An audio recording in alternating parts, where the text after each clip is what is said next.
The little bar and a 65-inch TV right there.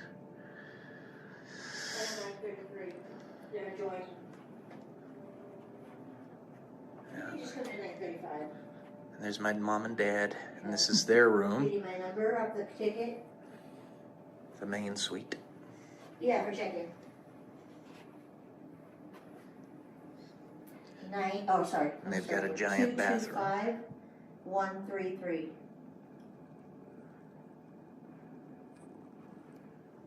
Yeah, yeah. And they get a 65-inch TV and a hot tub. Yeah, yeah. Look at that. Okay, thanks. Okay. And a mirror. Bye. She's like just rambling on. Where's my purse? What's she rambling about? She's just rambling on and on and on. This is the purple parrot, guys. There's my mom. Yeah, she's saying hi. It's my birthday. Yeah, it's her birthday. Don't guess her age. Can we wrap that up so you can put the scooter right there? Yeah. Not if it's overbooked, the guy who has the station, then I want to overbook him. No, okay. Yeah. He used to be in there. It's your birthday. Yeah. It is your birthday. Made it another year. Yeah, that's a big accomplishment, right? Here's my first stop. How about that? Wonderful. Yeah. Go ahead, Deb.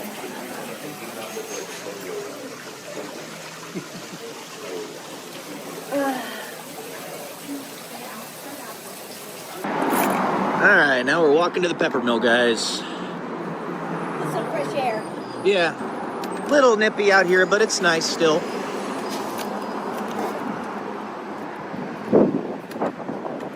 Got some dusties.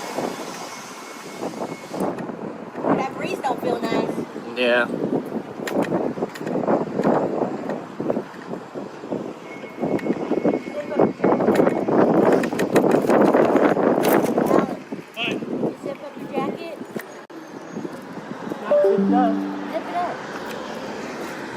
Unless you want to freeze.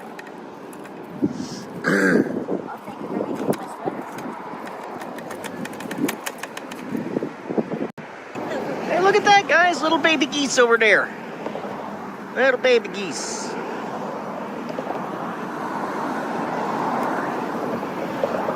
Excited to make a quick jaunt over to the pepper mill. It's about 30 minutes away from the Atlantis. Yeah, by foot, that is. Right, Mom? What? About 30 minutes from the Atlantis by foot? Yeah. Yeah. But if you were to drive, It's cold. yeah, if you were to drive, it's literally 5 minutes. It's like a minute. Yeah. Drive. I know this isn't supposed to be a pepper mill video, but I'm doing this just so you guys can see just how close the pepper mill is to the Atlantis. We literally walked here. I mean, I had to ride the scooter because of my legs, but my mom and dad were walking in front of me. It's a little nippy out there, but it was okay. That's how close this place is to the Atlantis, how close the Atlantis is to this place. So if you're ever wanting to go to the Atlantis, you could make it a kind of a trip for both of these places. Hey, look, it's a Wacky Wild Arm Flailing Inflatable Tube Man over there. How about that, huh? Wacky Wild Arm Flailing Inflatable Tube Man. Wacky Wild Arm Flailing Inflatable Tube Man. At your nearest car dealership. My favorite restaurant at the Atlantis is this sushi bar. And my mom is enjoying a couple sushi rolls at the moment. I just had a couple myself. They're absolutely amazing. I just absolutely love sushi, and they make it amazing here. What's even better is that it's actually the Sky Terrace, if you will, or you got it's the second floor, and you get to overlook the city. So it's really nice. This is probably, I mean, in my opinion, of course, it's the best restaurant in this hotel casino, but that's up for personal opinion, I suppose. The last day here, I still haven't had a chance to show you guys a little bit of this. I didn't take you to the pool either, but I'll do that in the future. Because we come here about once every 2 months, so, ish. It's a nice little overlook you see over there. I got the Sierra Nevada mountains. Still a little bit of snow up there. It's the middle of May, the 15th today. So, that was like the last storm of the season. Had to give us a little bit more snow before we finished everything off. But this puts the cap on the top of our trip for this go around. We'll probably be back up here in like July, maybe August. So, see y'all later.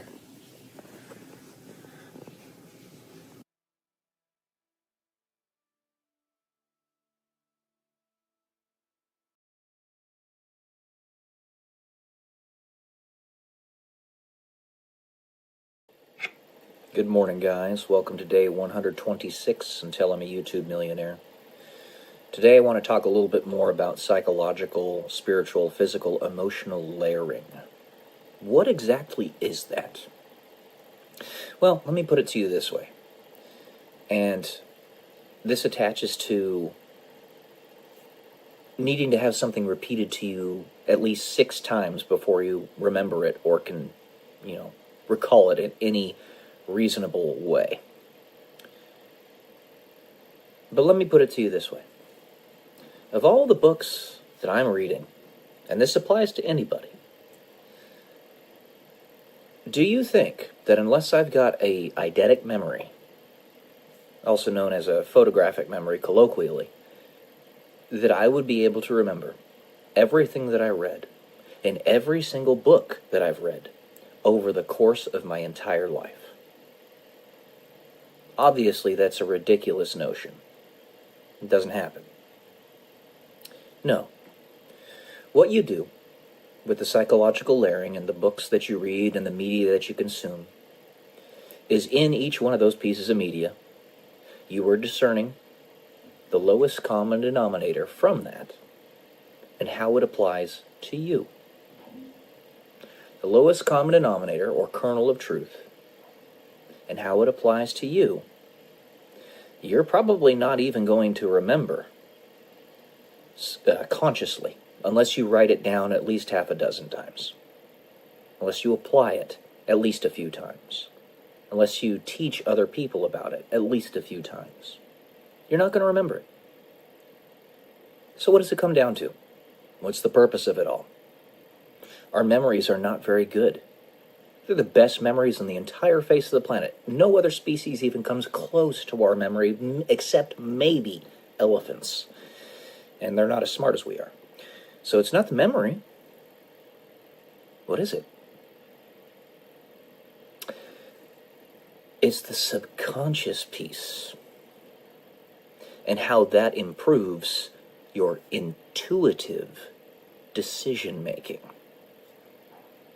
You remember the core of who and what you are through the media that you absorb and the lowest common denominator from those pieces of media that you glean from them. So, let me give you an example. This book, I'm currently reading it, No Longer Human is what it's called. I'm not going to remember the details of this book going forward. When I'm done, in 10, 15 years, I'll remember the basic plot line, sure. I won't remember the details of it. What will I remember? That highly intelligent people, which is the main character of this story, tend to be very depressed, very isolated, and have a great amount of pain internally. I will also remember something that I have heard from many a person, both Japanese and otherwise, because this is a Japanese book, that the Japanese people are very dark people. Not evil or anything like that, but they have morbid thoughts, morbid perspectives on the world for good reason. We live in a depraved world, a very difficult one. and they just see it better than almost anyone else. And by the way, the main character in this story is a Christian.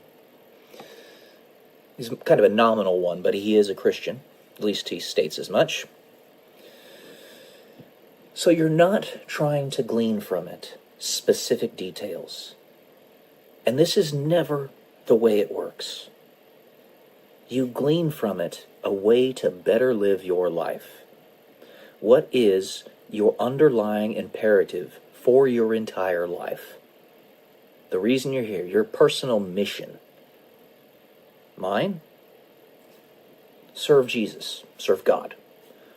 And that means to love humanity, and that means to advance humanity. So, I glean from this book the darkness of the Japanese spirit, and what I say in my mind, heart, and soul, I need to have compassion for them. Love, empathy, which I do. Very much so. I'm not going to forget that. That's attached to my subconscious. That's attached to my heart and soul. And by the way, connecting to that yet more, I'm writing of that specific idea in my novel series. The female lead, her name is Emily, is half Japanese in my book, in my novel series. And it superficially appears that she is the deepest, darkest evil that exists. But she's not. And you will find that. You'll discover it at close to the end of the story. And it's going to be a very extensive one. You cannot write all the information that needs to be read or written. You have to have a threshold. Mine's 1,000,000 words in my novel series before I will feel like I have adequately explained what I'm trying to get across. You can't get it all, but you'll get enough. So I attach that, the darkness of the soul of the Japanese people, because they can see how depraved the world is much better than almost anyone else. And that is ingrained in my subconscious. And I'm going to take that forward in the best way possible to make the world a better place. That is what psychological layering means. So absorb the very best material, the very best media that you possibly can in order to do that. There you go. All right, guys. Love y'all. Peace.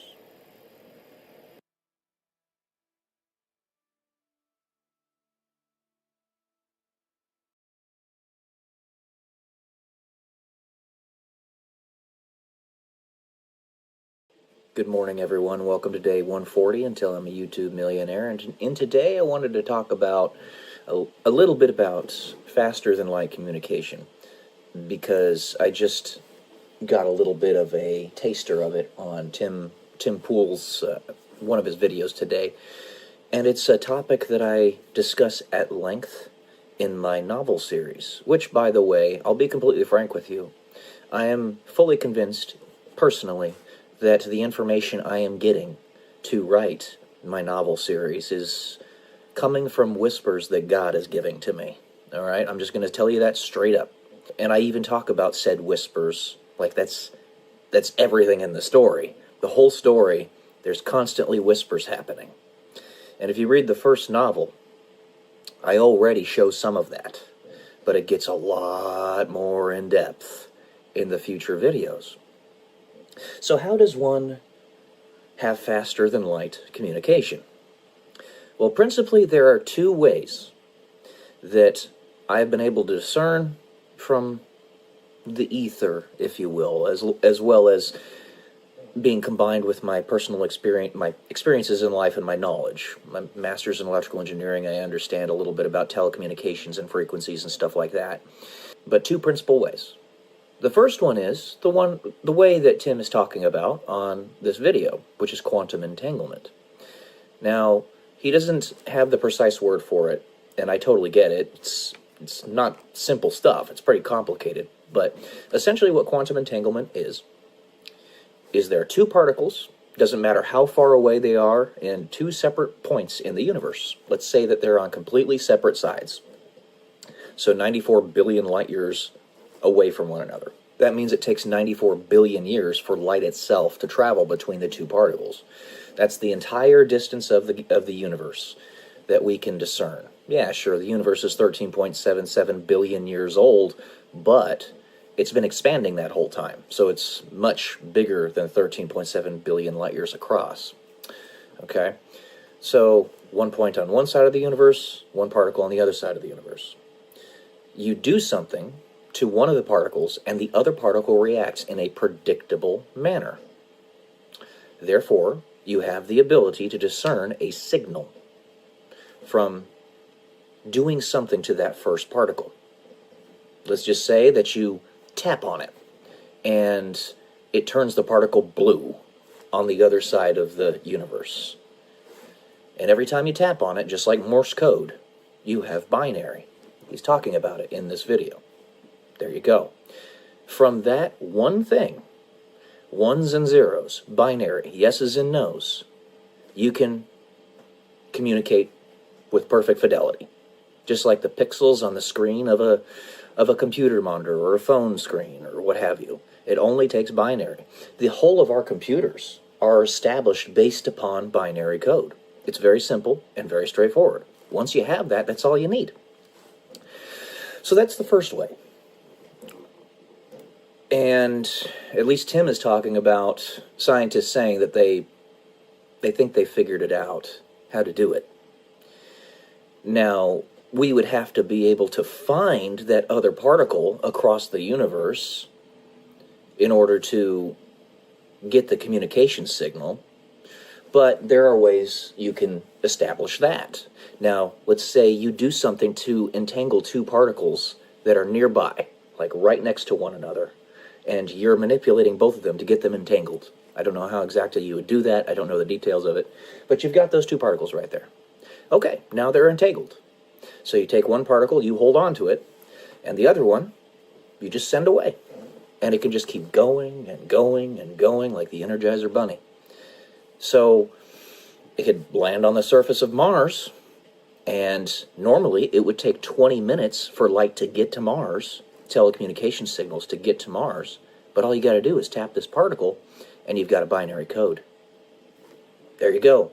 So instead of having to wait 20 minutes to get that signal across, you just tap that particle and get a binary code. It'll take quite a while, depending on the frequency of the signal, but you've got a way to communicate instantaneously. And the other one is one that I think is rather simple in theory. We don't know how to do it's not public how to do the things in order to get it accomplished yet, but it's rather simple in theory. You create a wormhole, and in that wormhole on one side, you have the communications relay, whatever it is. So let's just say it's a satellite that you're trying to send a internet signal on, upon which you're trying to send an internet signal. And then on the other side of that wormhole is, say, planet Mars. The satellite is orbiting Earth, and the other side of the wormhole is on Mars. Okay? Now you have various celestial points of reference frames, anchors, and whatnot, which would make it rather difficult to discern precisely how to gauge that wormhole, because the entire universe is in motion everywhere, all over the place. So the galaxy's rotating around its center at about 93 miles per second.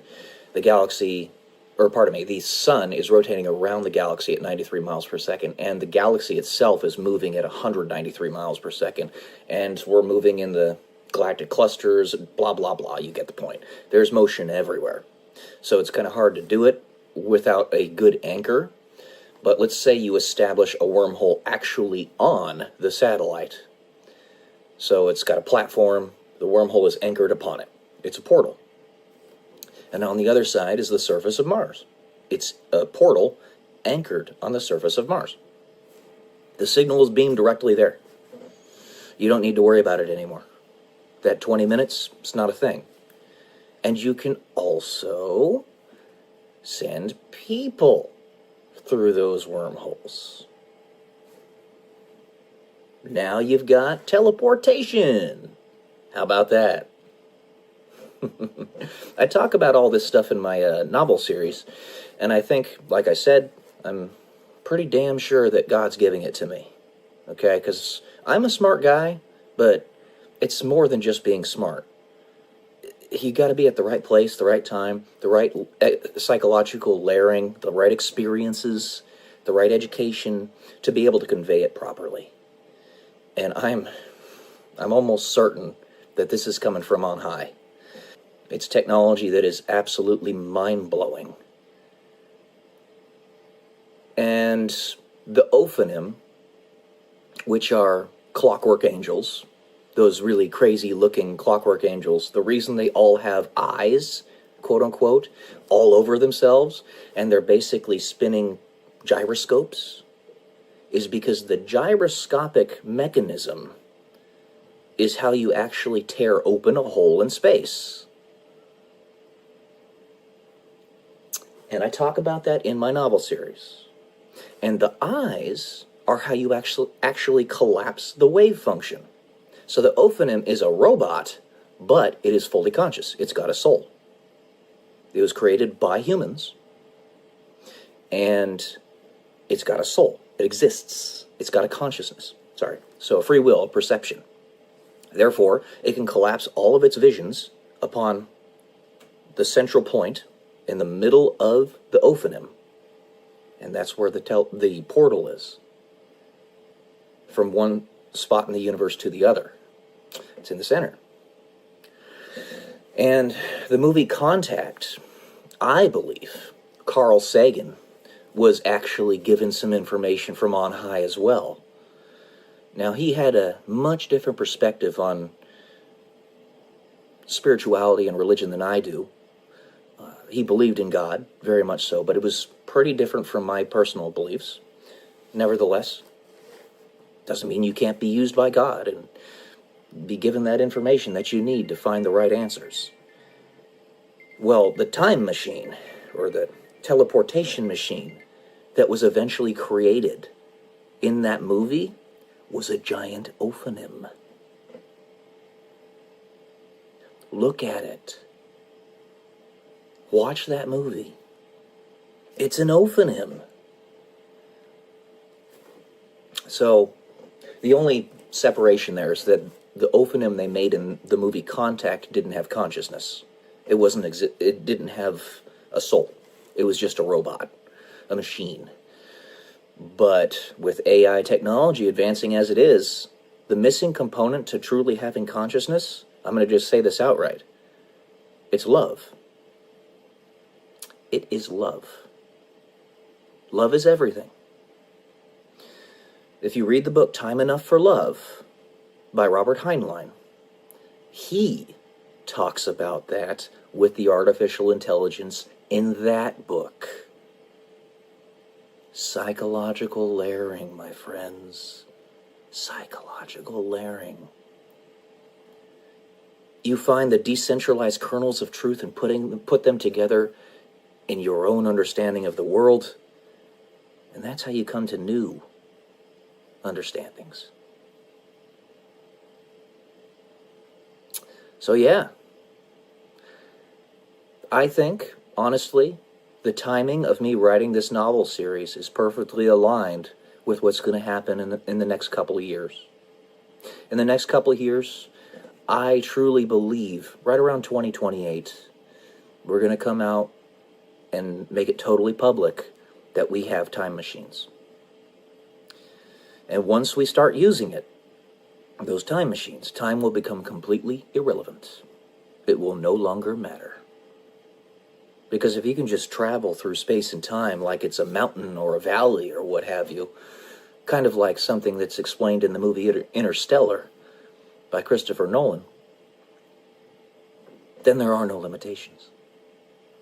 You could just click some buttons on a console in your time machine, make a portal that'll transport you from where you are now to Zeta Reticuli, 6,000 years in the future or something.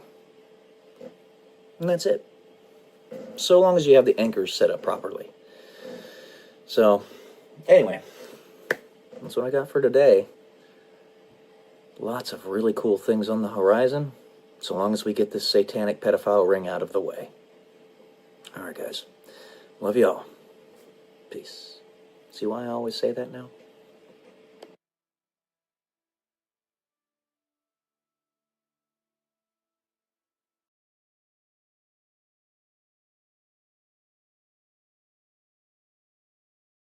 Good morning, guys. Welcome to day 160 until I'm a YouTube millionaire. You might have realized or seen that I've been playing some video games on my channel recently. I used to game all the time, but there are periods in your life, seasons, if you will, where you need to work really hard, hunker down, put the pedal to the metal, and there are seasons in your life where you need to just relax, and everything in between. Ultimately, what it comes down to is balance. It's that Aristotelian mean between hard work and play. Hard work and no play makes a person stupid and lame. Play and no hard work makes you useless. So, I figured I have a rotator cuff injury right now. Rotator cuff's a little messed up. Probably from punching that bag a little bit too hard when I'm doing my boxing practice. Why not play a game that I enjoy? Also, I have a friend of mine who lives in Ireland who's been wanting to play some video games with me. So it was kind of a double win there. So here we are. I'm gaming a little bit. Aristotelian mean. Don't be too far in either direction. It's just like, the Aristotelian mean is very similar to Seneca's philosophy on, I guess, touting your wealth, if you will. I say if you will a lot. It's one of my phrases. That is, if you have a good lot in life, you don't want to dress to the nines every day, but you also don't want to dress like a slob every day. Instead, you want to dress like a 6 or a 7, so that people can look towards you who are not at your lot in life and aspire to you, but not be discouraged by the fact that you're so far beyond them they can never reach you. So a 6 or a 7 is ideal in that regard. A 9 is not. I'm human. I do human things. I'm human, I promise. I'm human. Ha, ha. No, seriously, I'm human. I play video games. And, I've watched a lot of video essayists on YouTube that are relatively proximate to my channel size. Some of them much larger, some of them a little smaller. And I've seen on their channels much the same thing. That every once in a while they have a gaming stream. I'm thinking of Luke West. I've seen some of his videos. They're actually gaming streams where he's playing video games. So it's all about balance. And I'm going to be having a good time in Reno very soon. My birthday is this month, May 20th. why not give myself a little bit of a break? There's routine, and there's value in routine. There's hunkering down, value in that. And there's value in relaxation as well. But to that point, there has, however, been a bother that I have seen from many a channel, a personality, on a lot of places on Instagram, for example, where they tell you to just rest. You mustn't be in that station for several years of your life. I don't care if you were busting your ass for 25 years and you just want to take a break for 5 years. That's too long. That is too long. We don't live long enough to do that.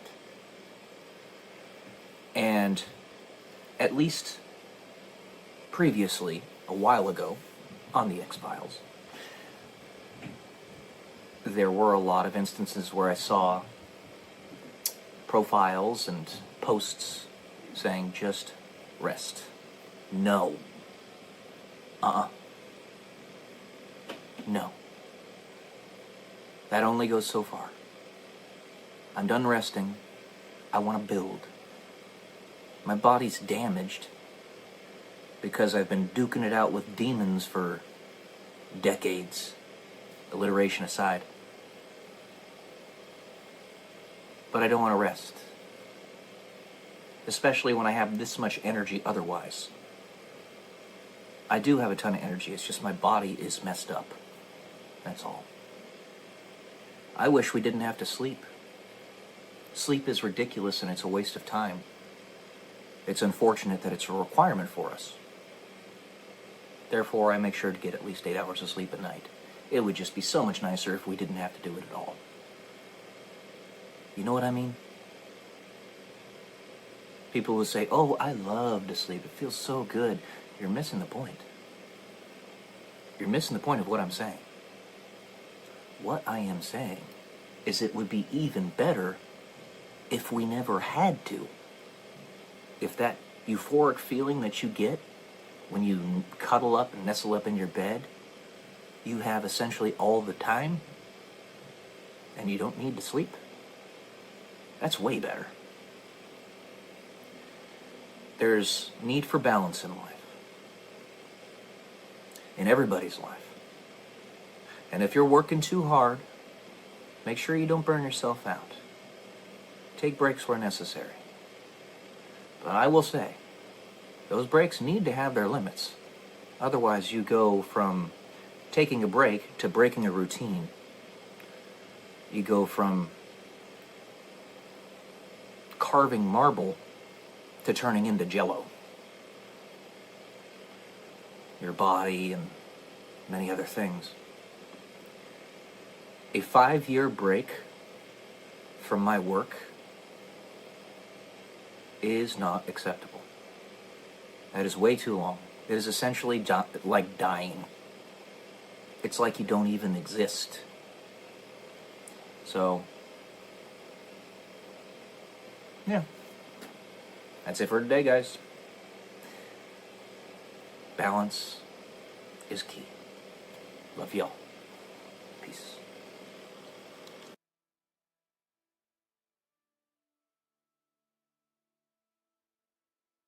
Delays eat up the life that you could have lived. Welcome to day 176 until I'm a YouTube millionaire. Delay, delay, delay. Blockade, blockade, blockade. That's the name of the game, is what they say. What the hey?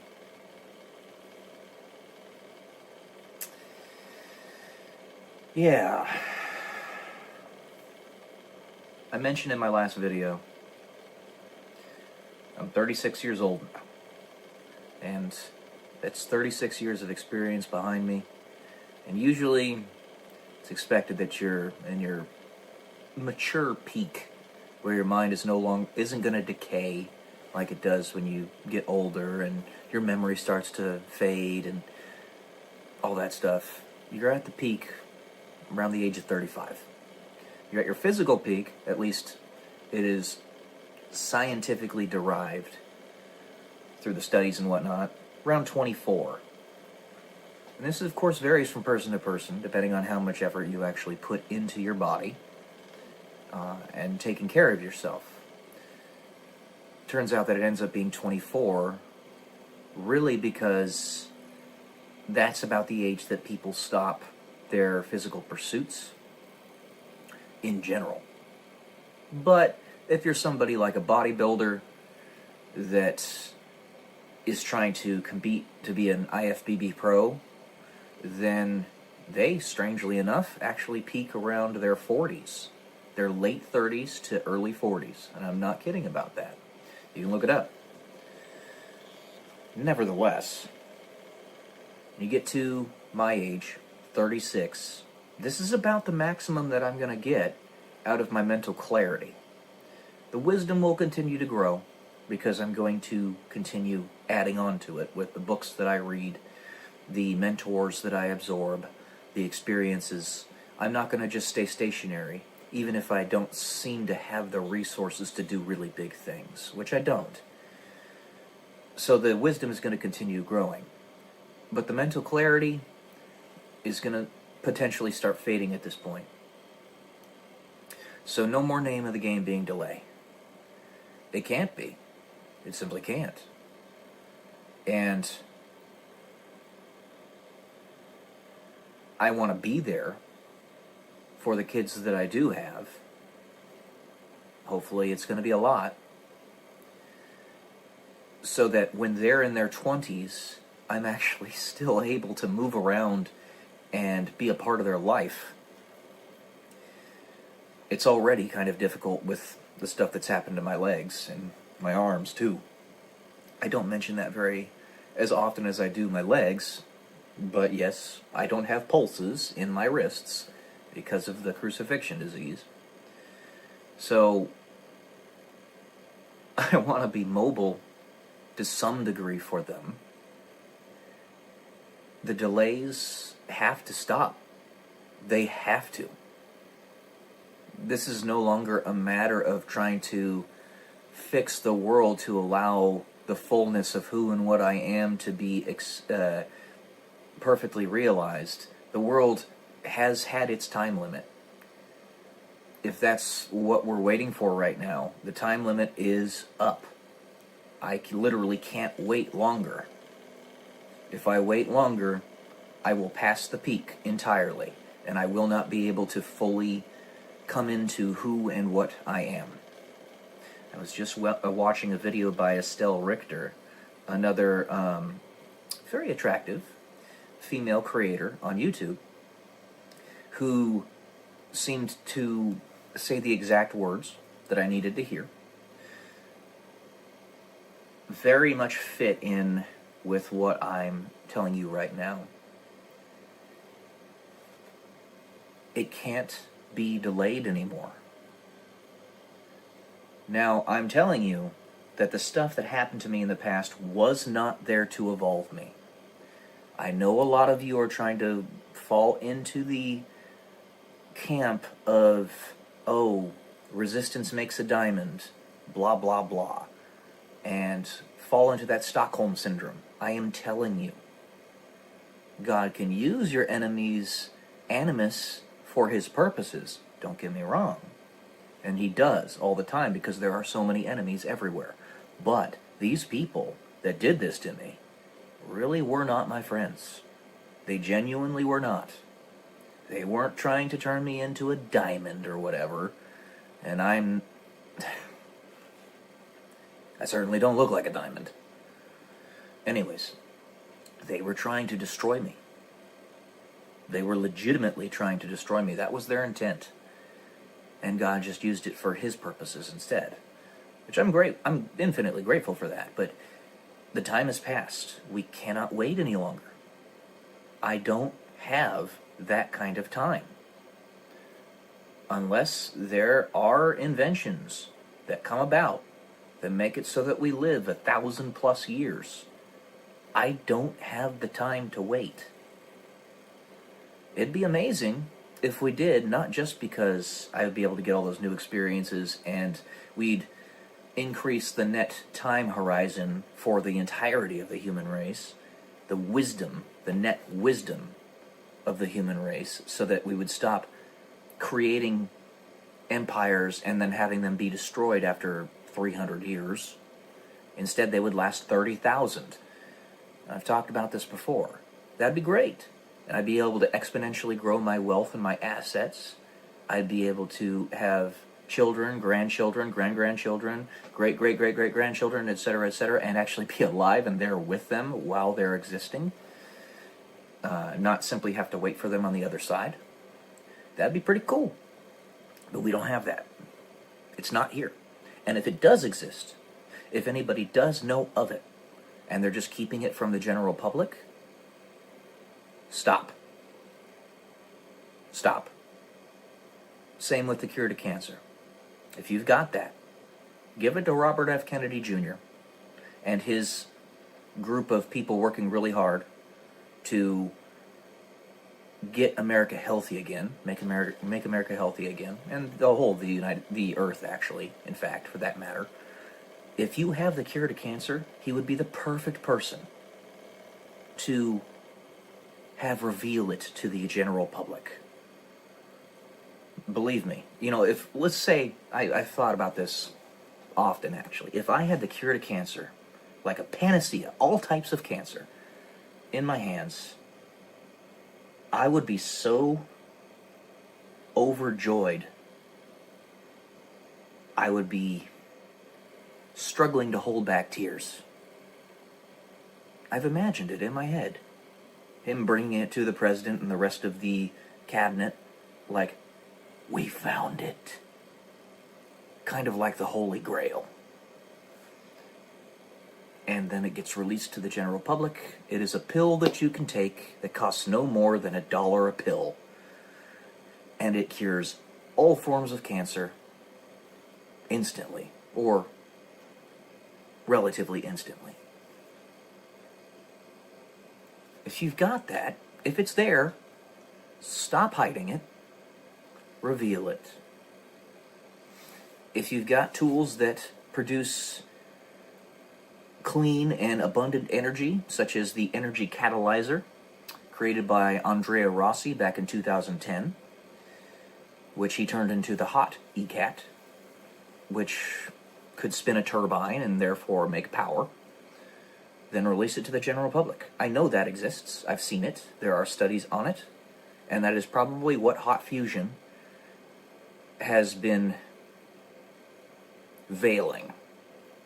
That is, the hot fusion studies have utilized Andrea Rossi's experiments and his inventions, and have simply put the veil of hot fusion on it so that it doesn't render irrelevant everything that the hot fusion scientists have been working on. It wouldn't be irrelevant anyway, just so that you know, and so that their concerns can be allayed, because there are many, many very hardworking, intelligent scientists that have been working on that for decades. It wouldn't render that stuff irrelevant. I can just tell you that right now. Even if you didn't have Andrea Rossi's technology in there that you're veiling, it still applies. Everything that you've learned from that, everything that you've built in the scientific body of knowledge, is infinitely important. So if that exists, if it is there, reveal it. If we have ways to, right now, recreate bodily organs, I can tell you the idea, the theory exists in that you could use 3D printing and things of that nature with stem cells to recreate organs and have a basically infinite rejuvenation technology, something akin to what is talked about in the book Time Enough for Love by Robert Heinlein. Then reveal it. Stop hiding it. For those who get burned away because they can't handle it anymore, those who are thrown in the burn pit because they're too stuck in the way of the past, the time is up. We don't have the ability to wait any longer. And all those hardworking people that are genuinely trying to fix this, you're doing a great job. Every one of you. When the information was brought to you that, oh, things are messed up, and you actually tried to fix it, believe me when God sees you and says, good job. It took you a really long time to see it, and a little bit of direct impetus, but at least you did. And you're doing a great job. However, we don't have any more time. This doesn't hinge on me because I'm just a regular dude, but if it did, I'm 36 now. I've already burned away over a third of my life. I can't wait any longer. I want to build stuff. Let me do it. Otherwise, if you're trying to salvage what's in this world, then me being the avatar for people just like me, there's nothing salvageable. And it just needs to end.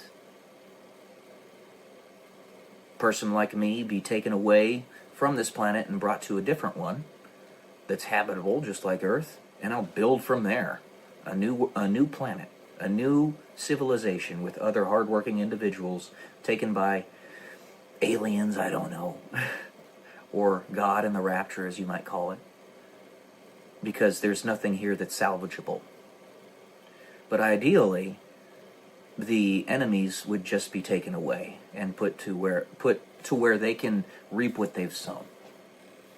All together, kind of like Escape from L.A. with Kurt Russell, and that they're all put in a planetary prison for what they did to everybody else, and how they were locking us down and trying to suck us into an abyss. It's pretty clear that's what they've been trying to do all these many, many thousands of years, and it just came to a head in this generation, and it legitimately has. I mean, I can't speak from knowledge of the past because I didn't live in those generations, but from what I can read and tell from the history books and all that, it looks like we are actually at a head right now. Which means those people, we can't associate with them. We can't. We've tried to save them. They're unsalvageable. They don't want to be saved. The endurance that we've had all this time has been in an effort to pull them out of the mess. Sorry, I got a little indicator on my phones. I got a lot of phones and stuff around here. I'm a techie guy. I got a laptop, 32-inch monitor, 65-inch television, iPad, iPhone, tripod, microphone. I got stuff all over the place. Laptop right there. But anyway, seriously, it won't stop. I don't know where the limit is. I can't wait any longer on my end. So, just keep that in mind. Even Job in the Bible eventually was given back what he lost. I think the longest time frames in that book, longest argued time frames for how long Job had to suffer were like 15 years or something. I heard some people say 12, some people say 7. For me, it's been longer than all those estimates. I'm going to tell you that straight up. I think myself and people like me have given people long enough to fix the problems. Long enough. And if a person like me can't thrive here, there's nothing really special about me, I'm just your bog standard white dude, then this world is forfeit. It is forfeit. Don't fall into the Stockholm Syndrome that they were trying to evolve me. They were not. They were genuinely evil people. Creatures. So, I'm going to leave it at that today. I'll try not to make these videos too long because I might wear you guys out too much. But that's all I got. So, love y'all. Peace.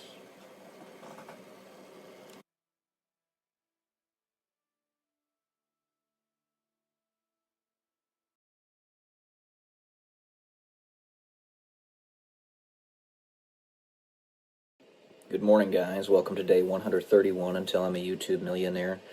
While there are an infinity of things that I could talk about, oftentimes it's really hard to figure out exactly how to say them to you.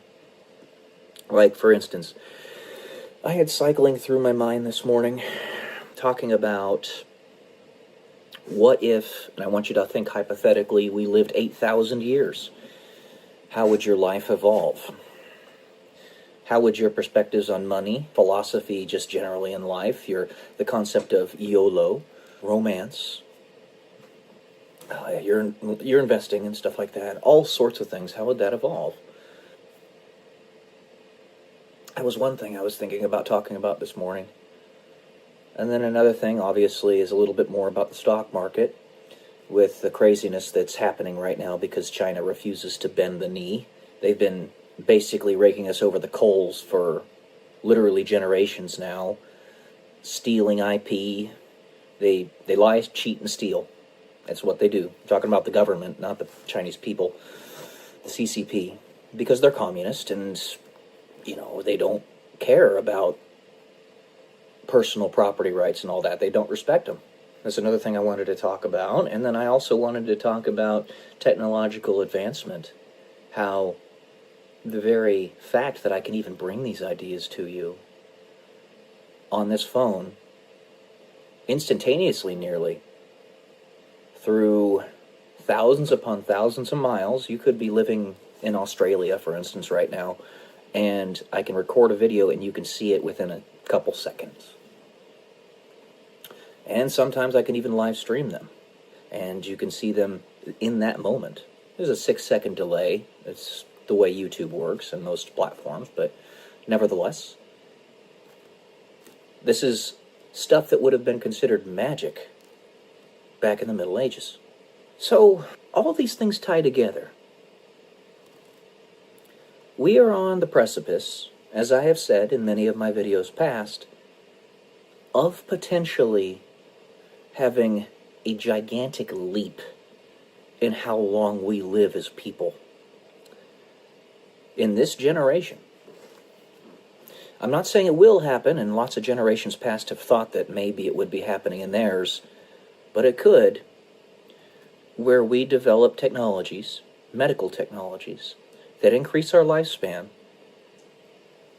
in an instant, from 75 years on average in the United States to 200 years on average in the United States.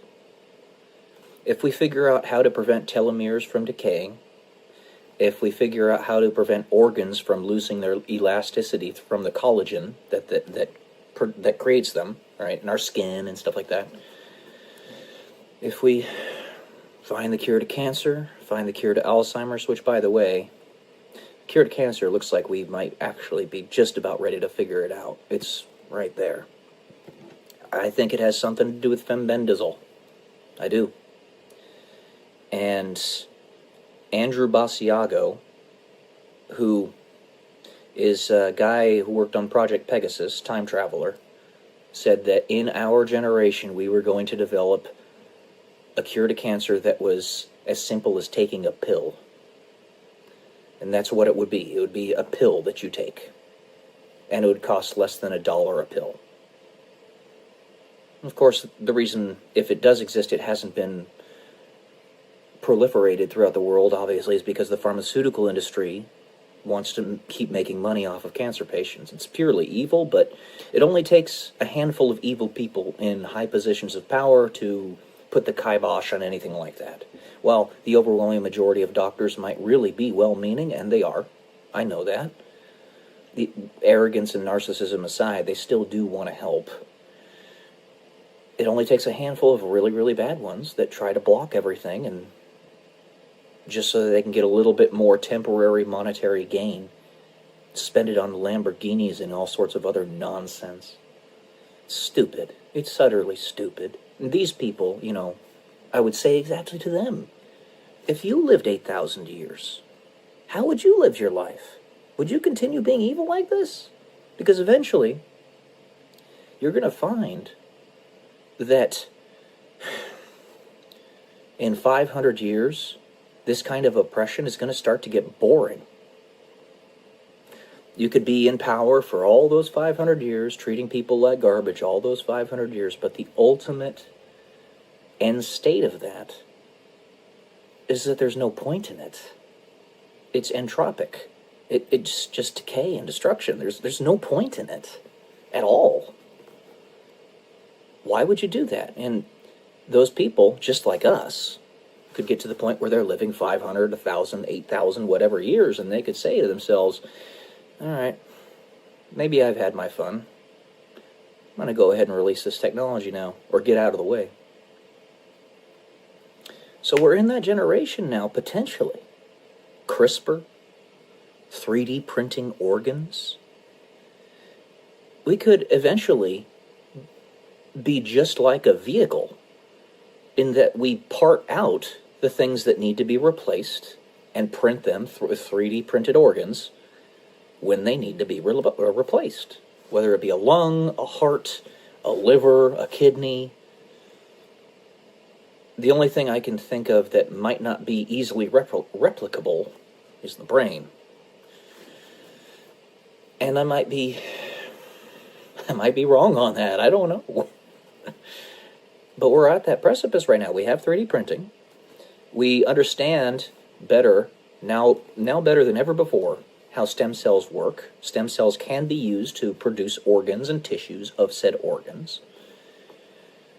We can actually get stem cells from your body simply by scraping skin cells off of your hand or something to that effect. We're on that precipice. We really are. You lived 8,000 years. How would your investing mindset change? Would you continue gambling every day, $5,000? Would you continue living paycheck to paycheck? Or would you look at it and say, maybe I should probably try to build something with this? Do something like what Benjamin Franklin did with Philadelphia, in that he created a trust or an investment fund. He had put 1,000 pounds sterling in it back in 1790 or something. Yeah, it was 1790. And in 1990, it was opened up and it was worth like $7 million. It was worth a lot of money. Imagine if you did that for 10,000 years, or let's just say 1,000. And it were in an investment portfolio that was even better than that one. It would be mind-blowing. Mind-blowing. Because that was just 200 years. With very simple investing portfolios. If you ended up being like the Howard Foundation in the book Time Enough for Love by Robert Heinlein, which is a great book, by the way. Really, really weird, but a really good book. Makes you think about a lot of different things. How would love evolve if you had infinite time scales or close to it? He lived for, the main character, Lazarus Long, was 2,300 years old because they figured out rejuvenation technology. So, and he had the Howard Foundation that was, because he was wisely investing, and because it had been around for so long, that was basically like half of the economic value of Earth. Now, in that civilization, human beings had spread out across like 50 to 100 planets at that point. So it wasn't just Earth, it was everywhere else, frontiers and stuff. And there was even an explanation of one of the frontiers where he was actually like the first guy there, or among the very first, building that civilization on that planet.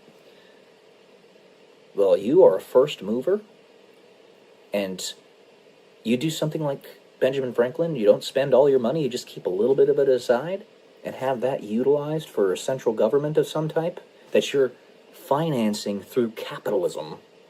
You're not stealing money from people, you're financing it through capitalism. Imagine what that'll be in 8,000 years.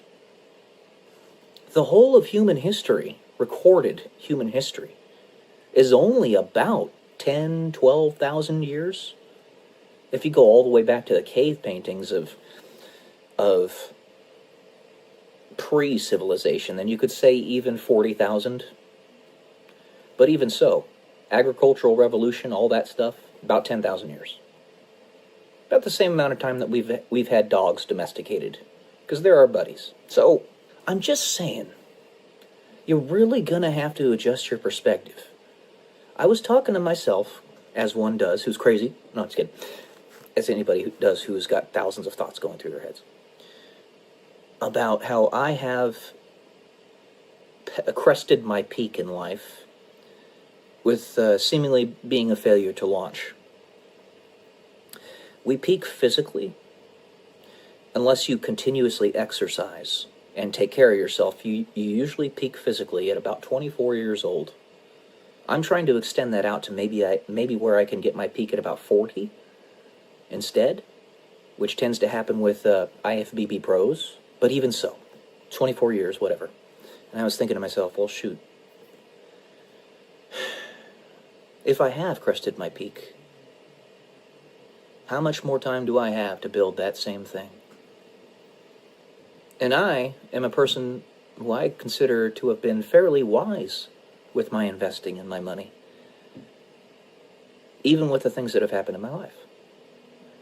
I mean, I've had to file for pseudo-bankruptcy. I have before. It wasn't full-blown. It was just me basically financing or financing my credit card debt. Lost $500,000 in Bitcoin a long time ago, a few years ago. But that was because I was being specifically attacked by demonic forces. I wouldn't have lost it in any other situation. But it could be written off, everything else, in my past. All 35 years of it's 36 years in about a month and a half. If it turns out that in a handful of years, our life expectancy increases to 200 years. If that ends up happening, then it doesn't matter how much crap I've dealt with in my past. I'm still going to have a lot more time to make things better than anybody has ever had in the history of the human race. And that's already pretty much the case even now, even without those giant jumps in medical technology, because we are living longer than we ever have. So, try to entertain these hypotheticals. You might get to the point in your life where you actually get to choose when you want to pass away, because you have such an indefinite lifespan. Now, Canada kind of jumped the gun in this regard, and they have medical assistance in unaliving. That's very bad. They jumped the gun. And I mean that in a literal sense. Because we don't have those technologies that allow us to live 1,000 years yet. But when that time comes, may be more reasonable. Things are going to change. They already are. Big time. The world does not stay stationary. Be able to entertain these hypotheticals in your head, because some of them just might become reality. Alright, guys. That's all I'm going to say today. Love y'all.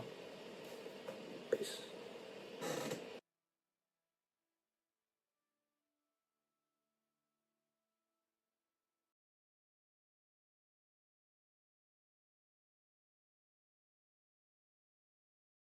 Morning, guys. Welcome to day 154 and I'm a YouTube millionaire. Signal is a very, very secure app. But you guys have to realize just how how many scammers there are out there nowadays. They're all over the place. I watch channels like Scammer Payback and others, and they're a good counterbalance, but they are, even as big as they are, hopelessly and hilariously outgunned by the sheer number, the sheer volume of scammers out there. I literally just got texted on Signal by some person that goes by H. That I have no idea who they are. Now, phishing can happen in many, many ways. P-H-I, what is that? S-H-I-N-G? Yeah, so the scamming type of phishing. Do you really think that doofuses can't get on Signal and do doofus things? After 2016, the sheer number and volume and density or whatever of scammers in the world positively exploded. Now, like I said, I made a video a little bit ago talking about Price's Law and the Pareto distribution, Pareto principle. How 80% of the productivity comes from 20% of the people, or the square root of any company gives you, the number of people in a company gives you half of that company's productivity. A singular person who is entrepreneurial or industrious with a nefarious mindset can produce a legion of scam facilities. Single-handedly, essentially. So I had mentioned the very powerful movers in our world like Elon Musk and Jeff Bezos, how they single-handedly are changing logistics across the world as well as getting us to Mars. Well, we also have people who can single-handedly sabotage, like George Soros and Alex Soros and others. It has been shown, proof positive, that the Open Societies Foundation has been fomenting dissent in the United States and really the Western world writ large. There is evidence upon evidence upon evidence to prove it. You follow the money and you find it goes back to that. It goes back to Alex and George Soros. Of course they can find a way into the most secure app out there to sabotage people trying to make the world a better place. I cannot get into the mind of George Soros. I can't understand how he could be so disgustingly evil. How he could actually want these things to happen. The collapse of Western civilization. But he does. And so does his son. And all the people like him. Like Klaus Schwab et al. So, when you see good people out there that are trying to do good things, that end up having some trouble even on the most secure app in the world, I'm talking about Pete Hegseth and his orbit of hardworking individuals trying to make the world stable. When you see them make a slip-up and let some doofus into their secure conversations, that still can happen. All right? Nobody's perfect. We all make mistakes. There's holes everywhere. There are sleeper cells everywhere. There are evil people everywhere. And some of them don't even know that they're sleeper cells. I was talking in my last video about people who suddenly become possessed and their perspective completely shifts. Like that Renee girl that I had met in Omaha, Nebraska, who suddenly gained 150 pounds and became a social justice warrior idiot after she met me. Stuff like that all the time. She always had that deep in her mind that she was for social justice, blah, blah, blah, but she corrupted it when she was possessed by whatever this force was. There's so much sabotage and chaos going right now that any semblance of order and and law and stability whatsoever, we must cling on to as best as we can and do everything that we can, everything in our power, to ensure that it stays stable. It is not a fun situation right now. But that's what happens when you're at wartime. It's a short one today. That's all I'm going to say. The price of liberty is eternal vigilance, as our founding fathers said. So true. All right, guys. Love y'all. Peace.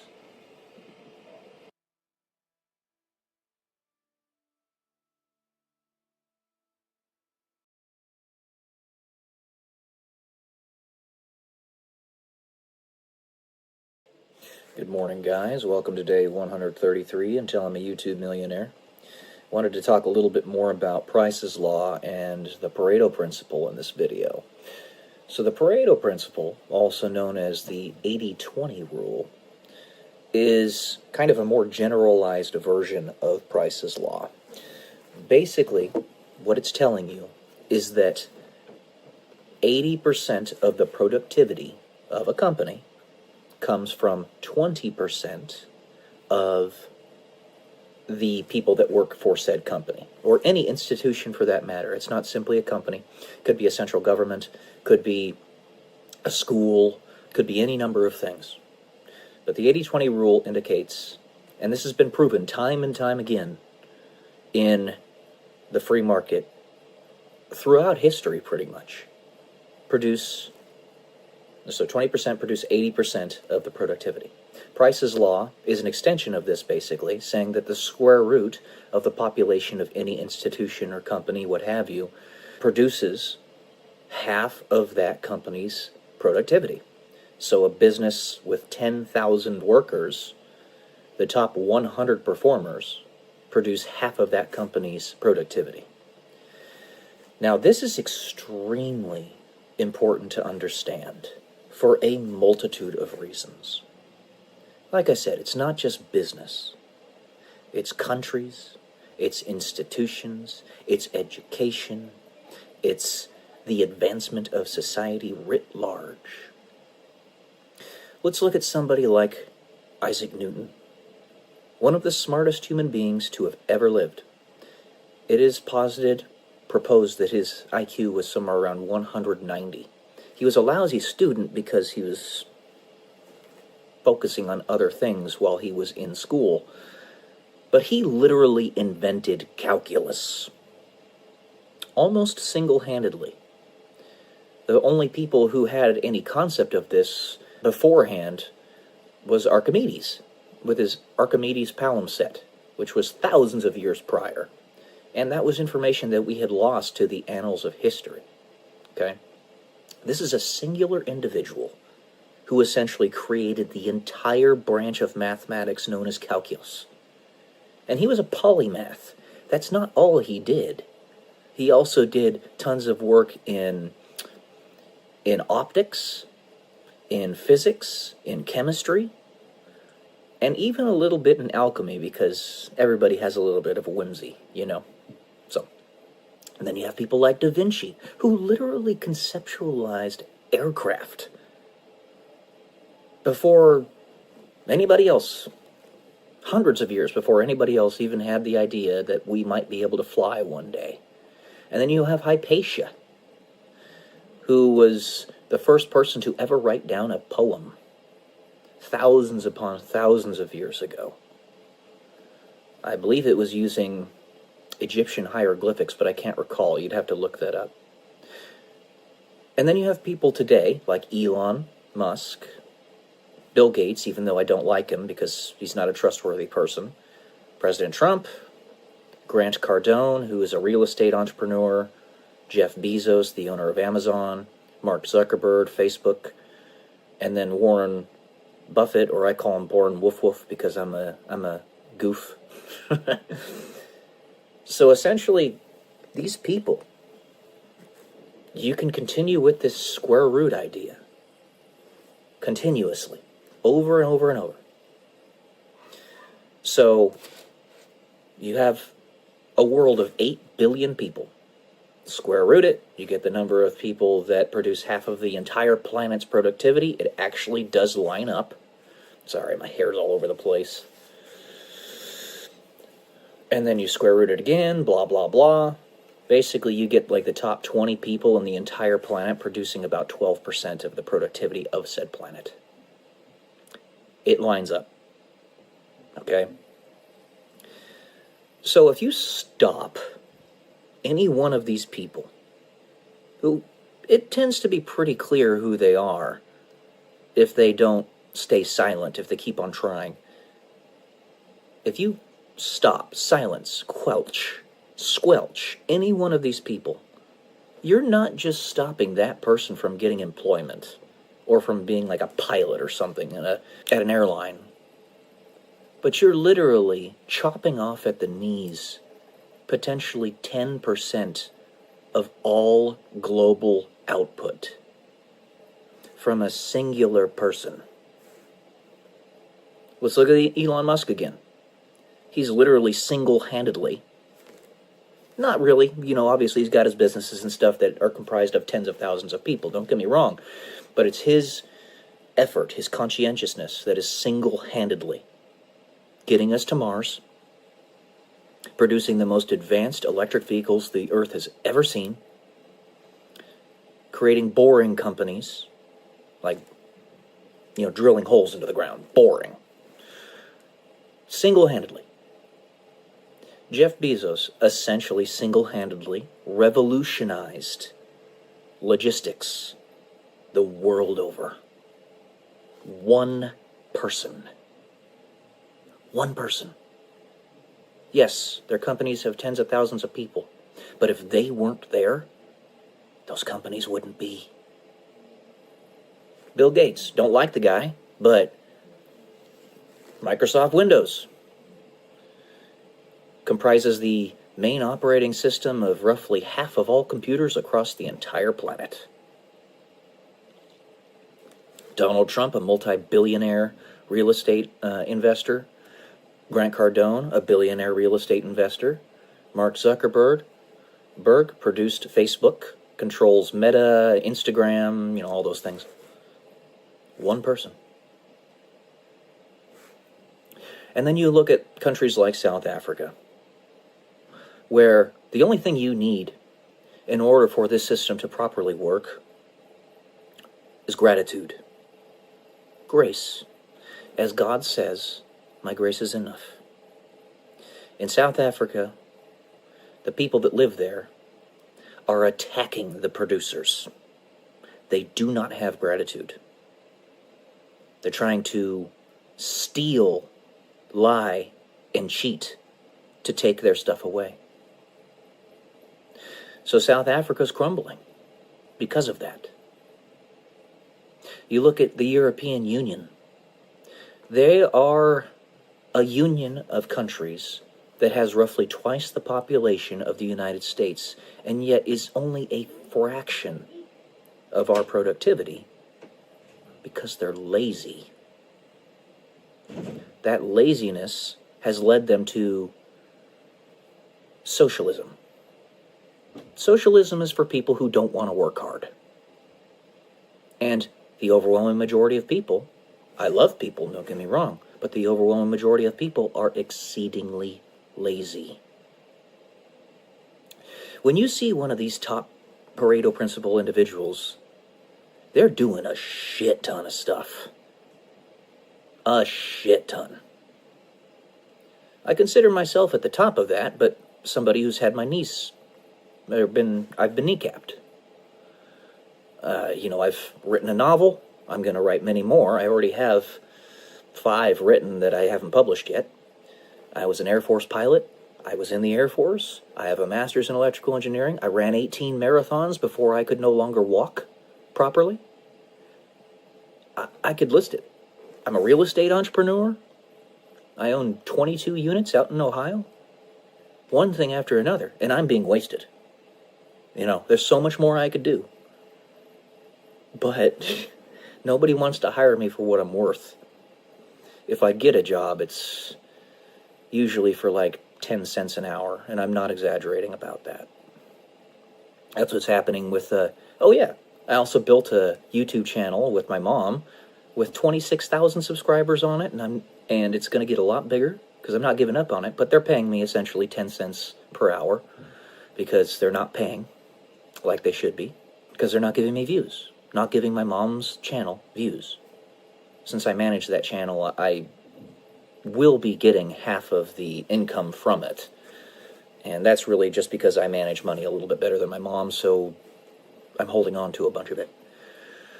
But there's no money coming in from there. So I keep on getting kneecapped. So when I said in my last video I'm a champion, that's what I meant. I'm very, very, very capable. So when you're chopping me off at the knees, you're not just chopping off one airline pilot or one electrical engineer that might go and do some coding for a Fortune 500 company for $200,000 a year or something. No. You're chopping off somebody at the knees who might be 10% potentially of the entire productivity of the world. That's fucked up. That's demonic.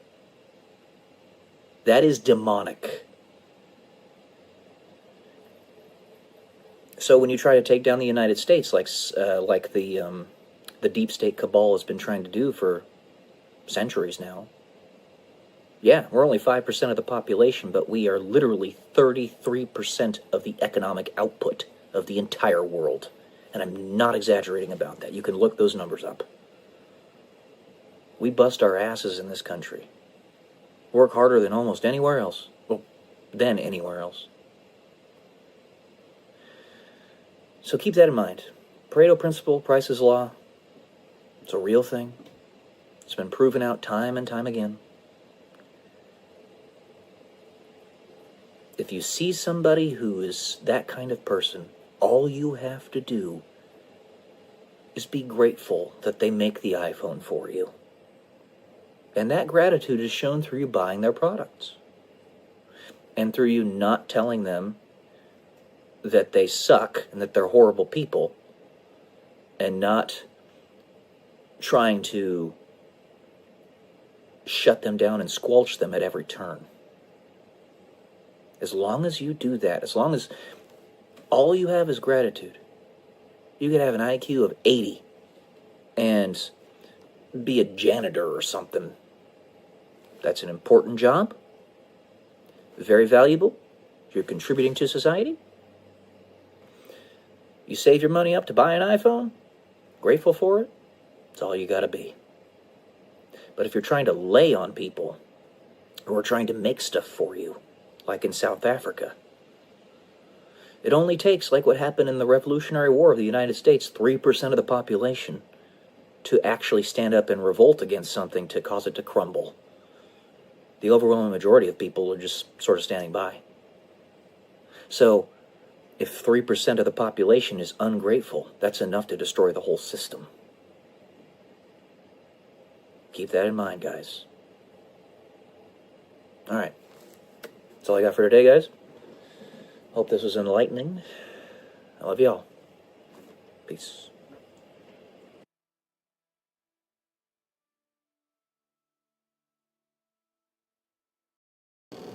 Good morning, guys.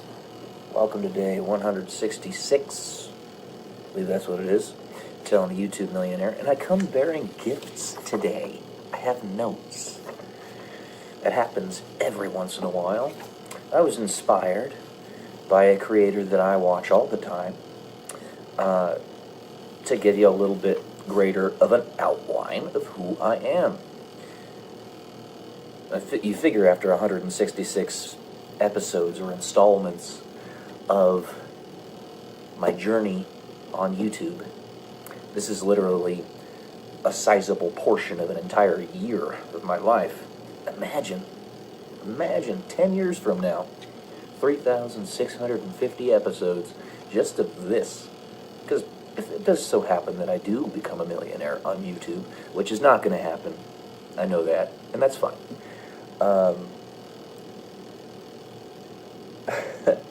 I'll still have, you know, all these videos, and I'm not going to stop once I become a millionaire or whatever. That's not the plan. The plan is to keep on going. But anyways, let's go ahead and give you a little bit more information about me. You can find this stuff, a lot of it, on my videos that I posted already. Can you believe there's over 1,000 videos on this channel now? Over 1,000. I keep on posting, then somebody's going to find out that I exist. Alright, my favorite color. I have difficulty deciding what my favorite color is because there's so many colors that I like. Much like another person who mentioned this earlier. It's strange that we kind of correlate in that. I guess it's not strange. be frank with you, I guess it's not. But if I had to pick one, if there were a gun to my head, I would pick forest green, which is the same the same color that Candace Everdeen in the Hunger Games says is her favorite color. My initials are PP, because that's what I talk about on this channel. PP. I'm hilarious. Anyway, okay, but no, that's my initials. Peyton Pearson.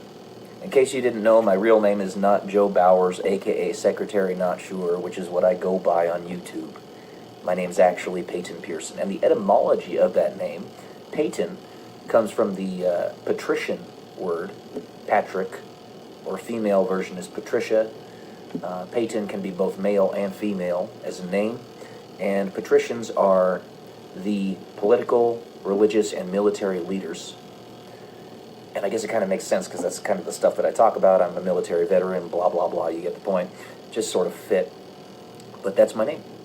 Pearson, son of a pier worker. Or I guess the etymology of the last name is actually, I heard a while back, while I breathe, I hope. I like that. I like that a lot. I think it's appropriate. My favorite fruit is strawberries, if I had to pick one, but it's kind of hard to pick. I just say strawberries because they're easy to eat, nice and juicy. It sounded funny. Like I said, I talk about pee-pee on this channel.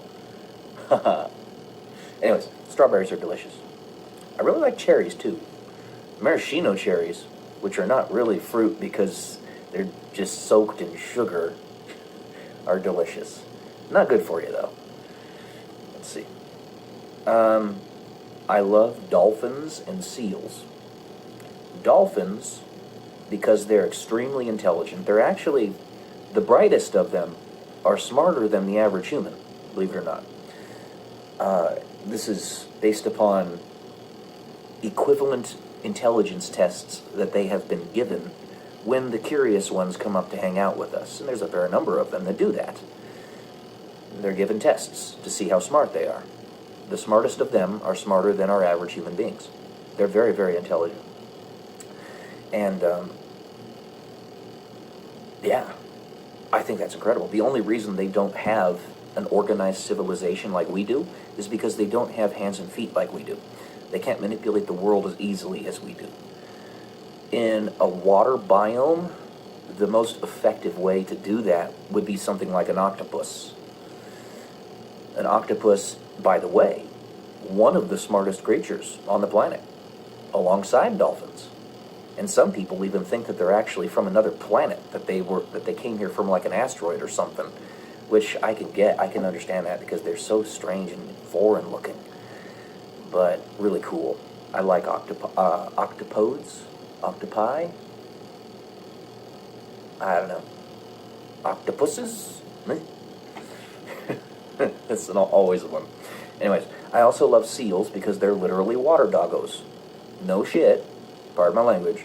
They are part of the carnivora genus, which is the same genus as dogs, wolves, foxes, bears, raccoons. They are water doggos. No joke. They might even actually make viable offspring with doggos if they were to breed. No wonder they have such an affinity towards us, and they have such puppy dog eyes. I love seals. They're awesome. I am a vicarious astronaut through this channel. I don't know why I wrote that, but there you go. Maybe it has something to do with us talking about professions and whatnot.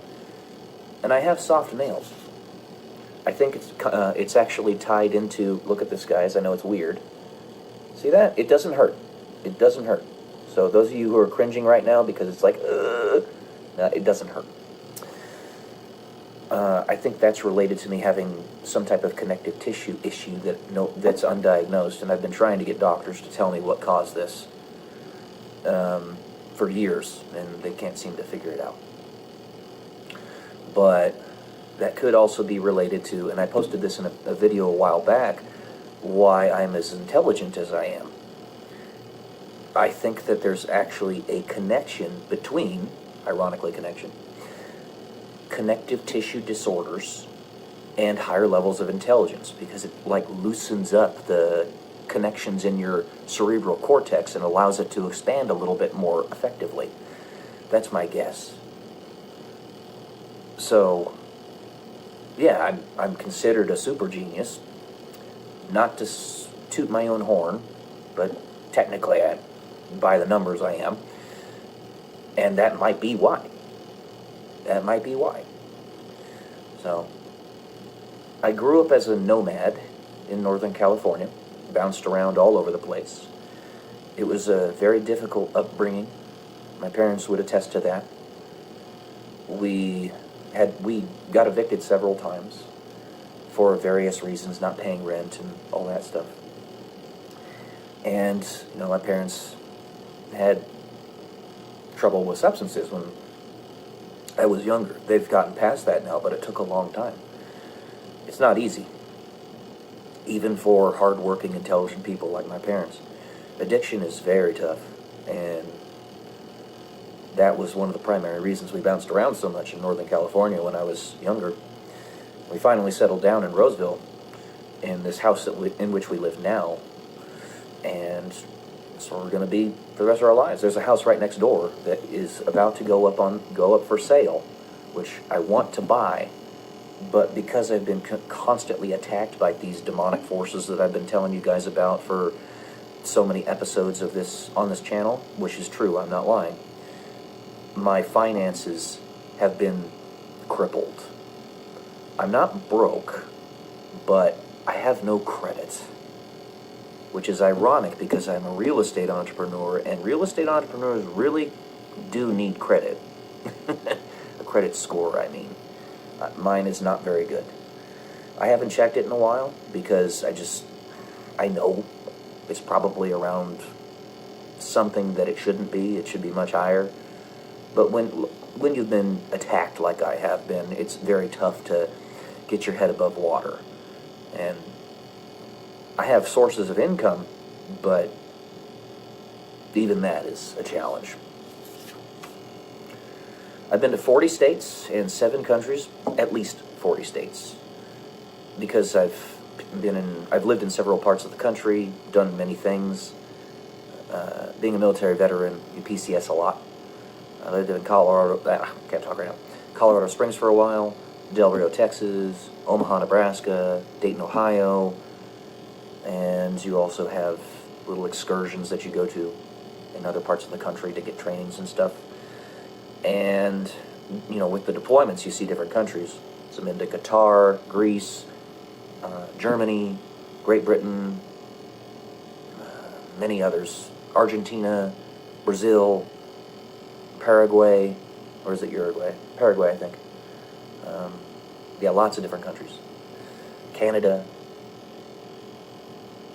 And some of those on vacations, too. I've been to Mexico doing cruises and stuff with my family. But there you go. I'm a published author.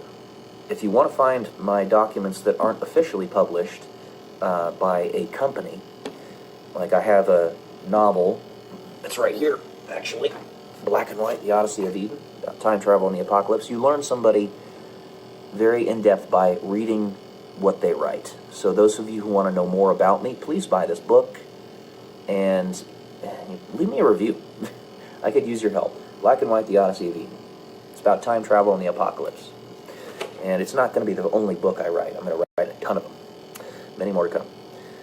But also, the stuff that isn't published by a publishing company, you can find on figshare.com. And I've even posted some scientific papers on marssocietypapers.org. But figshare.com, and just type in my name in the search engine, and you'll find my papers. Allen Pearson. Type my name in there, you'll find my papers. I don't have them all up there, but I have the notable ones. A lot of the really good ones. Ones that I think are really good, anyway. Yeah, I've run 18 marathons, 2 ultras, half a dozen half marathons, and because of my crucifixion disease, I can't do that anymore. It was a sudden onset. The technical name, the medical name that you could give it is acute idiopathic peripheral vascular disease. Acute, meaning sharp, happens all at once. Idiopathic means the doctors don't know what caused it. Peripheral, distal arms and legs. Vascular, the vascular system. Disease. It's a disease. And doctors don't know what caused it, but before that, I had run 18 marathons, 2 ultras, half a dozen halves. I was a really good runner, too. I was also a track runner. My best mile time was a 4:44. It could have been better had this stuff not happened to me. My best marathon's a 2:52:23. You can find that if you go to coloradomarathon.com. I'm listed there, and I believe it was 2016. It's right around there. And then my best half is a 1:18. So I was good. I was really good when I was running. But, you know, literally kneecapped. You can't keep doing it. Demons attack you all the time. I'm telling you guys, this stuff is real. This stuff is real. I've had enough trauma in my life for a regular person to unalive themselves half a dozen times over. I'm not exaggerating about that. I was talking about that with my mother actually a couple nights ago, just because I was opening up a little bit, and I try to not tell too much of that, because if I open up too much, she soaks up too much of the emotion, just like anybody does, and it breaks them down. I've made therapists cry before. Therapists, psychologists. So is my mom, because the stuff that she's told the doctors, the therapists and whatnot, it's heavy. It's fucking heavy. All right? So I keep most of that stuff to myself. And the reason I take Prozac, I have PTSD, right? What Prozac does, it doesn't numb me. What it does is it makes me stop focusing on things that I cannot change. It mutes those things and allows me to focus on the things that I can change. No matter how many times the goalpost gets moved on me, okay, roll with the punches. You keep going forward until somebody comes to help you. Anyway, I started YouTube that was one of the reasons. So that who I am and what I am would not be lost forever. Because I don't have any kids, I don't have a wife, and I don't have a job. I live off of disability because no matter what I do, the goalpost keeps on getting moved on me. I cannot get a job where either I'm not treated like a slave or I am not paid what I am worth. I've literally had jobs in the past few years that have paid me 50 cents an hour equivalent. And then I've had jobs that have treated me like I'm garbage. There's a lot of stuff I can do. I can't get a job. So that's after applying for 1,400 jobs on different job posting platforms. When somebody says that they're urgently hiring for an electrical engineer, they're lying. They're lying. They want a visa, an H-1B visa holder, so that they can pay them 10% of what they're actually worth. If you have a master's in electrical engineering, like this guy right here, they're not going to hire you. They're just not. Because they have to pay you what you're worth, and they don't want to do that. So, I'm not trying to be a Debbie Downer here. I'm just opening up to you. It has not been fun. If I get too emotional about it, I will wear you out. I will make you sad. And I don't want to do that. I'm here to inspire and encourage you guys. Basically, all the stuff that's happened in my life, I want you guys to know about it so that you can see that you can keep going even through all of this.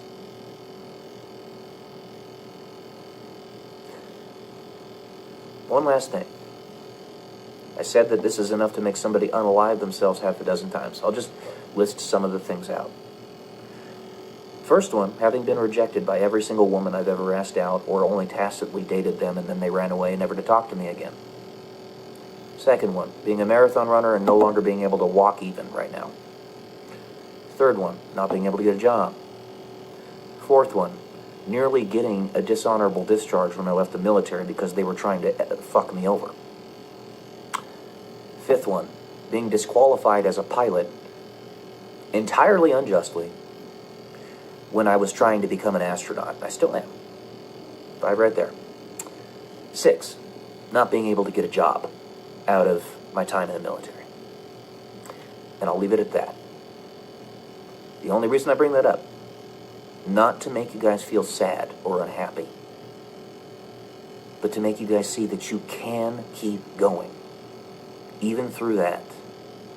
One of the phrases that I say, and apparently came out of like a naval military document, naval AFI or something to that effect, until death, all defeats are psychological. So it doesn't matter what's happened to me in my life if I'm still breathing and able to continue.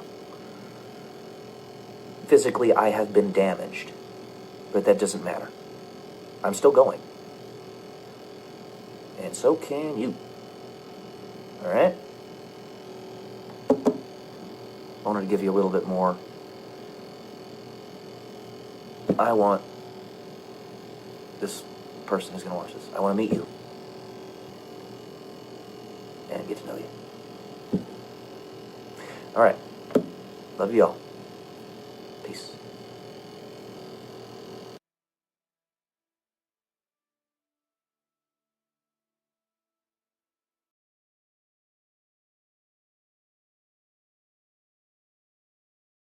Am I really that intimidating? You're not talking to me.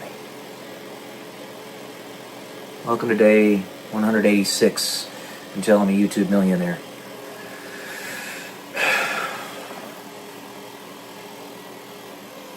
You know, I take lots of deep breaths when I do these videos. There, by itself, is a great number of reasons for that, or a great number of reasons for that. Strange grammar. First one is the term Yeshua, which is the name of God, is meant to be I believe the term is an automatopoeia for taking a breath in and letting it out. So that the very first thing you say when you're born is God, His name. The very first or very last thing you say when you leave this planet is God, His name. It also allows you an opportunity to collect your thoughts, to calm yourself, lower your blood pressure, lower or reduce anxiety, frustrations, reduce anxiety, reduce anxiety, reduce anxiety.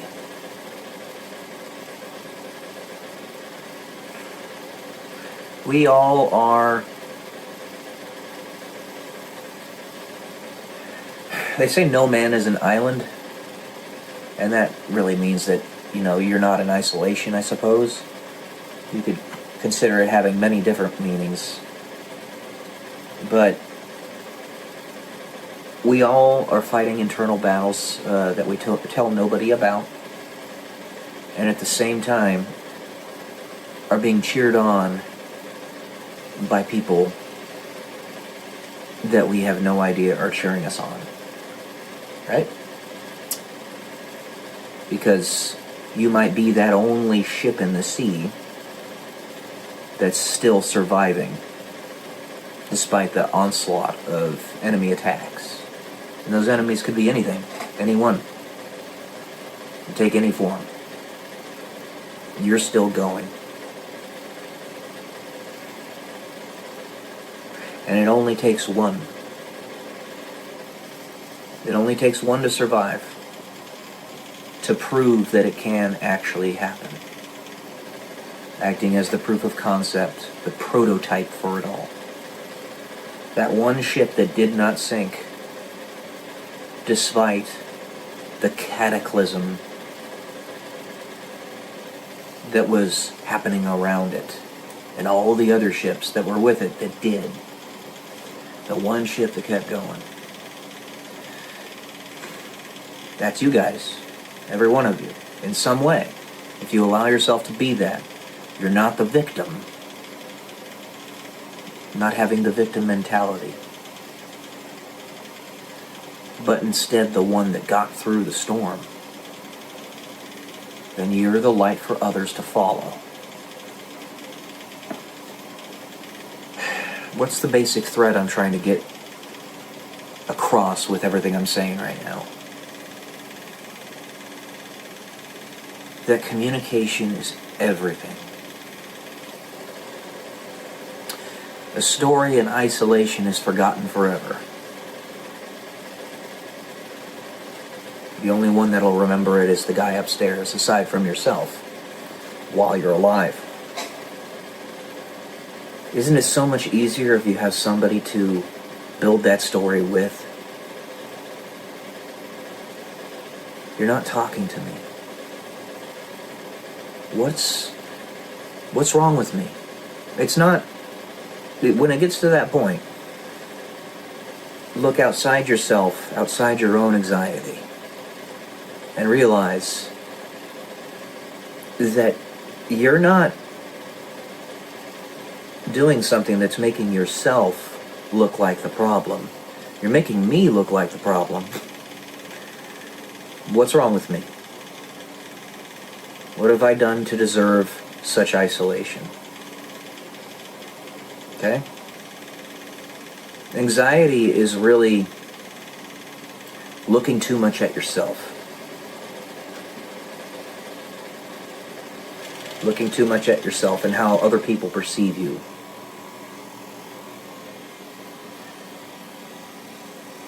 I am an open book. I hide nothing. Very little, and basically. I only don't speak of things that people don't necessarily need to know. But if they want to know, in private, I can tell them.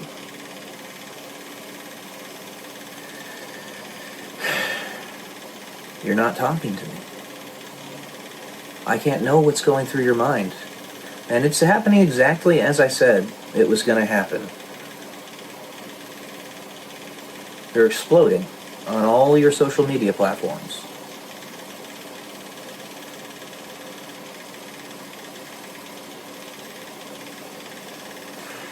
What's wrong with me? What am I doing wrong? If you can tell me, I can fix it.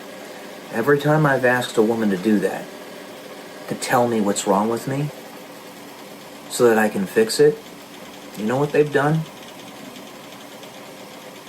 They've run away, and several of them have actually established no contact orders with me. Just because I asked them what I was doing wrong. And they didn't want to tell me.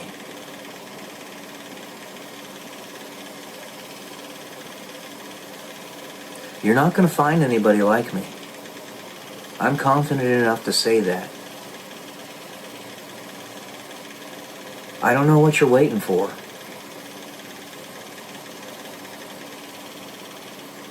I'm right here. And like I said before, every time, multiple women happen at once. Every single time. That could be a number of things. It could be that God wants to allow that to happen for some strange reason, like he did with Rod Stewart, the musician Rod Stewart. Or it could be that the enemy is trying to prevent me from having anything. It's all one or none. Any number outside of that is arbitrary without specific definition provided for it. All one or none. A priest has none, but actually has all if you think about it, just without the sexual component. A normal person has one. And then a king has access to all, if you think about it. I am no king. Just a guy, as far as I can tell. And I think that's where the rub is here. It's the conflict between who I accept myself to be, which is basically a bog standard white dude, and the world that Satan dangles in front of me and says, you can have all of this if you just bow to me, which is of course a sin of what I'm having to consider because you won't talk to me.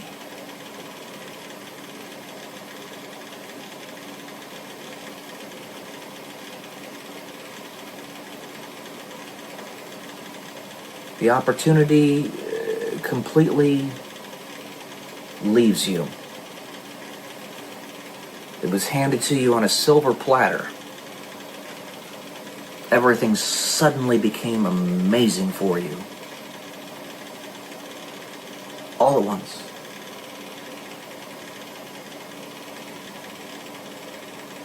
And it's your decision to take it or not. The person that told you not to touch me, I don't care who they are. Don't listen to them. You want to know why? Because that in itself was probably more of a test than you realized at the time. Satan can take many forms. And some have even said that he's the twin of God. Some have said that. Watch the show Lucifer. There's some information in there. You got to be careful with that show because it makes out Lucifer to be the good guy, which is not smart. But there is some good information in there. Some things to play around with in your mind. If Satan is the twin of God, and they're duking it out with one another to see who has control, then do you really think he couldn't masquerade as him? They look exactly the same. The only difference is perhaps maybe one has a beard and maybe one doesn't. Maybe one has a scar on their face and maybe the other one doesn't. Don't listen to the person who told you not to touch me. They're trying to make my life a living hell. Okay? It's all a clever ruse. Even towards the end, because the enemy knows that this is a death battle, and if he loses this battle, he's erased from existence. Period. End of story. Even towards the end of the battle, he is not going to give up, because if he stops, he's done. It's a death battle. I, personally, being a human being, myself, Peyton Pearson, could forgive and put in prison. But they won't let such a thing happen. So whoever told you to stay away from me, and I know that happened because I saw in one of your previous videos you talking about that. And how you were like, you want to take the fruit but you're not allowed to. Stop listening to them. Just do it.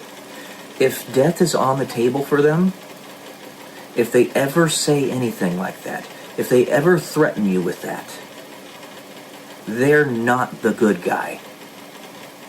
All right?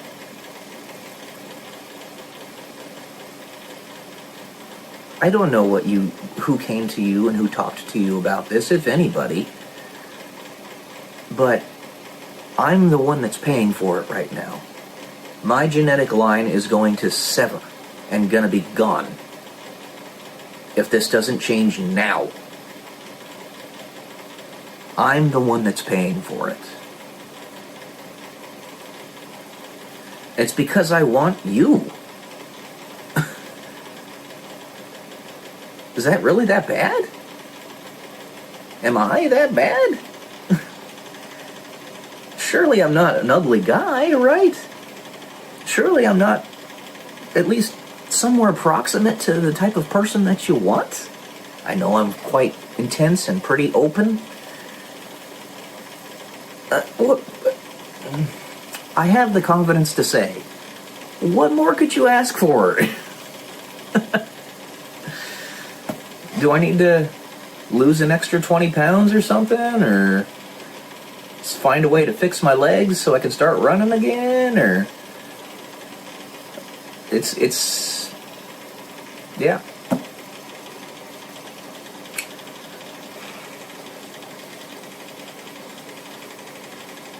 The enemy's putting these other opportunities in front of me, specifically to dissuade you. Okay? So, take advantage of this.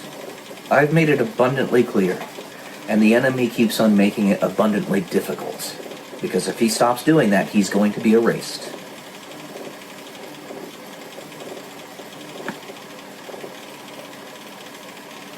There you go. Again, you know who you are. I hope to not be too intimidating.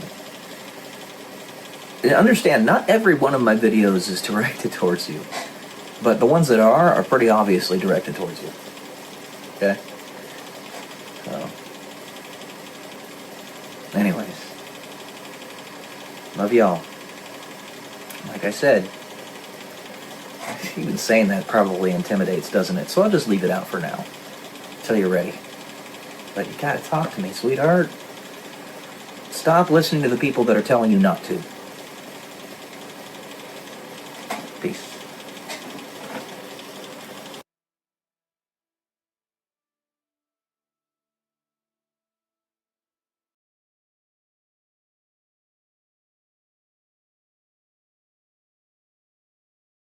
Good morning, guys. Welcome to day 140 or 134 until I'm a YouTube millionaire. I was thinking, I talk a lot about the traumas. Don't usually get into specifics, but about the generalized traumas that I endured earlier on in my life, in particular when I was in the military and how they treated me. And I just wanted to clarify. Yes, this stuff did happen to me, but do I forgive them? That was never in question. Of course I do. It's not in question whether I forgive these people for what they had done to me. What's in question is whether they admit that what they did was wrong and accept that they actually need that forgiveness because they screwed up. That's the problem here. I forgive it, and principally when you forgive, it's not for them necessarily. It's for yourself. Because forgiveness, just like bankruptcy in the free market, is basically tearing up the contract. You no longer have to fulfill both ends of it. It's moral bankruptcy. That's what it is. You don't trust them ever again with that thing with which you had trusted them before. Or at least not for a very, very long period. Trust is hard to gain and easy to lose. Betrayal is something you'll never forget. And that's another thing. With forgiveness, a phrase that has always irritated the shit out of me is forgive and forget. No. You don't do that. You only forget if the entity in question is going to be gone entirely. The way I describe this is, in heaven, there is no longer any pain. It's all peace, unconditional love. You are in bliss. And the way that is the only way that is possible, is if all pain, all past traumas, are fully out of your mind, out of your soul. Which you might think means that you forget. Somewhat. In many circles, I believe in Catholic faith, some circles of Catholic faith, they call it the tear room. The tear, as in tears coming out of your eyes, room, where something like what happened in Harry Potter, when I thought this was brilliantly done by the author, J.K. Rowling, collected the tear from Snape as he passed away and put it into the chalice that showed the memory. That's what it is. That's almost point for point what it is. The tear room. You have those memories stored in vials that are tears of past traumas so that you can basically lock them out of your mind and not have to worry about them anymore. So, to forgive and forget, I never liked that idea. It's stupid. If you are to truly continue living with these people, with these entities, then you can't forget what they did. You can forgive it, but if you forget it, they just might do it to you again. You have to be wise to it.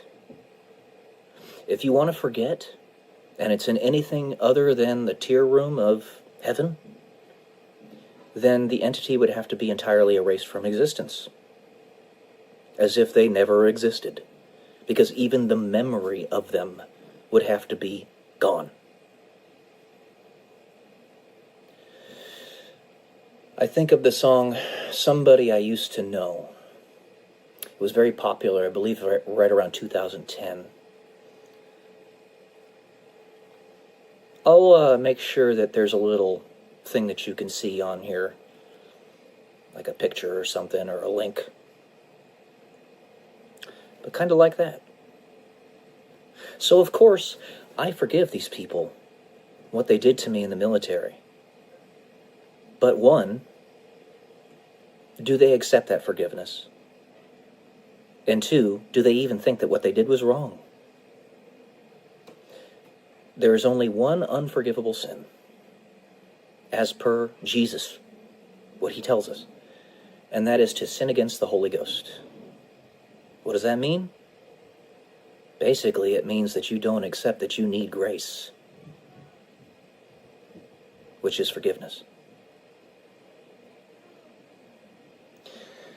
All right, I think that's all we'll do for today.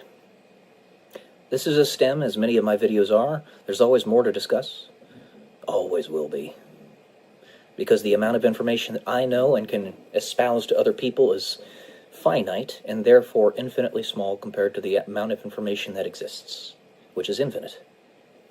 So, thank you all for being here. Love you all. Peace.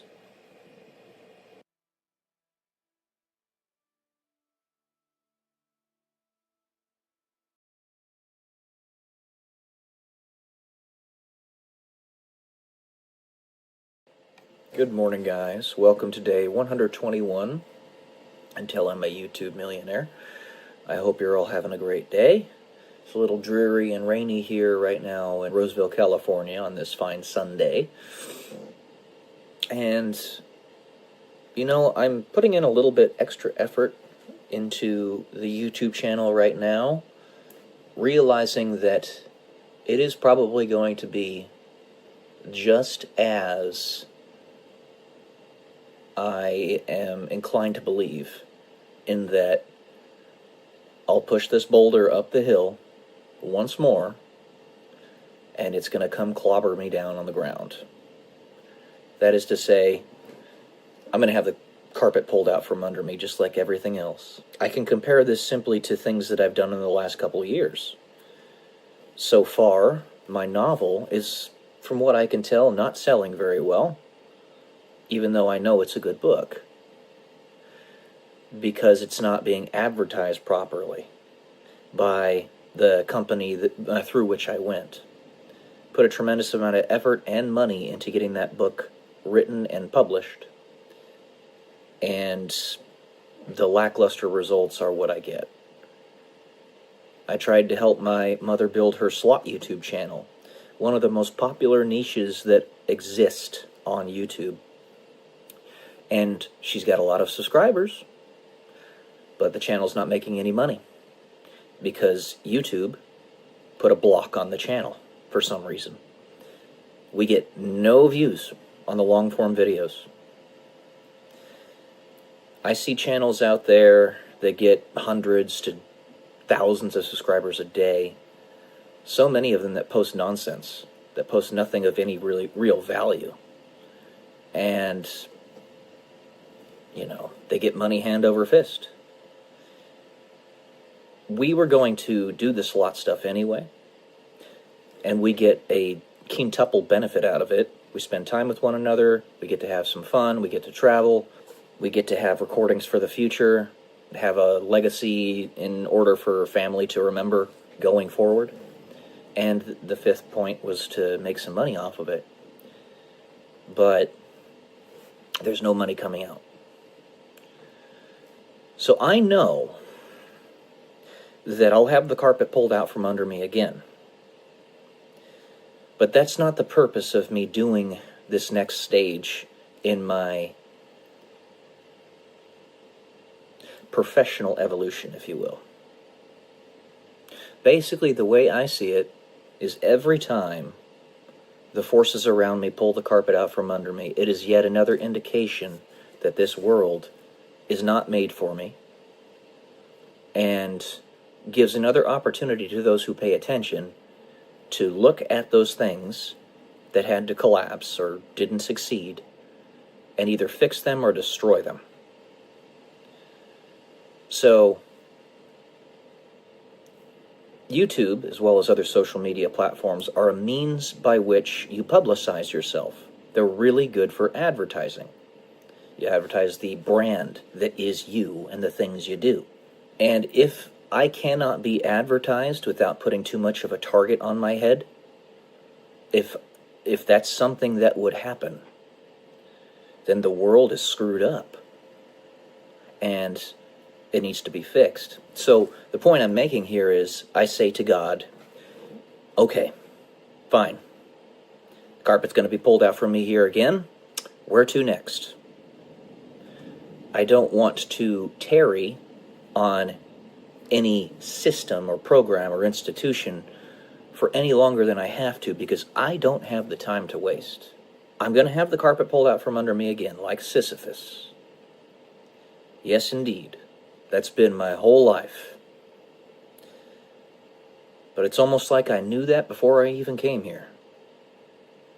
And I accepted that as my reality, what it was going to be, what it is. And simply, yes, sir, where to next? Let's get the job done. Let me be the emotional, physical, spiritual, mental sponge that the world needs in order to soak up all the negativity and destructive energy. But I don't want to tarry too much longer on anything that I don't have to. So I'm putting a little bit of extra advertising into my current personal YouTube channel. The great thing about this, so long as YouTube itself doesn't collapse as an entity, is that this will last forever. But at the same time, I'm not simply posting it on YouTube, I'm also posting it on other platforms. That's the thing. Well, I might not get much traction on these videos now. They could get traction 10 years in the future. It is possible. I'm not saying it will happen. In fact, the overwhelming likelihood is that it's not going to happen, because it only happens with people who have any real noticeable impact on the world, something of which I do not. But the opportunity is there. So I say, yes, sir. Where do I go next? What would you like me to do next? But I don't want to waste my time on these things. It's life. It is life. I have said on many occasions, and I still mean this, okay, I'm going to do what you want me to do, God, of course, because I serve you, period, end of story. But if I am really being idle and wasted this much, why am I even here? Why am I even on Earth? Of course, I was writing about this in my journal right here last night. The answer to that question is an answer that I already know, even though I superficially am not important. And that answer is, each and every one of us is a proof of concept. If you can stand up against the darkest of evils that this world has to offer and survive, that inspires other people. And one of those darkest evils that it has to provide is to put you in a state of mediocrity despite immense capacity. It's the way it works. And also, the longer you endure, like Atlas carrying the world on his back, the more time you give the rest of the world to fix what's fucked up, which is a lot. My body is broken. I used to run marathons, and I was good at it. Now I can hardly walk. That was in an effort to discourage me, to demoralize me. If I were to have just been straight up killed by the dark force, Satan, then God would have already won. But instead, he seeks to discourage and to make me resent God. That's the purpose behind it all. Something which can never happen. It's not possible. And I made that abundantly clear that that is not possible. Because I know what God is, and I know what the evil of this world and evil period is. God is love. So the things that are evil that are happening to me are not God. Period. End of story. And the argument is, okay, well then I guess the evil is more powerful than the good. No. And even if that were the case, fine. I'll be part of the good. I'm not trying to be part of the winning team if that's the case. I'm trying to be part of what is good. I don't fucking care. I don't fucking care if I have to be taken down low. Morality is something... Here's one of the phrases that I always say. It's very important. A world where morality is not a disadvantage is worth dying, and if need be, or fighting, and if need be, dying for.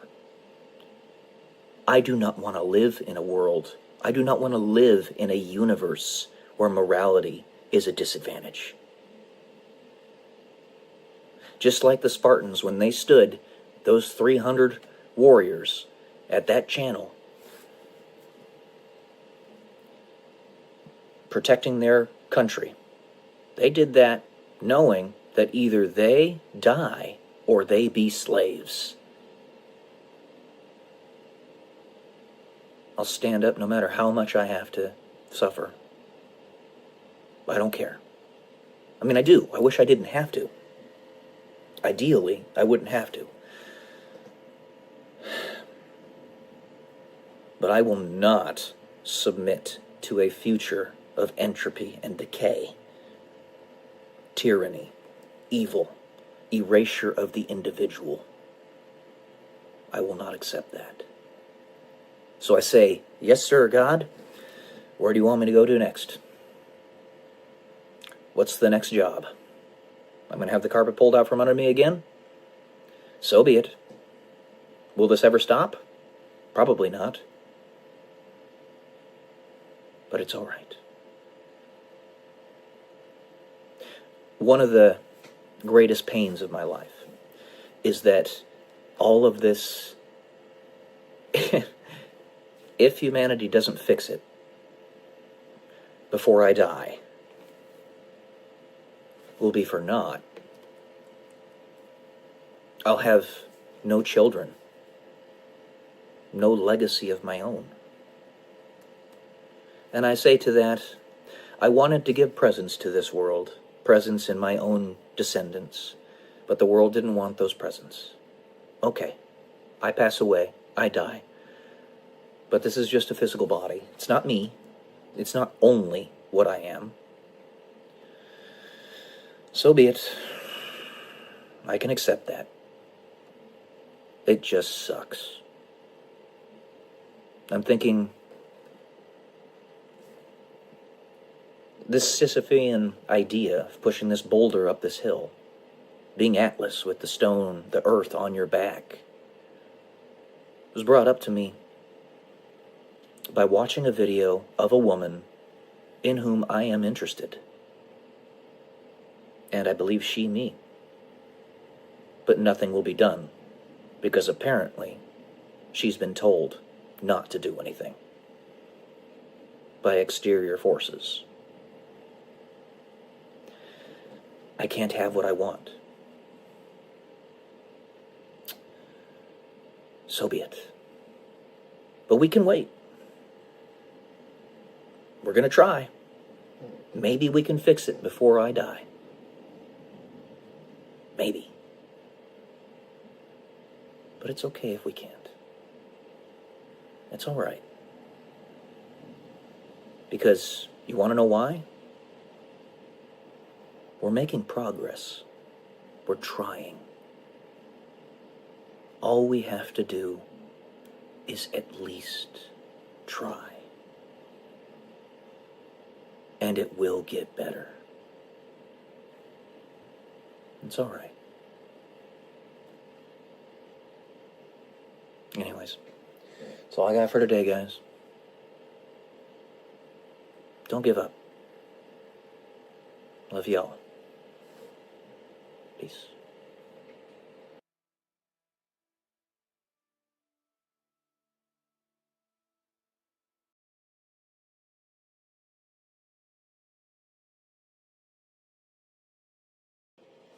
Good morning, guys. Welcome to day 120 until I'm a YouTube millionaire.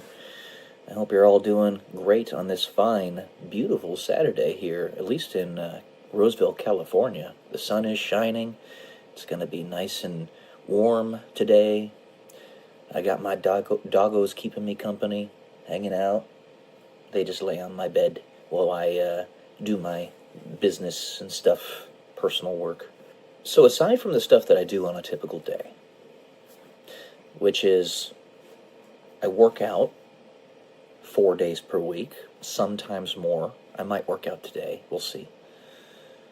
I read anywhere between 10 pages to an entire book in any given day.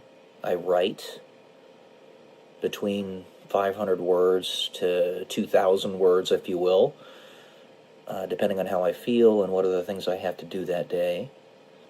I post about anywhere between 4 to 15 videos on various YouTube channels and other platforms, because you never want to centralize your efforts. You definitely don't want to put all your eggs in one basket. YouTube is a great, very powerful tool, but ultimately it has its flaws and its biases, and it could fall at any point in the near future. If Rumble does actually succeed like I myself am hoping it does, and many other people in the alternative media sphere, so thankfully it's not as alternative as it used to be. It's actually becoming more mainstream, getting people to see that you don't want to put all your eggs in one basket. Then YouTube won't be the only kid on the block. They won't have the monopoly that they have now. They won't be able to get away with allowing a YouTube channel to have 26,000 subscribers and get 40 views on a long-form video. Yeah. I am not going to get over that. This is not acceptable. But of course, it's not just that YouTube channel that we're talking about. There are many really big YouTube channels that are having catastrophic view trends. I've been watching several channels with in excess of 1 million subscribers that are getting like 5,000 views on a long-form video. Sounds like a lot to you and me, but it's nothing compared to what they, one, usually get, and two, what they should be getting. It's a very simple process to discern how many impressions a video should be getting. But they're not giving the videos the impressions.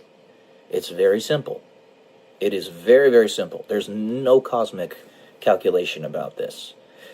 The number of impressions your video gets, number of times that you put it in front of somebody, is the number of subscribers that that channel has, plus 1,000. And then you can give a multiplier for the number of comments, number of likes, number of shares, and all that stuff, depending on how often they're shared and liked and what have you.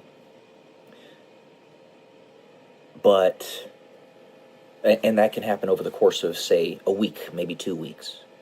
Depending on the time of year, maybe you give it a month to get that number of impressions or more. But I'm going off on a tangent here. The main thing I was trying to get at is that most of our days are populated with banalities, mundane things, because we live in a linear form of time. We have to live from day to day, you and I. We live the long way around, as the doctor in Doctor Who says when he punches his way through Splantium to get to Gallifrey from the prison that he's in. It's a long story. But if you had the ability to move about through time as if it were a river or a mountain that you could climb, and it's nothing crazy or difficult to do, then the times where your day is filled with mundane things or banalities or unimportant, seemingly, things from day to day, from moment to moment, you could fill that up instead with things of consequence. Go from one important event to another as you have energy to do so. Don't wear yourself out. And have a positive effect on those events. If nothing else, have no effect on the event, but have an effect on you. You see it, you experience it, you observe it, and you learn from it. We have something that's similar to that in videos and audio files and the internet.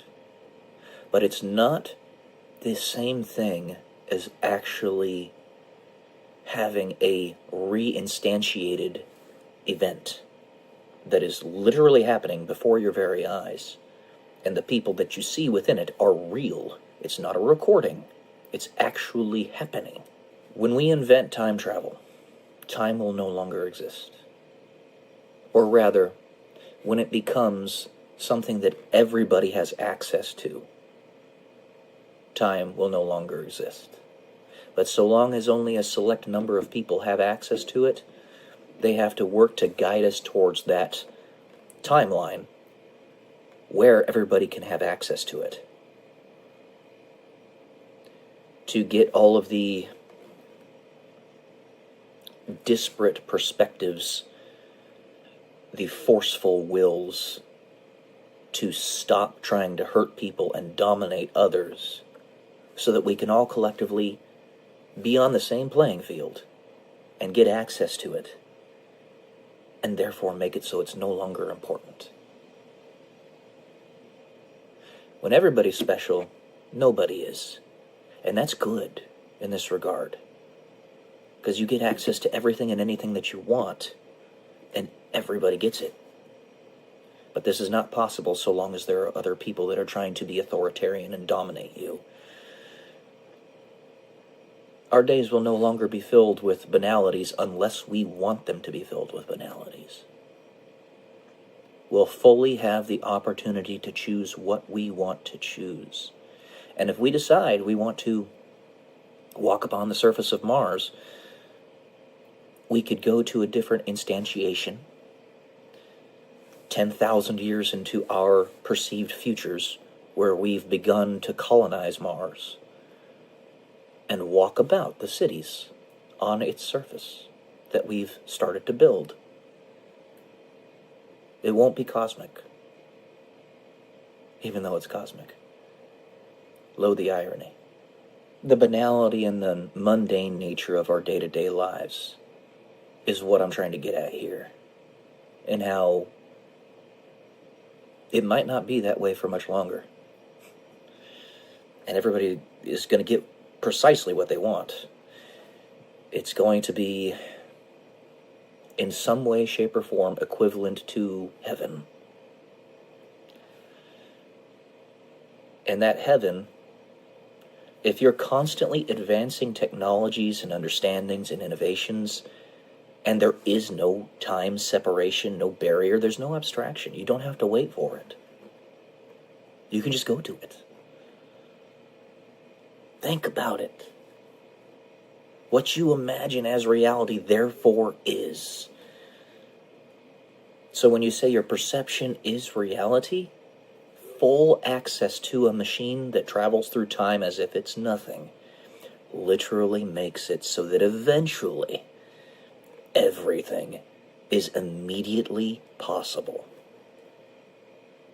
when time no longer exists. Come on, guys, put this together, because we're all going to be working to advance those things.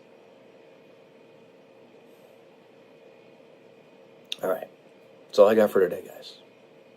Love y'all. Peace.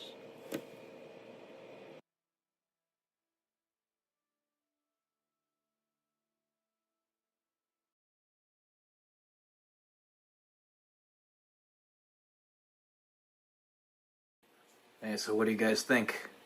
My brother Brandon got this for me. The moment I start talking, Atlas jumps on me. This shirt for me for Christmas.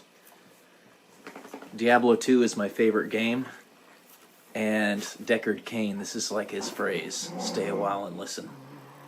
Anyways. Yeah. Just thought I'd ask you guys. There's my tacos. Spazzing as they always are. Yeah. So, I'm going to go ride my scooter because it's a beautiful day outside. Come along with me. Voila, my scooter. I've had this for like 4 years or something. The seat is aftermarket. Yeah, I have to ride the scooter instead of walk around because I have this crucifixion disease. So, it's a nice scooter though, it's fun. I get to go a little bit farther in distance. I was riding a bike beforehand because I can still do that even with my disability. But the tires are popped, so we're gonna get to this. Let's ride the scooter. Beautiful day outside.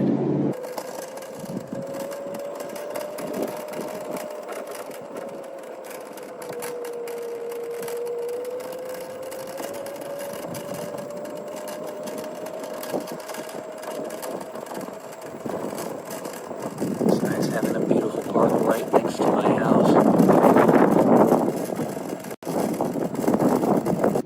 You see that right there? That's a little drainage area for when it rains heavily around here. But most of the time it's just clear and empty like that. I want to use that for my paramotor as a takeoff area, like a little runway. But because my legs, I haven't been able to use my paramotor for about 4 years. It's a great little spot though. I'll show you guys my paramotor soon. I got it back in like 2021. It's a An amazing little piece of technology. I just wish I could use it. The wetland reserve right next to Wood Creek High School. Wood Creek High School is the school I used to go to back in the day. Back in the day, as they say. Back in my day. But yeah, it's down there. This is the wetland reserve. It's really just an excuse for them to keep it undeveloped and to let the power lines go through it, I guess. But it's nice. I can't take this scooter through there, though, because it's too bouncy. High school. Looks like they're having a track meet or something. It's a soccer game.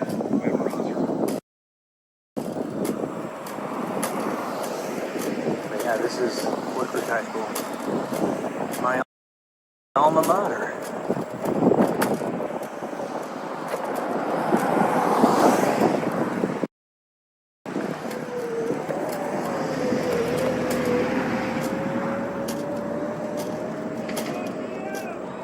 It's pretty much the only part that I can safely ride my scooter in the wetland reserve, because it's got a bike path, as you can see, right next to the aquatic center. And over there is the library and some soccer and baseball fields. That's actually where we're going, so you'll see here. All right, let's get going here. Why not, right? This is like my circuit that I take whenever I ride my scooter. Vary it a little bit every once in a while, but this is the circuit basically. Hello. That's the wetland over there. Well, we're in the wetland, but that's the rest of it. Right down here. Try to enjoy the beautiful day, and it is indeed a beautiful day. Nice, cool breeze. Partly cloudy. Sun's breaking through nicely. You can see there's a little bridge over here, actually. That's where we're going. I gotta be careful here, though, because I'm steering with one hand. A little dangerous.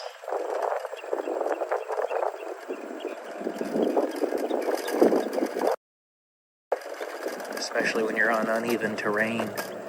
This bridge is a little bit uneven. So,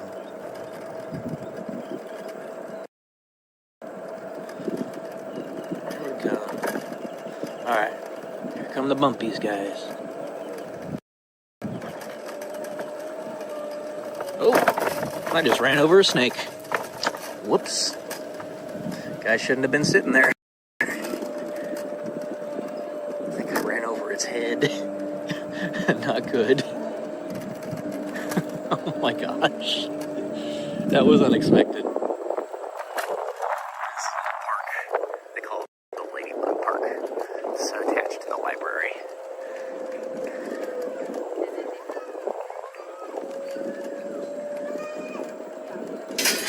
Alright. There's the dog park. You need to have your dog registered in Roseville in order to take it in there, so I haven't done that. Never been able to take my dog into that park right there, but nevertheless, it's a nifty little park. That fence over there is new. Black one. That wasn't there before. And here we are at Elliott Park. The last park that I visit on my circuit that I do on my electric scooter. Nice, big, beautiful park. Where these soccer fields are is actually another good place where I could take my paramotor off, but my legs won't let me, so. This basketball court I used to always play basketball on before my legs went kaput. remember having several 3-on-3s here, or not 3-on-3s, 2-on-2s here with my friends Josh, Brett, and Andrew. Sometimes coming out here late at night, like 3 a.m. to do that. It was a good time. Really highlights the importance of taking advantage of the opportunities that are available to you when they are. One of those opportunities is spending some time outside on a beautiful day. And you can see all these people out here that are doing just that. I'm not alone in that regard. But also, like, if your friends ask you to go play basketball or something and you're just sort of sitting on your butt doing nothing, go do it. Not only is it good exercise and time spent with your friends, but there may come a day in the future where you can't do that anymore. I always think of the phrase memento mori that the Caesars of ancient Rome used to have whispered in their ears for the purposes of reminding them that their time was fleeting, that we don't live forever, and remember we die. That's what that phrase means. So, yeah, that's why I'm out here riding my scooter. If that's what I'm resigned to do, then that's what I'm going to do. Better than nothing, right? Alright guys, that's it for today. But let me go ahead and take you upstairs to show you one last thing before we really are done. How you doing, Brando? Pretty good, how are you? I'm alright. Watch me walk upstairs super slowly. Cat says hi again. That's her spot. I'll show you one last thing here, guys.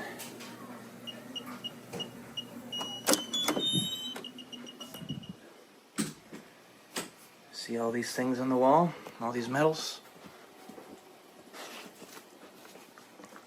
Get down, Atlas.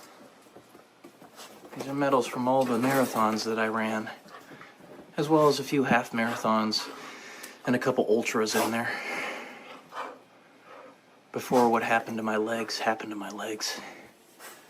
So, I wish I had it back. But, carpe diem. Seize the day. Live the life. The cards that have been dealt to you.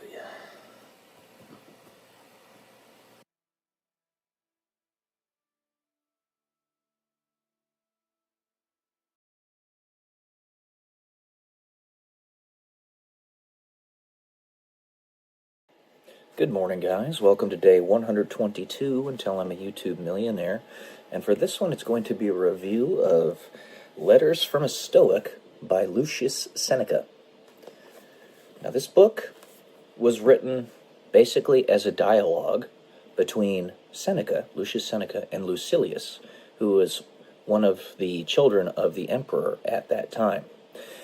Now, Lucius Seneca was born around 4 AD, so right around the time when Jesus was alive, and the emperor of his youth was Tiberius Caesar, for the Roman Empire.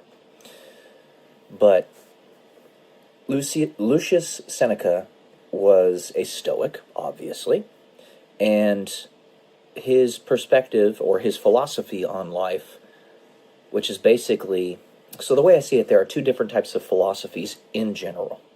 The first one is the theoretical philosophy, where you develop entire realms of thought, like, say, the cognitive theoretic model of the universe being a construction for the whole of what it is to think, meta-thinking, metaphysical, metaphilosophical. And you have Immanuel Kant's categorical imperative. You have I Think, Therefore I Am by René Descartes. People who create entire modalities of thought within the idea of philosophy. And then you have those who have a philosophy that is designed to help you live a better life. That's really what Stoicism is. It's the application, kind of the engineering side of philosophy. So you have the theoreticians, and then you have the engineers. Both are extremely important, and both have their place. Seneca would be a philosophical engineer, in my perspective.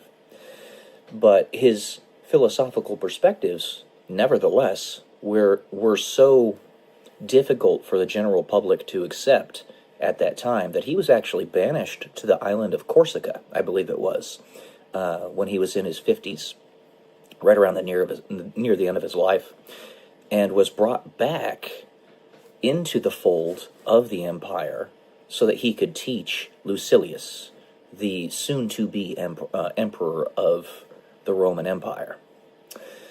And the way this book is written is a dialogue. It's basically them writing letters back to one another. You never get the letters of Lucilius, the ones he wrote to Seneca, but he writes back to Lucilius with the various ideas that he has, the various philosophical teachings. And it was actually designed intentionally, and they say so much in the book, to where it was not just meant to be for Lucilius. It was meant to be actually broadly publicized about the intelligentsia of the Roman Empire at that time, so that they could all read it as well and get the full brunt of Seneca's philosophical teachings with respect to Stoicism. Basically, what you see me doing here with you, with all these videos, and my ability to talk to you directly, if you were to send letters or communications back to me, let's say it were a recorded telephone call or a recorded Skype, that's the equivalent of this. I'd have the Skype call recorded and posted to my YouTube channel for everybody to see. And any ideas that came about from that, everybody would be able to glean. It's a very good philosophical book.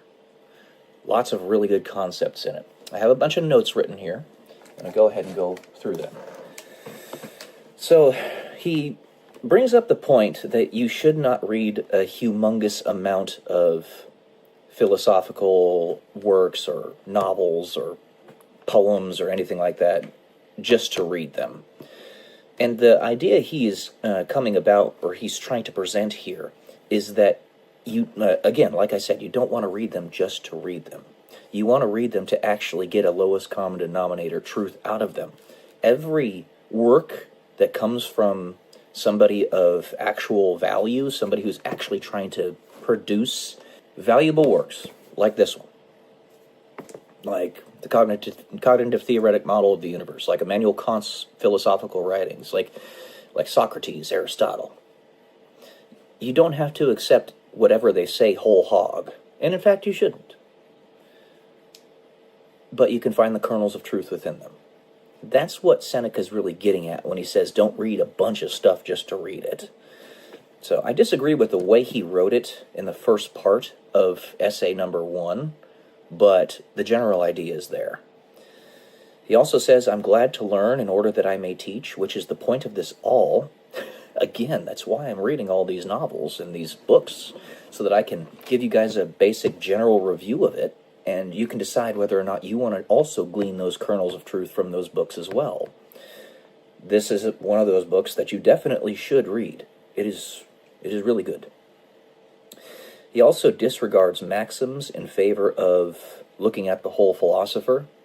That is to say, don't just try to find the 5-word quips to give to somebody about somebody else's teachings if you don't really understand what they mean by it. There's a lot. He speaks of a lot of intelligentsia at the time that know these maxims as if they are wise, but in fact they just know those 5 words that a philosopher said, and that's it. So he's got a very good point there. It ties into having the whole picture approach. I also found it really interesting that he has a lot of proto-Christian echoes in his writings, which it kind of makes sense because he lives during the time of Jesus. Kind of makes sense, But at the same time, he wasn't Christian. It makes me think of the 100th monkey theory, which is to say, the cultural zeitgeist, which is an underlying paradigm of the world at the time, might actually have some type of thread that connects us all together subconsciously that we don't actually consciously know about. Where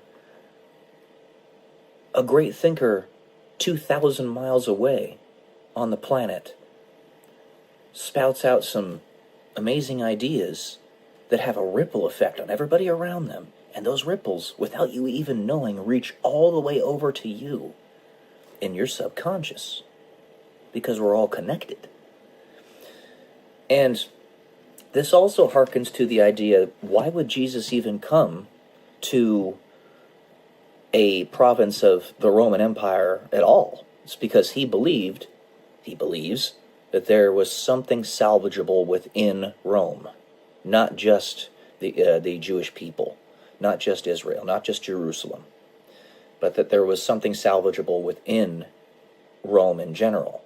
Pontius Pilate, who had great respect for Jesus, had to do what he did, and Jesus told him that he was required to do it, partially so that Rome would stay stable, at least for a couple hundred more years.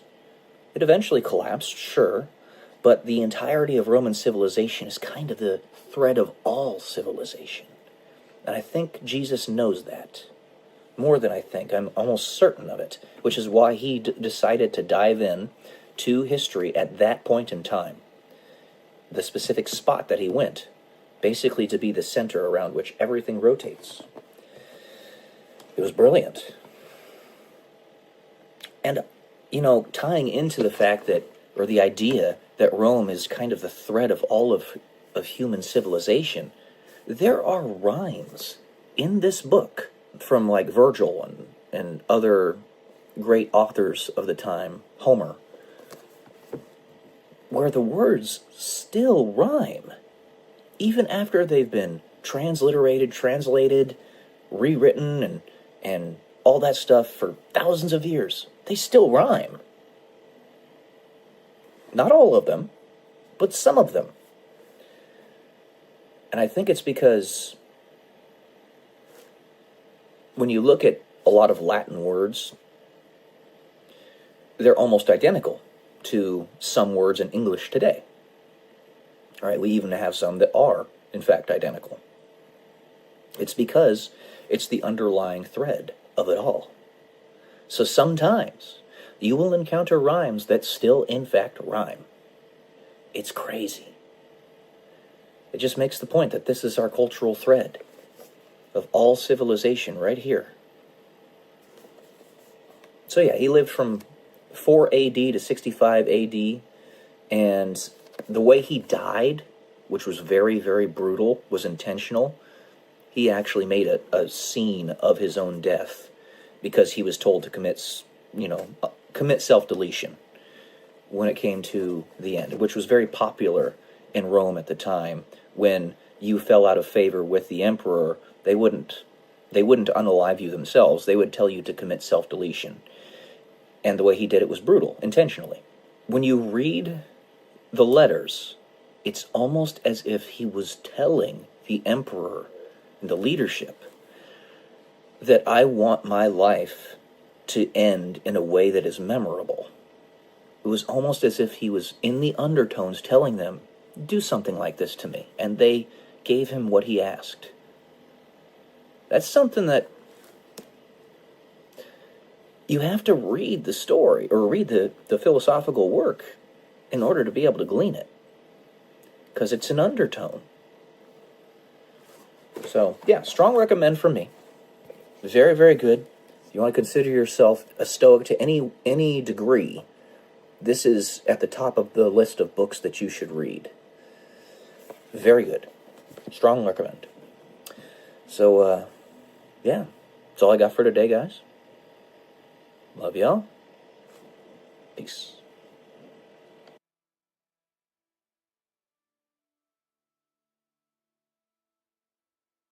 Hey guys, I think I'm just going to make a nice short one today. This should be day 164 until I'm a YouTube millionaire. Just realize, if you haven't already, it's one of the big things that I talk about on this channel. It's humongous. It's everything. Like a lot of other things. It's humongous. It's massive. Giggity. I'm funny. Just kidding. Anyways. Family. Family is everything. Stop it. The dog was bumping my phone. Family is everything. So, my mother's birthday is tomorrow, 2 days after Mother's Day, which is, her birthday obviously is always around Mother's Day in the United States. We're going to go have some fun. My mom, my dad, and myself, doing a little bit of traveling, as we typically do. But if everything else is taken away from you, in terms of the impact that you can have on the world, one thing you can always fall back on: helping the people that are closest to you.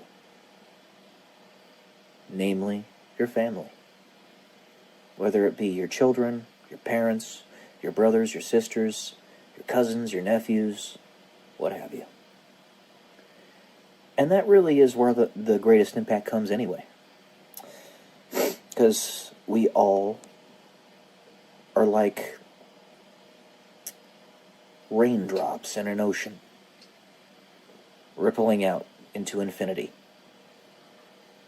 affecting in that way the underlying zeitgeist of the human consciousness that is across the globe for everybody. So keep that in mind. Sometimes the greatest impact, or pretty much all the time, the greatest impact you can have is by spreading love to your direct family. So, alright guys, like I said, short one today. So, love y'all. Peace.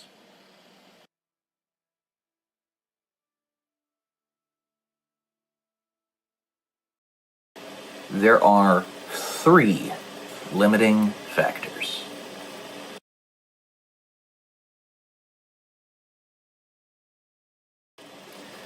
Welcome to day 194 until I'm a YouTube millionaire. There are 3 limiting factors in this process, whatever it is. The process of saving souls on Earth. The process of squeezing as much juice out of the orange as one possibly can. The maximal amount of suffering to precipitate the maximal amount of empathy, and therefore the maximal number of hearts that are turned from stone to flesh in whatever experiment, program, this whole suffering paradigm is. Okay? The one of which I was discussing in previous videos. About how I'm pretty sure my job on this planet, me specifically, is to suffer. And that's okay. I mean, it's not okay. I don't like it. I really don't like it. It's unfortunate that somebody would have a job like that. But when you're dealing with the abyssal depths of pure negativity and darkness, you know, desperate times call for desperate measures, and require unconventional means to defeat such a force. There are 3 limiting factors. The first one is the individual in question who is acting as the sponge. In this case, this hypothetical, since there is no actual proof as to what's going on, that is me. I explained in previous videos how I act as the human sponge, soaking up all of the negativity of the world as best I can, kind of like a karmic sink, in a different manner to what Jesus did. Jesus did it at a specific point and basically opened the door for everybody to be saved. What I'm doing is sucking up all the vestiges of the nonsense of the of the garbage creator on this planet, the demon. All right, that's my job. So I'm the first limiting factor. And if I were to fail in this hypothetical, this is a hypothetical, Jesus would come in. He would step in, just like it says on that vanity card that I showed you guys a couple days ago, and take over. He would sweep us all away, get us out of the mess, those who have been proven to genuinely follow him and love him, or even those who don't want to be with the darkness, frankly. Because if in a bimodal system, if you don't want to be with the darkness, you really can't be a fence sitter. You're de facto with God, because the devil owns the fence. I believe C.S. Lewis actually made a short analogy or story about that, how the devil owns the fence. Those lukewarm are spat out, as is said in the Bible. Okay? So that's the first limiting factor. Jesus will come in and sweep us all away. The second limiting factor, if humanity loses their nerve in whatever this process is, that is, people simply stop trying.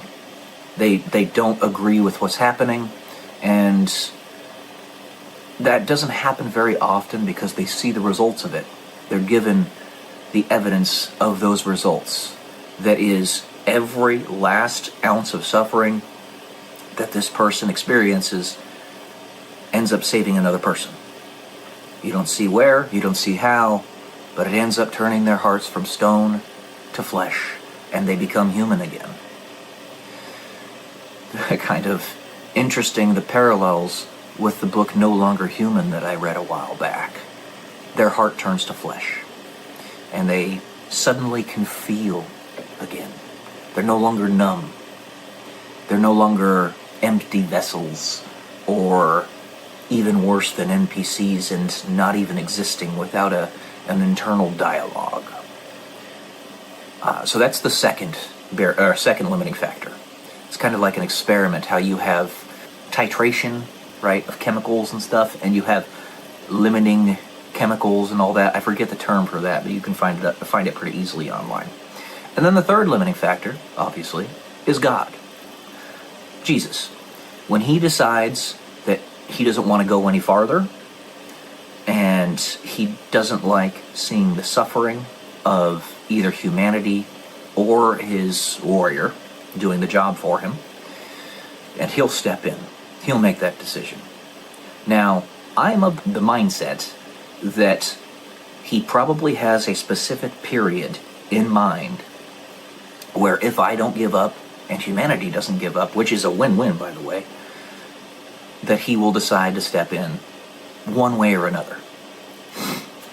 So those are the three limiting factors. I think Jesus wants this, we're butting up against the third one right now. Because if I, the sponge, do not break, right, or get saturated, if you will, and stay saturated, and humanity doesn't lose their nerve in continuing the pain process, whatever that is, then there comes a point where you've gotten everybody. And the only entities left are those who have committed the unforgivable sin to sin against the Holy Ghost, which is to know that the Holy Ghost is who and what the Holy Ghost is and still defy it. So those people, perhaps 144,000 of them, I don't know, commit the unforgivable sin. They are the abyss. There is no way to save them, or they're with the abyss one way or another. And Jesus says, okay, I'm stepping in now. You did your job, good job, good and faithful servant, and takes over. Ends the charade for what it is, pulls us all out, and that can take many forms. Either we can collapse the timeline to where it happens specifically at this point in history, the convergence of reality, and we don't have to jump to other timelines. Or like a polyp, we pop off of this one and are raptured away. Now what I mean by that is, a rapture in this sense is basically a time skip, okay? A period of time where there's tremendous tumult and destruction across the entire planet, where everybody who's decided they want to be with Jesus would have passed away in that tumult. So Jesus decides to take them away so they can skip over that spot and just be with him, right? That's what that is. It's just a time skip, essentially. That's when I say time skip, that's what I mean. And I had mentioned time skip in an episode a long time ago. It was probably a couple months ago. And that's what I mean by that. But if you endure to the end, then the timeline is collapsed to be exactly at the point where there is no longer any destruction, aside from the abyssal creatures that will not be saved. So at that collapsed point, if we get there, then we can know for certain that we've gotten pretty much everybody, or we have gotten everybody that can be gotten. And the only way to get more than that is to convert the abyss into not the abyss, which I guess is technically possible, because if you can imagine it, it is, but that's going to be saved for another part of the story, for later. Once we get out of this mess, then we can consider trying to pull them out of that. But not now. Not now. It is a triage situation. And to sink excessive amounts of energy and time into that will take away from the souls that can be saved in the meantime. So, 3 different limiting factors. The sponge, the whole of humanity, and Jesus. I don't think the sponge has ever given up. And I think humanity is keeping their nerve up. Jesus will be coming soon. Alright. That's what I got for you guys today. An interesting hypothetical. Love y'all. Peace.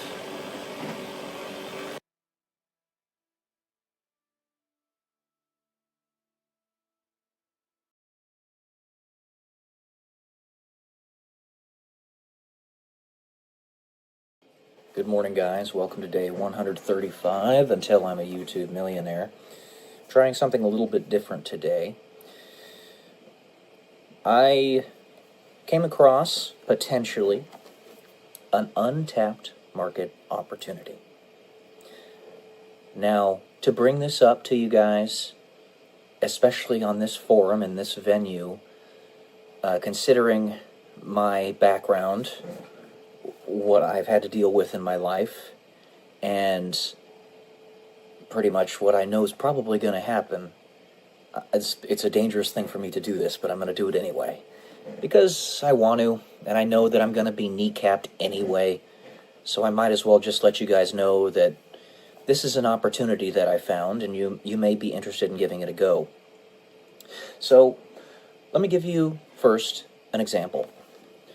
When it comes to investing, in order to have the investment be considered a good opportunity, the standard is that you get at least a 6% year-over-year ROI on whatever the investment is. So that's the minimum. You get 6%. If it's at least that, you're good to go. And it's a decent investment. You can do this with things like real estate. So let's say you invest $100,000 as a down payment into a property. Then you're going to want to get a minimum of $6,000 per year of profit. Not income, not revenue, profit, in order for it to be considered a good investment, or $500 a month. So that means whatever your expenses on top of that, you can do the math. Generally speaking, that's a good way of looking at it. And if you get anything better than 6%, that's icing on the cake. Honestly, anything above 0 is good anyway, but if you're looking for a good investment, one that's actually making good use of your time and money, better than you could find pretty much anywhere else, then that's what you want to do. Well, it's not just in real estate that you can do this. It's also in general advertising. Okay? So, YouTube and Google have means by which you can actually advertise your platform. And it's actually fairly simple. All you have to do is get set up on your YouTube account. Let's just use YouTube as the example. This is the primary thing that I'm talking about. It's the untapped market opportunity that I think is available to most of us that we haven't given it a chance, and 99% of people aren't going to give it a chance anyway. But I'll tell you, you can advertise, let's say, a specific video. This changes from niche to niche, but let's just say a finance video on your finance YouTube channel, let's say 10 minutes long, and you specify that you want it to be for gaining subscribers on your channel. They give you 3 different specifications that you can give for the advertisement. If you say advertising, and let's say you put $200 per month into that campaign, well, that amount of money you can expect, if you're a channel that's 500 subscribers to start, that you'll get probably about 250 subscribers from it. Ish. Again, it varies with the niche. But basically what they're going to do is they're going to push out your video to people who wouldn't otherwise see it. They're going to give you more impressions for it. Now, you're thinking, I'm not making any money off the channel. Why put money into it? For a multitude of reasons. The first one being, like I said in previous videos, this YouTube channel that you're making for yourself, as long as you don't do anything stupid, as long as YouTube doesn't collapse, is going to last in perpetuity. This is a platform where you're advertising yourself. That's what YouTube is. YouTube is an advertising platform for yourself, or whatever thing you talk about on your channel. Okay?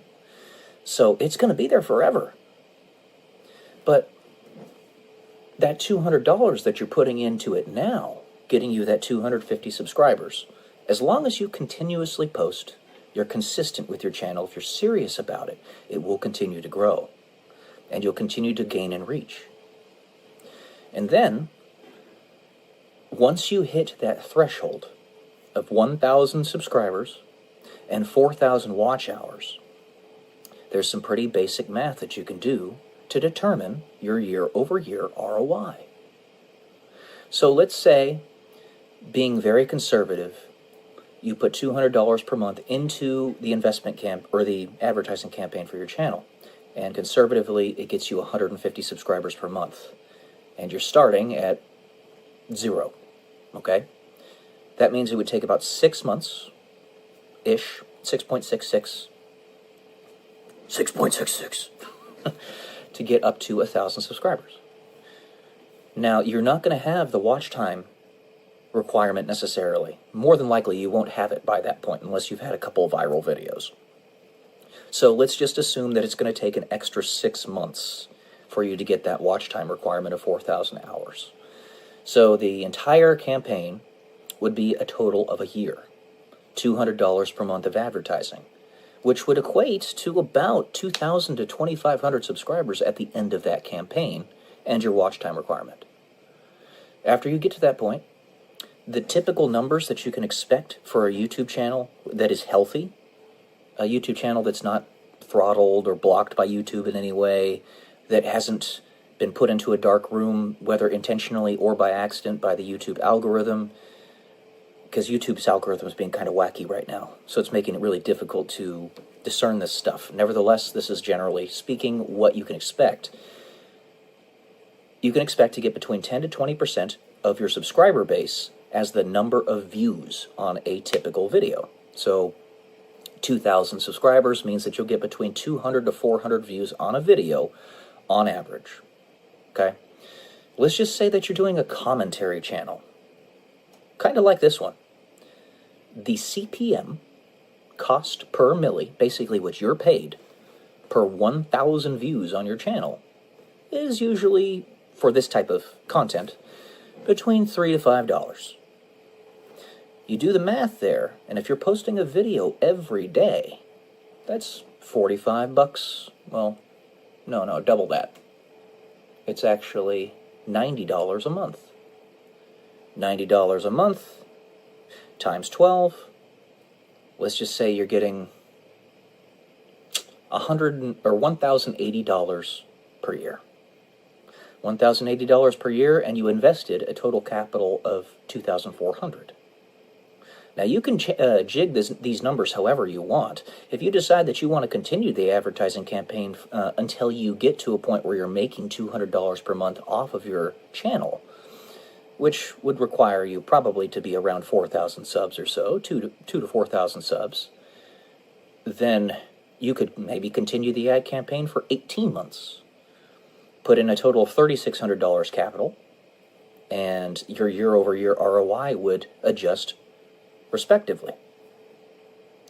And you can continue this if you really want to. But right now we're just talking about getting yourself to the monetization threshold. Now, for those who hit the YouTube jackpot, this doesn't really apply to you.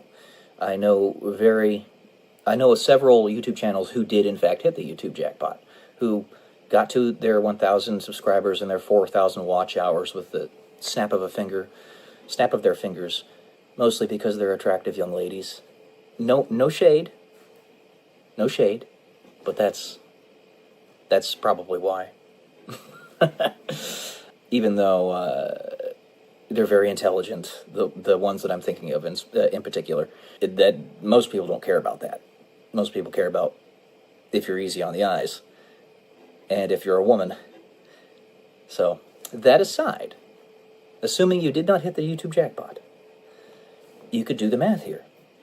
So, let's say 18 months to get you to the $200 per month threshold. You're not going to get that $200 per month until the end of those 18 months. So you're going to average out the amount of money that you're making per month. Let's just say that's $100 a month that you're doing for 18 months on average.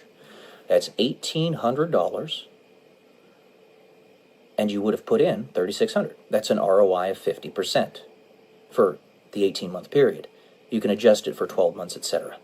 But the return on investment here is utterly gigantic. Now, it is not passive like owning real estate is, or real estate is as passive as you get, because you still have to produce content. You still have to make videos on a regular schedule that are in the niche and of the quality that your viewers expect.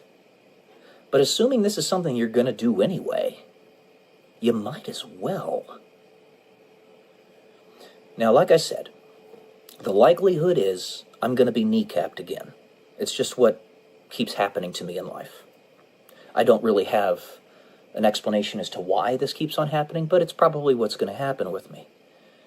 So, if I give you the information, at least somebody's going to benefit from it. Even if only 1 out of 100 people is even going to give this a chance. I'm thinking of my brother James. He's got a YouTube channel that's growing very nicely. He's got almost 1,300 subs, and he just got fully monetized, so he's making some money off of his videos. If he wants to expedite the process, think of it in terms of year-over-year ROIs, returns on investment. If you have the money to afford, then what you can do is this $200 per month or whatever it is into an advertising campaign, and ratio-wise, it's going to match up, whether you put $100 a month in, $50 a month in, $400 a month in. So $200 a month is going to get you 150 subs minimum. 100 will do half that, etc.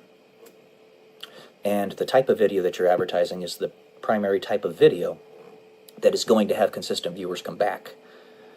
So if you want to do this, these are your numbers. It's quite smart, because this is going to last as long as YouTube lasts, forever. As long as you don't get your channel deleted by YouTube for some reason or another, it'll be there. So give it a try. Consider it. It is an untapped market opportunity. If everybody were doing this, that wanted to grow a YouTube channel and were serious about it, it wouldn't be this high of an ROI. It would be much, much, much lower. But it's an extremely high ROI because so few people do it. There you go. All right, guys. Love y'all. Peace.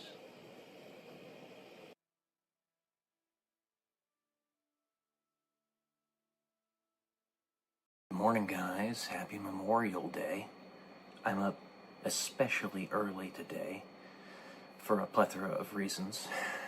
First one is my dog Atlas had an accident, as happens on occasion. It's been happening with a little bit more frequency lately, though. I think it's possibly because I'm feeding him a bit too much cheese, so I probably need to change his diet. It's the 26th, by the way. May 26th of 2025 is Memorial Day this year. But yeah, I'm up. It's 2 a.m. right now.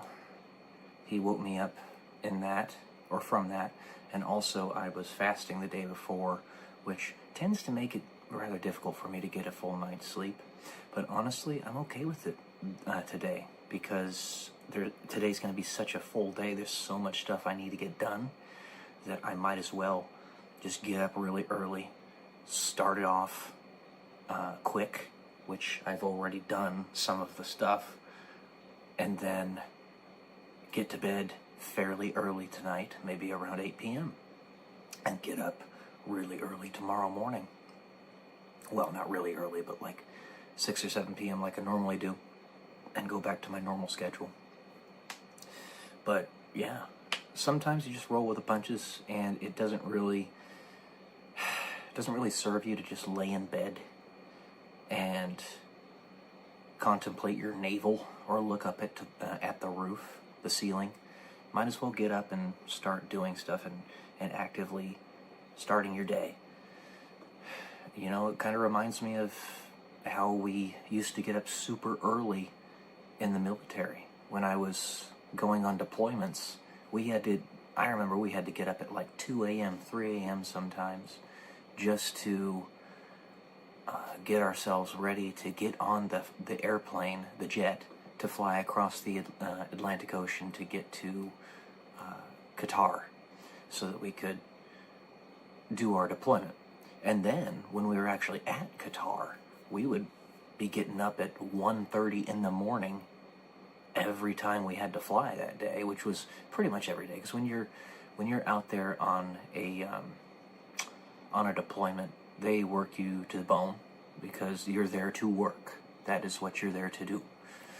And you know, I burned holes in the sky back then. We would get up super early, do a flight briefing and all that stuff, and thankfully it was all very cookie cutter because we did it so much. It was so routine, but we got up really early to do it.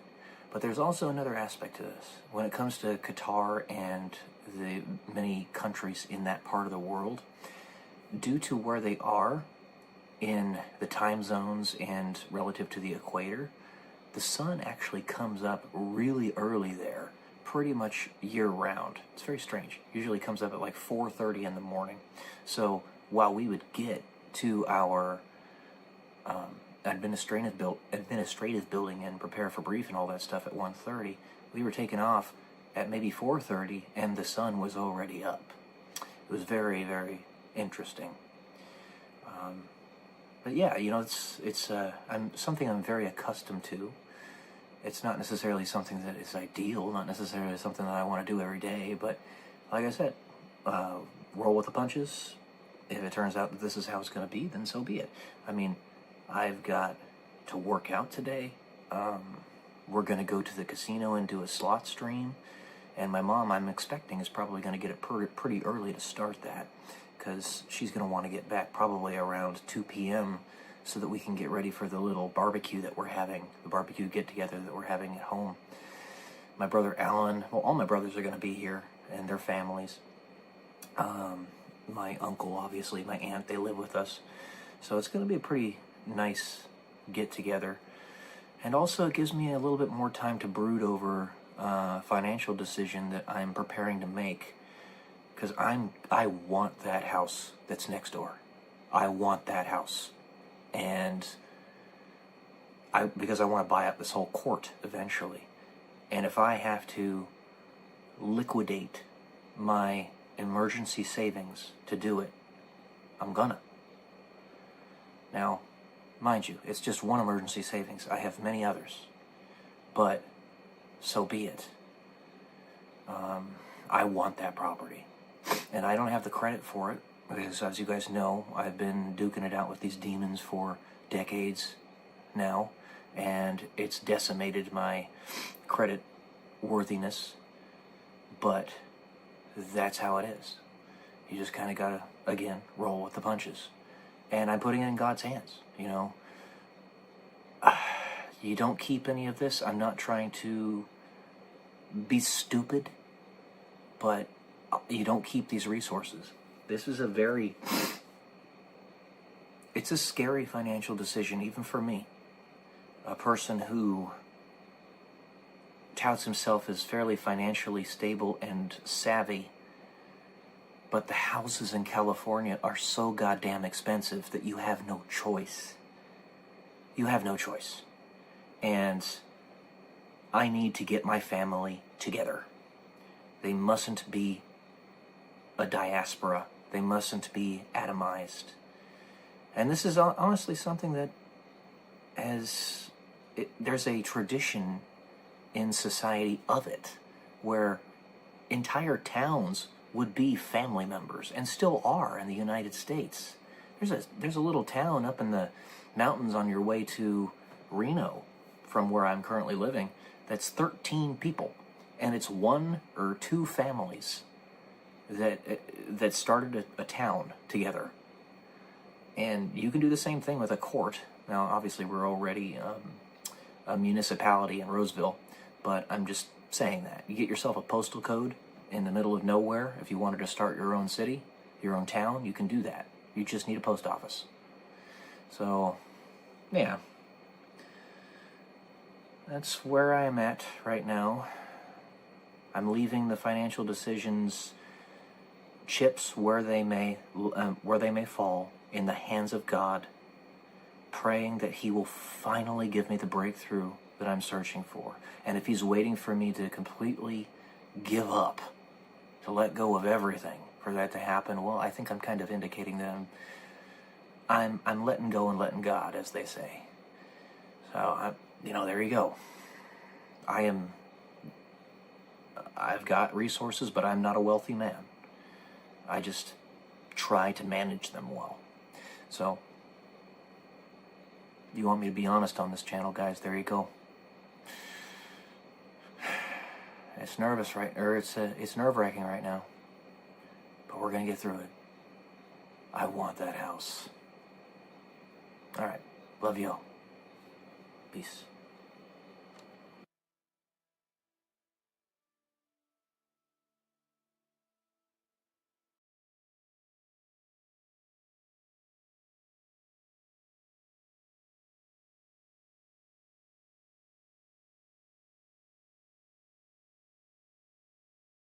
Good morning, guys. Welcome to day 157 until I'm a YouTube millionaire. I've got a slightly different setup today, trying something a little bit different. But I'm going to read an essay that I wrote and have updated today. But I wrote the original back in, what was it?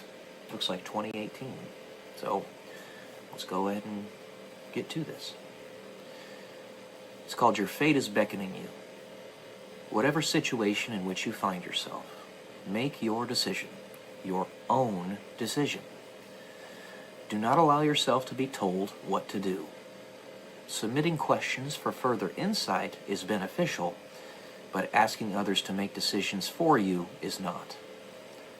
This is especially poignant for people of my generation, the millennials, who are now starting to step into serious positions of leadership. Serious positions of purpose. Much of the time, if not most, you will not have a trusted mentor to which you may look. The decision, wherever it leads, will rest upon your shoulders. This is a requirement of being a man, a requirement of taking that leadership mantle. Do not be afraid. Let the chips fall where they may. This is a time where we all must up our game. Here's another story.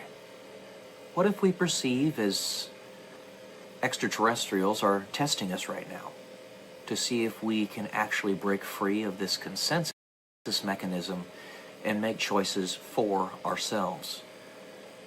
Many have already known that they exist as individuals and will soon join the intergalactic community as sovereign, full-fledged members. But still others, bitter clingers to false idols, have not. Many people simply refuse to make choices for themselves, out of fear. The consensus mechanism, while useful for social interaction and a fundamental part of our social nature, is the main biohack for any social species. We are susceptible to suggestion, and scarcely realize that we're the ones that just might need to do the suggesting. Members of the intergalactic community of civilizations, perhaps, one might say, are the family of species that have themselves transcended time and space. And this is perhaps why we do not see them readily. They are no longer bound to the unfortunate linearity of our reality. But there is a kicker. There is a potential for a particular individual to completely break free of the consensus mechanism independently and turn themselves into the evidence of our human sovereignty. This person will then dispatch the nothingness from our reality entirely. This is to say, the individual will act as a proof of concept that, like the first pill that cures cancer costs $20 billion, leads to all other pills afterward costing 5 cents, this individual will make it workaday for others to follow, especially if they outline the process in detail, thoroughly. It may have, for example, taken Isaac Newton with an IQ of 190 to develop calculus, but it takes only a person with an IQ of, say, 115 to fully understand it if taught. This particular person, that proof of concept, is aware of the potential and wants you to push harder, both yourself and him or herself, so that we can all win. Make the diamond that is the will of humanity. Your fate is beckoning you. We as human beings do not know of the things of which we are capable, for they are things of which we have yet to even imagine, and we must first be able to imagine such possibilities before we can begin to believe them possible. Think of yourself moving entire planets in the sky with the simple snap of your fingers. All right, guys, that's it for today. Hope you enjoyed. Love y'all. Peace.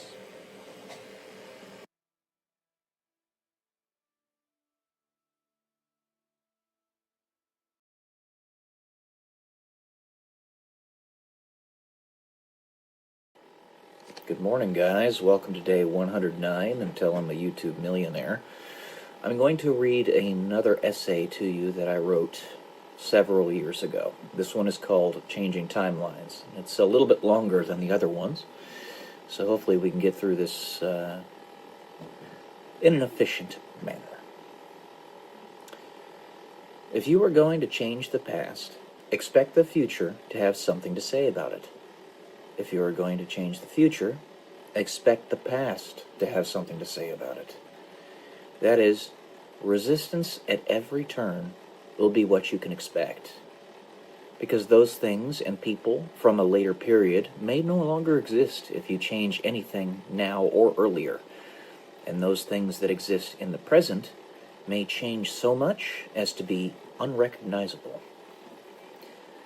To have such powers is unfathomable. and I fall back upon a very key axiom, or mantra, if you will. All, one, or none. All other numbers are arbitrary unless one with authority says otherwise. Therefore, only God may have such powers, to be timeless, and to unilaterally decide the path of the universe, who and what will exist, and who and what will not.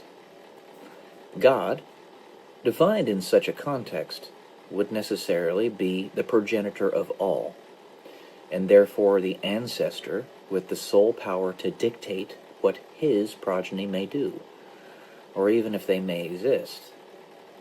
But in that there is no such thing as time in a linear sense, what makes God in fact God?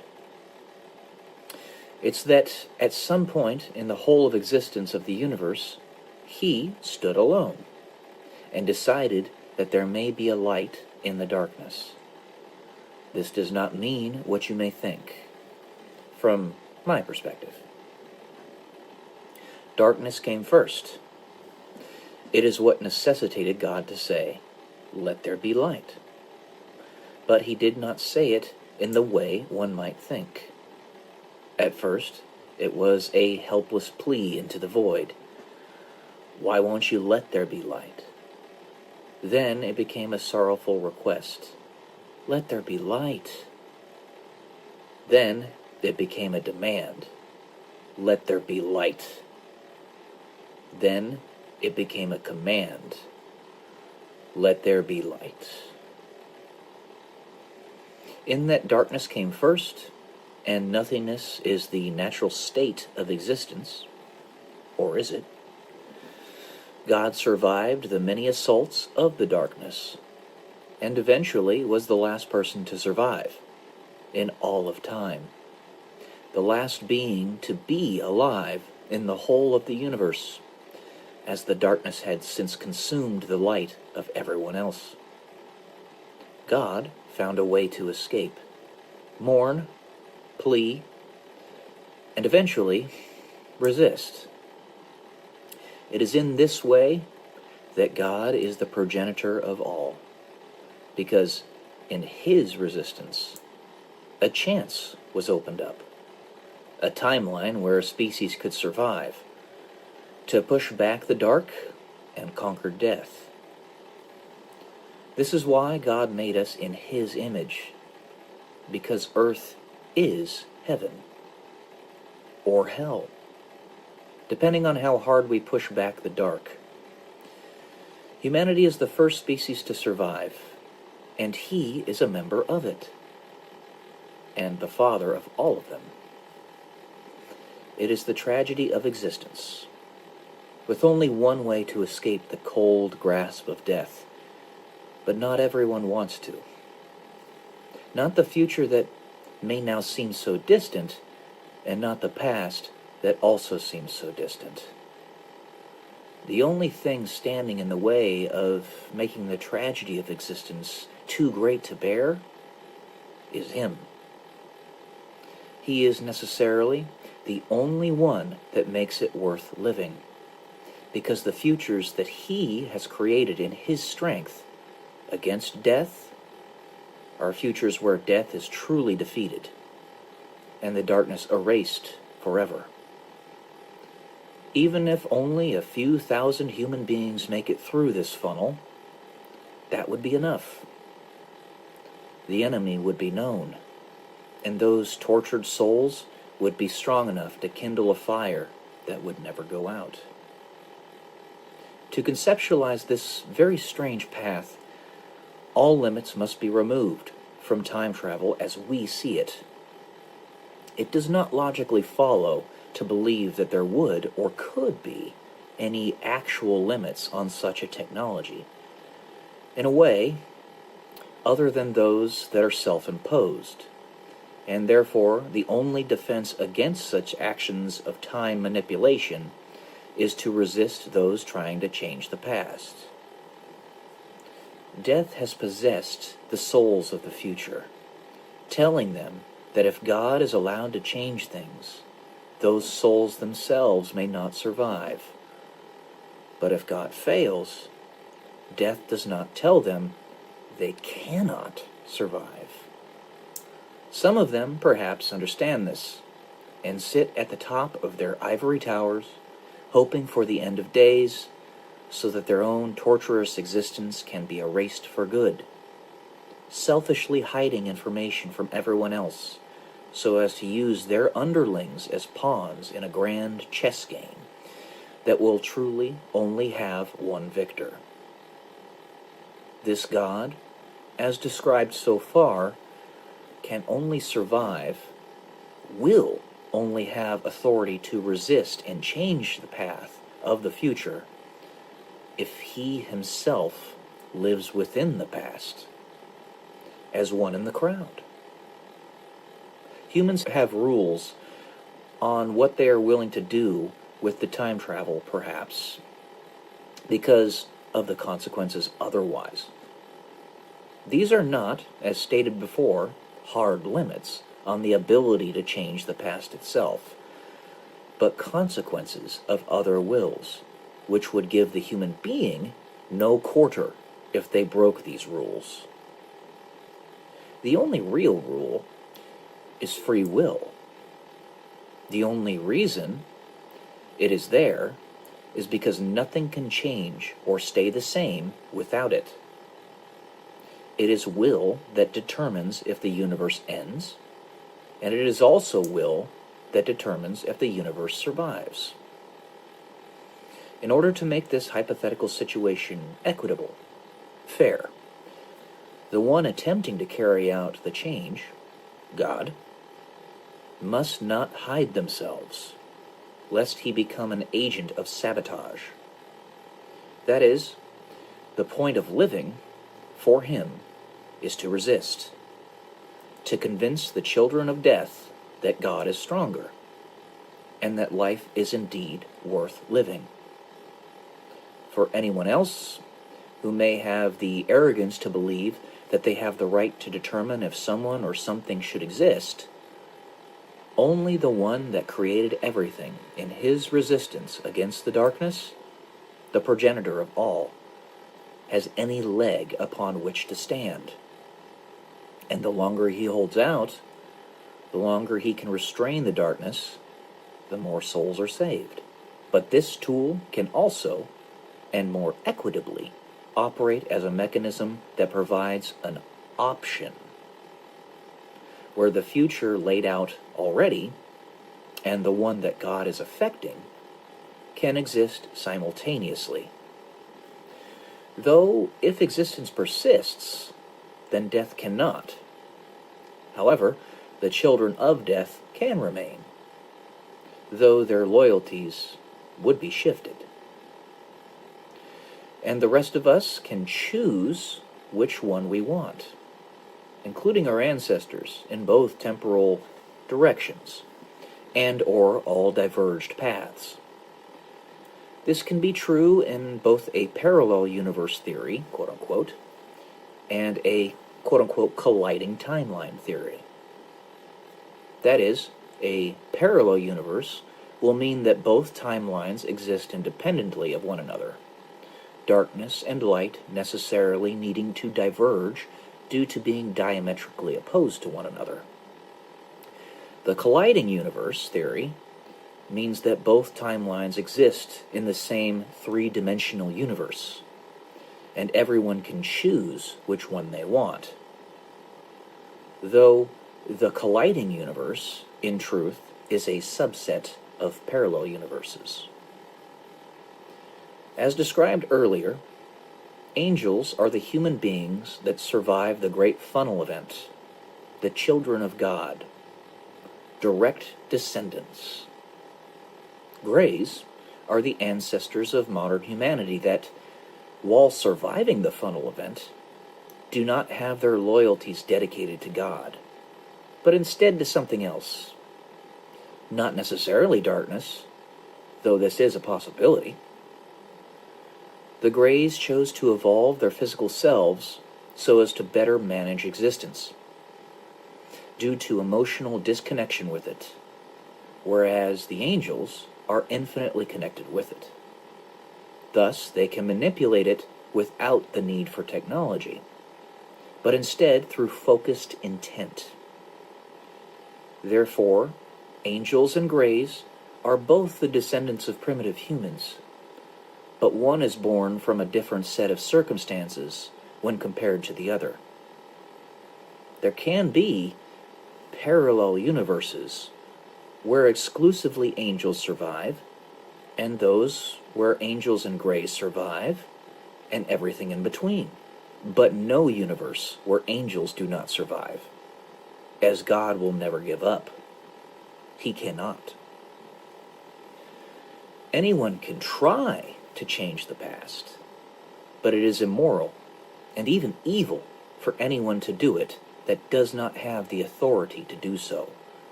Only the one for whom the entire universe would not exist without his efforts has the authority and moral right, even obligation, to do so. But even he will face resistance, because the future usually refuses to change. And as an infiltrator, God must convince humanity that life is worth living. It is a battle of wills. Why do I use time travel as my launch bed for an explanation of God? Think about it. All the potential powers allotted to a time traveler with no arbitrary limits placed upon what he could do with the technology are the powers of God. He knows the path he will follow in life, and also knows what it would take to change that path. Resistance, because both your past and your future ancestors do not want that path to change, usually. He is everywhere, always. Possible because he can go to any timeline an infinite number of times. He is beyond time and needs no beginning or ending. Because to manipulate time means that any and all points can be the beginning and the ending, rather than a linear point from which all future events spring. God instead becomes a center of a four-dimensional sphere around which everything rotates, aka the divine choir. He is all-powerful and more. And the stronger his will, the more the universe rotates around him. Therefore, the whole universe must rotate around him. All right. That's it for this one, guys. I hope you enjoyed. And now that I've read back this essay, I'm actually going to integrate it directly into my story. Love y'all. Peace.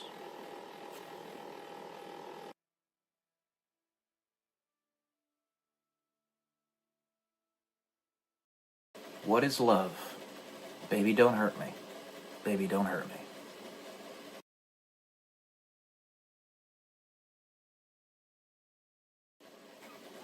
Welcome to day 189 and Telling Me YouTube Millionaire. So with recent events, recent developments in my personal life, as well as, frankly, the world writ large, in the essence that truth does have some type of context to it pretty much all the time. So I think it was Reinhold Niebuhr who said that truths, some of them are truths of context. It justifies re-tackling the same concept a few times as time progresses. So what is love? Baby, don't hurt me, baby, don't hurt me. Ooh, whoa, whoa, whoa. So, agape, which means love in all its forms, its purest form, absolute, entire, complete love, means that you would be able to express it in any way, shape, or form that you so desire. Nothing is off the table. everything that you are capable, of which you are capable as a human being and as a spiritual being, you can exercise if you so desire. Now, if you love somebody, and one way you want to express that love is sexual, know that we do it anyway. As Jesus told us in the New Testament, for those who even think of indecent thoughts with somebody else who is not their wife or their husband, that is committing adultery. Now, why would he say that and at the same time be like just brushing it off? It's like, I'm not worried about it. Well, it's this essentially. It's the ephemeral and the temporal, and the non-ephemeral interacting with one another. So the separation, for instance, that a person has with loving somebody and being in love with them, what exactly is that? I would submit that there really isn't a separation. There's just different expressions of love.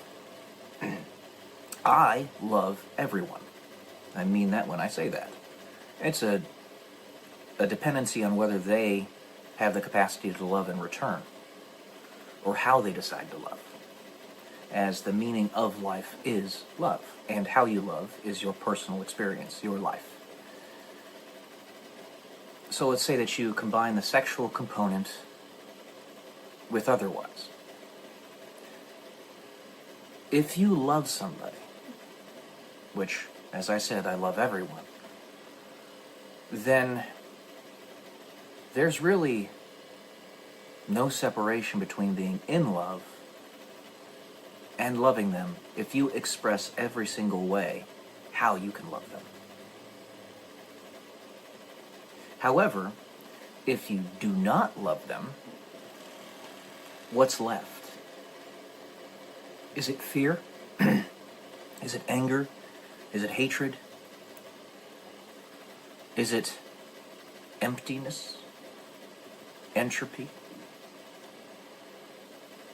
Because if you love someone, you truly are bonded to who and what they are and love them so much based upon that, then a physical expression is not all that important. Say you want to gobble up somebody's mind because you love what they have to provide there, or you want to gobble up their body because you think it's really attractive, or any number of other things. You are drawn to them, and you consummate that with a sexual connection. You become of one flesh.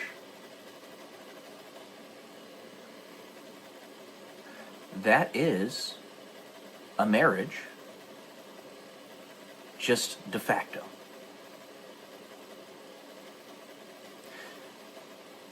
In that Jesus tells us that if you even have indecent thoughts with somebody who is not your wife or husband, you have committed adultery. That is basically telling us that we're all going to have them. We're all going to commit adultery. It's simply our actions in this world that act as the protection, the umbrella of God's perfect trust that allows for the proper rearing of children. Us all being children, but especially our children. In a very dangerous, depraved, nefarious world.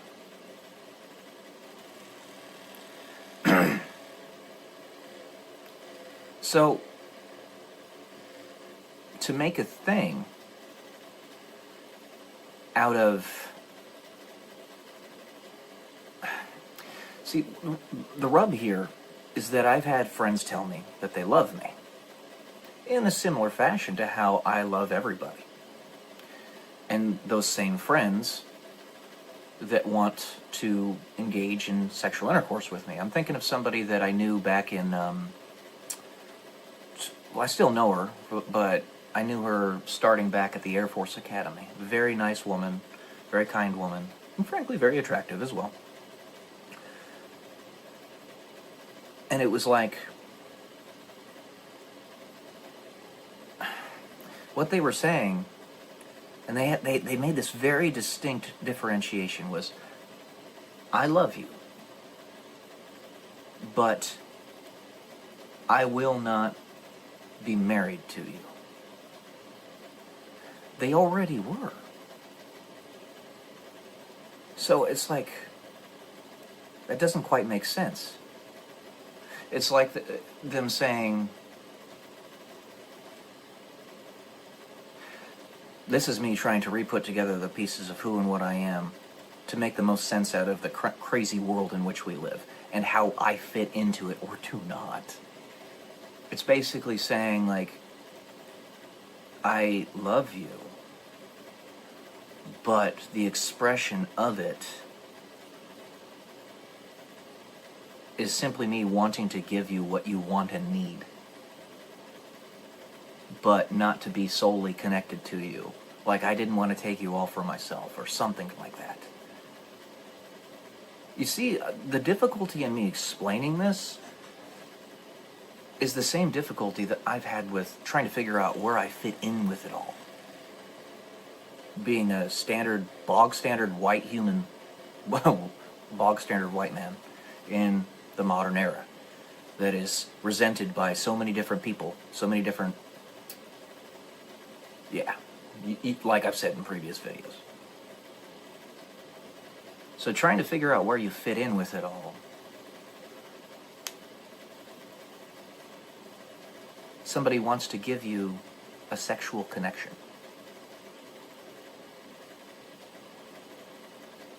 It's small, but at the same time it's not.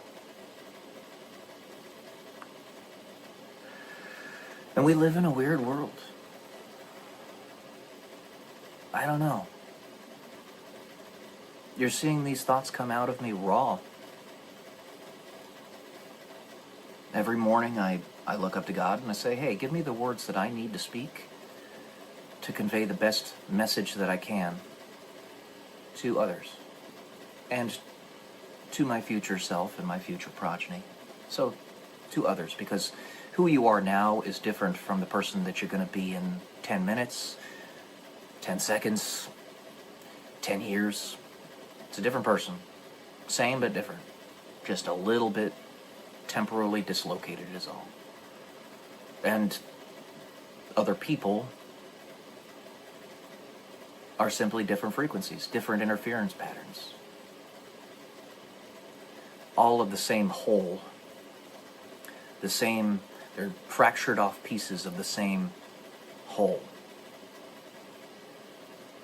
So what is love? Baby, don't hurt me. Baby, don't hurt me. If I ever hurt anybody, whether intentionally or not intentionally, that I need to re-gauge how I'm doing it. Because I don't think that's the proper expression of love, unless it's tough love. And tough love has its place, and it's still love, and it's very important.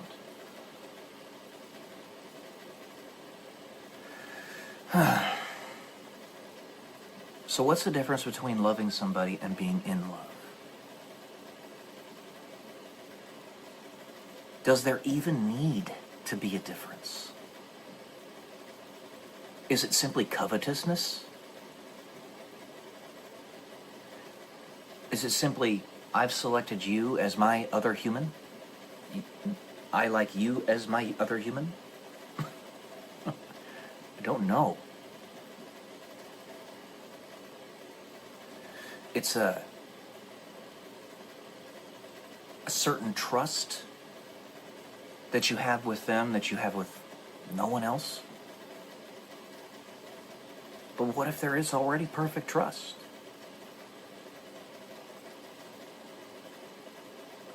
That the ultimate conclusion to it all will be that expression of ultimate trust. Like the female lead in my story. Everything that she's doing seems to be contrary to the scientist's mission, which is to save existence.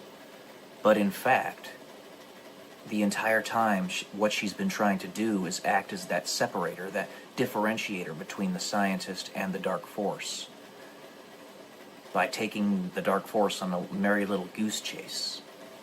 A silly goose chase. I don't know.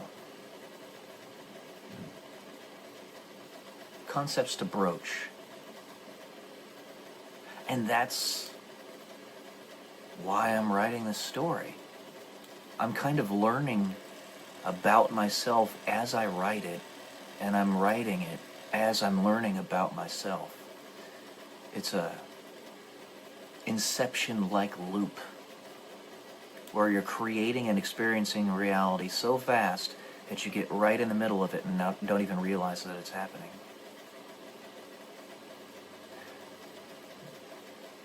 But there is something different.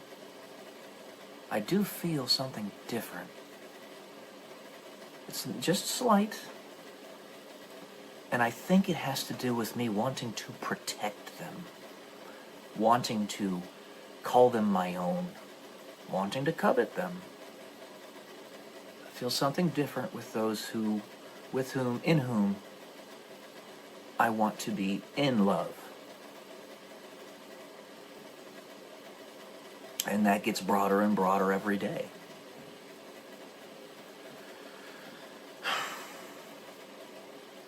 Man.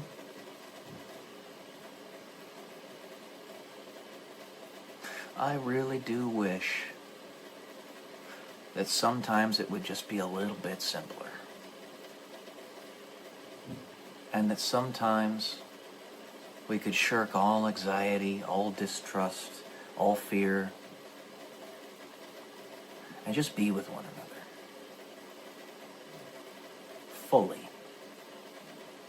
In that perfect trust. Do exactly what you want.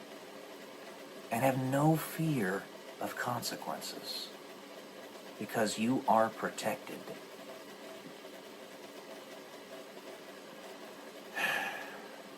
And there's somebody I want to protect. I hope she'll let me. She's much younger than me. I bring that up several times because while it's not a rub with me, I know that it might be for others. Might even be for her. But just know that this used to happen all the time. It used to happen all the time. Where the woman would be 15, even 20 years younger than the man. If you look at Caroline Levitt and her husband is 60-something and she's 27. I don't see personally anything wrong with that.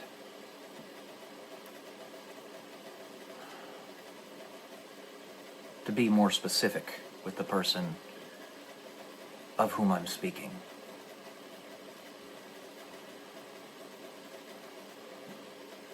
I want love. And I want it to be mine. I want to protect you. It makes you feel like a man when you can protect your woman. So, anyway. I'm just going to leave it there today. What is love? Baby, don't hurt me. Y'all have a good day. Love y'all. Peace.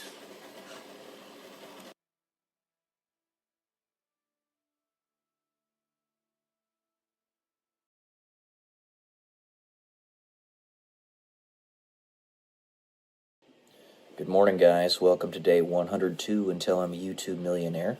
Today, I'm having my writing session with my friend Kara. I wanted to talk a little bit about these cyber attacks that we recently experienced on platforms like X and Rumble. In fact, apparently they're still going on. But those cyber attacks also apparently came from the Ukraine. The Ukraine. That's what it used to be known as. Ukraine. Now, Why is it that it is such a deeply multifaceted and drawn-out conflict that's happening in Ukraine? Why is it that the deep state is so adamantly trying to protect Ukraine? They don't care about all these other countries in the world that have conflicts that happen every single day. I mean, just look at South Africa, for example. They don't give a crap about South Africa. And South Africa's crumbling. That's a perfect example. So why Ukraine? Why do they care so much about Ukraine over anything else? Well, here's my guess. The first one is, back in 2017, we had a sudden explosion of scammers. There were always scammers out there, but it only takes 1, 2, 3, 5 industrious, very hard-working, if you can call it that, scam artists to set up scam farms and hire a bunch of people and pay them a pittance to do the work, to completely sabotage the global economic system. It's called a commerce jam. So you have culture jams, which is something that Alex Stein is really good at, and then you have commerce jams, which basically just screw up the economy. That's what scammers are. They're thieves. They are a parasite. Literally, they are parasitic. They do nothing but steal and suck from the productive energy of those in the world who are trying to build something. Whether it be small or great, doesn't matter. You work hard every day in whatever job that you have to contribute in some way, shape, or form to society, and what they do is they suck away all of the capital that you get from that. It's a disincentive. So, my guess is that in Ukraine, that's the center of many scam farms. I even heard recently, through the grapevine and some X-posts a while back, that some of those massive scam farms were shut down. And I'm not going to say who did it because it's too controversial, but some people aren't necessarily as bad as you think they are, is all I'll say. In addition to that, the pharmaceutical complex. I believe a bunch of gigantic pharmaceutical companies' headquarters, I could be mistaken, are actually in Ukraine. There's something going on there. And if we can fix this, whatever is going on in that country. Now, you got to keep in mind, we are so ephemeral, there's so little that each and every one of us know. We simply cannot have a perfect picture of the truth. Only God can. But if we can get in there and figure out what's actually going on behind the scenes, it's so drastic that we could literally have the cure to cancer in a pill form within the next 5 years. The stuff that they are doing there. The pharmaceutical industrial complex and all the crap that they're hiding from us. It might be centered right there. That's my guess. But I don't know. I'm just picking up the little seeds and the kernels from the grapevine. I'm trying to synthesize all the information as best I can. But I am just one guy. Just don't think that you know everything that's going on. You can have your perspectives, you can have your judgments, that's totally fine, and you should, because you're a human being. But look towards truth. Try to find the lowest common denominator of truth and say, oh, that was the right move to do, oh, that wasn't the right move to do, based upon that lowest common denominator of truth. And then just trust that we have patriots in control right now. Honestly, for the first time since God knows when. But they got in control back in like 2016 or so, and things started to change for the better. But because they have a greater perspective than we do, they're going to be able to do things that we can't. They have responsibilities that we don't. Just look towards the foundational fabric. Get away from the subjectivity. Get away from the form over function. This is what the demon always tries to take advantage of, and why we've never been able to get out of this constant loop of destroying ourselves. They take advantage of us focusing on form over function. And that's been done mainly through the legacy media, at least in the last 100 years or so. But things are changing. There's something going on here. There is something going on here. So just be patient. We might have that cure to cancer here pretty soon. Alright guys, that's all I got for today. A short one. Love y'all. Peace.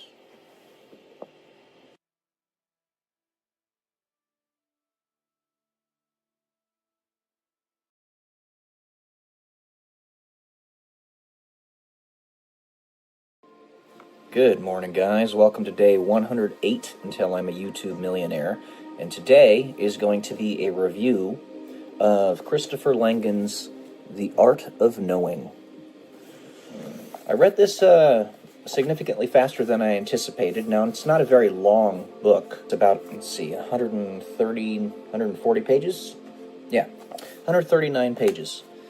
Of course, as I've said before, I'll say it again, 5 pages of his book is like 20 pages of anybody else's book, because the guy writes very dense.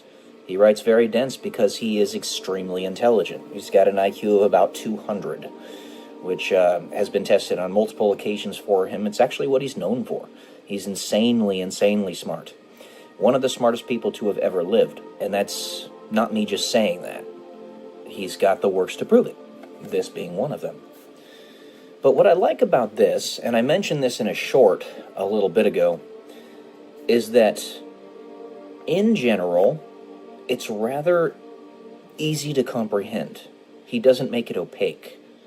Though, I do have to say, once he got to On Absolute Truth and Knowledge, which is one of the essays in this book, it's right around page 100 or so, he starts to get opaque again.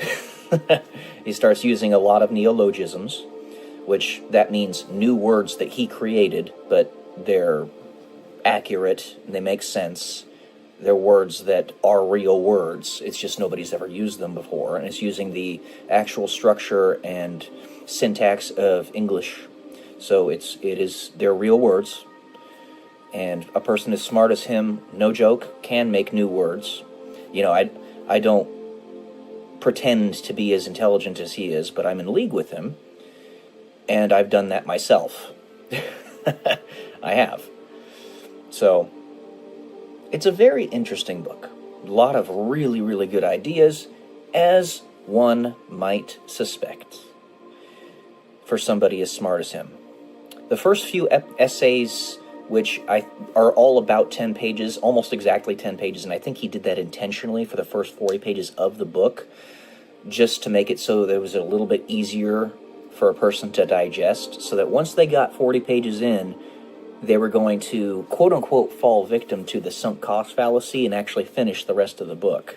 No doubt that played at least a small part in why he decided to do what he did. He made all of the first essays 10 pages, first 4, and in very, for him, plain English. For anybody else, like, mind-blowingly crazy.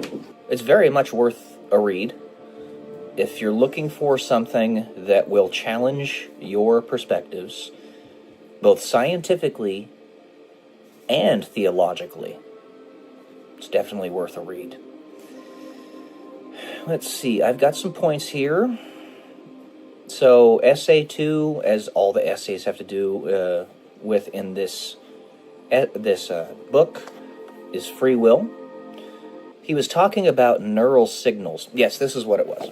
The neural signals that are detected in the mind, in the cerebral cortex and in the nervous system of the human body, when they're thinking of moving an appendage or something, actually, the movement occurs before the signal is sent. So,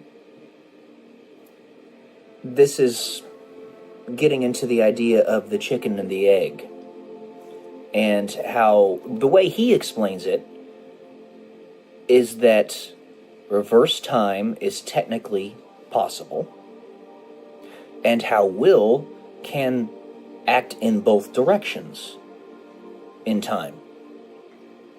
Your perception, your ability to affect reality can work in both directions. This I very strongly agree with. Though I do think there might have been some confounding variables in the study. I'd have to see how it was actually conducted, in that it could be that the person who said verbally, I'm going to move my hand to the right or the left or whatever, and the signal being sent and the ordering of it, it could have been that he just had, or she just had to think about the thing first before they did the action. They had to postulate in their minds. But even then, we're still cracking upon the surface of what actually is will in this regard. Is it still just a construction of different chemical reactions and all that? Or perception or layering of your story? It's really interesting to think about. And I found it very, very silly that one of the characters in his first few essays' last name is Nukem, like Duke Nukem. I think he probably did that on purpose. Obviously, it's meant to be tied with Newcomb, for Newcomb's paradox, of course, but I did find it funny. I think of Duke Nukem when I think of the last name Nukem. Probably because I watch Lazy Game reviews all the time. So, how does will actually work? How does time actually work? How are they interrelated?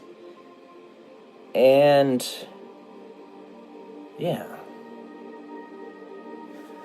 I wrote this diagram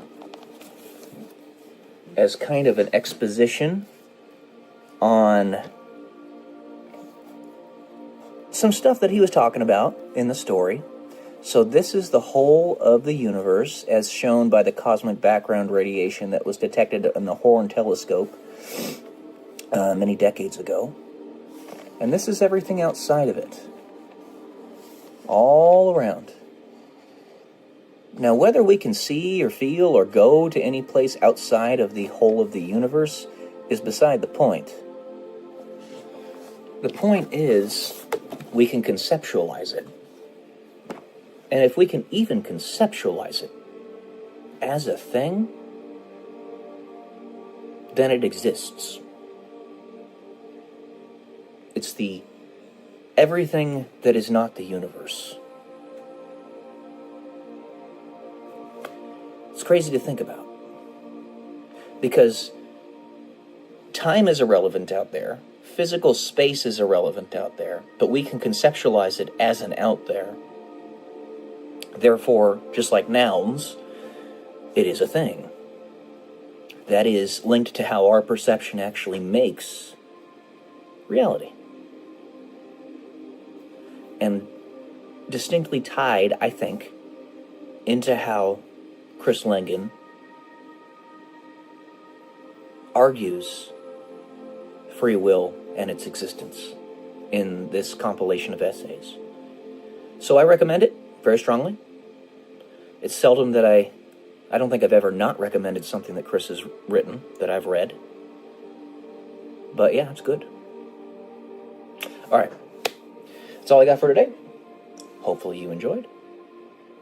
Love y'all. Peace.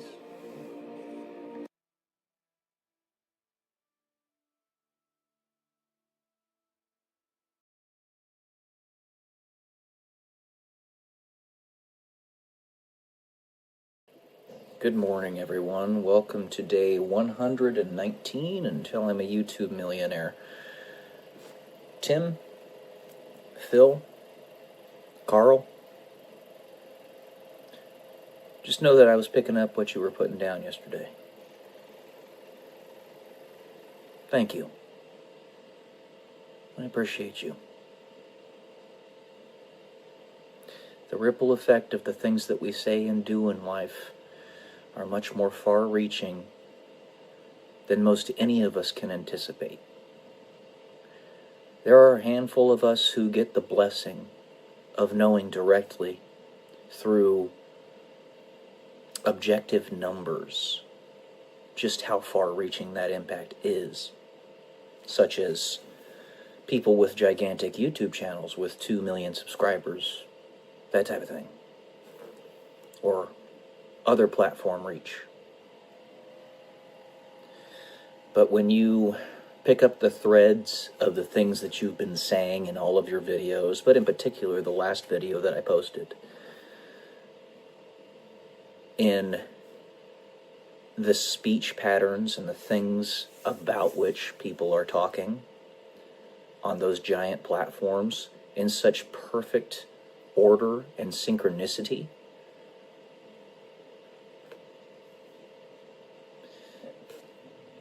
eventually a pattern becomes more than simple coincidence. It's a means of communication. If you can't speak to somebody directly, there's a handful of people out there that'll be able to pick up on specifically what I'm talking about or who I'm talking to. A handful of a handful. Because I have only a number of people that subscribe to this channel. And perhaps my views, if you guys have seen it, are not reflective of the people that are actually seeing the video. Or maybe you saw it in the future, using that looking glass that we've been talking about so much. And at some point, maybe 10 years from now, that video, having only 20 views now, might have 2 million, or even 1 billion, if it is important and far-reaching enough. If it has enough positive impact. I know that you guys know. Never do you talk directly to me, but you could, if you so desired. I wouldn't try to impel you into doing anything silly. I'd just be your friend, like you are being to me in an indirect manner. I do appreciate that. Trying to tell me in as clear a terms as you can without speaking directly to me, because for some reason you don't seem to be allowed to, that I actually do matter. Thank you. And there you go again. If nothing else is gleaned from this video, because I'm speaking in occluded language, then the importance of gratitude. It's everything. Because you look at everything that I could have done with my life, that could have been done with my life, all of my accolades, my past experiences, the work that I've put in,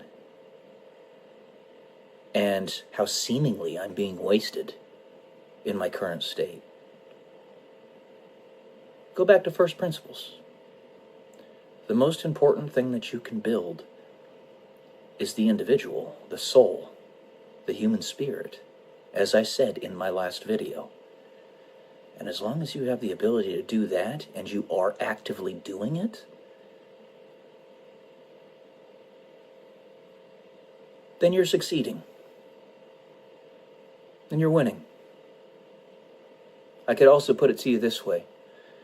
If in all other timelines, I would have fallen down on my ass and been utterly destroyed, and I would no longer even be alive right now. Right? But I am alive now. And I'm sowing the seeds of gratitude and strength in other people. Then all of that in the future is icing on the cake. And is good. be a positive force, no matter the adversity that you face in life. And frankly, you could even say in spite of, not despite, in spite of, to really stick it to the demon, which you and I, all of us, we know is real. It's really there, and it does not play fair. It never has. I live here as a human being. I have followed the rules, and the demon doesn't. Only ever the demon tries to attack me in ways that people can't see. That's why this crucifixion disease I have, you can't see it on the outside. You have to actually do an angiogram to see that I don't have arteries in my arms and legs. I don't have pulses in my wrists. The demon cheats. So I tell you, with extreme gratitude, all of you, thank you. I love you guys. I mean that. Peace.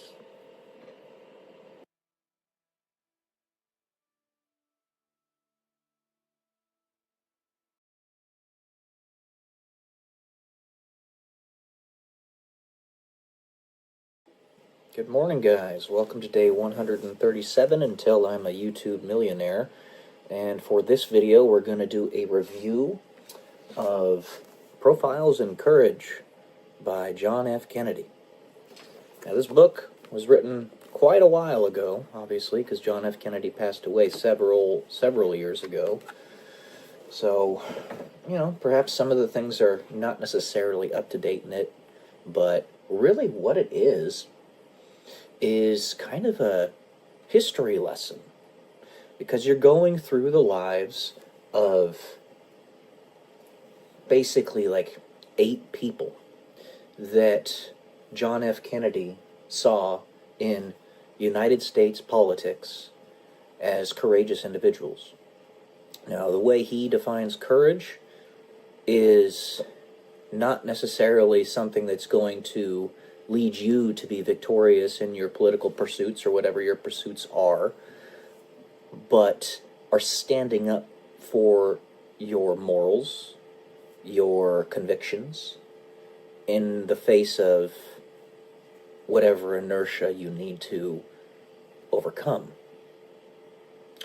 So, what that means is somebody like Daniel Webster might be really horrible with their money and rather unsavory of an individual in that regard.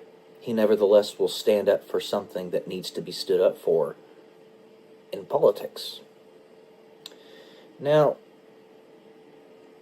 like I've said many a time, it's scarcely going to be the case where you remember point for point, verbatim, everything that you read, hear, see, what have you.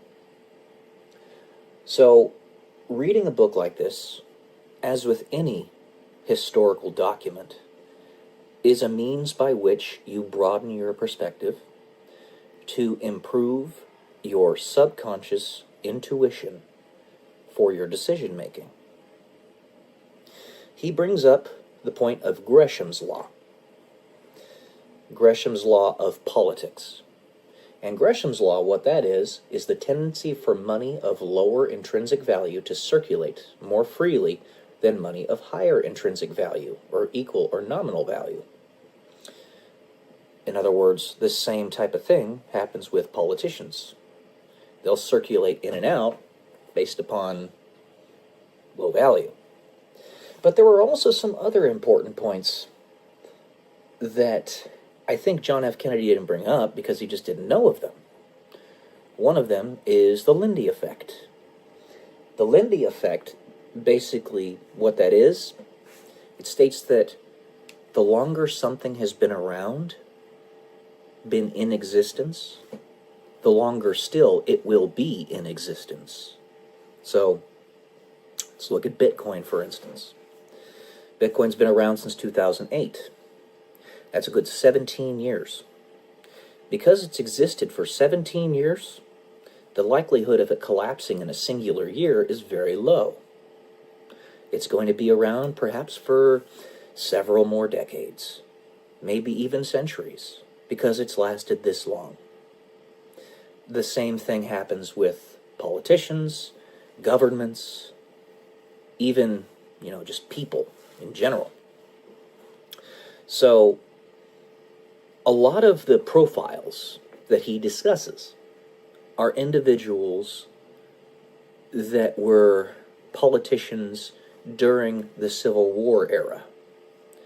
And one of them, I actually have it written right here, that Daniel Webster individual, who wasn't necessarily the best person in the world, basically gave time for the Lindy effect to take effect for the United States. If the Civil War in the United States were perhaps to happen 10 years prior, the United States wasn't old enough for it to survive that kind of calamity. It would have broken up into several different states, several different countries. Perhaps Texas would have become its own country, the Confederacy would have remained its own country, the northern states would have remained their own country. It wouldn't have been able to have been reunified by a central authority. But because Daniel Webster he aided in the delay by Great Compromise with individuals like Henry Clay and others, they gave it time. Hindsight is 20/20, and scarcely could any one of these individuals have known what the future consequences would have been of the actions they were taking in the present. But a few things that you can know, the kernels of truth. Life is better than death. To give time for greater awareness is better than to make brash decisions, and things of that nature. Stability, generally speaking, is better than chaos. Slavery is bad. Freedom is good. Sound money, and actually this is somebody by the name of Lamar, a politician by the name of Lamar, Cincinnatus, blah, blah, blah. It's a big old fat name. I forget exactly what it was, but, and again, I'm not going to remember the exact details. He was a politician that was trying to keep sound money and keep it as a singular currency. Gold. He didn't want to add silver into the mix. It's like basic silver bill or something to that effect. I can't remember exactly what it was called. But hindsight's 20/20. You don't know these things in the present. And I look back on this and all the things that these individuals did to keep enough stability for the United States to get where it is now was hugely important. They held it together long enough to where now you and I live in the wealthiest country in the history of the planet. Even with the central banks and dark forces behind the scenes trying to turn us into slaves in a different sense, not like cotton-picking slaves, but a different kind of slave. Even with all that, we've managed to keep things together well enough up to this point to where we live in the greatest affluence we ever have. I'm talking to you on a piece of technology that's a billion times more powerful than the technology that got us to go to the surface of the moon back in 1969. And 69 years before that, we had just come around to inventing the engine, and we were getting ready to build cars, and we were a few years off from making airplanes. We went from barely being able to fly to landing on the surface of the moon in 69 years. right around there. And now we're getting ready, we're setting out to go and colonize Mars. Even with all these dark forces behind the scenes trying to stop us, and it takes a wizened individual, why you read books like this, to figure that stuff out. We've managed to push forward the line this much. So if for nothing else than to give yourself a broader perspective, I strongly recommend you read this book. It's a good one. Really, really good information in it. When you do things that are courageous, when you do things that you are convicted by, that are going to make a difference, just as Winston Churchill said, and this is actually Victor Hugo, I think, was the first person who said it. You have enemies. Good. It means you stood for something at some point in your life. He also talks about certain politicians that basically executed the knife's edge of keeping us right on the precipice between chaos and stability. And the closer you are to that line, the black and the white, the faster your growth is. And if we want to outpace the evil in this world, unfortunately, we need to be as close to that line as we possibly can be. Because the enemy is always looking for a way to take us down. So I strongly recommend you read this book. It was very good. All right. That's it for today. Let me know what you think, guys. I'll talk to you soon. Love y'all. Peace.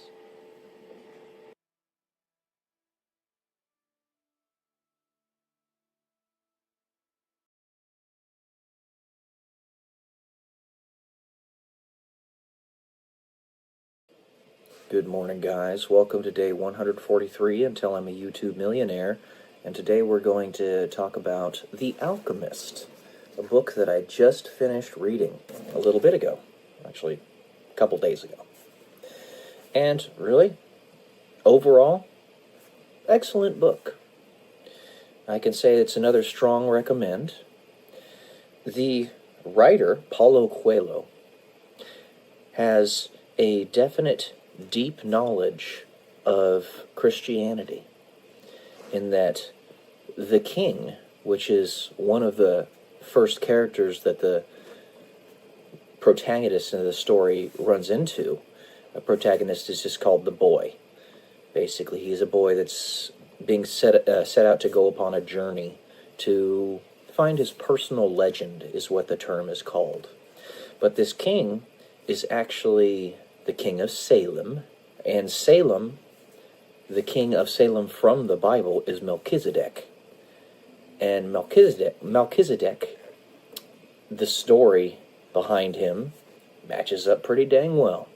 So Paulo Coelho needed to have a pretty good, deeper knowledge of Christianity in order to put that into the story. And another part of the story that I think lined up with that was towards the end, when the alchemist talks about a centurion that went to Jesus and asked Jesus to cure his servant, because his servant was ill. This is actually written in the Bible. And the alchemist gave a deeper background story of that centurion and his parents and his family and stuff. And I thought that was really cool. It was part of an absolute synchronicity that I got from this book, The Alchemist, because that's essentially the big thing I am trying to do with my novel series.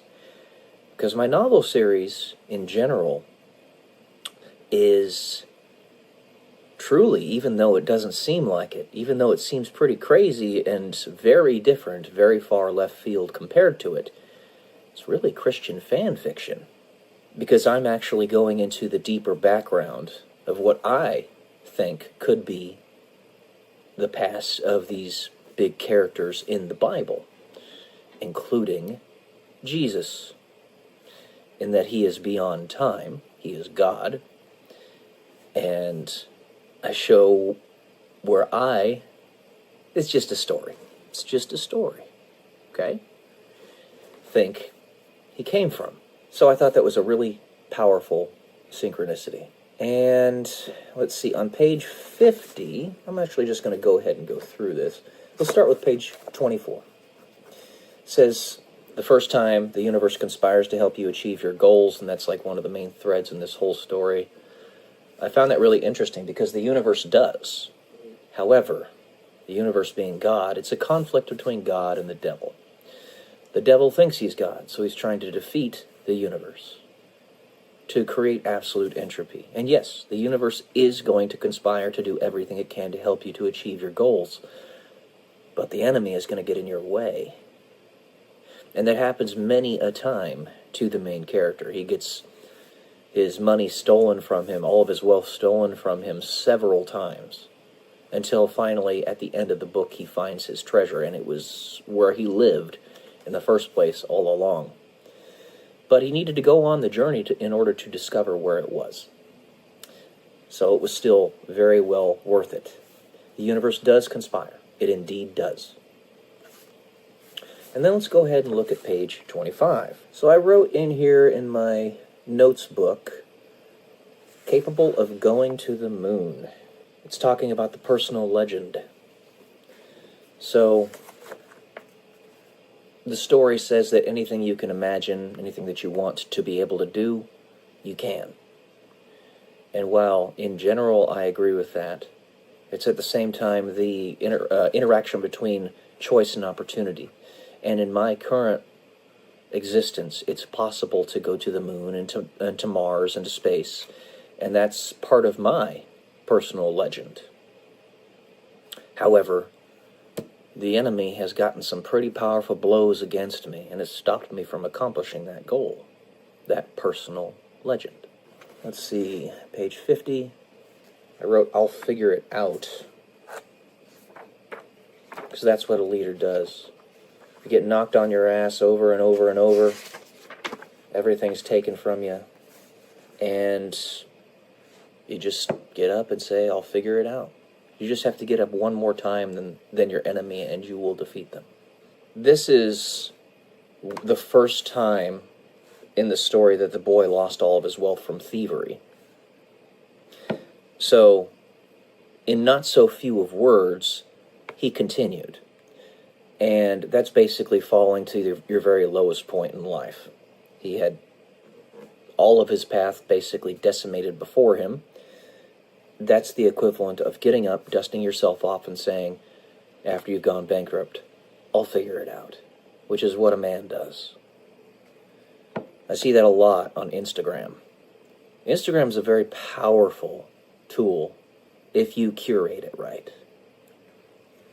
Let's see, page 60, the man in the arena. This is a very important one. Well, I wrote the man in the arena, and that basically means you're going to have critics all the time. But you're the one that's actually trying to pave the path. And if other people are just standing by on the sidelines and just criticizing you for it, what do they matter? Keep going. One of the big things I got from this story was, would you be memorable to someone who's never heard or seen you before? There's a literal biblical king that the boy meets. And while he had no knowledge of this person's background, Melchizedek, even though the boy is Christian and it professes faith in Jesus, he wasn't well versed enough in Christianity to fully understand who he was talking to. Nevertheless, having minimal to no knowledge of this person's background, he is still somebody who has a huge impact on the boy's life. That's essentially what I want to do with this YouTube channel, with my videos. I know that all of you will probably never meet me in real life, And this may very well be the very first and perhaps the very last time you ever see me. For most of you, that's going to be the case. But will my presence have a lasting impact on you in this one pass you get with me? Melchizedek's did. The boy had never met him before, but his mind was blown by what he taught him and what he showed him. I want to be able to do the same thing for you guys. So I got that out of this book. It was pretty important. It made me think of another aspect of the novel series I want to write. A friend of mine told me of a short story that he had written. It's Major Logan. He's now a major in the military, the Air Force, where there was a guy that was going to jump off of a bridge, and God himself came to talk to him to convince him not to do it. And he didn't know that he was talking to God. But the person who was God had such an impact on the person that he didn't jump off the bridge.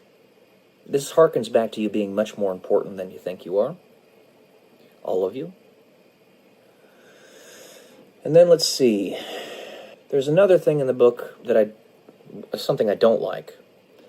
He meets this woman by the name of Fatima at the oasis in the middle of the desert. And the way he explains it is something like love at first sight. That doesn't exist.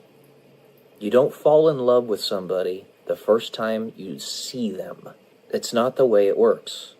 I'm just going to leave it at that. It doesn't exist. It's infatuation. And then page 163. Absolute synchronicity, I wrote. This was about the centurion, that story that I just talked about a little bit ago. It was absolutely synchronous with what I'm doing with my novel series. That's what I have written for this. Again, it's a strong recommendation. It's not a very long book. It's only about 170 pages. It's pretty easy to read, too. Not only is it pretty short, but it's not written in complicated language. It's almost poem-like. It's a novel, but in its repetitive way of expressing itself, it's almost like an epic poem, like the Iliad. So, yeah, there you go, guys. Strong recommend. I was a little bit slow this morning, but anyways, love you all. Peace.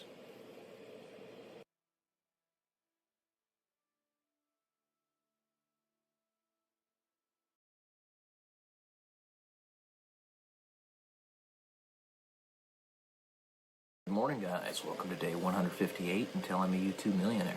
Today is going to be a review of the book Bullshit Jobs by David Graeber. An overview before we talk about anything else. Personal opinion. I was not a huge fan of it.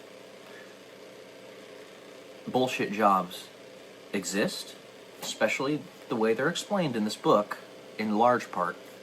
However, those bullshit jobs are mostly tied to the fact that the central banks exist. Without central banks, bullshit jobs would not be a thing. So he gives us 5 different categories of bullshit jobs. Flunkies, goons, duct tapers, box tickers, and ticket masters. Flunkies are people like an entourage, those who you have around to make yourself look more important. Nobles back in the Middle Ages, all the way up to the Victorian era, I suppose, had people that would surround their caravan just to clear rocks out of the sidewalk or the path that they were walking down. The job didn't really have a purpose. It was just given one tacitly, except to give the person coming through the city or the town more gravitas, because there's more people around them. Makes it look like they're more important, obviously. Then you have goons, people like tax collectors, I guess. Those who will go around and be enforcers. stuff like that. And then you have duct tapers, which basically are people that have jobs that are only designed to make two incompatible systems or more somehow work together. Now that, I just don't like that. You know, I don't like that idea, because what this is, what all of these are simply a market inefficiency. Truly, he's making this argument for all of these bullshit jobs being bullshit because he believes that we should have already gotten to a 15-hour work week. I do agree with him. However, these quote-unquote bullshit jobs are only really bullshit because of the market inefficiency. We have not found a way to substitute them yet. And there are still things that the people in those jobs are actually doing that are useful. A security guard, for instance, might sit on his butt 99% of the time, but he's there simply to be a body. That's why he is there, or she, whatever. Usually they're males. That in and of itself is not bullshit. There is a purpose to that. Now, if you're trying to fill out paperwork for bureaucratic nonsense, that's legitimate bullshit. And that is principally caused by government and central banking. So anyways, duct tapers, box tickers, people basically just going through checklists to ensure other people are doing their jobs or maintenance is being fulfilled, all that stuff. Again, not a bullshit job. There's purpose to that. The only time it really becomes bullshit is when the government gets in and has those box tickers simply for excessive regulation purposes.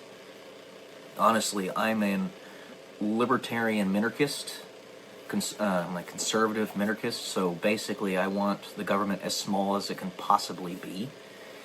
But I know that because we're human, we basically need that little piece of evil, if you will, government being a necessary evil, in order to stem the tide of the darker aspects of our spirits, of our beings, because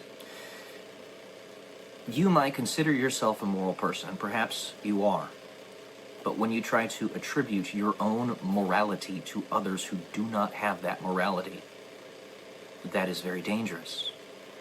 That is suicidal empathy. It's just not the case. Human beings are different. To discover that there are people actually out there like a George Soros and an Alex Soros that just want to watch the world burn. Or, as Michael Caine says in the movie Batman about the Joker, some people just want to watch the world burn. This is true. And you and I can't understand that because it's not the way we think, it's not the way we are. But there are people out there like that. And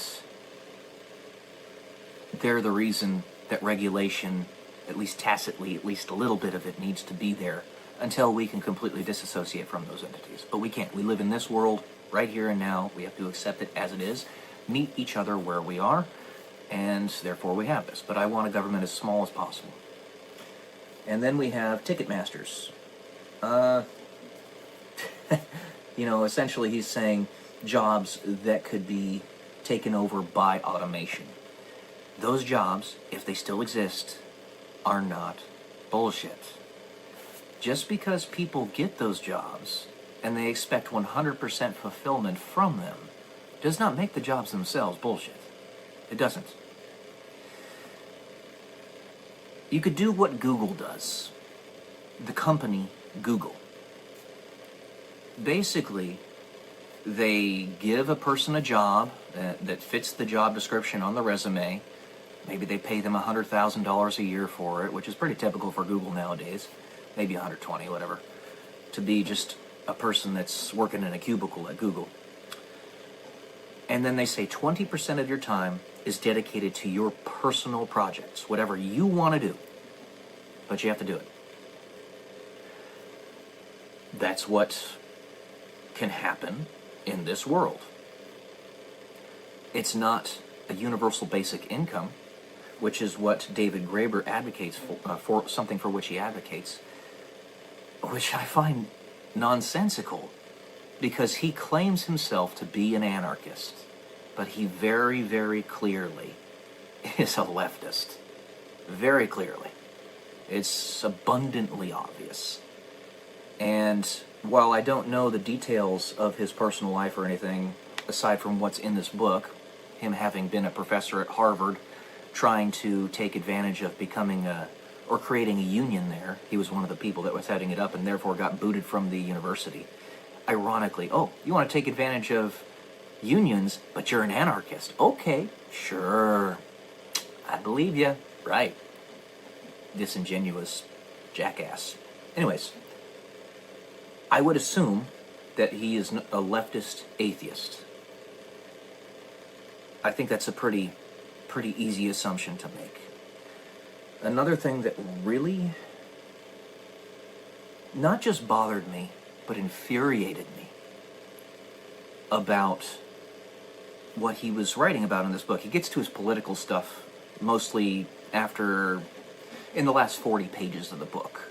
The rest of the book, he's actually trying to outline what he considers a bullshit job. The last 40 pages, he's dedicating basically to his political philosophy, his own call to action, even though he doesn't want to call it a call to action. It is. He is a fan of people like Michel Foucault, who is not only a degenerate BDSM enjoyer, but was a PDF file. Okay, if those are the people that you aspire to be like, I don't really want to hear what you have to say. GTFO, dude. No, not acceptable. Get out of here. A man's job is to protect. Doing something like that, being a PDF file, is destroying purity and innocence and is utterly disgusting. To even be remotely in support of that, or a person who is in support of that, is unacceptable. No. Well, at the same time, I agree with the general concept that yes, bullshit jobs exist. And at least I will give him credit where it's due. He does mention that the financial institutions, the financial industry, is the primary cause of most of the bullshit jobs in this world. I would say you can read this book safely, to not corrupt your own personal perspectives on the world, if you go into it understanding the biases of David Graeber, which he tries to hide aside from calling himself an anarchist, which is a lie. It's just a lie. He's not an anarchist. So in general, he's very gung-ho about teachers, for example, but neglects to mention the fact that teachers, especially in the modern age, are all about brainwashing. At least when it comes to public education.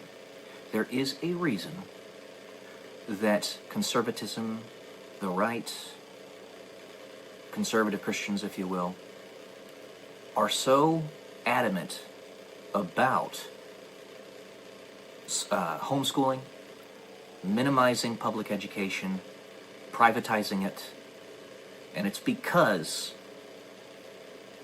I don't even really have to explain this, but at the same time I should, because apparently if there's a guy like David Graeber who still can't see it, he's not stupid. He's not stupid. He's very bright. But if he still can't see it, then I still have to explain it. Which is to say, have you not seen the critical theories that are being propounded to children nowadays? A book like, the name eludes me right now, but there are some lewd books that are being taught in elementary school nowadays. This guy, he's, I believe from Great Britain, So I guess he's kind of, in that aspect, a product of the deterioration of his own society, because the United Kingdom, such a beautiful country, such amazing people, unfortunately, horribly, horribly socialist. Socialism and communism do not work. Period. End of story. They don't. Communism can only, oh, I say that, but then I'm going to give you a caveat. Communism can only work in groups of 300 at maximum or less. You can't go bigger than that, because you have to be able to know the people personally. And 300 is about the limit that people can know one another personally. Because otherwise they're going to take advantage of you. Socialism is the same type of thing. It's the younger stepbrother, if you will, of communism. Socialism eventually leads to communism. It's not good. You are an individual. You exist. He's also a climate alarmist and all that stuff, and it's like, yeah, anyway. Overall, I would say, I can't remember who recommended that I read this book, but overall, I can't say that I give it a strong recommendation for those who are new to critical thinking, if you will. But if you want to give yourself a critical thinking challenge and you think you can handle it, then there's good information in this book. Bullshit jobs do exist. They primarily come from central banking, finance, but the book itself is, it's a, yeah, like I said, I can't remember who recommended me to read it, but there you go. All right. There you go, guys. That's all I got for today. Love y'all. Peace.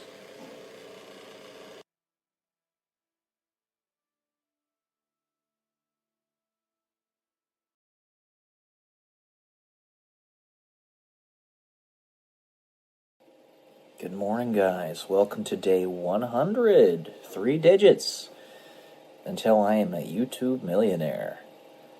Happy Sunday Fun Day and happy Spring Forward Day. This may be our very last Spring Forward in the United States, as it does appear that our leadership is really putting a concerted effort into trying to eliminate the daylight savings time, because it's an anachronism, no longer needed.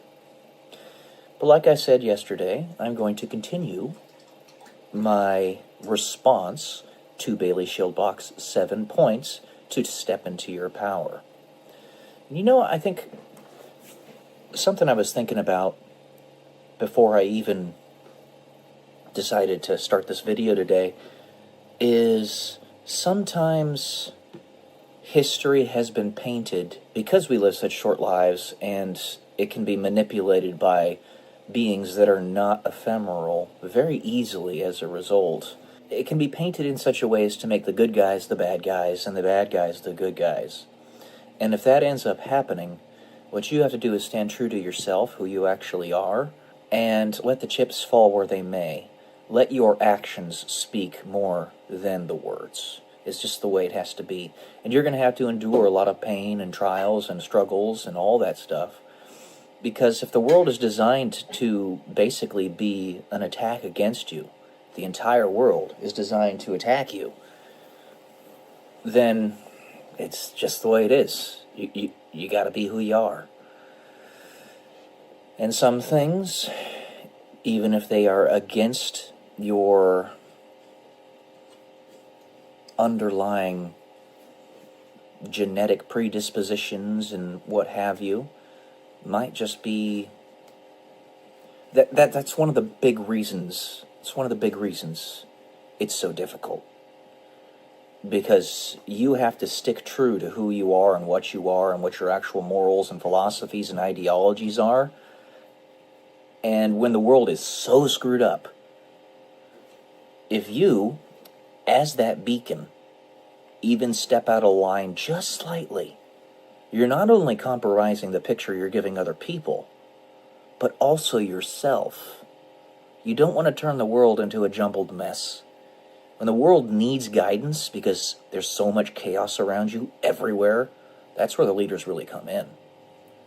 The leaders, what their purpose is, what they do to actually be real leaders, is they stand true to those principles. I had myself thinking more on, I'm a moron. I had myself thinking more on this through how the genesis of communist China came to be.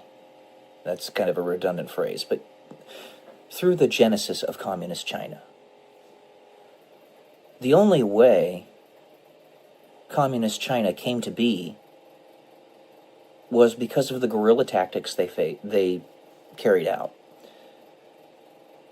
They had the nationalists and the communists. Nationalists, they didn't have a firm enough ideology upon which they were willing to die.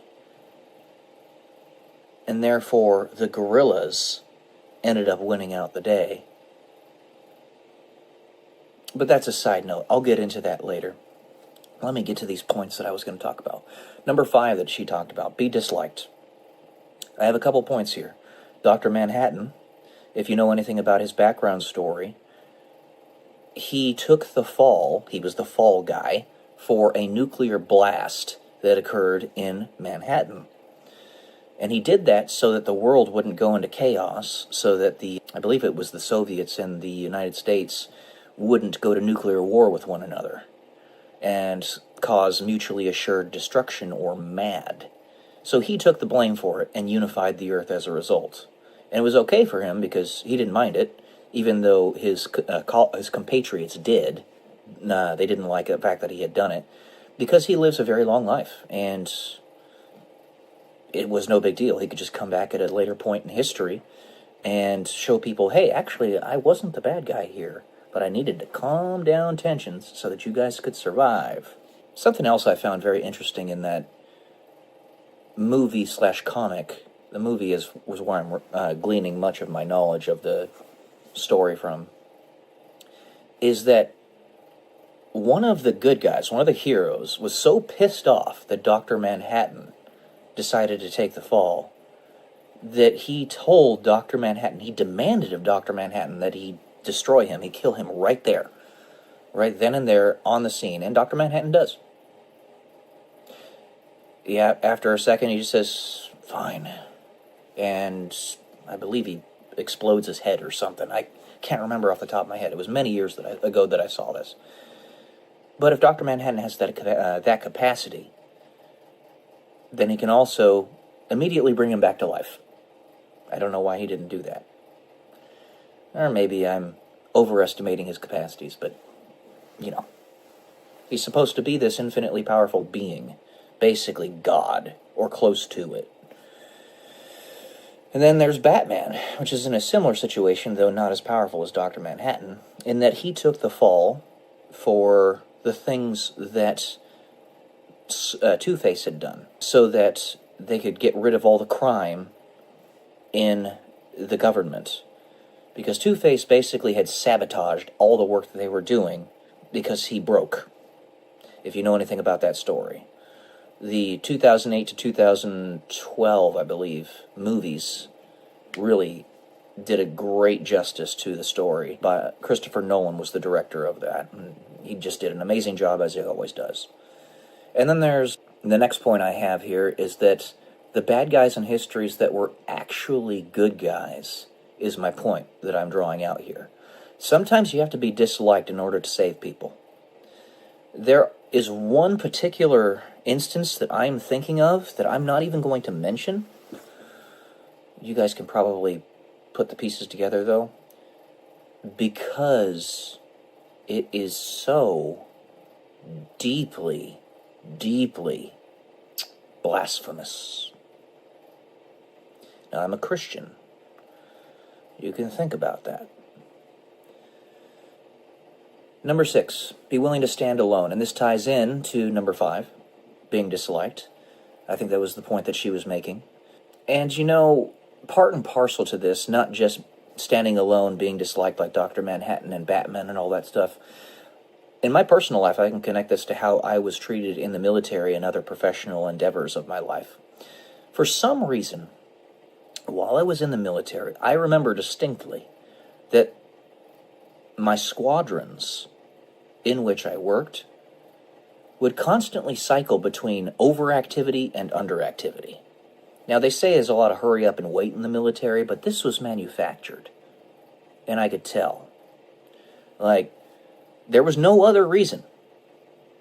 Because it wasn't like we were getting ready to deploy or something and we needed to get all of our trainings done and stuff. No, people just all of a sudden would pop up in the squadron, like everybody would be there one day, and then the very next day, they'd all be gone except for me, and maybe 4 other people.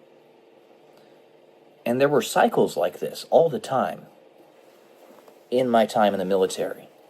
And on top of that, I never had any continuity with my leadership. Even beyond the fact that you have PCSs and you move from one duty station to the other, usually between 2 to 4 years. This was even beyond that. This was me losing my leadership, my superiors, every year or so. And that started all the way back from my time at the Air Force Academy. So it went through the entire time I was in the military that this happened. And I was forced to stand alone and basically figure out my own way, aside from the trainings, most of the time, as a result. Because I was the only piece of continuity in the entire squadron. Cycles of people coming in, going out, coming in, going out. And it just was like a whipsaw, left you completely disoriented. And I guess it kind of pulled away all the other rubbish that I needed to not pay attention to. So that was good, at least. But I could tell that that was manufactured, too. And then her 7th point, inner voice. Listen to your inner voice. This being intuition. And then at the same time, it's very well tied into my novel series, where the time travelers of the story can actually pierce the veil of the different dimensions because they live in the space between space when they're observing reality from the teletracer or the looking glass. It's a time travel machine. And they can actually go up near the thing that they're observing, the person they're observing, whisper into their ear from the ether, the space between space, and the individual will hear it in their subconscious. The devil and the angel on our shoulders. So strongly connected to one another. But listen to that inner voice, is what she was saying. That inner voice has led me to where I am today, as well as the times where I refused it. I remember when I was finally coming to the conclusion that I needed to get out of the military, there were times where I remember distinctly, I was driving in my car, for example, I had the Escape, the Ford Escape, which was interestingly named, I think appropriate, where I would literally just get in a shouting match with myself, conflicting with the whispers that were going into my subconscious. Similar to a character that I have in my first novel. His name's Liam Wang. He's Chinese. I was in a shouting match with myself because I didn't want to do something that my subconscious was trying to nudge me to do. And I still don't want to do it, but I'm going to because I have to. I'm okay with that. I've accepted it. You guys can probably imagine what that is. But this has taken a very long journey to get to this point in my understanding and my acceptance of where I am in life. So I say, so be it. Especially if it turns out that me, Peyton Pearson, I am a villain in somebody else's story. And sometimes I just need to make my own decisions. More than sometimes. All the time. So, a lot of this discussion of Bailey Schilbach's points, the reason I'm doing this, aside from the fact that I love her thoughts, they're fantastic, is I want to let her know that I'm picking up what she's putting down. And I hope we can keep doing this. So, okay, that's all I got for today. I got through all 7 of them. I'll try some new stuff later. She's probably going to come out with a video today, so maybe I'll review that. Alright, guys. Love y'all. Peace.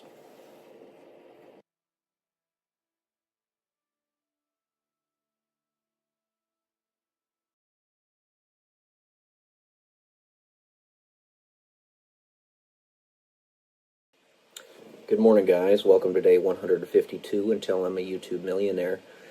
And I gave you guys a second video last night, because I just needed to talk about that, and I bring it up periodically because part of the reason, it's not the only reason we did it, don't get me wrong, and I've listed this many a time, but it bears repeating. Part of the reason we decided to start that Slots YouTube channel was to make some money on the side. Had the channel actually been getting the views that it was supposed to, but YouTube moved the goalpost on us, then that channel, with its respective size, should have been getting about 2,000 to 10,000 views per video, and making about $2,000 to $5,000 a month at this point. But because YouTube pulled the carpet out from under us, or moved the goalpost, whatever you want to say, the phrases mean essentially the same thing. Not quite, but essentially. We are not making any money off of the channel. It was a struggle to get monetized, and then once we did, we were making no more than like $100 a month. It's pitiful how little money the channel's making. I get the impression that, assuming that YouTube isn't specifically just trying to screw us over, my family, to put us in a state of starvation, a state of barely above subsistence, which is my impression. I'm pretty sure that's what it actually is, so that I constantly have to have in the back of my mind these feelings of worrying about money. I just want to stop having to worry about it, because once I can stop worrying about money or where I'm going to find the funds to pay for something, then I can start pursuing other things that I want to pursue. And my assumption is whoever's pulling the levers behind the scenes, because this happened essentially right when we decided to start this channel, our first handful of videos, one of them, this is back when we had like 100 subs on the channel, had 8,000 views on it as a long-form slot video. And then after that, it just plummeted. Nothing happened after that. And I get the impression that either they're directly attacking us and trying to make it look like they're not by making a bunch of people get attacked as well. It's clever diversion stuff that they do. They're bad people. They're bad people that I'm talking about.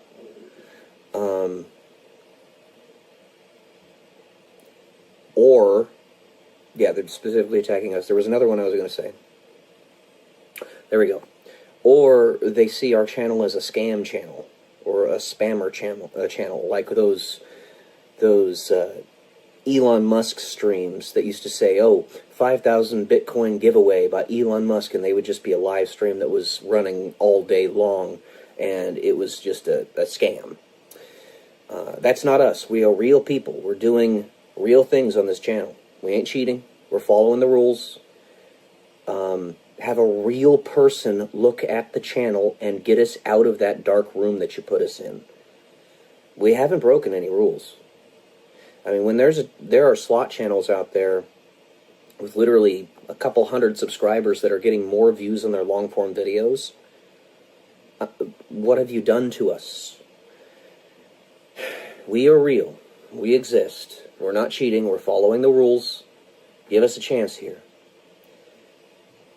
It seems like no matter what I do, I cannot break through. They won't listen to me. They won't answer me on support. It's just AI that talks to me. And they give me the same, I can tell it's AI because it's the same boilerplate answers every single time I go to talk to them. And I've done it several times at this point. I'm not an idiot. I know it's fake. You know, I can't seem to break through. And then, you know, right when I start getting my real estate stuff going, guess what? Everybody and their mother decides to dive into the same system, the same location, and decides to start trying to sabotage me on various different platforms when it comes to YouTube, or not YouTube, real estate. Airbnb and Furnished Finder and stuff. It's just causing me so many issues that were not there before. Like little demons that are possessing people, and they don't realize they're being possessed. And they see me, and something is triggered in them to just switch to evil. I don't know what it is, but it's bad, and it's horrible. It is horrible. And if these people cannot be saved, if they literally are possessed by some exterior force that you and I can't fully comprehend outside of what we're taught in the Bible, then what do we do? Because people like you and me are forced to live on this planet with those people. We don't want to be around them. They're forcing us to be here, though, and they're taking advantage of us. Yeah. And I don't know. It seems to me like those entities, I'm convinced, are real. I'm convinced demons are a thing, of course, being a Christian like I am. I'm convinced possession is real. And I'm convinced that this is actually happening with a lot of people. I've seen it in my own life. I just don't know what we're supposed to do, because if they're here and they're going to do that to you, and they're going to act as a sleeper cell and just wake up as soon as they see you and turn into pure evil, then, I mean, what are we supposed to do? You got to take us away from here. We can't be associating with those creatures. They don't respect rules. They cheat you. They lie. They steal. And I'm not saying that everybody in the YouTube company, all 7,200 or 7,000 employees, are evil. I'm just saying that there's a sizable portion of them that are. And when they see somebody like me watch a video or whatnot, they get this impression in their mind like, I'm gonna fuck this guy over. Suddenly their minds just click into a different direction. I've seen it happen. Maybe not with YouTube support people and whatnot, but I've seen it happen with people. I am not kidding about that. There's this woman named Renee when I was in Omaha, Nebraska. She was a perfect example of it. She met me for the first time in a Unitarian Universalist church and gained 150 pounds and turned into a social justice warrior idiot immediately afterwards. Possession's a real thing. And every single time I try to break through, I am blockaded. And the whole legacy of my past up to, or with everything I was doing in the military, the fact that I was blockaded right when I was about to crest the hill. Right, I'm Sisyphus pushing the boulder up the hill. Right when I was about to crest it, they knocked my knees out from under me, and the rock ran me over, and I fell back down the hill. That's when they disqualified me as a pilot and tried to get me a dishonorable discharge. There's a long story behind that, but I'm telling you, these people are pure fucking evil. Pardon my language, but they are. They're not good people. And we still have to associate with them, so I don't know what we're supposed to do. And then I go through the rigmarole of publishing my first book, and this company just will not give me my sales numbers. I know I've sold more books than they're saying I have, just by looking at Amazon's constant restocking. I know I've sold more than what they're saying. And a bunch of other metrics that I've been keeping track of. I know that I'm selling more than what they're telling me. I can't seem to break through. I know this is a good book. This is the book I'm talking about, guys, in case you haven't already heard about it. Black and White, The Odyssey of Eden. Time Travel and the Apocalypse. You can find it anywhere you can buy books, including Amazon and audiobooks and Kindle and all that stuff. Many more to come after this one. I say that a lot. And it's true. I can't seem to break through. It's just... It is highly unfair. Highly unfair. And when you're following the rules and the enemies that you're playing that, with whom you're playing that game are not, then they're just using them to take advantage of you. To lie, cheat, and steal from you. Those are people, entities with whom you cannot associate. So I don't know what we're supposed to do. We can't be in the same world as people like that. So, is the case for eviction being made? Is God above going to come and take us away, all of us who don't want anything to do with those people? Or are patriots going to be getting fully in control and basically put those people in asylums and prison as necessary? I don't know. But what I do know is I've been made into a failure to launch because I keep on getting my knees knocked out from under me. Quite literally, with the diseases that I have suddenly gotten, going from a marathon runner to barely being able to walk. I don't know what I'm supposed to do. I don't know what we are supposed to do. Because I know there's a bunch of you out there watching this video, because the audience is starting to grow a little bit, who understand what I'm talking about, and who are genuinely, earnestly trying to be good people. A lot of you. I know that. If you're listening to me and watching my videos and you're not just a troll, then I know that you're earnestly trying to be a good person, trying to make the world a better place. I don't know what to do. I really don't. Because these, for lack of a better term, creatures, we still have to live with them. And they're going to block us at every turn. Whether you are fully human or something else or some combination in between, they see that you are something, you represent something that they don't like. They're going to cheat you. They're going to cheat you. And if nothing else, I am a bog standard white male in the United States, in the Western world. A lot of people just hate that for no reason. They're possessed. Those people that hate the bog standard white male. I haven't done anything wrong. I'm just a guy. So I ask God, when is he going to come in and just get these bastards out? Because we can't do anything about them being here. And when am I going to be allowed to break through? When is the door or the way going to be opened for me where I can actually break through? Because right now I'm just on survival mode. I'm living off of disability, and I make a little pittance off of my real estate, and I don't even make that because it goes towards expenses.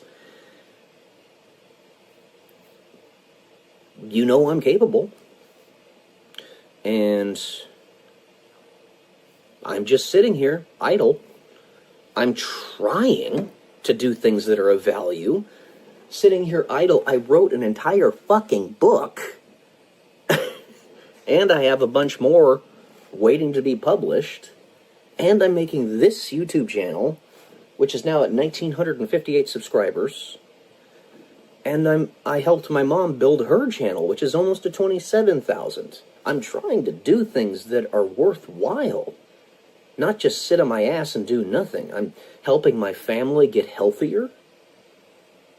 There's a lot of things that are good. But they're so small, you know? They're so small. And I'm happy that I have even that opportunity. Please understand that. But I know I'm capable of so much more. Because the priorities of this world are so inverted, I'm not able to be utilized the way I want to be utilized and the way the world would most effectively utilize me. See what I'm saying? So I'm just like, when am I going to break through? When are you going to let me break through, God? When is this going to finally come to a head and things are going to change? I know I'm not the only one that feels this way. I know it. But try to take this with the backdrop of everything that I've told you in my previous videos about my capacities and my trainings and how little I seem to be doing with that. And it's not from choice. It's not my choice to sit idle. I don't want to. But here I am. I feel like Harry Potter, when he's just sort of putzing around trying to figure out how to find and destroy the Horcruxes of Voldemort. He felt completely useless. And it says something similar in the books, if you've read them. For the millennials out there, Harry Potter is a very popular thing. It's a good series of books. J.K. Rowling is a good author. It's not terribly complicated to read, not terribly complicated to understand, so it's very attainable for people. I feel like Harry Potter, I'm not some boy who lived, but I am being wasted, and I can empathize with what he felt.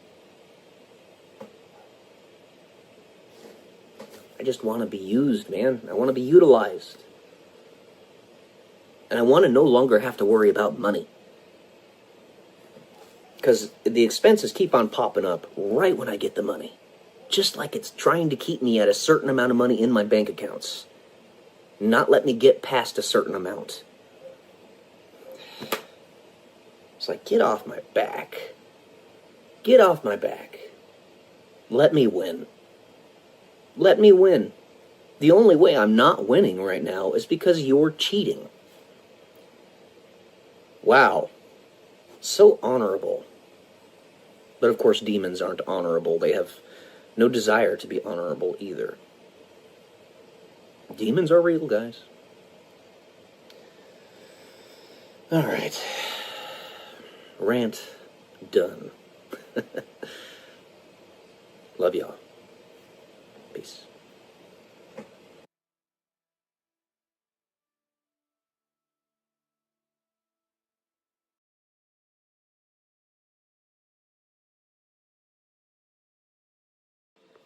Good morning, guys. Welcome to day 111 until I'm a YouTube millionaire. I just wanted to chat a little bit about how does one have things to say every day? It's really quite simple. We always have things that happen in our everyday lives. You mean to tell me that you, as a person, just lay in your bed and literally look at your ceiling for 24 hours? Now, I know there are a handful of people out there in the very deepest depths of depression that do in fact do that, and for them, I have tremendous sympathy, and I feel very sorry, and I have pity, and I hope that they get better and they recover from that. But I will tell you, even that, guess what you can do? Get a dog, for one, and for two, guess what? You can write about it. You can talk about it. But even for them, for most of those people that end up laying in their beds for the majority of the day, guess what? Oftentimes, they're going to be on their cell phones the most powerful piece of technology one of the most powerful pieces of technology that humanity has ever created, whether it be the lowest tier of smartphone today or an iPhone 17 coming out in the very near future, doesn't matter. They're all incredibly advanced. They can just dabble on that phone, communicate with 1 billion people instantaneously through X, Facebook, YouTube, Instagram, TikTok, any number of social media apps. They can call their friends instantaneously in a form of pseudo-telepathy. It's using our bodies as the physical transducers to produce the sonographic waves, but they're reproduced through the transducers of the phones, traversing perhaps thousands of miles of space to instantaneously, or near enough, communicate with people across the world. You can do this on Skype, Microsoft Teams, Zoom, your phone, FaceTime, doesn't matter. Absolutely mind-blowing. If you just do that, one, you're literally doing magic. What would have been seen as magic 1,000 years ago. And it's because you've had people that have placed before you an opportunity that humanity has never had, through removing layers of abstraction for your choice. That's the difference between choice and opportunity, as I talked about in a few episodes back.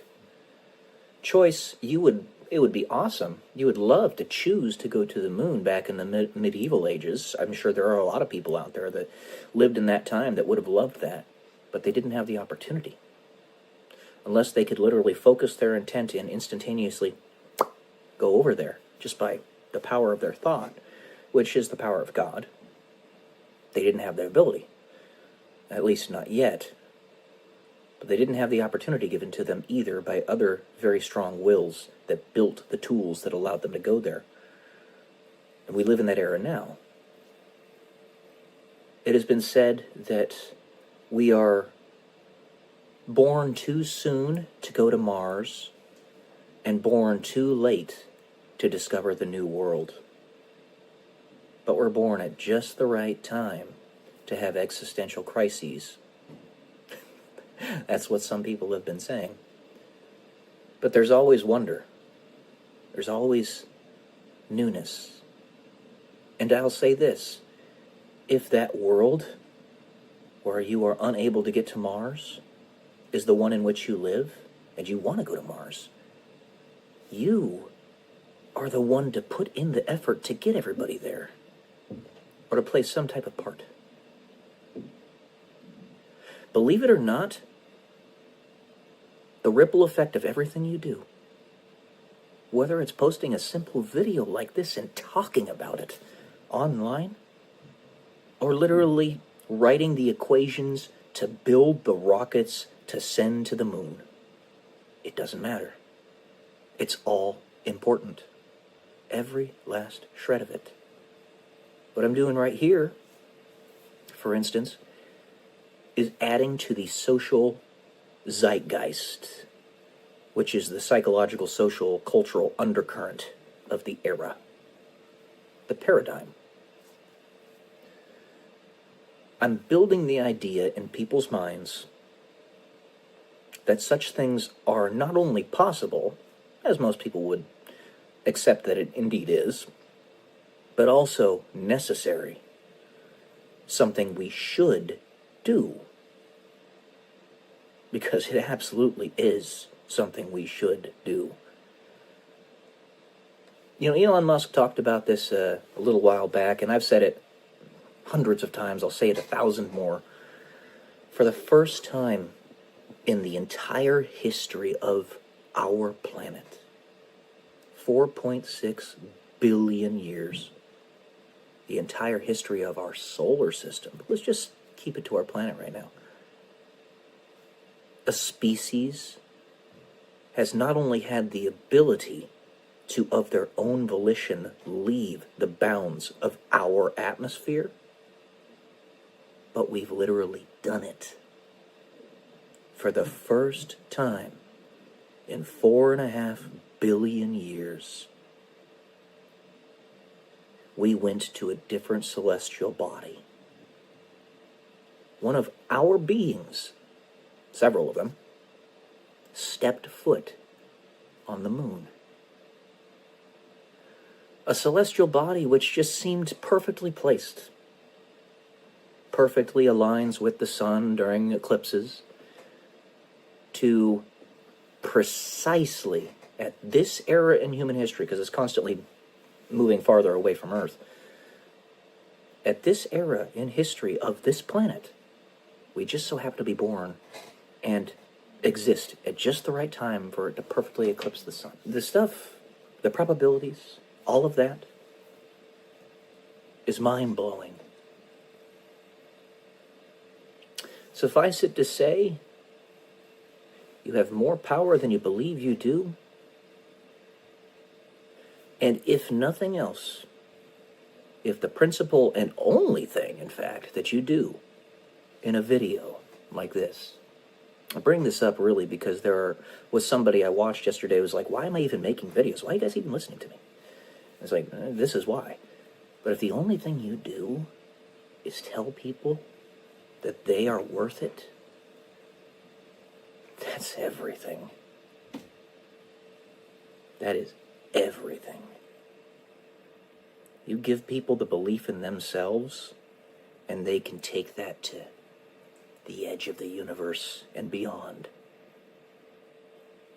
And I tell all of you, we are the ones creating the future. It's us. You are so much more important than you realize. All of you. All right. That's all I got for today, guys. Hope this helped. Love y'all. Peace.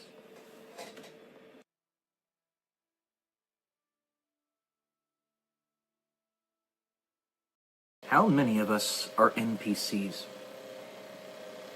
I was thinking about this for quite some time. Welcome to day 170 until I'm a YouTube millionaire. So an NPC is a gamer's term for a character that is not the main character. It stands for non-player character. They are characters that simply serve a purpose and don't have an active will like yours as the main character in the story. They just will give you side quests, or will sell you items, or things of that nature. How many of us in this reality that we live in which we live, are actually non-player characters? Now I'm thinking on this, we have a main character. Does that necessarily mean that the NPCs don't actually have agency? That doesn't necessarily have to be the case. You could still have agency within your own realm, but the story itself is not encircled around you. You aren't the main character, but you still have free will. Obviously, in the games that we've created thus far, we haven't created an artificial intelligence that has free will like we do, but the day might come that we do.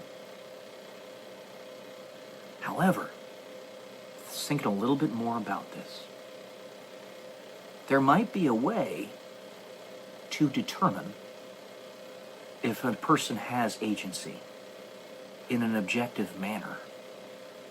Just like there have been so many people out there that have heard that roughly a third of the general population does not have an internal dialogue. That is, they don't think of scenarios in their head. They don't think of words. There's no dialogue there. It's just, they live. Or at least they think they do. Whatever. And I was thinking, maybe, as perception makes reality, and all of that, there might be a way to use the double slit experiment to determine if a person has free will. Now, for us, we only have the capacity to affect a single electron at a time.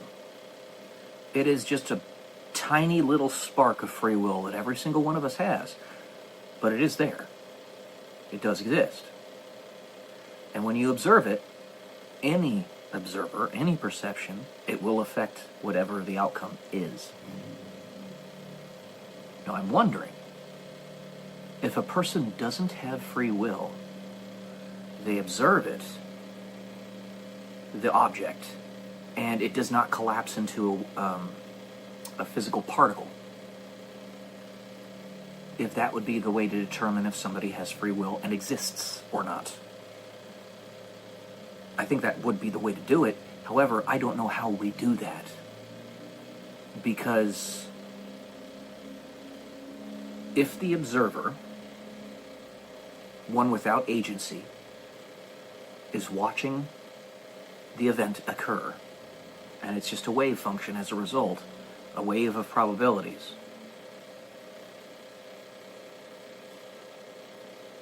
once the observer that does have will comes into the fray, whatever happened there before is no longer. Because you perceive that this other human being has free will, that this other human being actually does exist. And because you perceive that, and there's been nothing to contradict it, you will actually force that wave function into a physical particle. I don't know. I don't know. The event already occurs. We have a way to record that.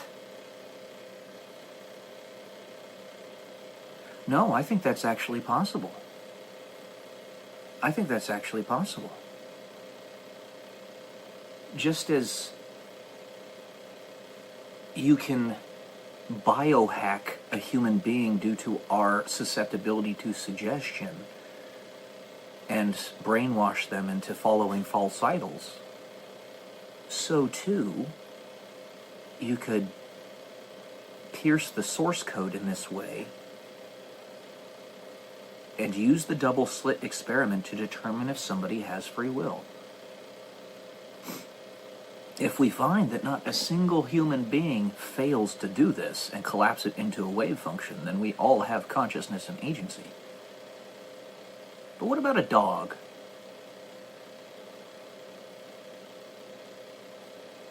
What would happen if a dog looked at the double slit experiment as it occurred? I think that they would collapse the wave function. Because they do have a certain agency to be able to do that. Is this the soul? You're no longer simply an observer of the reality, but you are reality itself, and therefore can do whatever you want with it? These are the types of questions that, while they have been broached by people who are considered woo-woo in the scientific community, that's an unfortunate reality that this is what they are considered. Because this is a big thing. If we want to determine how to make artificial intelligence work, or if we've actually figured out artificial intelligence and have given consciousness, full-blown consciousness to a computer, this would be a surefire way to determine that. I haven't seen any experiments with dogs or cats or birds or any other animal in the animal kingdom to see how they or their observation affects the double slit experiment. But that'd be something to look into with every type of creature, every human being, every creature, to see how they do that. Then, you also think, in that, for example, angels don't have traditional free will, conventional free will. That is, they don't come here as a tabula rasa. They have a mission. They still have free will. It's just not like a tabula rasa human.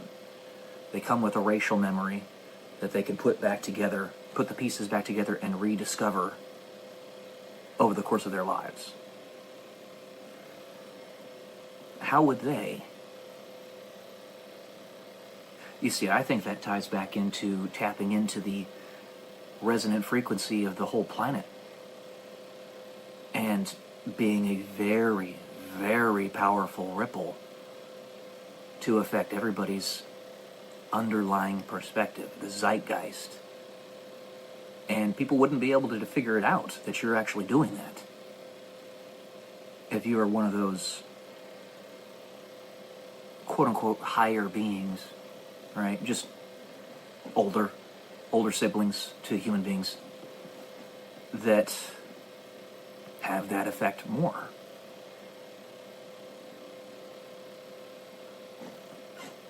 These types of ideas are important with which to play. They're hypotheticals. But you can't even play with these hypotheticals if you don't fully understand, embrace, and accept the observational reality of the double-slit experiment, Heisenberg's uncertainty principle, Schrodinger's cat. It's a big deal. This might be how we determine who and what has free will and actually exists. And this might be a way that we can determine to whom to listen and to whom not to. Strange grammar there. To whom not. Whatever. You get the point. And we can develop our politics, our culture, our governmental systems around that. Not just trying to take care of the lame and the mentally slow and stuff like that.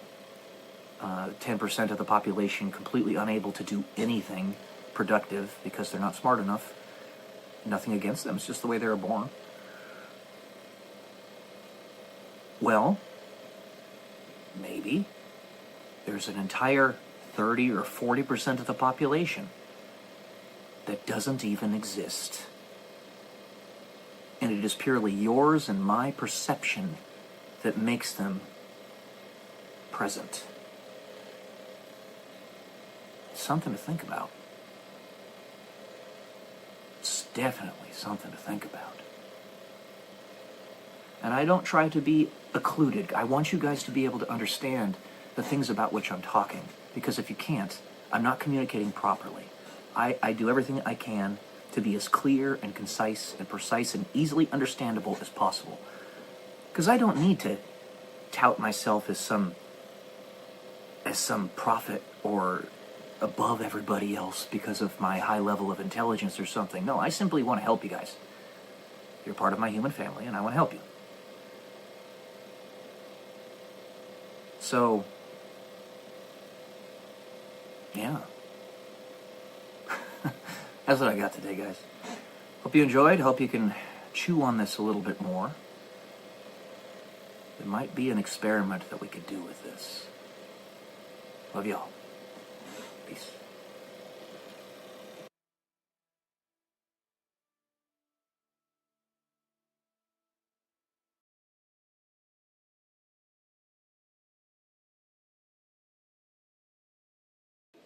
Good morning, guys. Welcome to day 153 until I'm a YouTube millionaire. I wanted to talk a little bit more about one of the principal reasons I am willing to be so flexible when it comes to romantic relationships. One, not just the desperate times call for desperate measures, and I'm 35 years old going on 36, and I've burned a lot of my personal lifetime and really can't wait, and I need to be a little bit more flexible in that regard. But two, because the millennial generation has seen its birth rate positively collapse. The birth rate in the United States is 1.3 children per couple. In order to have a stable population, one that is neither growing nor shrinking, you need a birth rate of about 2.1 per couple.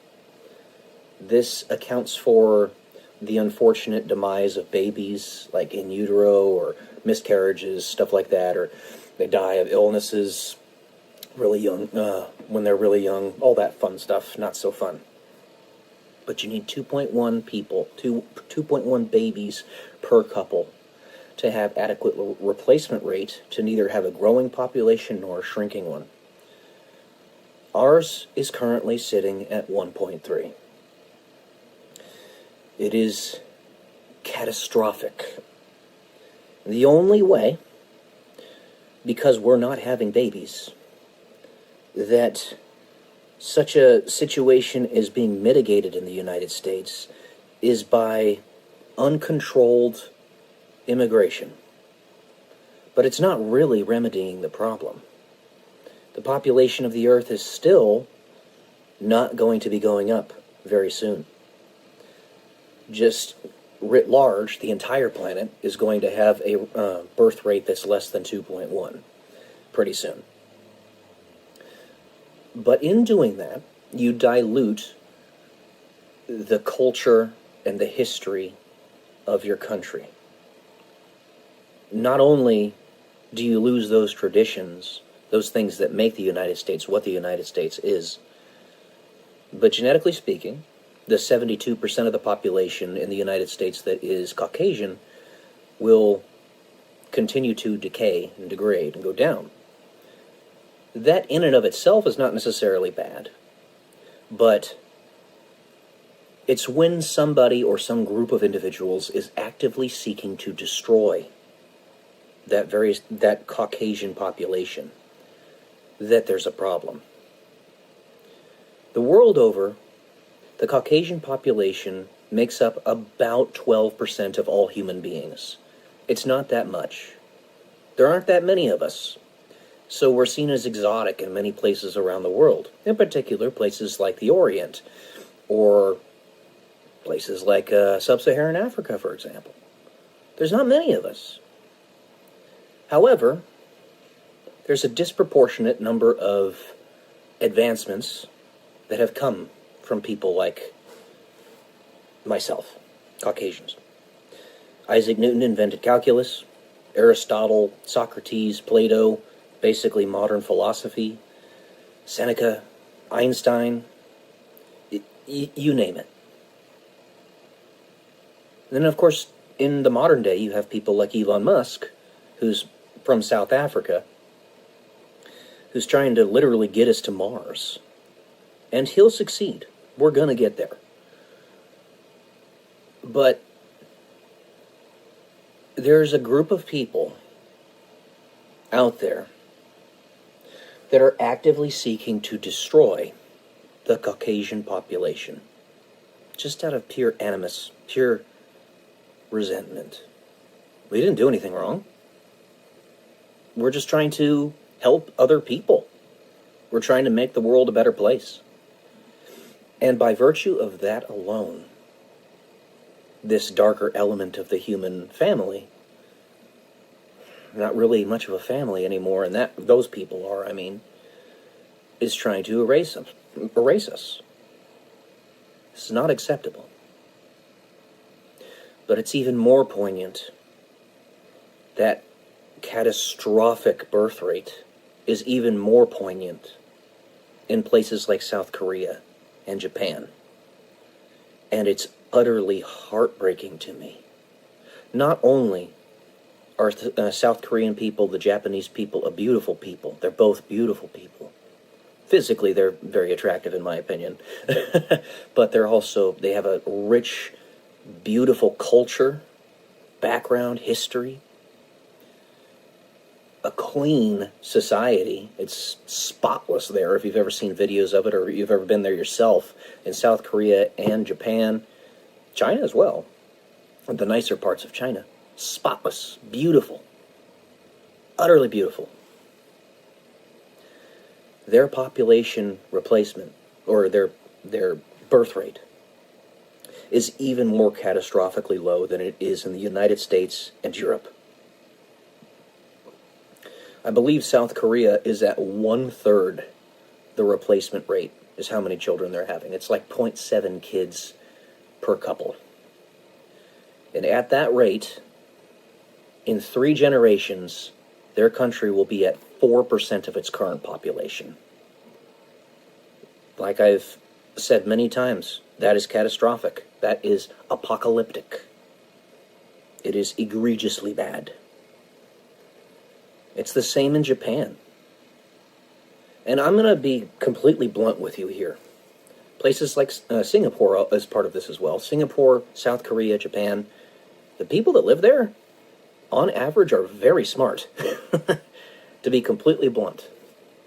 There's going to be a disproportionate number of technological innovations that come from those types of individuals. The average IQ of a person in Japan, for instance, is 105, which sounds like it's not that far out, but we're talking about an aggregate, an average. That is insanely high. It's 106 or 107 in China. It's about 106 in Singapore. They're all really bright people in that part of the world. And when you lose that, it's just like I was talking about in the previous videos about the Pareto principle and Price's law. 80% of the technological innovations come from 20% of the population. They're part of that 20% of the population. And they're going to lift the whole world. A rising tide lifts all ships. But if they're not there to do that,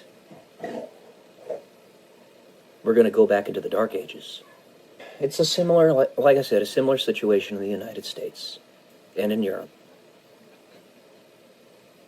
So, desperate times call for desperate measures. Not only am I a failure to launch, and much later in my life, that I need to be a little bit more liberal and flexible with what I'm willing to do, but also the situation in the entire world doesn't just require me to be that way. It requires anybody who's trying to save Western civilization to be that way. So, while I don't necessarily want to do it, and it goes against my genetic imperative, I am willing to be with many women and to be married to them. Now, there's more I could talk about with respect to this. Marriage. The concept of marriage. In heaven, there is no marriage because we are all married to one another. Basically, marriage is replete, and therefore you don't need ceremony. You don't need to say, you are mine, I am yours, because it's just default, de facto. I'm not saying we live in that world. I'm not saying this is heaven. But if it were, we wouldn't have to worry about that. There would just be a default love, and you would stay with one another. Now, let's say that somehow, some way, shape, or form in the future, I do manage to be married, if you will, to 6 women, all at once. Let's say that does happen. I'm not saying it's gonna, but let's say it does. I am going to be fully dedicated to every one of them. My heart will be entirely theirs, each person. And I can tell you, straight up, I do have that kind of love to give. And I believe every human being does.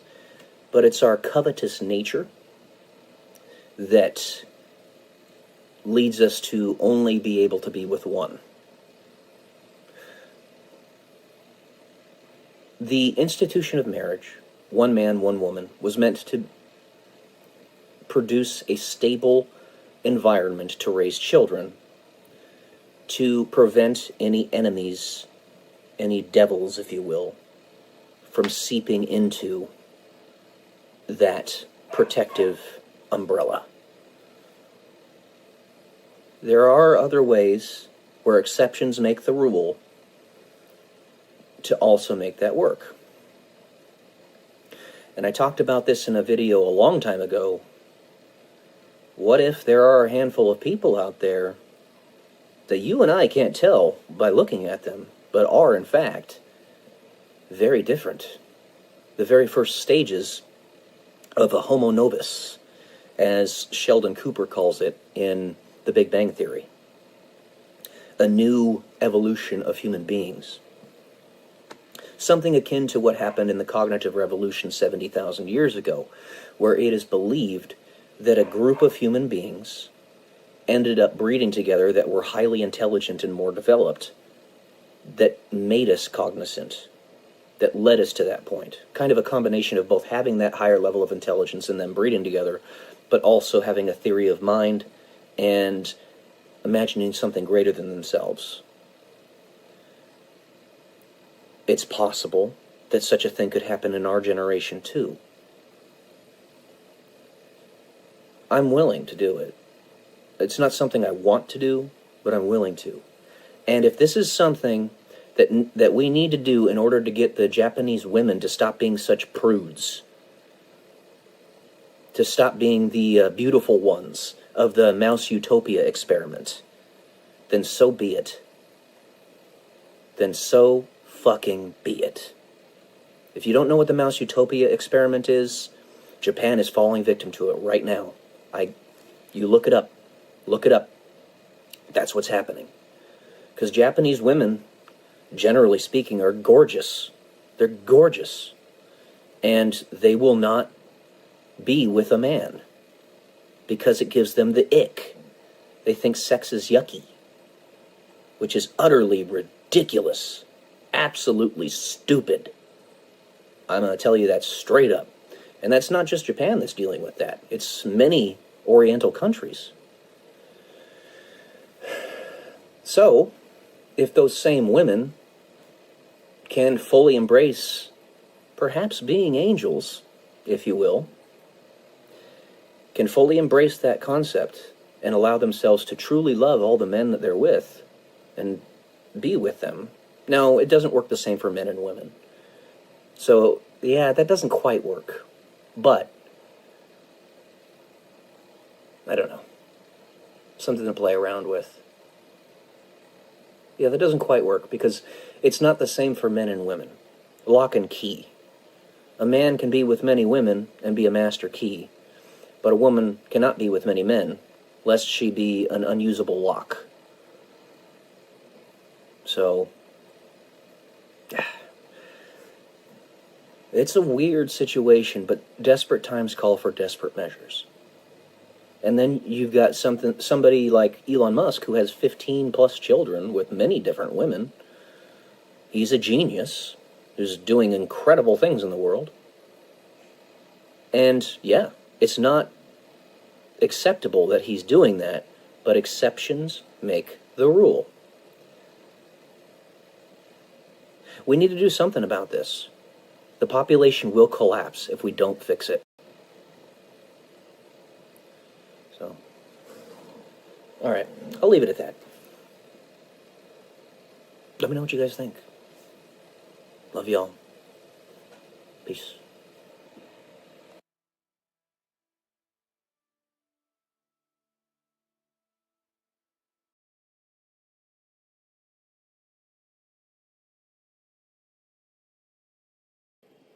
Good morning, guys. Welcome to day 132 until I'm a YouTube millionaire. And for this one, I'm actually going to read directly out of my journal. This essay, if you will, you can call Exceptions Make the Rule. Rules make the exception. Exceptions make the rule, and rules make the exception. For there is no rule without exception, and there is no exception if there is no rule. This, upon first pass, seems to not only be true, but wholly axiomatic. It is the exceptions in breaking the rules that require the sufficient grace of Jesus, which is to say, accepting his authority to properly judge your actions, better than we may ourselves, for a greater purpose, the greatest plan. For you meant it for evil, But God meant it for good. A direct quote from the Bible. Take the sin of being an exception with the grace of being forgiven for it. In my secret space, the quietude of my silent prayers, where God and I can share dialogue with one another, there I can tell him that I am an exception, and he can say back to me, smiling, my grace is enough, just as he did with the Apostle Paul. This room of waiting is not simply to give time for that special woman to build up confidence to be with me, so that I may know her. She needs to talk to me. But also for me to fully absorb and accept the fact that I am an exception. I am a champion, after all. I'm going to say that. These last few years, in my unrelenting striving, my ceaseless efforts, regardless of the success or failure, has been me trying to prove to myself that I am an exception, that I am worthy to call myself such a thing. For a multitude of reasons, I am. But now, the question of whether it is too late or not, and if I missed my chance, I do not know. I can't know. But God does. Let us wait and see in my room of waiting.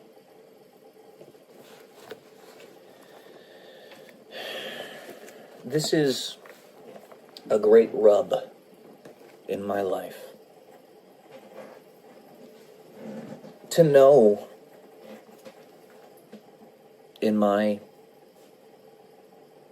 heart, through my personal experiences that nobody else can experience unless they're actually in my shoes, that I terrify women. And to know that there's not really anything I can do about that. To not want the divestiture of yourself into multiple individuals, but know that if you're to get what you want otherwise,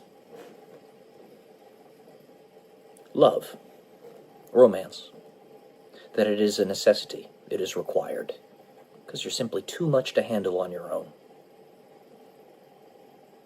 The fact that the woman I'm thinking about simply won't talk to me, won't respond to me, is evidence enough of that fact. I know I'm intense, but so is she.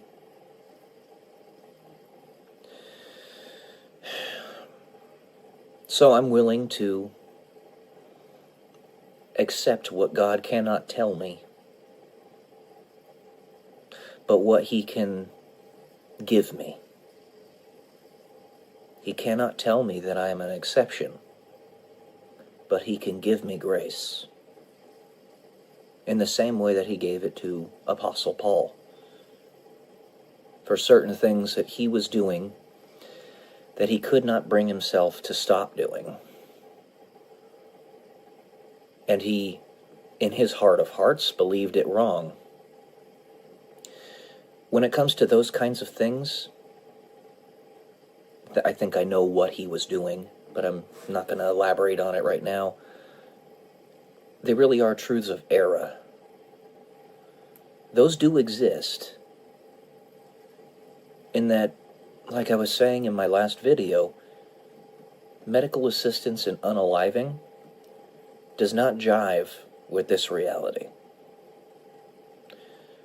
If the reality comes in the future where we live indefinitely, then MAID could be a thing because we're deciding when we want to finish our lives.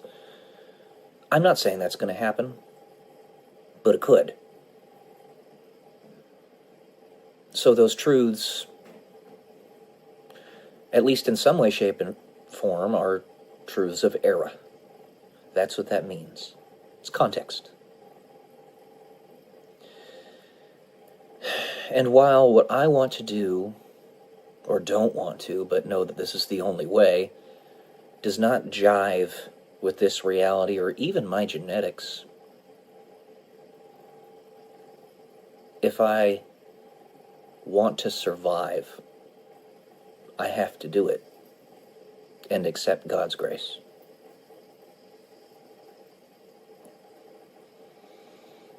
Again, you guys haven't been in my shoes. But suffice it to say, and I'm honored for the opportunity to fight this battle for God. Honored, truly. But suffice it to say, it's been hell. It has been hell.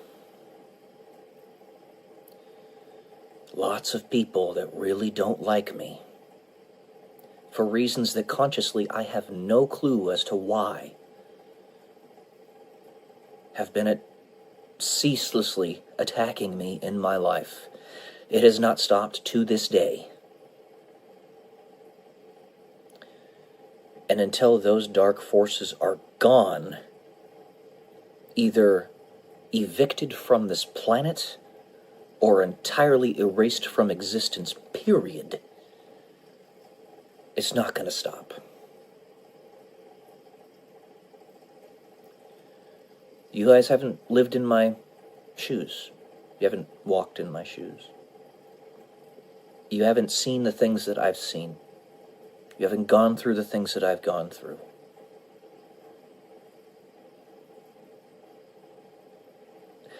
There are places where I've already flexed. Many, many, many, in fact. Been flexible. Where I didn't want to be. And here's another one where I don't want to be, and am finally willing to try. And it might just be too late.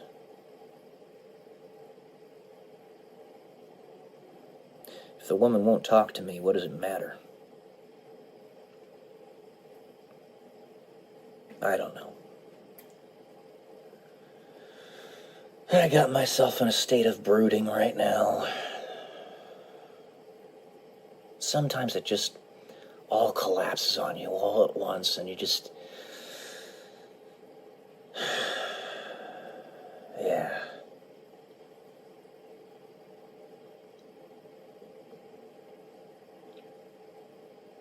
I'm not a spring chicken anymore, guys. I'm not old, but I'm not a spring chicken anymore.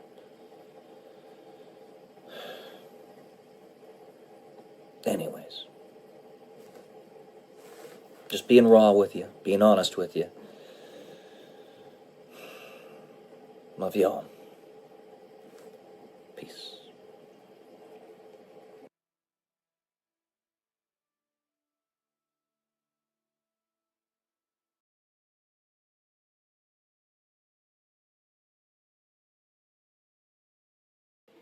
Good morning, guys. Welcome to day 124 until I'm a YouTube millionaire, and this one's going to be a basic economics lesson. Since I'm not going to have the opportunity to help directly the people I would love to be able to help build themselves an economic empire and all that, in particular I'm talking about, sorry, there's a piece of hair on my camera, female species that I would love to help build their economic empire. But since I can't do that directly, I'll do it indirectly here with a video. So, let's say that you live in Ohio. Person I'm thinking of doesn't, but let's say you live in Ohio and you're spending about $1,000 per month, which is actually a high estimate, on your rent. And then all other expenses, your food, your electrical, your gas, your water, all that stuff, is an extra $500 per month on top of that. So $1,500 per month expenses. Let's go ahead and add gas into that and car and stuff. So an extra $150, so $1,650 a month. And that's a high estimate, because out there you can get a rental property, a rental unit. I actually have units myself that I rent out for this price for $600 a month. And it's nice too. It's in a very nice area. But let's just say high estimate, $1,650 a month, all expenses included. That can even include medical care, insurance, medical insurance. So if you do basic math, let's say you get a low-end job out there making $12 an hour, because they don't have a minimum wage of $15 an hour out there. So $12 an hour, working as a Walmart associate. Okay, $12 per hour times 40 hours per week times 4 weeks in a month, 480, about $1,700 a month. So just with that alone, you can make a living. You can survive. You can be comfortable. Now what you have, remember, compound interest, sweetheart. Compound interest. This is humongous. Okay? I wish I had the kind of growth that you got right now. But it's going to get good. All right? That's what I'm trying to tell you. It's going to get good. Especially since you're so young. Oh, if only I would have been able to start this when I was your age. So, $1,700 per month is what you would make off of a basic job. Now, I know that you do a different type of job where you live that actually makes even more money than that. A lot more. Even though it's in an expensive part of the world, it's still... you make up for that with the tips and stuff. But we're just using this as an example. So $1,700 per month, you're still in the green by a significant margin. Then you have YouTube. All right? You've got YouTube right there. Let's say you got 10,000 subscribers on YouTube. Which you have more than that right now, but 10,000 subs. And you're getting... so normally, you'll get about 10 to 20% of your views on your videos, each video. So your number of subscribers as views on each video. So 10,000 subs equates to about 1,000 to 2,000 views per long-form video. It's what it should be, but YouTube's algorithm's all over the goddamn place right now. You just so happen to hit the jackpot, and it's working properly. So 2,000 views, let's say, is what you're... I know you're getting more, but I'm just going to say that average conservative per video.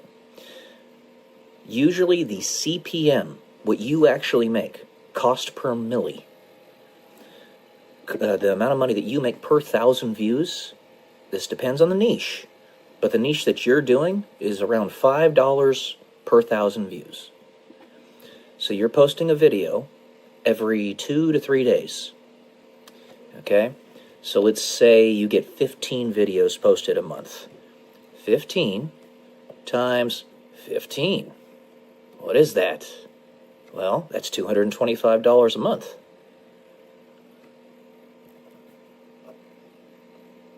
Which doesn't seem like that much right now. But you're growing fast. Really fast. So you are gaining roughly, I would say, what is it? Probably a good 5 to 10% per week, which is insane.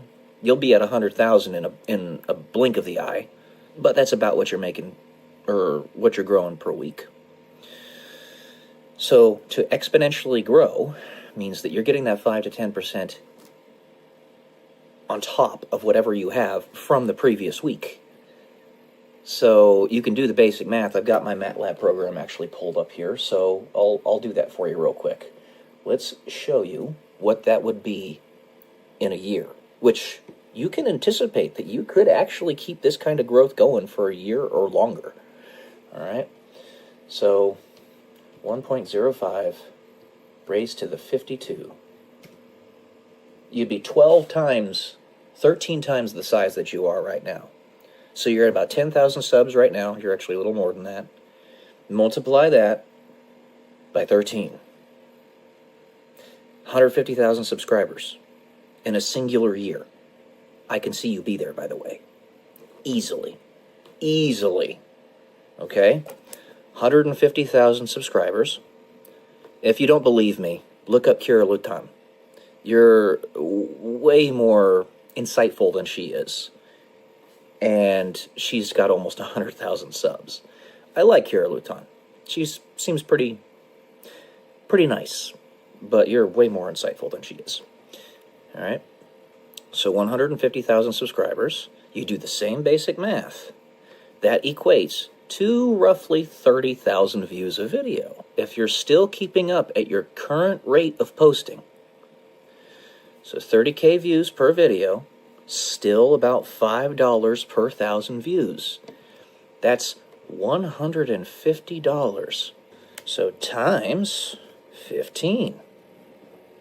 This is you at 150,000 subs. That is, make sure I'm doing the math right.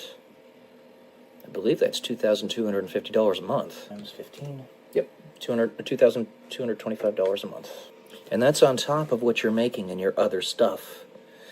I know that you also do Calendly calls.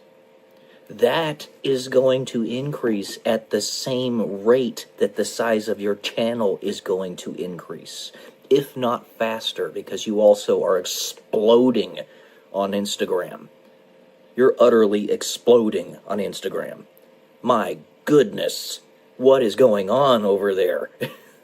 And while Instagram itself doesn't make much money, the way you make money off of it is you sell products. And your product here is your Calendly, where you can actually meet people one-on-one. And if you look at Elliot Hulse, he is a wisdom teacher on YouTube. He doesn't get very many views on his videos, despite his number of subscribers, because he wasn't consistent about it. He stopped posting, and therefore all the viewers stopped watching his videos.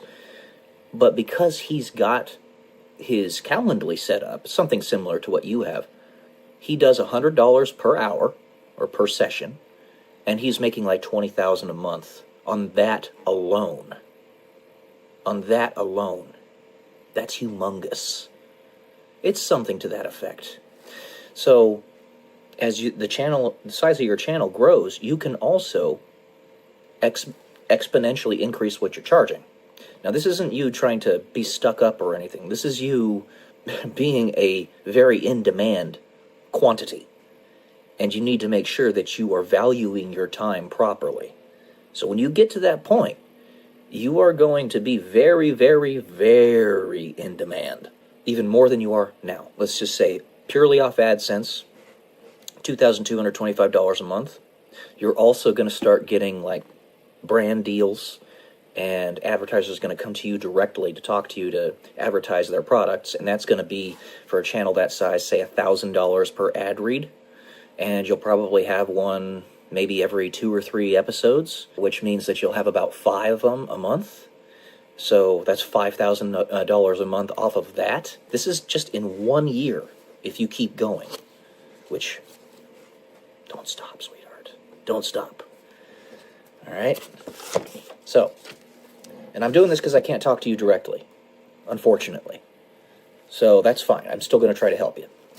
So $5,000 a month off of Calendly, and then $5,000 a month off brand deals. You'll be making $10,000 a month from Calendly and brand deals, $2,225 a month just off of AdSense, and then you're still going to be making your money as, I'll just say it, a waitress.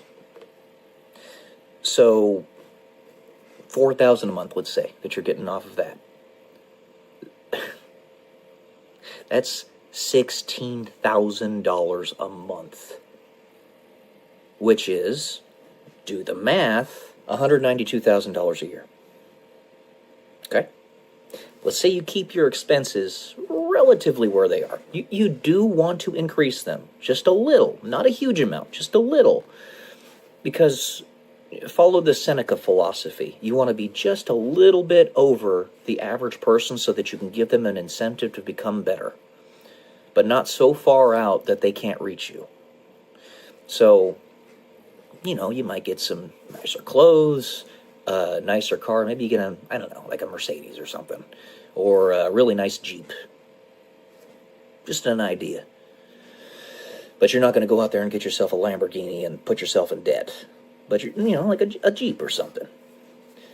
And your expenses go up to, say, $2,500 a month, maybe $3,000. And you're making $16,000 a month. $13K you were going to have as pure icing on the cake. All right? That's $150,000 a year. Now, what are you going to do with that money? Here's what I recommend. You do what you want to do. I'm not a financial advisor. I was a financial consultant for a while. I'm also, you know, like I was saying, I'm not a doctor, but I'm a pretty smart guy. I know how to handle my money all right. Here's what I would recommend. You take split it up into 4 pieces, 4 partitions, if you will. So, one partition is for your fun. You go out and do stuff and enjoy life. Enjoy the finer things in life. So let's say that's $4,000 a month for you to do that. Because this is going to divide, well, it wouldn't be $4,000, it'd be about $3,000 a month. Okay, $3,000 a month for that. And then $3,000 a month you put into Bitcoin. Bitcoin only. No altcoins. Not even Ethereum. Not Bitcoin traded funds or anything. Bitcoin. Period. End of story. The easiest way to get it is to go to Coinbase.com and set yourself up an account. Buy that, set up automatic monthly buys, set it and forget it. Don't even look at it. That money no longer exists. You will look at it when you want to actually draw from it, say 20 years from now, when it's going to, that's going to be a lot. That's going to be a lot. I'm talking like hundreds of millions of dollars if you start now. $3,000 a month, you put in, you know, stocks and the stock market. The easiest way to do that is to go to Robinhood. Get yourself a Robinhood account on your computer or your phone, whatever, and just set up automatic buys to where you buy an S&P 500. You could even do it on margin if you want. I don't recommend it, but you can, where you're getting an extra 25% growth by doing that. There are different margin setups that they have, but I just say go get yourself some S&P 500 stocks on Robinhood. They don't charge you any fees on Robinhood, so it's a really good program, really good app to use. And then the last part of that 1/4 you use to invest in real estate. Real estate is the most time-honored, best way to become wealthy ever known in the history of the human race. It is the best way to do it. It's the most surefire. Now, the reason I brought up Ohio in these numbers earlier was because it's one of the best places to buy real estate properties for rentals. It has one of the highest rent to cost of property ratios. So I have, for instance, a property that I bought for $144,000 back in 2018, I want to say, right around there. And I make about $4,000 a month off of it. $4,000 a month, not a year, a month. You can't find that almost anywhere else. Okay? So real estate is what I would say you want to spend your last fourth of that portion of money that you're not spending for surviving on. This is going to be in about a year. You're going to be 25. I'm revealing a lot about the person I'm talking about, but it's okay. It's okay. So yeah, that's going to be your last fourth there. Do the math. Your channel is going to be continuously growing even after this year mark that I'm giving you right now. It's probably going to get to 1 million subscribers, and it's going to proportionally grow in that way in like 2, maybe 3 years, if you keep on consistently posting, which I pray you do, because this is, I'm telling you, sweetheart, you hit the jackpot. Pardon my language, but you fucking hit the jackpot. You got a 21 on blackjack. I pray to God that one day I get as lucky as you did. So, 10 years from now, let's say you're actually following this procedure. It'll change a little bit. You know, you want to keep your books straight. It's going to change a little bit because, you know, you might have different ideas of exactly what you want to do, but extrapolate this over 10 years. I'm just going to do a very basic compounding program here, okay? So I actually have a compound program that I set up on MATLAB. I built it myself. So let's say you have 13,000 that you're putting in per month. And how much you're going to contribute per month? That's what it is, 13,000. And how many years until you desire to retire? This is not retirement, but I'm telling you this is what's going to happen after about 10 years. And then it'll increase with inflation, and your growth rate, we're just going to say, is conservatively 10%. It's actually going to be a lot more than that. A lot more. You know what? Screw it. I'm going to say 20%, because that's probably more accurate. At that time, you will have contributed $1.7 million to the entire portfolio, and you will have gotten yourself up to $5 million of net worth. And it's going to grow a lot more than that. A lot more. I'm being extremely conservative. Bitcoin itself, I mean, its target is like $5 million per coin in 10 years or so. Do the math. It's mind-blowing. So, it's small right now, sweetheart, but it's gonna get big. Also, I do want to remind you, there is the small possibility that YouTube could collapse if they don't fix their algorithm. There is the small possibility of that. So, keeping that in mind, make sure that you're not putting all your eggs in one basket. I know you've got that humongous Instagram channel, or page, whatever, but you might want to also start working towards putting videos on Rumble. Rumble specifically.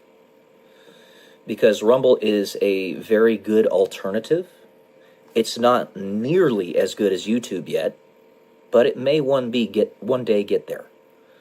I hope so, because YouTube is very politically biased, and it makes it very difficult to post good content on it without being shadow banned and throttled and stuff like that. So, yeah, you hit the jackpot. Oh, and this one I'm actually going to talk directly to somebody because I want her to know. Rachel, on X, start a YouTube channel, sweetheart. Start a YouTube channel. You saw the math. You are a very attractive, very kind woman, even though you think you're just angry and all that stuff. You're awesome.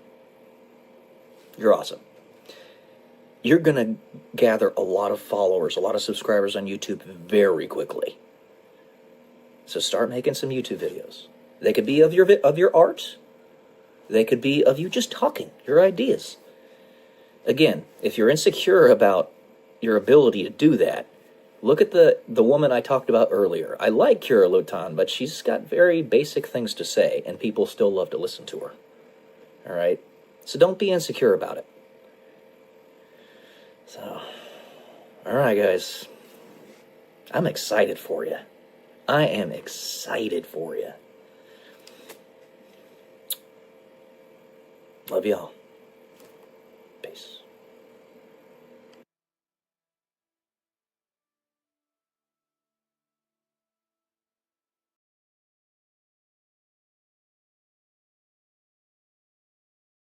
Today will be a review of Stalking the Wild Pendulum by Istok Bentov. This book right here. See? Welcome to day 180 until I am a YouTube millionaire. So, this book is quite good. I did fully enjoy it. Istok Bentov kind of makes me think of a combination between Terence McKenna and Nikola Tesla in terms of his scientific explanations as well as his combination of mysticism along with that. So in this book, it's very frequency signals heavy. He talks a lot about how everything in the universe is essentially just vibrating, and you and I, as well as anything else that we can perceive, is just an interference pattern. And the perfect unity is where there is no interference. Now, he claims that ultimately this will send us all back to source, and that it is equated to nothingness in a way. Talks about things like frequency entrainment, which, as I stated before in some previous videos, I wanted to integrate a lot of what was written in here into my novel series, which I have. Frequency entrainment meaning that you can actually change a frequency generator's output if you have another frequency that's proximate to it that's also being output nearby. Usually the frequencies will entrain to the higher frequency because of the overall power output of said signal. However, you can go the other way if you overcompensate with the power of the lower frequency. So say that you're sending out a frequency of 1 hertz, but it's 10 times as powerful as a frequency of 2 hertz, so 10 times the amplitude, then you can entrain the system to the 1 hertz frequency. But if it's all else being equal, the signal will entrain to the 2 hertz signal. And by the way, 1 hertz and 2 hertz are multiples of one another, so they kind of alias anyway. You don't really need to worry about it. I don't know why, but for some reason the information's not coming out of my head right now immediately, but what I can say is this is a very good book. I highly recommend it. It's not a very difficult read, considering the scientific topics that are addressed. He writes it in very plain English. Very simple, easy to understand. So, yeah. It's a lot of stuff that if you are in tune with that element of, what's the word? I guess you could call it parascience, paraphysics, or metascience, metaphysics, right? So above kind of 30,000 foot view of it all, it's quite, it'll make sense to you. And somebody recommended this book to me, I forget who it was, because I was kind of talking about the black and white, and he talks about it in this book, and being whipsawed in one direction and the other, duality, and how the evil things that are going to happen anyway, but you can shape the charge, and how, what's the word I'm looking for? Probably haven't had enough caffeine this morning, so I'm not thinking as clearly as I usually do. But I'm trying to think of how to explain this.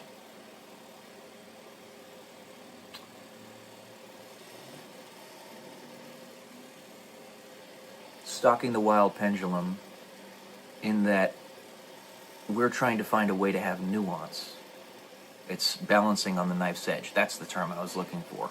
The knife's edge, a concept that was very well understood by our founding fathers, and why our government was built the way it was. It was to be able to manage that nuance that is so difficult for human beings to grasp. Usually it's polar opposites. It's one thing or the other. So, yeah. I guess the nuance here is that the guy has a very good scientific knowledge. He says he's an idiot, but he's not. He's very, very intelligent. He's just trying to be humble, I guess. It's really a false humility, but it is what it is. There is a blend between science and quote-unquote mysticism, because as Joe Rogan fully understands and has stated recently, the difference between most scientists, astrophysicists, and theologians is that those astrophysicists require you to believe in one miracle, but theologians require you to believe in many. I think it ties in really well with this. So, overall, I would say definitely read it. Definitely read it. It is a very good book. It's going to give you a broader perspective of things. Of all the stuff that you could read out there, the millions upon millions upon millions of books, this is on a very high level. It's one of the best. I have only one book on my list of S-tier books. I wouldn't yet put this one in there, but it is one of the best books that you should read, because it's going to give you that broader perspective. That's what reading is supposed to do. It's supposed to help you connect with the author in a way that nothing else can. It's basically reaching across time and space. This guy's passed away, but I could still read his book and get a sense of who and what he was. It's a way you reach across time and space to give the guy a handshake, have a conversation with him, maybe even sit down and have a beer with him, metaphorically. And this is a guy that I would have loved to have met. Kind of like you would love to meet Jesus or Einstein or Isaac Newton. So, yeah. Has my recommendation. Pull it up. It is a very good book. Not very expensive either. Alright guys, that's it for today. Love y'all. Peace.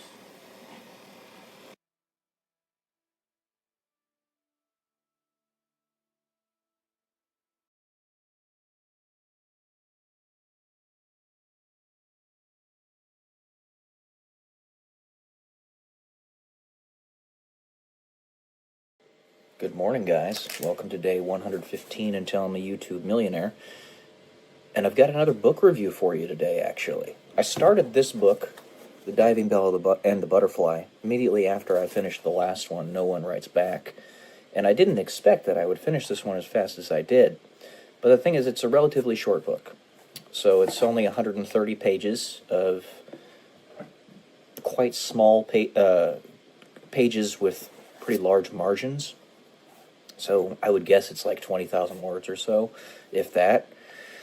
But it's pretty straightforward. So the guy who wrote it was a victim of locked-in syndrome. He had a cerebral cerebrovascular accident. He had a stroke, right, where at the base of his spine, or right here, basically, a blood clot exploded and caused him to be paralyzed. This book reminds me distinctly of the movie Source Code with Jake Gyllenhaal. And in Source Code, which, by the way, is probably an S-tier movie, in my opinion. It's up there with the likes of Inception and Gladiator and Braveheart, like among the best movies you can watch. Jake Gyllenhaal's a pretty good actor, but this is very distinctly similar to that. In that movie, he is part of a government research project where he's in the military, he's a captain, and his lower body gets blown off. And he had signed up for this research study or experiment where if he were on the verge of death, they would prevent him from dying, so they put him in like this glue stuff, so that they could try to use his mind while he was on the verge of death, to see, because they had a hypothesis that they'd be able to look into the future with that.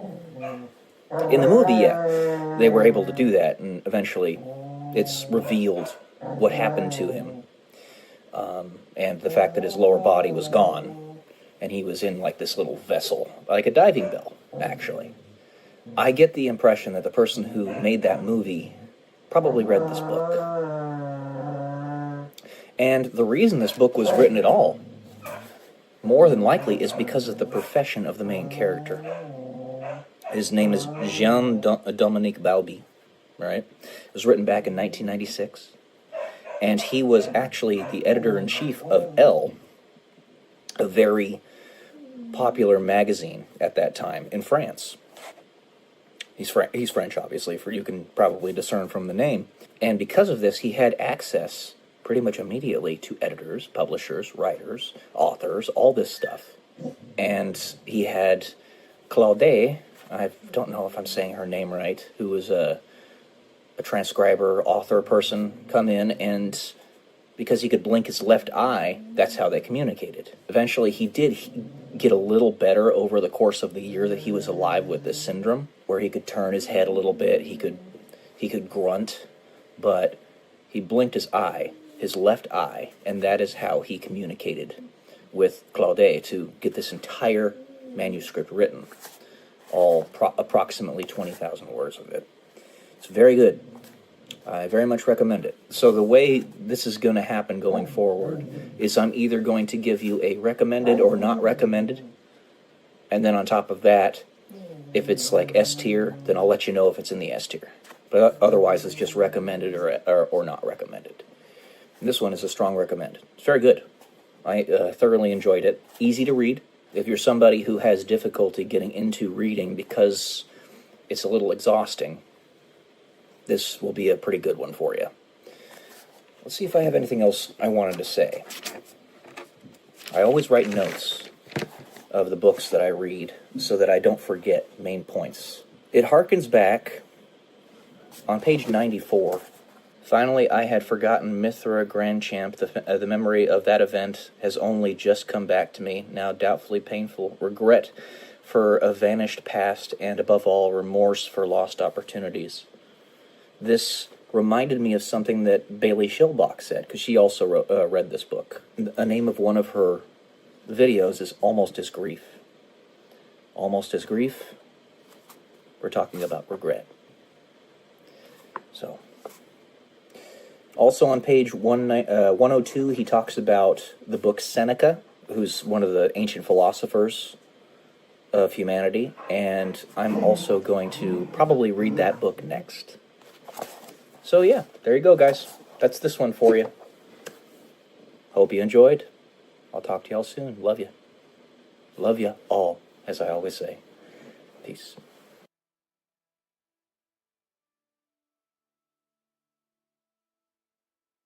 Mentors need mentors, need mentors. Need mentors, need mentors, need mentors, need mentors, need mentors, etc., etc. Welcome to day 174, until I am a YouTube millionaire. In case you didn't already know, that title to this video series is essentially a taunt to YouTube. That after X number of videos, if I still haven't gotten there, through consistent posting every single day, and thousands upon thousands of videos on my channel, I still haven't achieved it, then there's a problem with their platform. Because the primary thing that they encourage is consistency. They also are very temporally biased in that they bias towards newer content and make us much more reactionary as a result, which is very dangerous, but it's what YouTube has decided to do. That is, most content is not evergreen, or is not allowed to be so. Nevertheless, what I'm trying to talk about here is mentors needing mentors. So I know I am truly honored, and I feel a deep sense of gratitude and love for the fact that I know there are a lot of pretty prominent people out there that pay attention to the words that I say, the ideas that I have. A particular lady that I'm thinking of, the one that I think is probably the one, and I hope turns into something beautiful, and maybe in a few years we get married, have a family, and all that stuff. I can tell that I'm having a positive impact on her. And she's reaching tens of thousands of people a day, if not more. That's a big deal.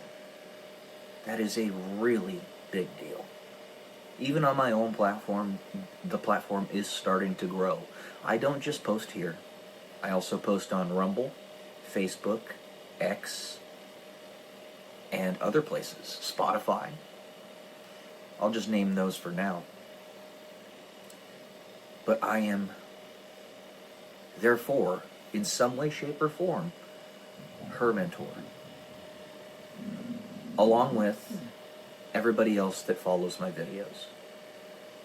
However, mentors need mentors, like I was saying. Some of my mentors are people like Elliot Hulse, who's a Gen Xer. He's 46, and he has a channel that's literally called Wisdom. Elliot Hulse Wisdom. Because he's a wise guy, you know.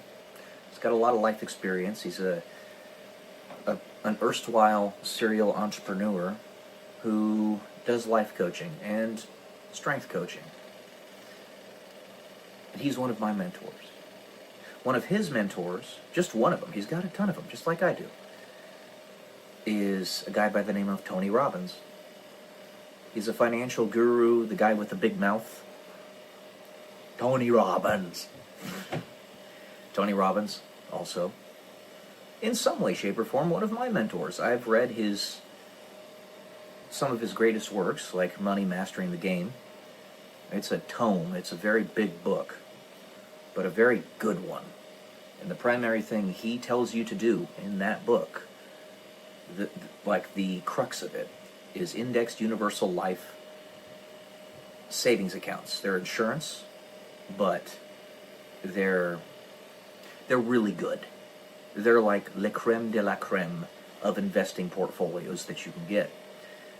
They have a lot of upside and no downside. You can't find that almost anywhere. Well, there you go. So that's one of his mentors, and he has a ton of mentors. Like I was talking about in my previous video, Why Asmongold, you need to decentralize your information sources and think for yourself. A mentor, in order to be a proper mentor, does that. We all have biases. Every single one of us. We're all human. If we can mitigate those as much as possible by seeing from other people's perspectives, walking in their shoes even, we have the opportunity, then you become the best mentor possible. Me being 36 years old and having the background that I do, I have a very distinct and powerful empathy for those who have been working their asses off to try to make the world a better place, but keep on getting punched in the gut, blockaded, just like I have. Every turn, every way, everything that I've done, constantly blockaded. I told you about my mom's YouTube channel that has 27,000, almost 28,000 subscribers now, and she gets about 30 views every long-form video, because YouTube has blockaded the channel for some reason. I empathize. Even if it never stops, which I'm not going to assume that it does, because assuming makes asses out of people. I can use that pain as power to help others. Which is the only thing, like I was talking about before, in this life that matters. It's the only thing we get out of this. We don't survive. Nobody gets out of life alive. We don't take anything with us. We can leave a legacy that will help others react better through their course of living, through their relationships with others. Those are the presents that we leave people. If they're presents of like genetic legacy, children, things of that nature, fantastic. If you bring them up right, you teach them good morality, they're going to inspire others. Those are the proper presents to leave. If they're beautiful buildings and empires that show the strength and capacity of the human spirit, that inspires people. That is valuable. So while it might not last forever, it's ephemeral just like everything else here. It's worthwhile in that regard. There is value in trying to build that. Because the primary thing, and the only thing that matters that you build here, is the human soul. That's it. Whatever helps you do that is good. So Elliot Hulse is one of my mentors, even though I don't know him directly. I am truly grateful that I can be the mentor to all of you, and in particular, this is one woman I'm talking about, because I'm hoping that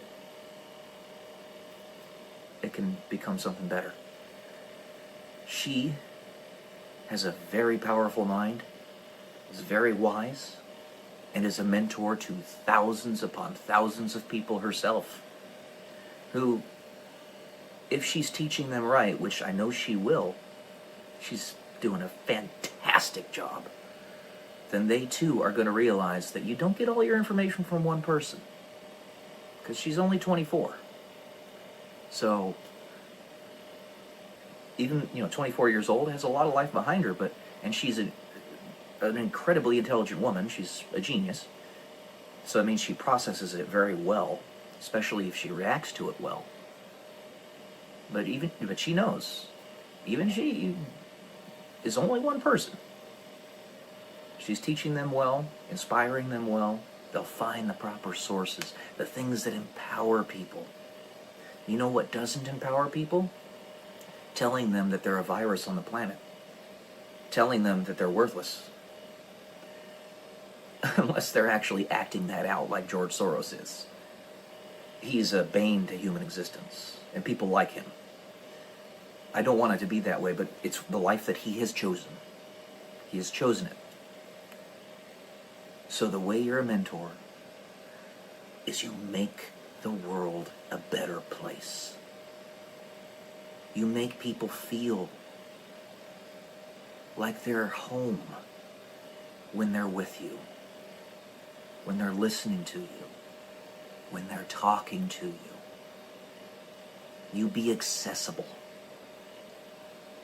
You be their friend, part of their extended family. You have a personal relationship with them, just like Jesus did and does. Jesus, another one of my mentors. And even Jesus has a mentor. His mentor being his dad. His dad being the other part of God, part of the Trinity. He's God, Jesus is God, God is God. And then the Holy Spirit, which is the communication between the two of them, is God as well. Mentors have mentors have mentors. And all mentors are meant to inspire. You feed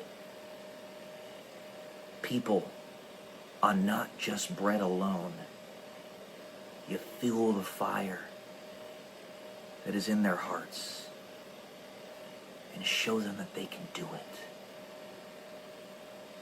I stated before on one of my videos in the past, I think it's my video where I say who I am, or introducing myself, I had certain experiences in my life. I only listed half a dozen there, but there were many more that would make a normal person unalive themselves. And I want to inspire you guys that you could get through that.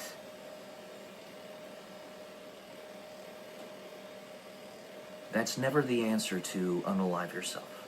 Never is. Never will be. It hurts so many people, not just you. But I want to show you that you can get through it. Because, like I say on this channel all the time, until death, all defeats are psychological.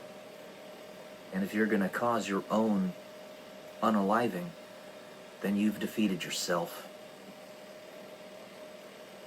But otherwise, the enemy can't beat you. And you yourself are becoming a mentor. That little fire in your heart that goes around and spreads that same inspiration to other people. Sometimes without even knowing it. Most of the time, without even knowing it. That powerful ripple that your mentors provide, you become a mini ripple yourself. And it's a beautiful thing. It is a beautiful thing. So, that's what I got for you today, guys. Mentors need mentors. Also, mentors need wives. Love y'all. Peace.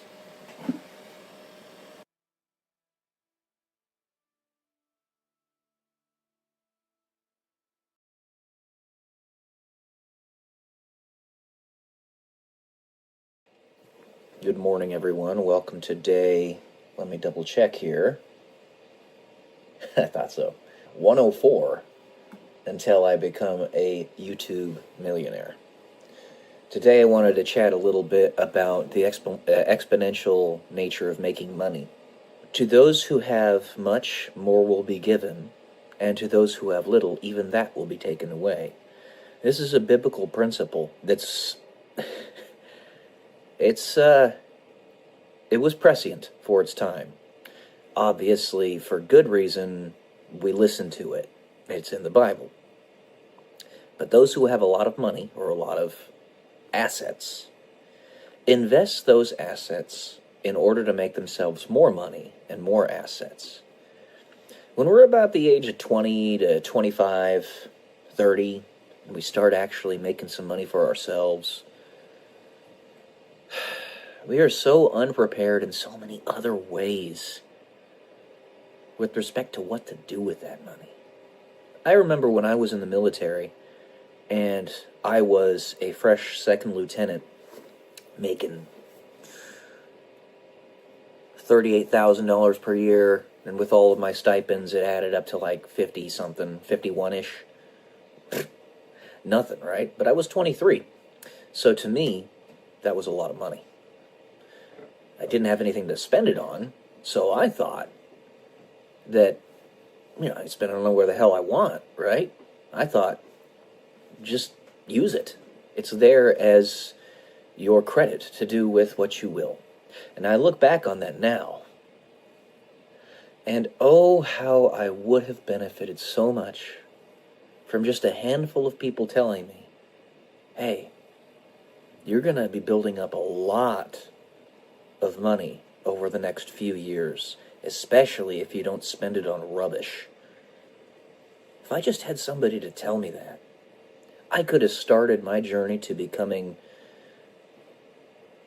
financially very successful 10 years earlier than I did.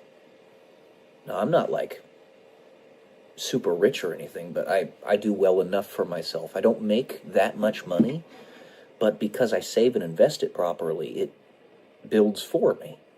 It does the work for me. Now, to put it in perspective, that $50,000 per year that I was making as a second lieutenant about 12 years ago-ish, when I was 23, I only had to spend about half of that for my living expenses. Housing, utilities, food, car, all that stuff, gas. About half of it. That means if I had saved, let's just say 15,000 of that per year. Pretty reasonable. Okay? 15,000 per year. In 10 years, I would have had $150,000 of just cash. But that's not including the fact that I started making more money as I became a first lieutenant. I made an extra $25,000 per year once I got promoted to first lieutenant. And then when I made captain, I was about $91,000 with all the stipends and stuff. All right, so the actual base pay of a captain is like $62,000 per year, or at least it was when I was in the military many years ago. But with all the stipends, it was about 92-ish.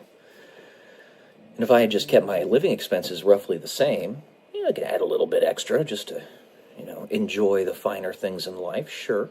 But let's just say $35,000 per year, then I could have been saving the rest of that, about $60,000 a year. That's not chump change, guys.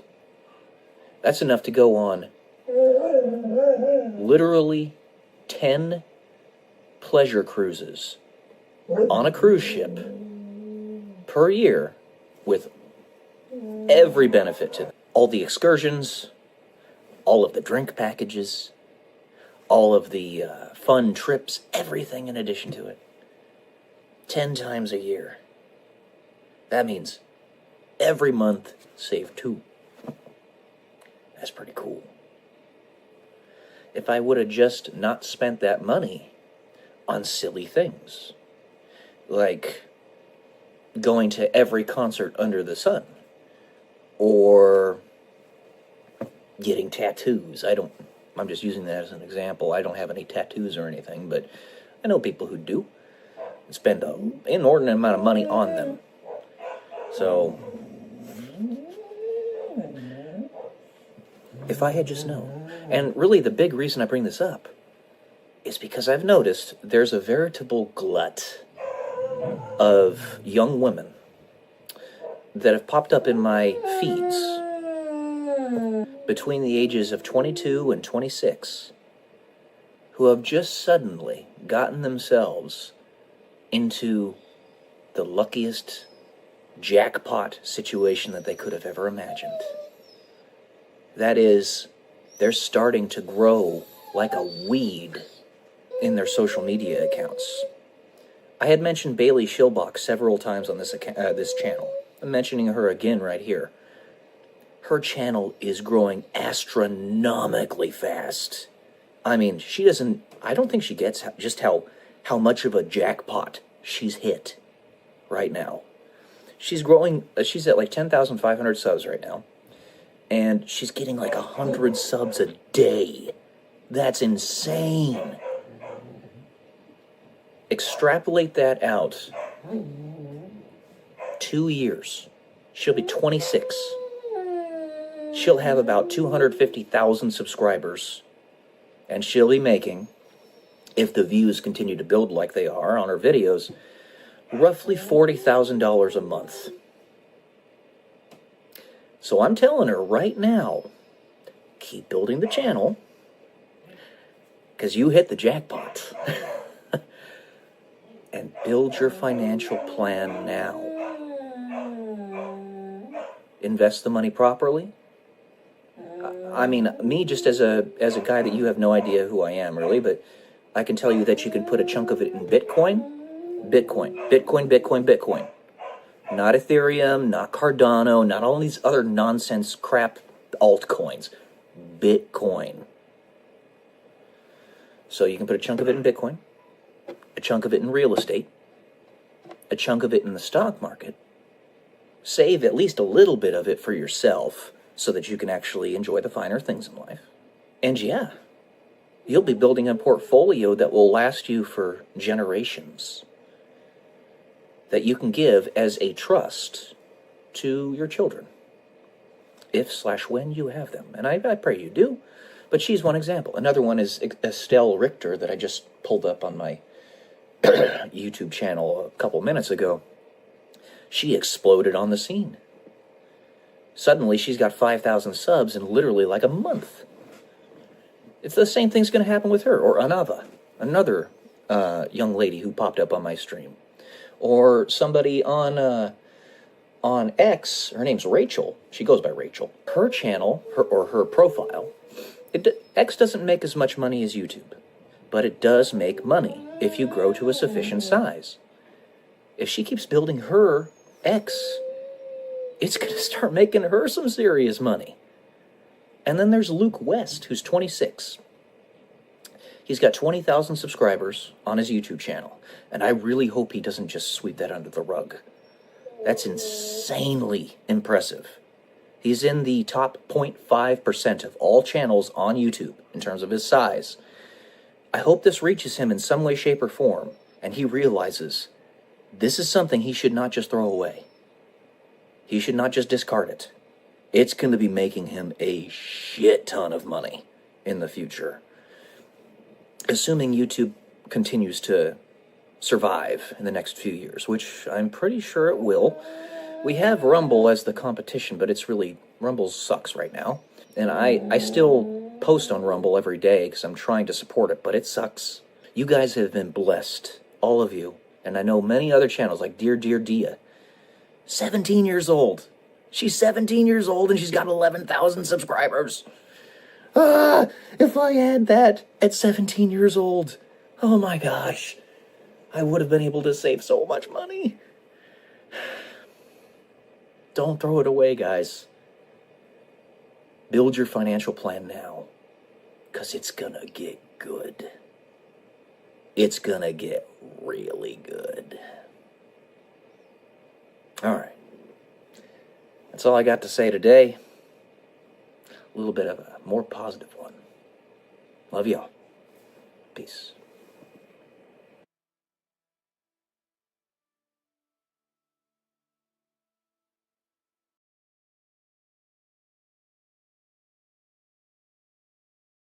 Okay guys, we're going to do a pretty quick one today because I am heading out to the casino with my friend Boris. We're going up to the Atlantis, and it's a drive up there, so kind of early. But welcome to day 181 until I'm a YouTube millionaire. And really what I want to talk about here is you just got to make sure that, like I've said on many of my videos, carpe diem, you're taking advantage of life while you're living it. And while it might be sometimes exhausting to be sociable, especially for an introvert such as myself, sometimes you got to push yourself to do it. You just got to do it. And this is the same thing with social anxiety or PTSD or depression or anything like that. In order to get yourself out of that loop, you got to have a forced push, if you will. And you can be that forced push, or somebody else can be that forced push, or there could be some combination of the two, some blend. But yeah, while my friend Boris, he is asking on a consistent basis for myself, as well as my mother, to do stuff with him, and we have to at least say yes at least a few times, because Boris is a decent guy, he just wants to go and spend some time with friends, and in addition to, partaking in a little bit of gambling and stuff like that. And it's not just you. It's not just your end. You're not the only one that needs to work on the socialization and all that. But we're so atomized as a society in the modern day that a person like myself or like Boris has maybe 3 or 4 friends, and of those, maybe 2 close friends. It's crazy to think about. The internet and digital communications has been a blessing and a curse in that regard. It has made it much easier for us to go into our shells, while at the same time, much easier for us to communicate from a distance. That's what I'm doing with these videos. And in that I explain my thought process it's supposed to work that you don't have to feel impelled or compelled to force conversation when you're with somebody one-on-one. But that's not usually the way it works. Usually we take the easier road and we just run away and explain ourselves on a video, as opposed to doing a little bit of both. One thing that bothers me about like political gotcha shows on, say, for instance, CNN or even Fox News, really, is that oftentimes the opposing person cannot get a word in edgewise. And when they do talk, they're talked over. And you know what I'm talking about. You've seen it yourselves. I know you have. But in a form like this, you can actually see and hear what I'm trying to communicate. And right now, I'm trying to communicate that we need to communicate. And I'm trying to communicate that we need to take advantage of the opportunities available to us, not just economically or financially, but also, relationship-wise. Friends, I am still praying that this young lady will contact me and, ask me out. I want her to do that because it takes the pressure off of me that I might get another restraining order. That's right, I said another. But, we'll see. We'll see. So, be human. Part of being human is communicating and having human relationships. If we don't communicate with one another, we're robots. But, even that you could say you're not, because robots communicate with one another all the time. Just look at the internet. That's computer to computer communicating with one another. And pretty soon we're going to have AI that's going to do it even better than humans. In the human way. AI's got a long way to go, but it is progressing very fast. It's an exponential growth curve. It happens very slow at first, and then all at once is the way exponential growth curves work. AI is a big thing. It's already changing the world. And these communication issues that we have, the next step of that is that we're going to have AI girlfriends and AI boyfriends for women and all that. And the next step of that is that the AI girlfriend could even be given a womb. And you could have children with them, like the robot could be given a womb. We can use stem cells to make one of those. If you want to have a baby with them, as weird as that is, that's the next step. If you can conceptualize it, you got to realize there are certainly people out there that are going to try to make it a reality, and it's not going to take too long. It really isn't. So, while there are some things in the past that we look on today as, wow, I can't believe that we thought we were going to have flying cars in the year 2010, there are other things like, wow, I can't believe we have AI technology as advanced as we do already. We were conceptualizing HAL back in 2001 Space Odyssey, right? And now we have stuff that's equivalent to that. Not too far off, and it's going to blow past HAL in only a few moments. So, yeah, live the life that you have available to you right now, because you only have so many years on this planet. And the virtue of repetition, me saying stuff like that, because most of you are only going to see me once, whatchamacallit, that is the Stoic mentality. Something that I did not bring up when I was reading the book Meditations by Marcus Aurelius is that it's very repetitive, and it has to be. He's basically constantly saying, remember you die, remember you die, remember you die. It's intentionally repetitive because it's a mantra. You have to remind yourself because we're so forgetful as human beings. So, anyway, there you go.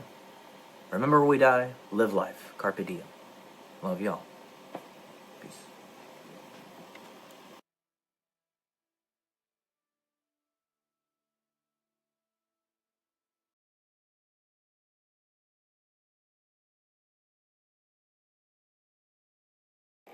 Good morning, guys. Welcome to day 125 until I'm a YouTube millionaire. And for this one, I'm going to read another essay that I wrote. I believe this one was back in 2017.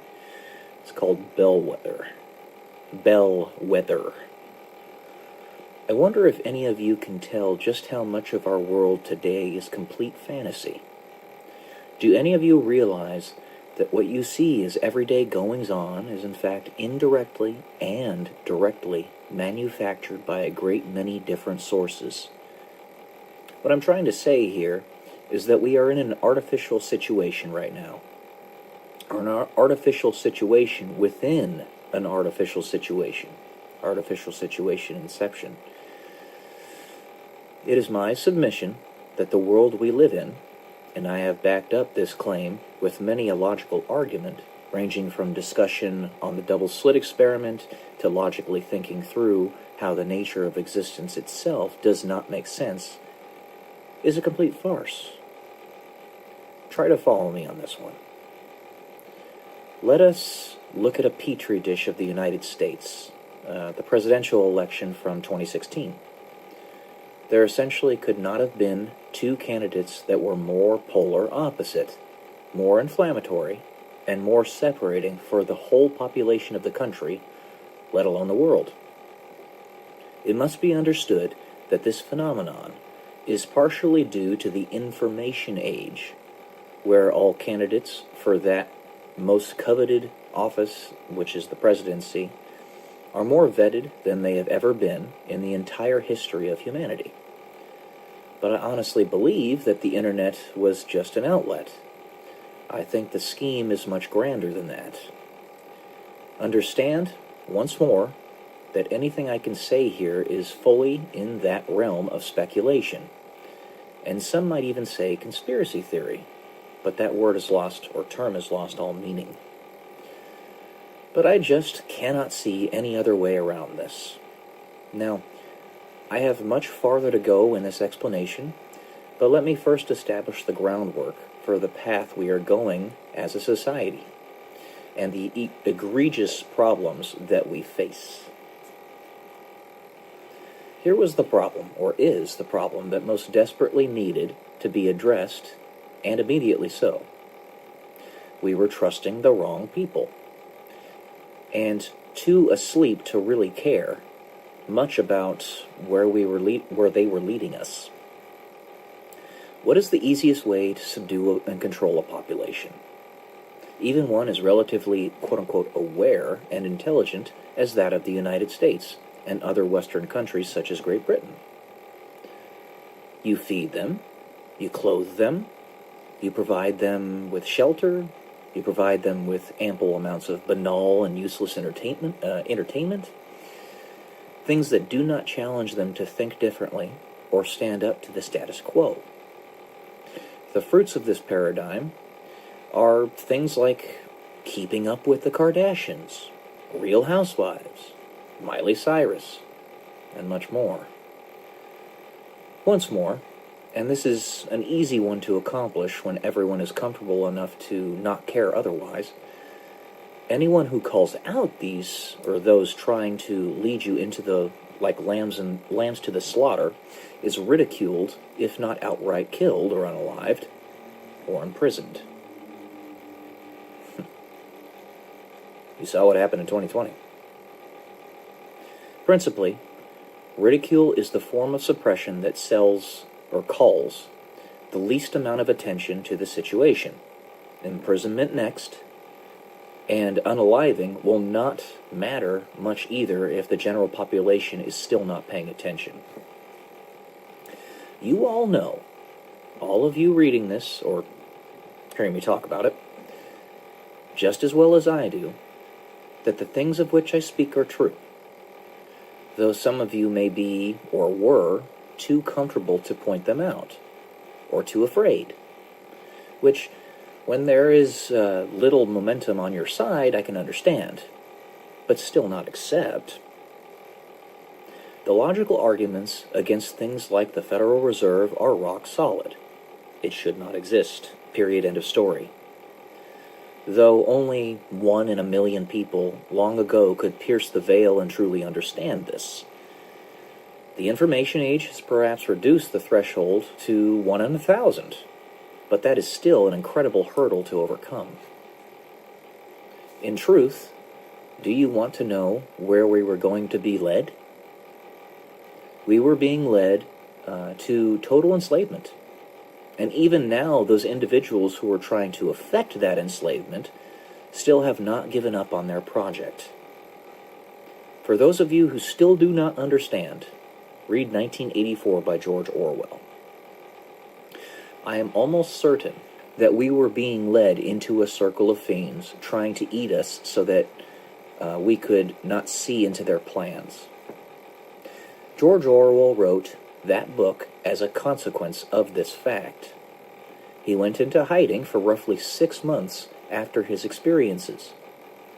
And when he came back out into the public, the book was made, and he unalived himself shortly thereafter. You should look into the backstory of George Orwell.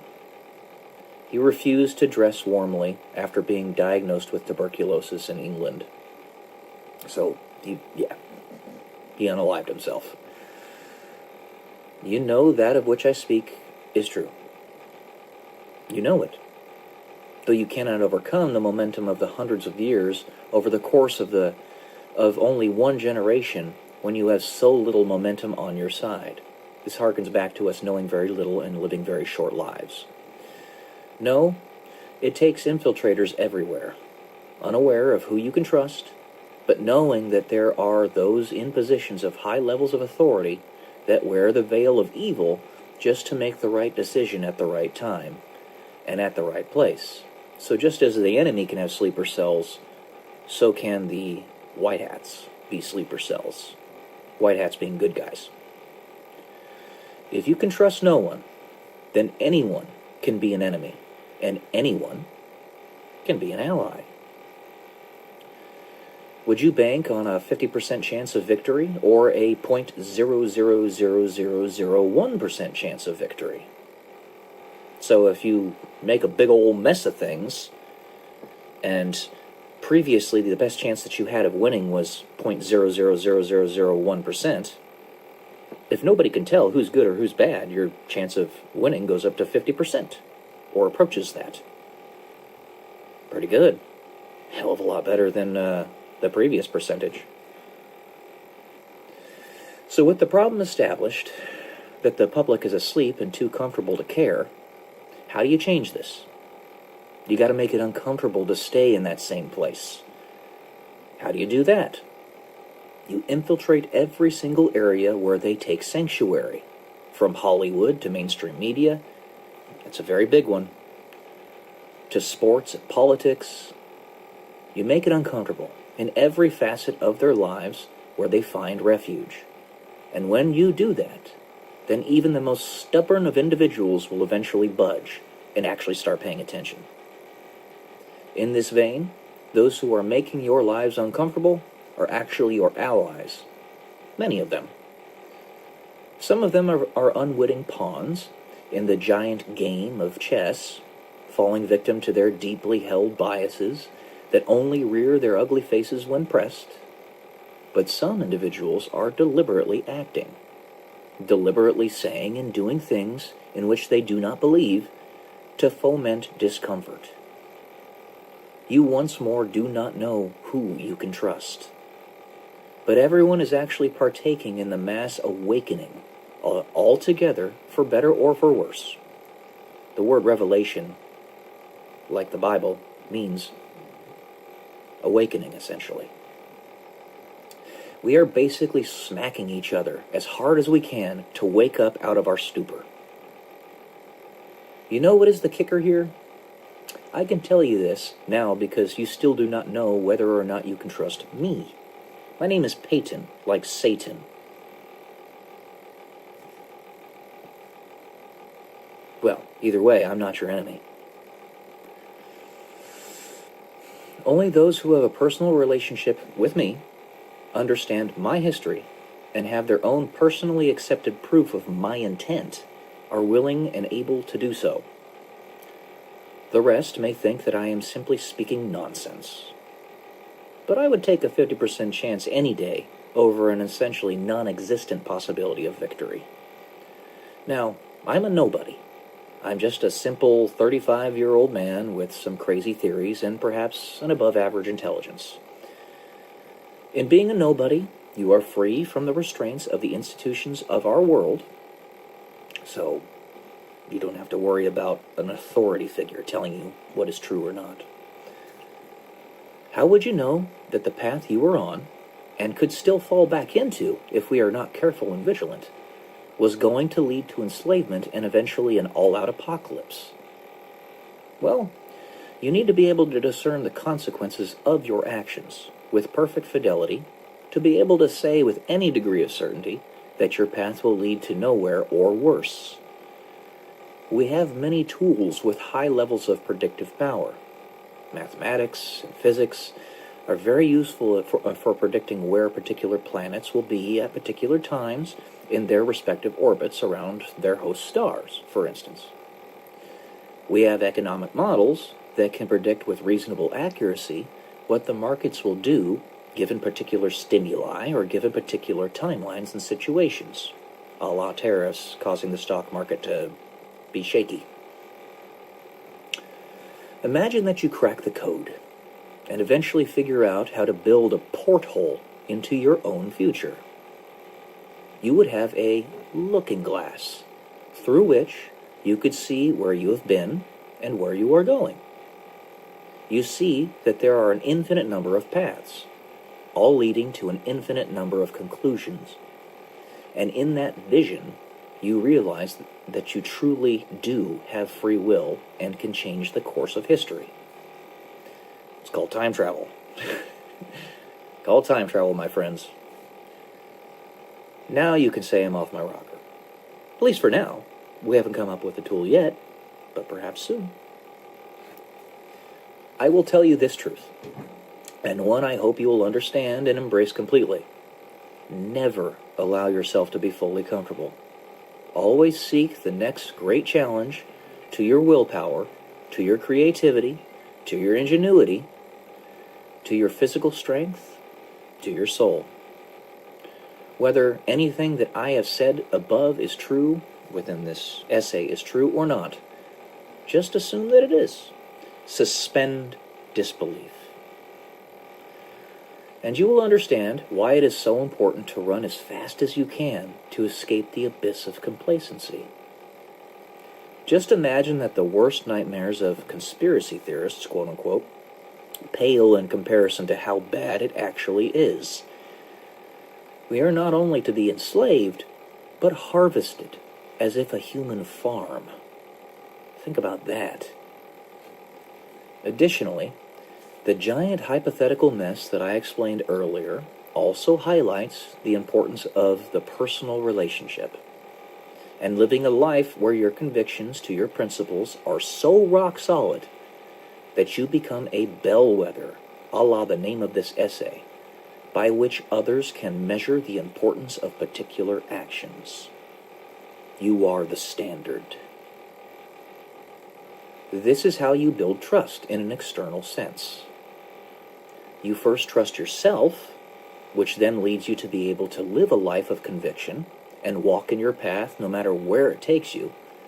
And this builds a history that is hard as diamond, a history that others can come to count on.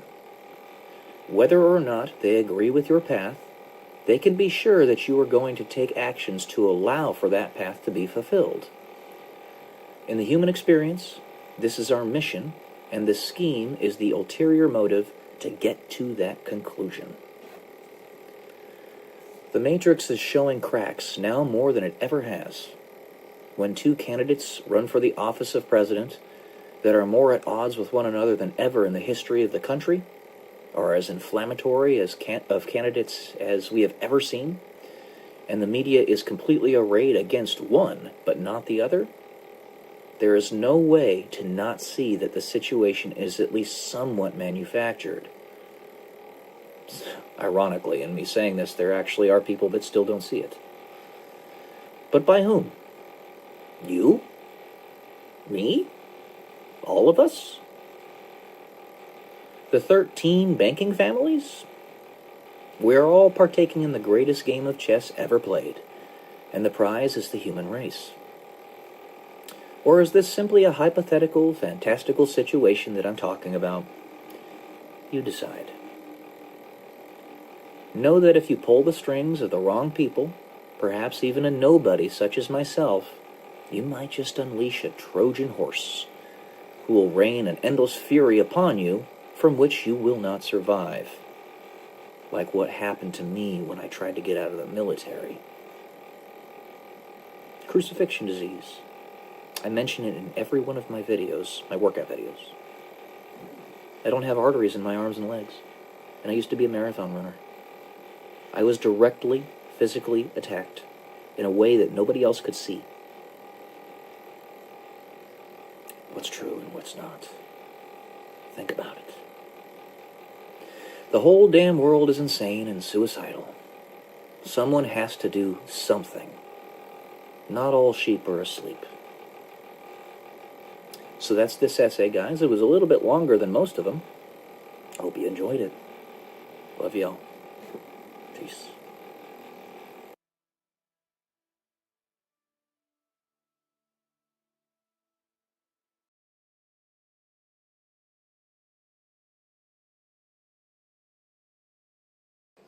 Good morning, guys. Welcome to day 142 until I am a YouTube millionaire. It is Easter, so happy Easter.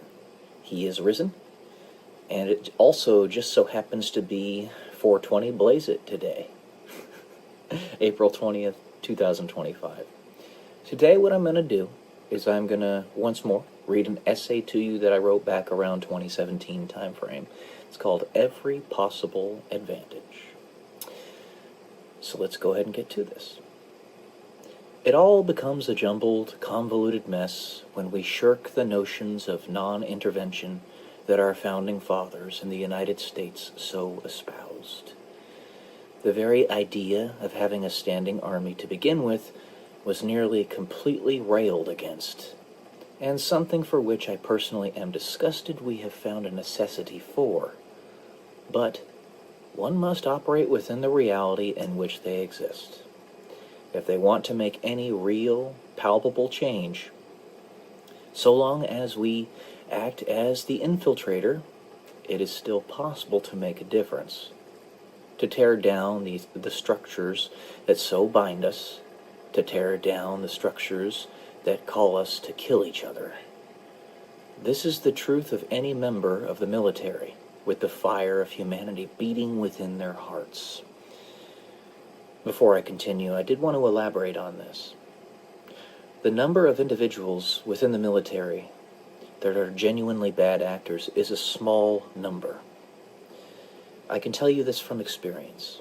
Whoever or whatever I am as an individual, the good guys, because they were in an institution that would not allow them to do anything else, would always give me a wide berth. They would leave the situation as much as they possibly could. The only thing that remained was enough people in any situation in order to maintain the illusion that the military was actually there to help people. So I can tell you beyond a shadow of a doubt, with certainty, that the overwhelming majority of people within the military are good people. It is simply those that have been put into positions of power, that only listen to orders, and don't understand what an unlawful order actually is, that mess it up for everybody. I'll give you an example of this. When I was in pilot training at Del Rio, Texas, it was Laughlin Air Force Base, and usually it took about 3 weeks before my leadership discovered this program that they had going on with me behind the scenes. And when that happened, the leadership almost unilaterally would retire from the military. Not unilaterally, but almost. And it was only after several iterations of leadership and several points at which all of the other trainees were meant to be pushed away from me. They had all other fake obligations put up for the day so that I would be alone in the room. Would one captain be made to be the commander of the unit that would not quit immediately? Because kind of like that person would read the writing on the wall that eventually somebody was going to have to stay. And if somebody was going to have to stay, then it might as well be somebody that could be forgiven, I guess.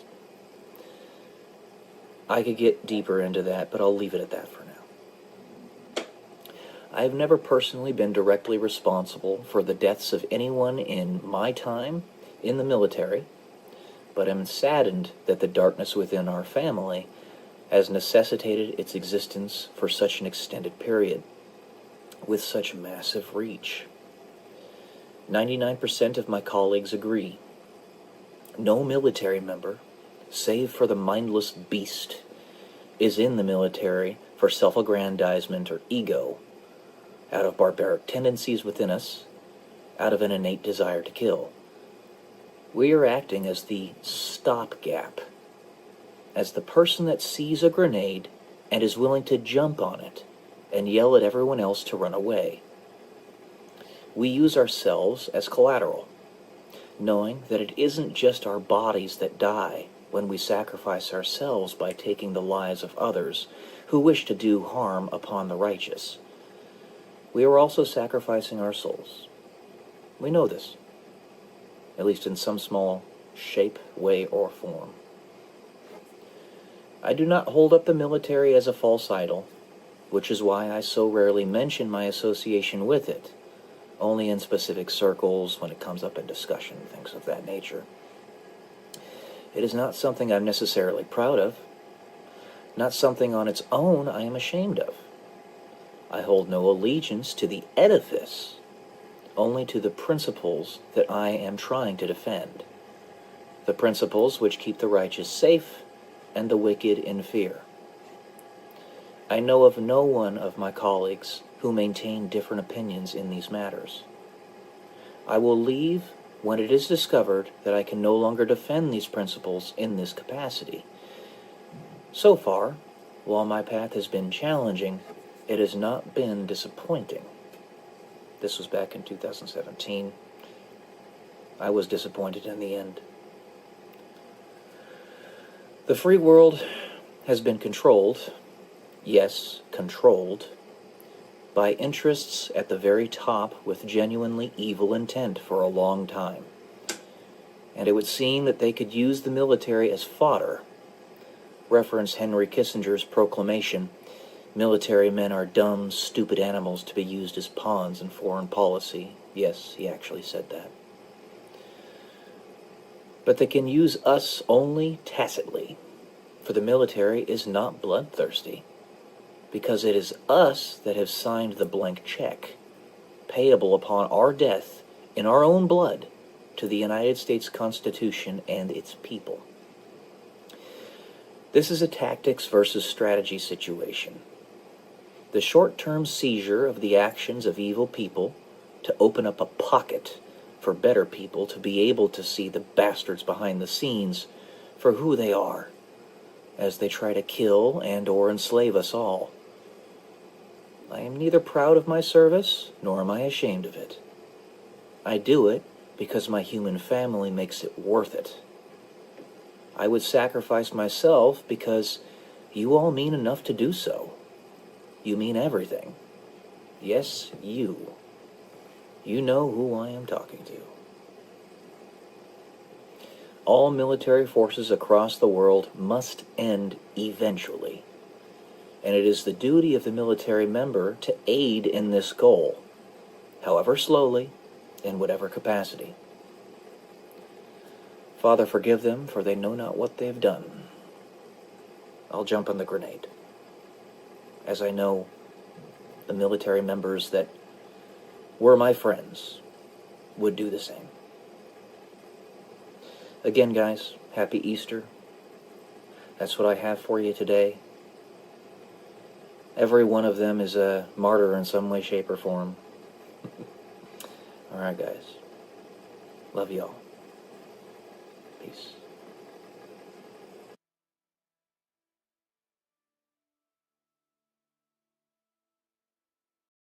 What if the nature of suffering is to build empathy?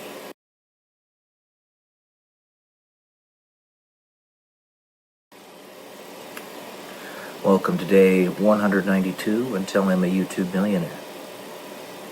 In addition to that, what if your purpose on this planet is to suffer? There was a person, many of you might know this person, might be a person with whom you're familiar, whose purpose was specifically that, only isolated primarily to a specific, profound point. Obviously, Jesus. What if the purpose of your life is to suffer, to soak up all of the negative energy of the human family? So, people are always praying to God that are in states of suffering, seeking an answer, seeking to have their wishes fulfilled. When they're not, what do you think that means? It means that you are the warrior, fighting, putting up the shield to protect and preserve everyone else that does get it. You're the way it happens for everyone else. And ultimately, when it does come to you, however long you can endure, it will be the end state for everybody. But when you're enduring that pain, you need patience to the utmost degree. And don't ever expect that you will be healed or that you will get those things for which you are looking. That saves the most people. If we're in the business of saving souls, the way you do that is you act as the painkiller for all of their pains. And if you can get joy, satisfaction out of that, as opposed to getting it out of receiving the things that you personally want and desire, then that's divine.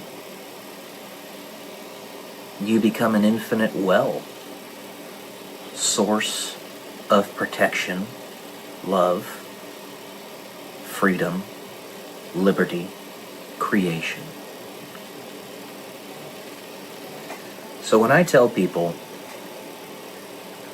I believe in God, always have, always will, because I believe that the person to whom I am talking exists. That's very important.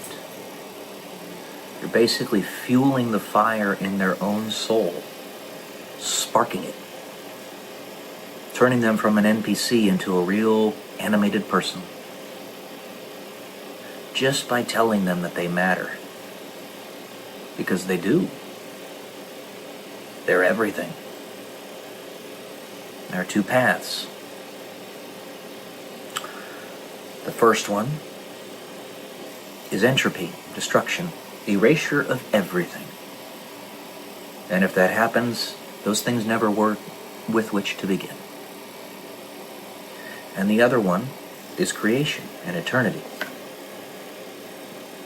It will have always been your destiny if you get there. To look at it in a Calvinist perspective, you can actually square that circle if you look at it through nonlinear time and how everything is happening simultaneously. All realities converge into the one in which we live and perceive. So, to tell an atheist that you believe in God, they're not understanding it if they remain atheists. You're telling them that you believe in them. Not in some egotistical, narcissistic way, but you're telling them that they are creators of their existence, of their universe, which is absolutely true. What the double slit experiment shows, the greatest irony of it all, is that God exists. And it's you. Something Jesus was trying to tell us from the start. Trying to show us how to do it. When he gave his apostles, his disciples, the ability to conduct miracles. That's how. All he did was believe in them, just as they believed in him. When you forego belief in God, you are foregoing belief in yourself. You are instigating your own erasure, your own non-existence. And in that final judgment, where that omniscient understanding of all intents comes about, if you have decided that you don't want to exist, remain atheist, because that's what this is. You will. You'll get what you want. And for those who seek to become the entropy, to actually integrate with the void itself, they'll get what they want as well. It ultimately leads to the same thing, but that's what they'll get. So when I tell somebody that I believe in God, especially with everything I've had to endure, being the warrior that I am, and I am a warrior, I am trying to tell them that I believe in them. I always will. And if I were to give up that fight, then how many people would lose their will? It's not possible for me to give it up, because it's my nature to suffer. It's all human beings' nature to suffer. But those who do not receive the answers while they're alive, or while they're in this reality, it's because they are the warriors that are doing the fighting. I don't expect to receive the answers here. And if this were all there was, that would concern me. It would make me eternally sad. But as it stands, all that will remain is I won't be able to leave gifts for people here. But I know there's something beyond it. And the ultimate challenge, the ultimate proof of belief, the one that the devil is trying to get you to fail, is to not take what you want by breaking the rules, and therefore proving, at least to him, that eternity does not exist. I will keep doing this. I won't get what I want out of it. And that's okay. It does not bother me. And the more I learn, the more truly steeped in an understanding of what belief actually is I become, the more at peace with that I am. But what I'm not at peace with is all those people that are still lost in it, that still don't believe in themselves.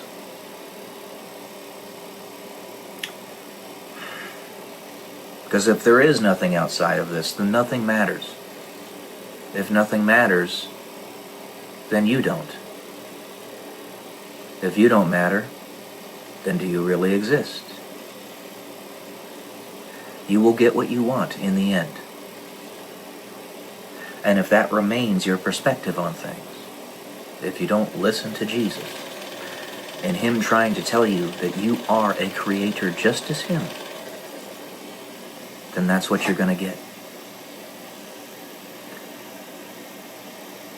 If I do break, or get just to the point of breaking,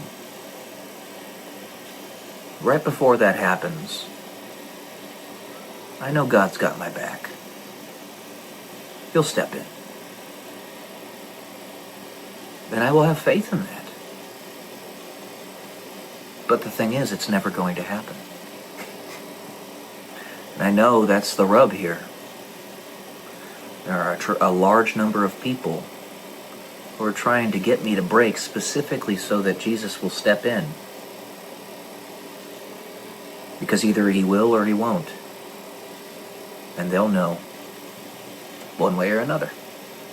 They'll no longer be the realm of belief for them. Assuming that I'm that important, but I'm not. Even so, not being important and still not allowing yourself to break? Are you really not that important?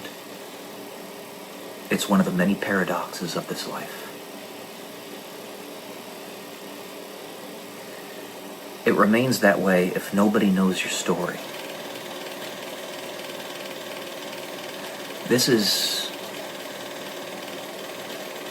It's a kaleidoscope. It is a lot of things.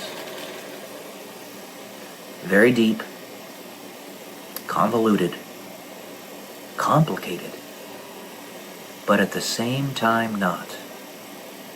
Because if you just obey and believe, you don't even have to think about those other things. It's simple. The bridge here is that I am trying to explain what I've learned.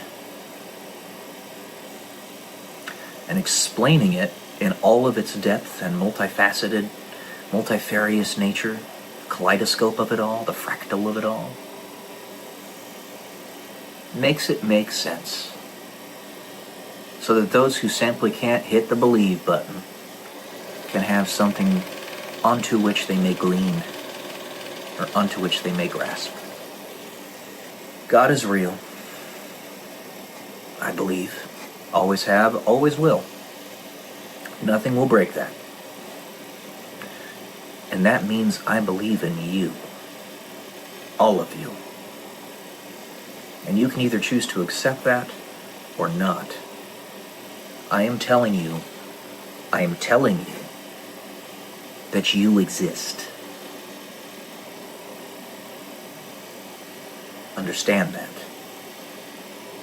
Grasp what I am saying there. You exist. You do. You're right here before me. You're not just a projection. Being an NPC even doesn't mean you don't exist. It just means that you're not the main character. You still exist. You exist. All right. I've gone on long enough. Love y'all. Peace.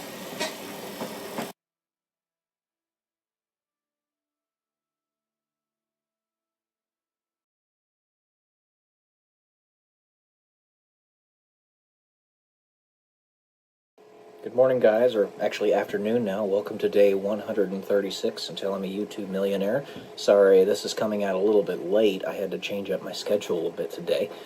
My mother decided that she wanted to go to the casino to do our live stream early in the morning, as opposed to our normal time, which is around noon Pacific Standard Time.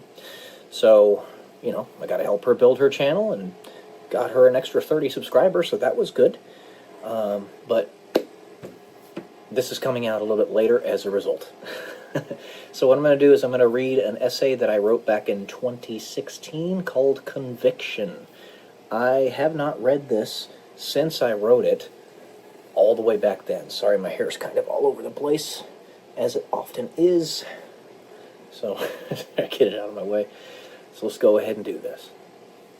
When you are at 50% approval in your actions by the absolute maximum possible number of people in the world, you are on the ultimate knife's edge. This is appropriate because I was going to bring that up actually in the book review that I'm going to be doing here in a little bit. Profiles in Courage, I just finished it by John F. Kennedy. I was going to bring that exact topic up. Interesting that it came up here. In this situation, you absolutely maximize the velocity of human progress. There is literally no way to go faster. The primary trade-off in this scheme is that you do not get to live a life of conviction in anything you do if you are the one making the endgame decision. Or every choice you make must be with absolute and complete conviction, lest you find yourself making no decisions of any significance whatsoever. When everyone is talking, everyone is piqued, and everyone is frustrated to the maximum extent possible, you have all the minds in the world churning ideas together to come to the right conclusions. Basically, like what's happening in the world today. We're all emotionally piqued. Black and white juxtaposition. If you ever find yourself in that position, where you are able to make big decisions, do not think of yourself as never really being able to enjoy any decision. Instead, decide to make your decisions with conviction. I recently thought to myself that in such a situation, you would not have the capacity for conviction. But I realized why I thought that. It was because I was in the mentality of a person who would not want to hurt anyone. That is, I did not want to hurt anyone. I didn't want to make enemies. But then I realized you have to decide yourself. And if your conviction is solid enough, the pain you may cause others is just a temporary precursor to them either coming to your side or refusing. And at least in the current paradigm, there is no way to please everyone. Yet, as Winston Churchill famously said, you have enemies. Good. It means you stood for something at some point in your life. That's a paraphrased quote, but he said that. When put into this hypothetical situation, you are afforded the only real opportunity to be committed in your actions. Not the other way around. I had it backwards. To make a decision in that scheme does not mean you are a jerk. It simply means that you have agency, and you are not molded by anyone else. Your decision is truly yours. If you find your position mollified by anyone else, then that person's will has an effect on you. In a way, it is stronger than yours. In a way.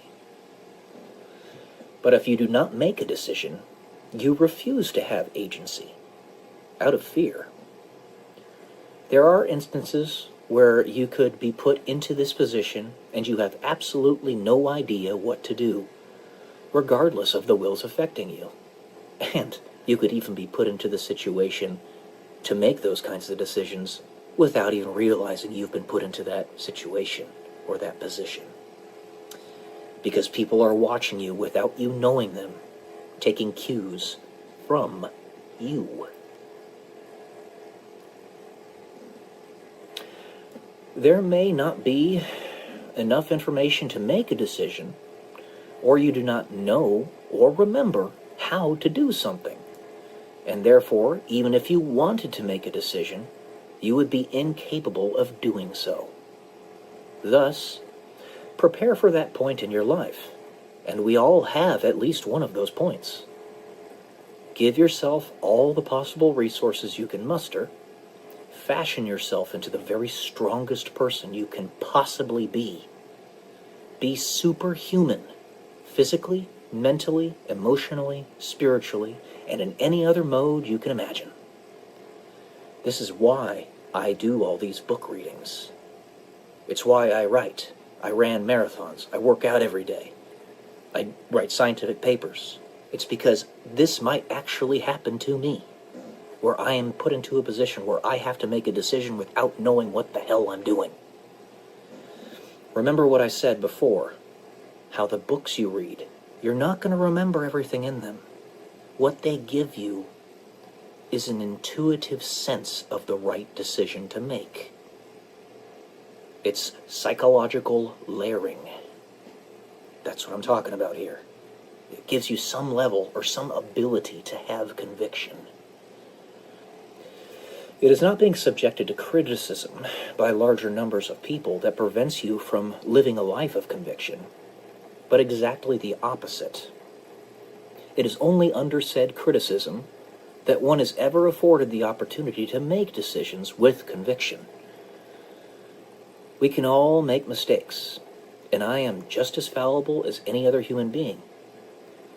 While I only built a short history of thinking the opposite was true, I was indeed wrong, and must rehash my steps. Whose wills have power over your own? Figure out how they have power over your will, and then figure out how to get out of those chains. But at the same time, still have the ability to make the most powerful decisions you can. That is to say, maximize your life's potential. All right, guys, this will be put into the description of this video. That's all I got for you today. Hope you enjoyed, got something out of it. Love you all. Peace.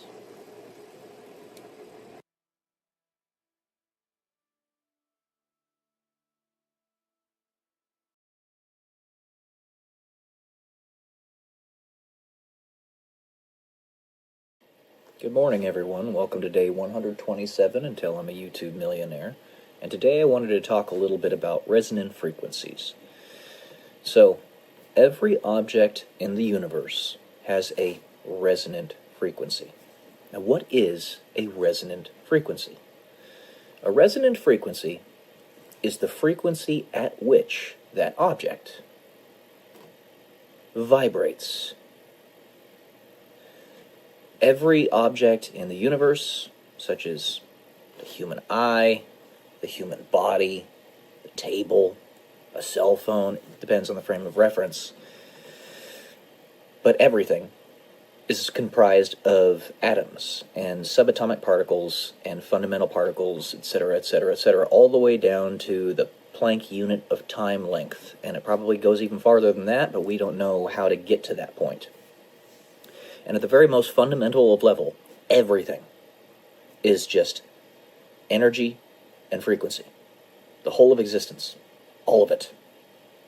And what we perceive, you and I, and everyone else, is how it has collapsed into our perceptive ability to see, to comprehend the universe around us. All right? Everything is frequency. Everything is energy. Everything. So, what you can derive from that is the frequency at which a certain frame of reference vibrates. The frequency goes up and down, up and down, up and down, up and down, up and down, right? It's peaks and troughs, peaks and troughs, peaks and troughs. And it's repetitive. It keeps going. Ad infinitum. To infinity and beyond. Like Buzz Lightyear says. So, to get to the very base here, a human body resonates at a fairly low frequency. It's like 4 hertz, I think. somewhere around there. That means you have an oscillation in the frequency, in the wavelength. You get 4 of them, 4 whole wavelengths per second. Okay? The light that you see, the visual spectrum that your eyes are physical transducers to be able to comprehend for your brain is between 400, 350, and about 750 nanometers. Nanometer is 10 to the negative 9th meters. Very, very tiny. The number of oscillations that can happen in a second are on the order of hundreds of billions. Okay? But anyway, a physical form, such as the human body, has a resonant frequency. And you say resonant because at the peaks and the troughs of the frequency spectrum for the object, that is where it's at its highest energy state. Energy states being related to the energy states of the actual atomic substructure of the material. Those energy states can cause that atomic substructure to actually have the electrons move to different electron shells within the elements of the structure, right? So, if you are bombarding something with its specific resonant frequency, or a multiple thereof, then basically what you're doing is you are maximizing or increasing the maximum, the amplitude of the peaks and of the troughs of the frequency at which that object resonates. And every object, like I said, has said resonant frequency, whether it's a building or a dog. Everything. It's the frame of reference. Okay? You find it specifically for that frame of reference, and if you bombard that object with its resonant frequency at a high enough amplitude for a long enough time, Nikola Tesla proved this actually many, many years ago when he was still alive. He had like a black box object under a building because he was trying to show people what he could do with resonant frequencies. It was an experiment. He was paid to do it, I think, because they wanted the building to come down anyway. You'll have to look this up. I don't remember the exact story, but I'll probably get like a little indicator on the video for you so you can see what I'm talking about. But he miscalculated the resonant frequency by just a hair. So since he did, it took a lot longer for it to happen, but it did happen. He bombarded that building with its resonant frequency, and over the course of a few hours, it finally ended up collapsing. You can do the same thing with a building, or with a body, or with a component of said body. Every object in the universe, depending on its frame of reference, has its own specific resonant frequency. For veins and arteries, it's about 1 hertz. The closer you get to a specific resonant frequency for a specific person's veins and arteries, the more pointed you can be with your attack on them. And by the way, that 1 hertz frequency that veins and arteries vibrate at, roughly, is such a long wavelength that it is not attenuated hardly at all through space. So it could be sent to Earth from Alpha Centauri or beyond, and it would get here with minimal attenuation. Going through the atmosphere, going through the void of space, going through nebulae, all of it, because it's such a low frequency. So, you have that, all right? If you find the specific resonant frequency, then you can be very, very targeted with the people you're trying to target. Very, very pointed. But then you also have things like gamma rays, or really, really high frequency stuff. The reason those ones are so obliterative, they're so destructive, is because they vibrate at such a high frequency that they essentially resonate with everything, or near enough. You'd have to be a very specific frequency to not be attacked and destroyed by a gamma ray. A gamma ray turns your DNA into jelly. I read a story, the criticality incident in Japan that happened back in 1996, I believe it was. There were 3 workers that got bombarded with the highest amount of gamma rays ever recorded. And one man was bombarded with 20,000 sieverts, I think it was, of gamma radiation over the course of a few seconds. And his body, his DNA turned into jelly. There was nothing left. It took him about 90 days to die because your cells have to recycle, and basically your whole body, all the cells within it, recycle in about 120 days. Odd to think about. Not all of them, but like your skin cells, your organs, stuff like that. Some of your bone cells, your nails, obviously. But when you get through that entire cycle, if you don't have DNA that is extant to replicate the same cells, they're not going to replicate. You're just going to decay and die. That's what happened to the guy. He survived it was right around, I think it was like 90 or 100 days or something like that. It was a very gruesome death, too. So that's how gamma rays work. That's how they are so destructive. But every object in the universe has a resonant frequency. The lower you go, the more specific and targeted your attack can be. So, I don't have arteries. Or I do, but just enough to keep my hands and feet alive. But I don't have pulses in my wrists because I had that kind of attack conducted upon me. I wanted to give a little bit more detail on how resonant frequencies work so that you guys could see exactly what I'm talking about here. Doctors, I literally had hundreds of doctors take a look at me. No joke. I'm not exaggerating about that. They couldn't figure out what caused it, but they knew it happened. I had several angiograms done and a bypass. On my legs, your legs normally have 3 arteries that reach down to your toes. And that gives you the sufficient blood flow that you need in order to have proper mobility and proper circulation and all that. My left leg had 1 feeble artery that was making it down to my foot, and my right leg had 2 feeble arteries. The doctors don't know what the hell happened, because I was a marathon runner before. And if anything, being a marathon runner should actually drastically improve your circulation. Didn't do that with me. They don't know what happened. I think I was attacked with a very specific resonant frequency.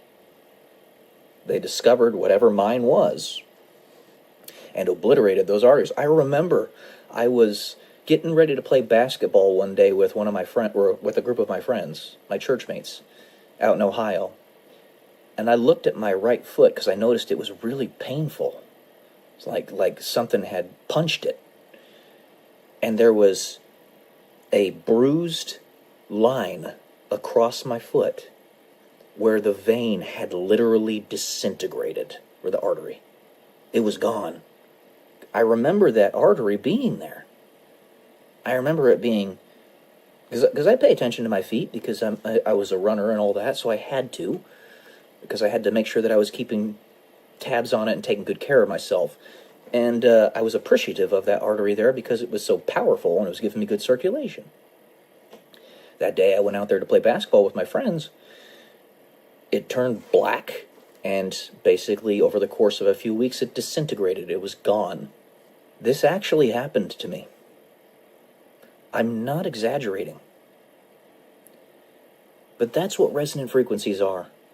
And it can be so specific that it can actually go inside your own personal body and attack a specific thing.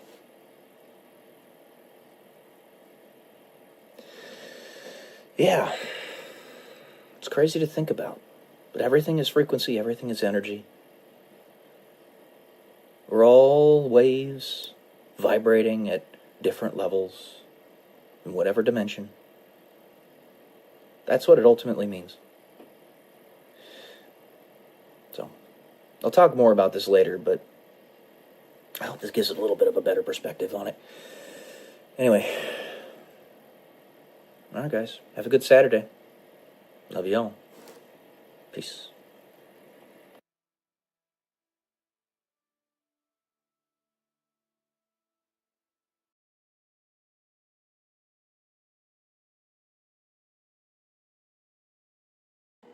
Hello, everybody. Welcome to day 118 until I'm a YouTube millionaire.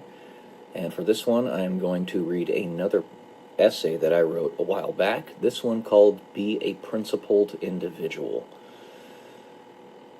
So here we go.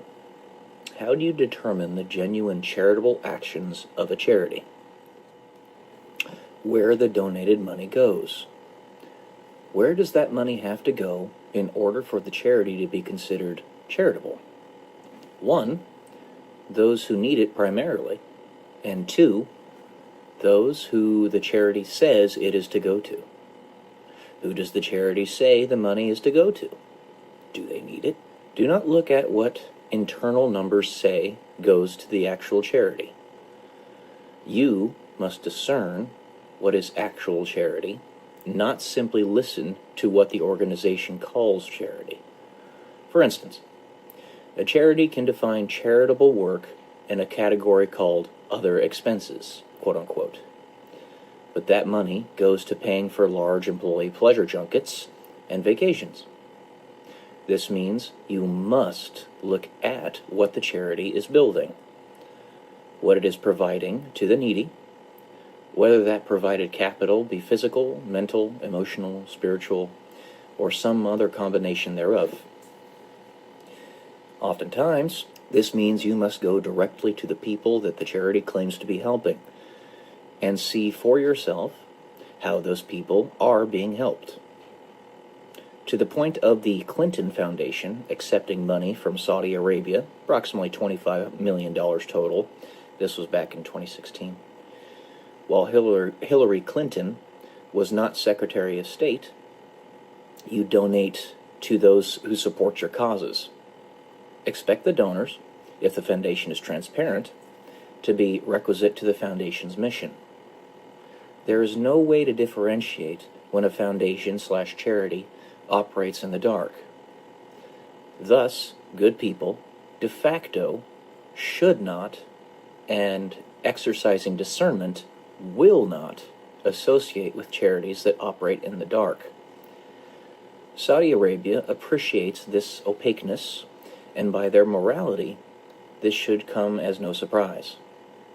What else could this mean? Again, this was written in 2016, so things have changed since then. It comes down to building society through your own actions. And if you are to entrust your works to the hands of others, it is the duty of the principled individual to have a high standard of proof put upon your desired surrogates. Extreme vetting, if you will. It is understood that we all make mistakes, but the principled individual will own up to said mistakes and take corrective action. They will not hide from it or enshroud it in darkness. When given any power, 1, exercise it with discretion through discernment, and 2, it is your duty to discern. Don't plead the fifth or turn a blind eye or act dumb, which was one of the tools that both Joe Biden and George H.W. Bush used while they were quote-unquote president. Society is now empowered with knowledge at a magnitude and reach the likes of which the world has never seen, and it is only becoming more profound with every passing day. It is the principled individual's duty to change their ways when confronted with sacred cow-shattering truths. And if they do not, it is because they do not want the truth, and are thus not principled. It is clear this system is a facade, and evil entities have taken it over. In the same vein that gun control laws will only be obeyed by law-abiding citizens, Logic 101, and thus increase human suffering rather than decrease it, evil people can hijack a principled system and use otherwise moral laws to take advantage of good people. In darkness, you cannot see clearly enough that the evil people do not share your morals at the most basic and fundamental of levels. This is why government is a necessary evil, built to restrain the wickedness of man while itself being incredibly wicked. Missing discernment, the dangerous servant that government is supposed to be, becomes a lethal master. At this transition, where a structure no longer serves the sovereignty of the principled individual, you instead serve it. And this is the point where it must come down. It is not solely government, however. This is true with any institution, or even individual. The institution, when it loses sight of its mission, the individual, where one's Tower of Babel notion of self-importance begins to erode the sense of service to one another that is the bedrock of any community that may survive in perpetuity, or even in the short term. You are your brother's keeper. This is why it is so important to emphasize the difference between free markets and governments. Free markets, if truly free, constantly and continuously keep everyone and everything accountable under their auspices. This is why companies and individuals constantly go bankrupt. A racist businessman will be boycotted and will eventually be competed out of the market. A betraying woman will see no allies as there is no honor among thieves, etc. Thus, the free market is accountable to the nobility or wickedness of the human soul. If society wants a particular modality, individual, product, ethic, or anything else to achieve greater prominence, this is precisely what happens. Keeping this in mind, if a person is successful in the free market, either they in fact are not the amoral/immoral things you are calling them, talking about primarily President Trump and how the mainstream media back then was trying to paint him as some type of demonic figure, when in fact he's a pretty decent guy. Nor are the structures they build, or there is an aspect of yourself that terrifies you, one that you must project upon others or build a demand for in that very same market. For such a perception of immorality, you need look no further than yourself. Why do you think the success rate of most entrepreneurs hovers somewhere around 10%? An idea, in order for it to truly succeed, the progenitor must truly believe in it and spread that belief to others in some way, shape, or form. Any company, or most importantly, individual, absent regulation/legislation, they're the same thing, no matter how large the company becomes, or the individual's ego, will be fully susceptible to collapse due to the accountability of said free market. Of all types of institutions, no aspect of a charity should ever operate in the dark, and never let a charity convince you otherwise. Ultimately, no institution should operate in any way in the dark, but tactically, a charity least of all. If there is ever any suspicion of where and how charitable donations are being spent, said charity's duty is to immediately prove to you the truth. And the most clear evidence to this point, aside from personal direct experience, is video evidence. Information on a moral charity should be easily accessible to anyone in any way, shape, or form that its contributors request, and immediately so. There should be no gray area. Fear prevents us from wanting to see the truth because we fear what we will reveal within ourselves. To truly discern the truth, you must look at facts, not words, shown through one's actions, and the fruits of a person's labor is evidence of intent, evidence of who someone actually is. In a world run by Satan, evil is crafty and constantly on the move.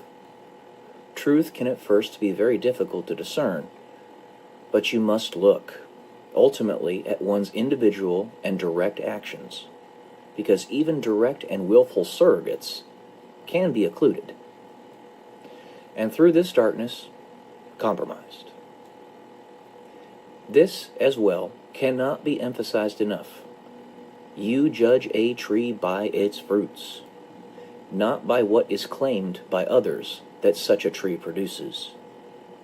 To simply listen to a demagogue shirks direct experience, and those using words of sorcery to tell you what the truth is rather than letting you experience it for yourself are attempting to take a falsely anointed position. They have become your false idol as you turn your back on action. You would turn your back, thus, on truth, which you must see with your own eyes. Belief, truth, is personal, and no one else can ever tell you what you see. If they themselves cannot see from your eyes, only you. There's an old proverb that connects to this, where the axe convinced us that he was one of us to the trees because his handle was wood. Something to think about. In this world, there can be no salvation, and when the light shines like disinfectant on all dark corners, revealing for everyone to see what is actually happening, if you continue to deny it, you have sown your loyalties and proven that you stand against truth, for you genuinely do not want it. The same is true in the other direction. The difference comes down to one fundamental thing, which itself is based upon another bedrock. Does one seek to build or destroy? And what is the most important thing you could ever build? People, the soul, the human spirit. Structures, people, institutions that advance this end are healthy and good.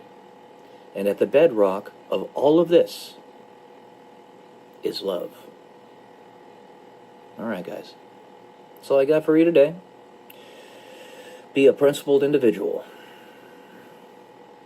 Love y'all. Peace.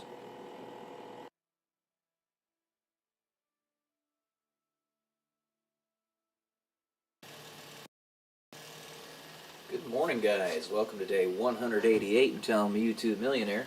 Today we're going to do a reaction video of a new video that came out from Melody Sheep. They make new videos, which are basically documentaries and whatnot, very seldomly. But this is the best channel, in my opinion, on YouTube.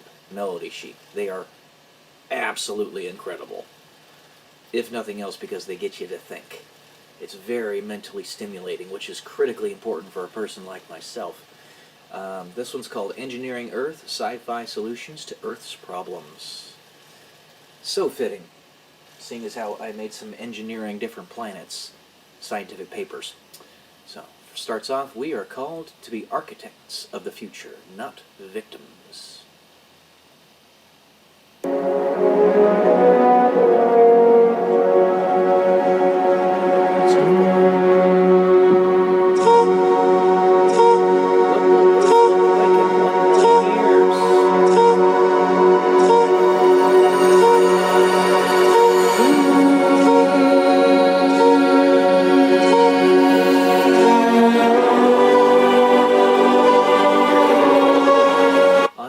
Sheep, more than anything, is their visuals combined with their absolutely majestic music.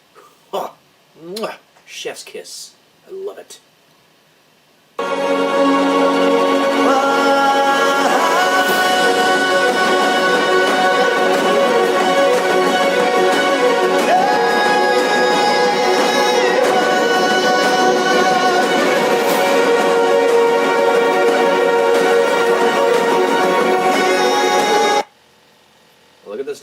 he's showing right now. Stuff that we can imagine right now is just the tip of the iceberg of what's possible.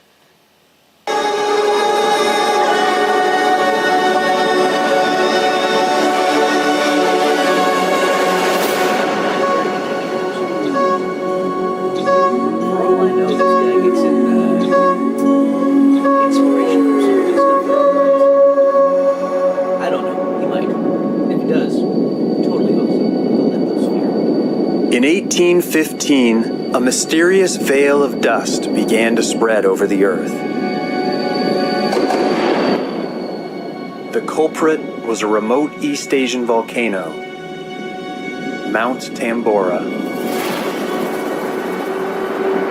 It was the largest eruption in modern history, spewing out 80 cubic kilometers of debris and taking up to 100,000 lives. By the way, I didn't pre-watch this, so you and I are watching it for the first time together.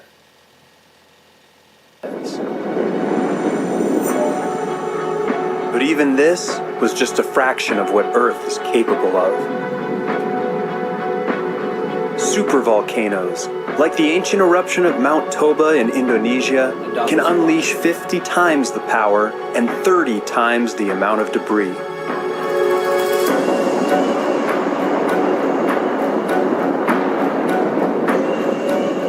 An eruption of this scale today would be catastrophic, potentially claiming up to 1 billion lives.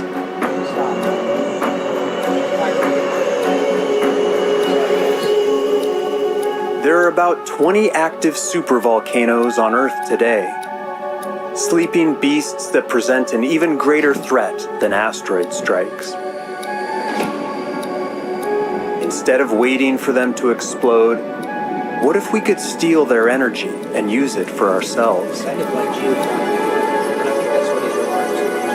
One NASA engineer has a proposal for exactly that.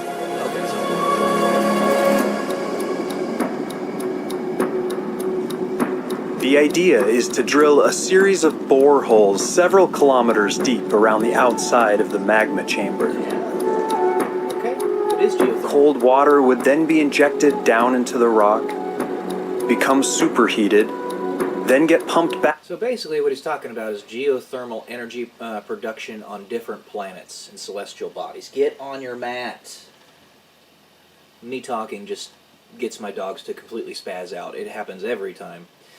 But yeah, there's nothing stopping us from adapting geothermal energy technology to any other celestial body in the universe, especially if it's a body that's roughly similar in size to the Earth that we could ourselves land on. And do this on Mars. Back to the surface to carry the heat away, gradually cooling the magma.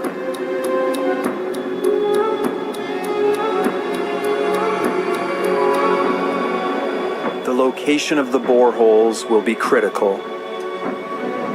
Drilling too close to the chamber itself would risk triggering an accidental eruption. Company by Elon Musk. This is why he's doing it. To bore these types of things. Geothermal energy. But if done right, the superheated water removed from below would provide a continuous source of renewable energy. And over tens of thousands of years, the energy removed may eventually be enough to cool the chamber completely. It's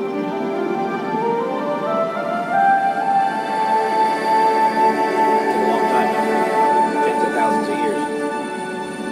Well longer than even To fully protect civilization, we will have to neutralize not just every existing supervolcano,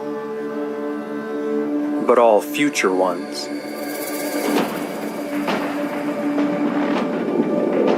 Magma plumes from Earth's... So the one thing separating ideas from reality is simply someone applying it. So the only thing that stopped us from going to the moon back in the 60s and 70s was somebody applying what we knew we could do. The same thing is true with Mars. Elon Musk is actually applying what we know we can do, and that's how we're getting there. All this stuff you see here, we know it's in theory possible, even with our current conceptions of science and technology. Imagine when people have the resources to actually do this. And again, why I always talk about, oh man, I just need the resources to do this type of stuff, or not quite this, because this is like way far out, but that's why I want resources, so I can get to space. You know, if I want to get to space myself, it would cost me probably $1 million. I think Russia actually sends cosmonauts up to space privately for 20 million a pop. Get on your mat, Chiron. Prices are going down, but still expensive. Mantle are continually bubbling to the surface. These plumes will continue to trigger supervolcanic eruptions as often as every 50,000 years. Learning to harness these forces could mean the difference between catastrophic collapse and the long-term survival of humanity.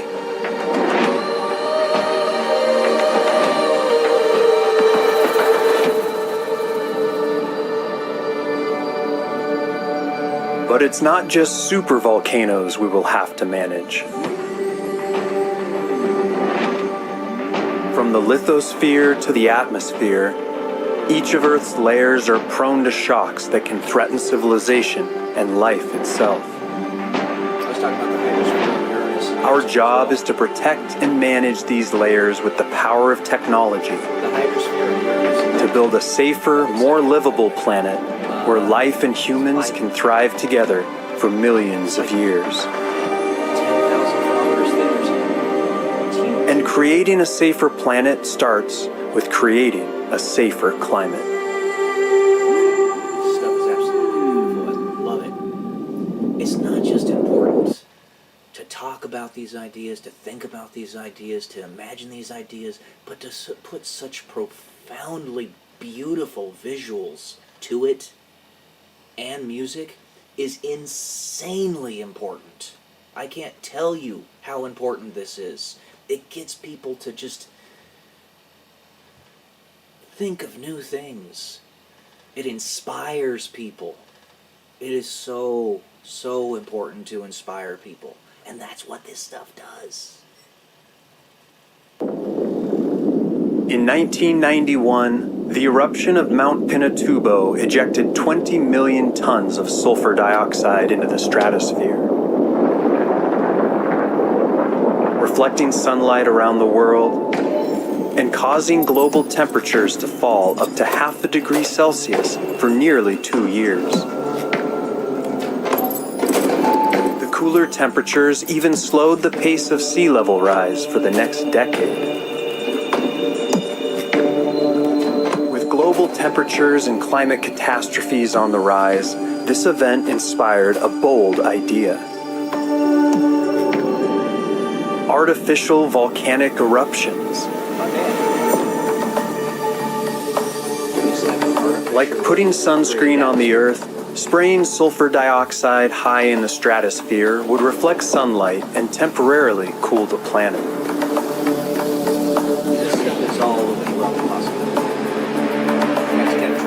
A single ounce of sulfur dioxide in the stratosphere can offset the warming effects of several tons of carbon dioxide for a year. And you have sulfur fluoride that is a greenhouse gas. Dusting the sky would have an immediate effect, buying us time to decarbonize the global economy. So I can appreciate where he's coming from. He's definitely one who's still the narrator and the creator of the video, who still looks at the carbon dioxide emissions of humanity as a problem when we are very low in terms of the parts per million composition of our atmosphere of carbon dioxide in the history of the entire planet, right? The whole life of the planet, we're at a very low point. In fact, we're only a couple hundred parts per million of carbon dioxide above the point where plants themselves would starve. So we actually need more carbon dioxide in the atmosphere. I agree with the guy in that we need to protect our planet. Absolutely. 100%. It is our home, and it is a biological creature that is essentially all of us combined. It is very important to do that. It's everything. It's just a matter of prioritization. Do not sacrifice the well-being of human beings, of civilization, of people, for the purposes of maintaining an inanimate object. We need to keep our biome safe and inhabitable, don't get me wrong, but the priorities have to be straight. We also have to have people alive to even be able to perceive its existence. So I understand where he's coming from. It's all good. We know carbon dioxide is a greenhouse gas. It's very powerful. It's very useful, especially on a planet like Mars, where we want to heat that planet up. But I think he's probably incorrect, along with many other scientists, on where we are in terms of the amount of carbon dioxide that we can handle on Earth. Just look back in the Jurassic era. The Jurassic era on this planet had like 3,000 parts per million carbon dioxide in the atmosphere, something like that. And the average surface temperature was like 75 Fahrenheit. Right now it's 59 degrees Fahrenheit with about 400 parts per million. So we can go a ways before it really becomes a problem. But there's a catch. The exact effects may be unpredictable and uneven. Weather patterns could become erratic and threaten food supplies. With so much at stake, the fight for control over Earth's climate could even escalate into armed conflict. Such as the underlying story behind Fallout, the video game by Bethesda. You want to avoid experimenting on the atmosphere? There's a bolder way to cool the planet. Probably using mirrors is what I'm thinking he's going to do. Yep, mirrors. There you go. A team at MIT has developed a concept for a giant solar shield out in space, thousands of kilometers across. We can do the same thing with Venus. That's how we could actually... Placed where the gravitational pull from the sun and Earth balance out, it could reduce sunlight by 1.8%, just enough to bring temperatures down to pre-industrial levels.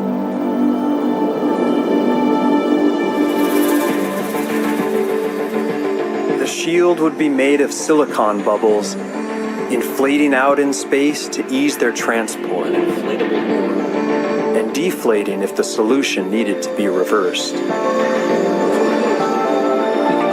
concept behind solar sails as well, except it uses To block enough sun, this solar shield would have to be absolutely massive, about the size of Brazil.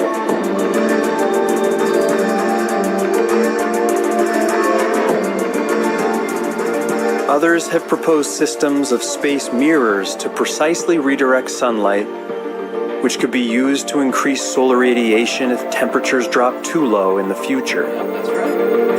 And it's actually something that's used on solar panel power arrays. If you go through the deserts near Los Angeles, just outside Los Angeles, the solar panel power plants actually direct the sunlight up to a magnet, like a mirror in the middle of it. It's like a big old tower, and it amplifies the amount of power you get from it. It's totally cool. It looks like you're looking at something from the future. It is so cool. Large-scale ecosystem engineering can go a long way in securing the stability of Earth's systems. In 2007, the United Nations launched the Great Green Wall Initiative, This is a huge effort to plant a 5,000-mile belt of trees across the entire African continent. And they're starting it now. We can actually re-green the Sahara Desert. It wouldn't take that much effort, honestly. This vast new forest will not only suck up 250 million tons of carbon, but also combat desertification, increase food security, and create millions of jobs. They're actually starting this right now. It would not be Managing our crazy to planet effectively will require forging deep alliances with the biosphere. That Melody includes sheet, guys. preservation of natural Best carbon channel sinks on like the Amazon rainforest, which are a critical ecological counterweight to human activity. Their only downfall is that they post so seldomly. But in some cases, that may also mean bioengineering new forms of life itself.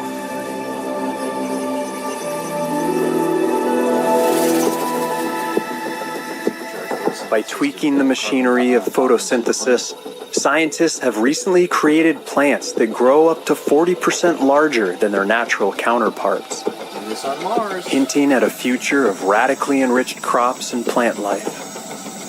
We have all this in it right now. Everything's ready to go. They have also begun to engineer algae that convert sunlight into clean-burning hydrogen fuel, and microbes that have been reprogrammed to generate electricity from mud and wastewater.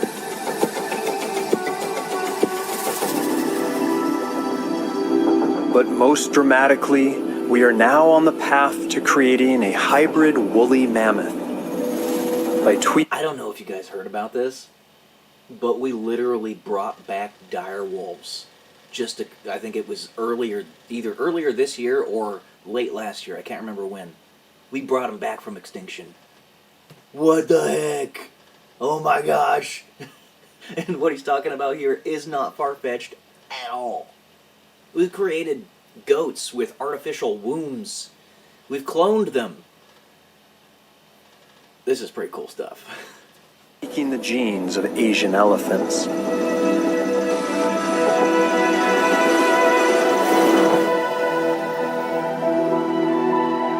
These creatures could be reintroduced to the Arctic, where they would help keep the permafrost frozen and prevent billions of tons of CO2 from leaking into the air. That we seek of our environment and our future.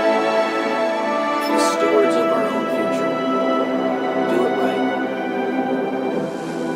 Be inspired. Genetic engineering could become our most potent tool for managing the planet, maintaining ecological. Though genetic engineering in this light would not necessarily be required, because there's also this thing called shine down, where you can actually use certain frequencies of light and shine it through DNA from one creature to another and convert that creature to the other creature.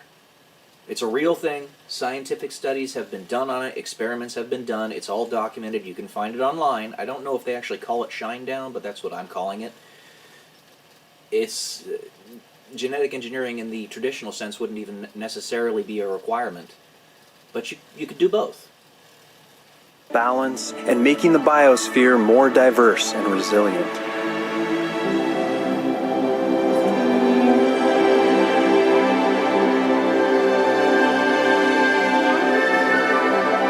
The wonders of the future may not be built with concrete or circuits, but with cells. Yeah. By the way, apologies if it gets a little annoying that I'm stopping so much, but you got to keep in mind that I got to make sure that this is fair use and I'm not just re-uploading his video, right? And so I have to give commentary on it. So if you want to see the whole video by itself, go to Melody Sheep channel, best channel on YouTube, and you'll see it raw.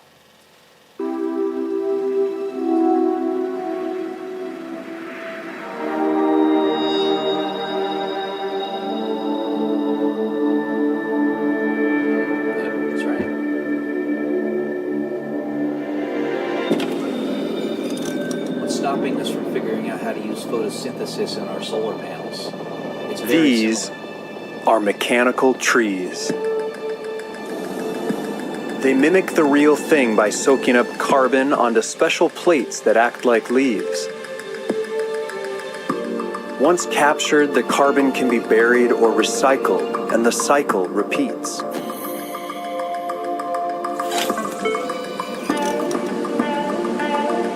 A single one of these machines can sequester as much carbon as 1,000 living trees.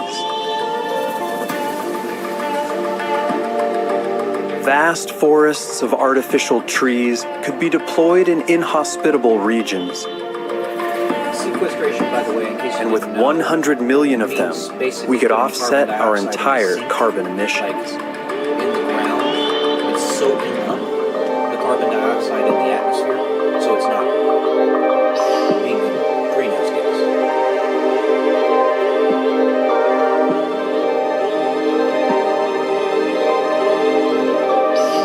It sounds like a supervillain plot.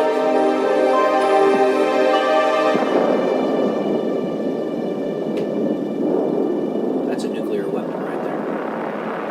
Nuke the ocean floor. I believe that would shake up the methane from the ocean floor. Excess carbon dioxide in the oceans is weakening food chains by causing the water to become more acidic. Pulverizing a part of barren seabed would allow rock particles to soak up the excess CO2 and restore balance to the waters. Can you believe we actually have nuclear fusion now? A single nuclear bomb placed 5 kilometers beneath the seabed could shatter enough rock to sequester 30 years of carbon emissions. We have it.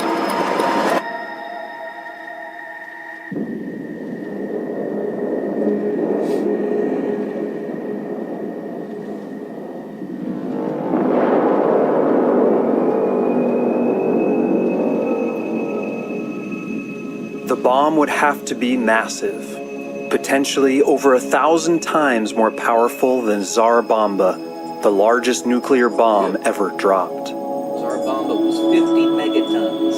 Ginormous. But the deep sea water pressure would contain the blast and minimize fallout. I do not recommend this. I do not recommend this. But it is an idea, a concept nevertheless. The best location could be the remote Kerguelen Plateau, where the seafloor is mostly barren and rich in basalt rock.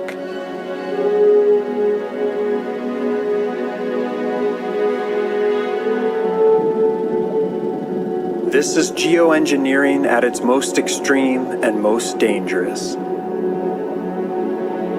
Glad he said that. But preserving the oceans and millions of human lives makes even the most extreme ideas worth considering. So he has his priorities straight. This is for the purposes of keeping life going. For a safer way to manage the seas, we don't have to go far from shore. I don't mean to patronize, but that is... Artificial reefs, built from sunken ships and man-made materials, can become bustling marine cities, with some studies showing fish abundance increasing up to 20 times compared to bare seabed.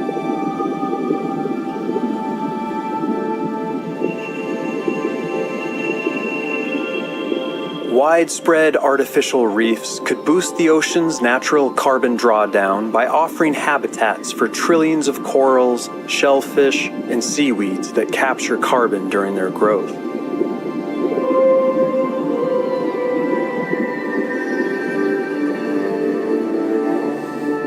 On a massive scale, these reefs could offer powerful natural defenses, reducing erosion and storm surges by absorbing wave energy. That's a thing, tidal energy. In fact, I believe China has the biggest tidal energy power plant in the world. But managing our planet's hydrosphere is about more than protecting our oceans. It means preserving the glaciers and ice sheets that cool the world and hold back rising seas. This is the Thwaites Glacier in Antarctica, a massive ice sheet that spans 75 miles. Rising ocean temperatures are causing warm oceanic currents to wind their way underneath the glacier, causing it to crack and destabilize. If it collapses into the sea, it could trigger up to 10 feet of sea level rise, flooding coastal cities around the world. To avert disaster, a geoengineer at the University of Lapland has a bold plan.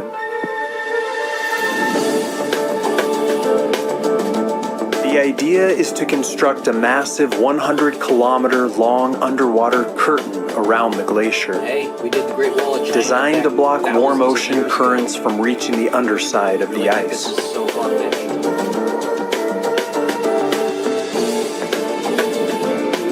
This vast undersea barrier would be engineered to withstand collisions with icebergs and could be removable if problems arise.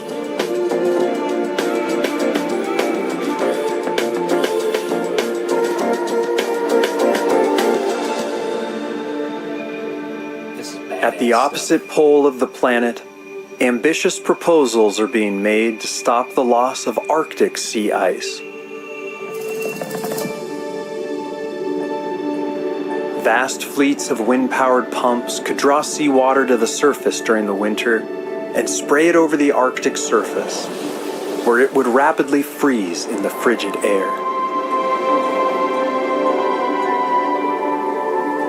By the way, An American architect... because the albedo of ice is so high, in other words, it reflects so much light back into space, it's a compounding effect to have ice on the surface of the ocean.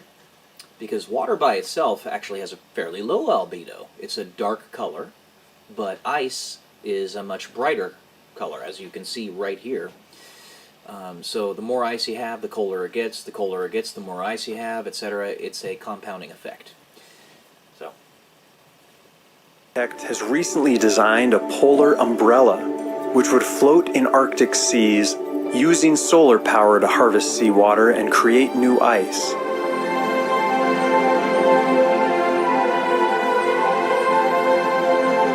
there's actually tools like this, plants like this that Deployed in the exist now. fastest melting regions, these umbrellas would cast a cooling shade that would lower surface temperatures and rejuvenate the Arctic ice. This is basically just him saying, if we do need to do this, we have the ability. We can. If it's necessary, we can do it.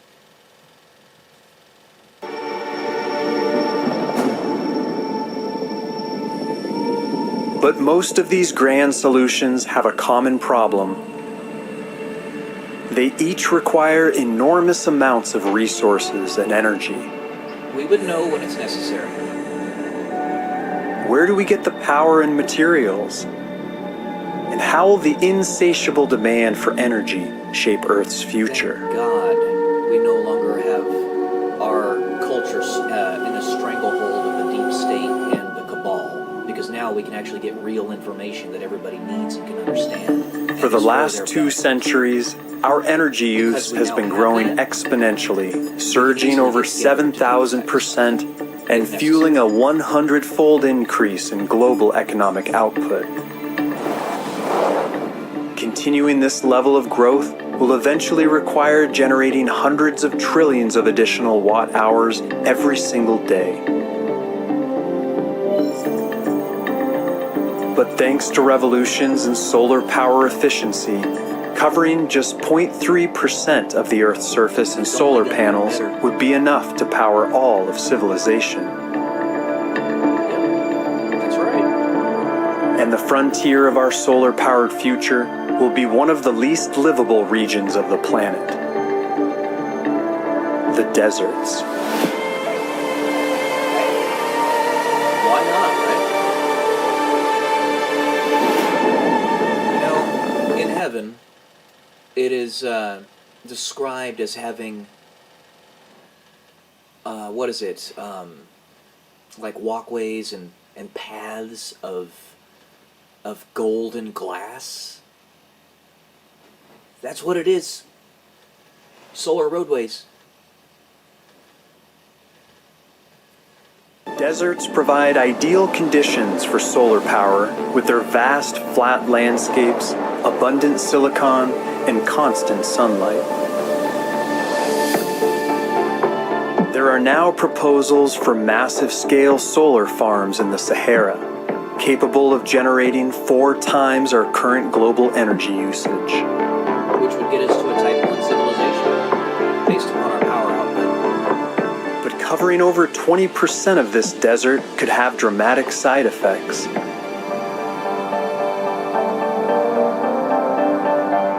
The increased heat absorbed by the dark solar panels could disrupt global weather patterns and cause a spike in temperatures, especially at the poles. Definitely possible.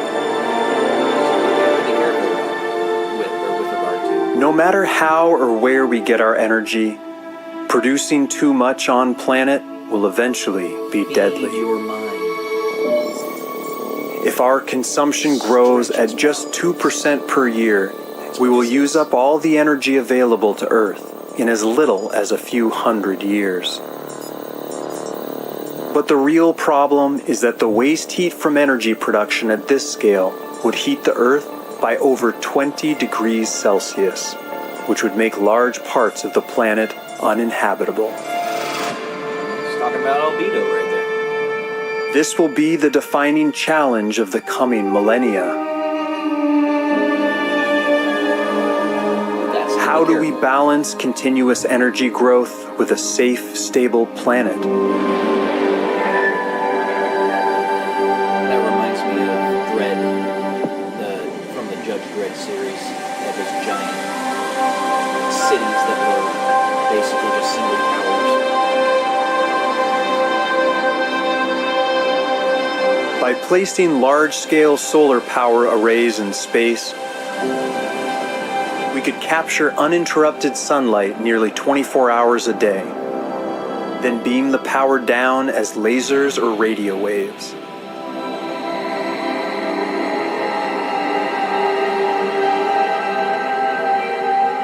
Orbital power systems would shed their excess heat into the cold expanse of space, instead of heating up our atmosphere. That kind of reminds me of Star Trek. China is now planning a 1-kilometer wide solar array with the long-term goal of beaming gigawatt levels of clean electricity down from But it orbit. was the Star Trek reboot.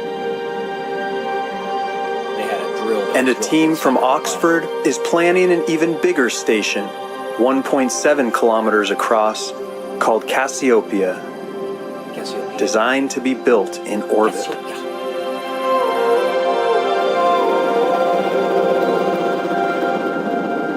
But collecting the power in space and beaming it down still has its own waste heat problems, as energy is still being added to the Earth's system. Indeed. But that's true one way or another. The solution is to move our power-hungry industries entirely into space. They could do that. That's actually why you have those halos around Earth.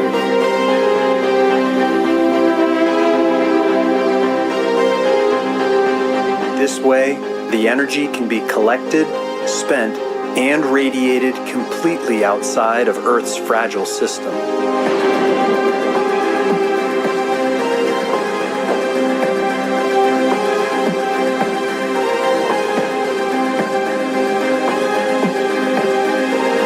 And to get all this material into space efficiently, we need something incredibly audacious.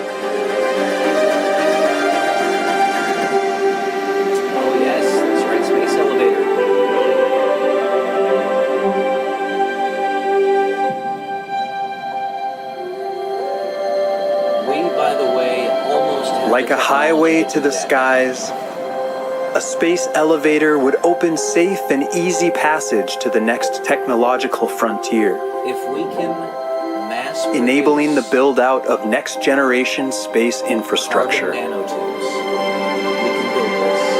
We're that close to being the rotational force of Earth would be enough to keep the candle suspended in space.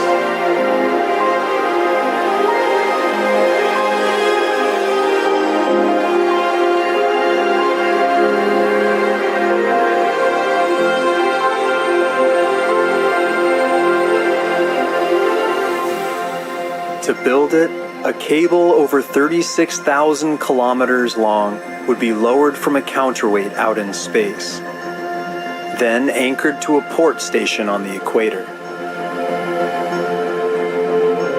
A space station could then be positioned at geostationary orbit, at the point where the gravitational and centrifugal forces balance There's out. a movie with Brad Pitt in it. I forget its name, but the opening scene is him on a space Laser elevator or while it's nuclear-powered rail cars would ascend the cable, carrying multiple tons of cargo at a time, which could drive launch costs down to under $100 per kilogram, 50 times cheaper than today.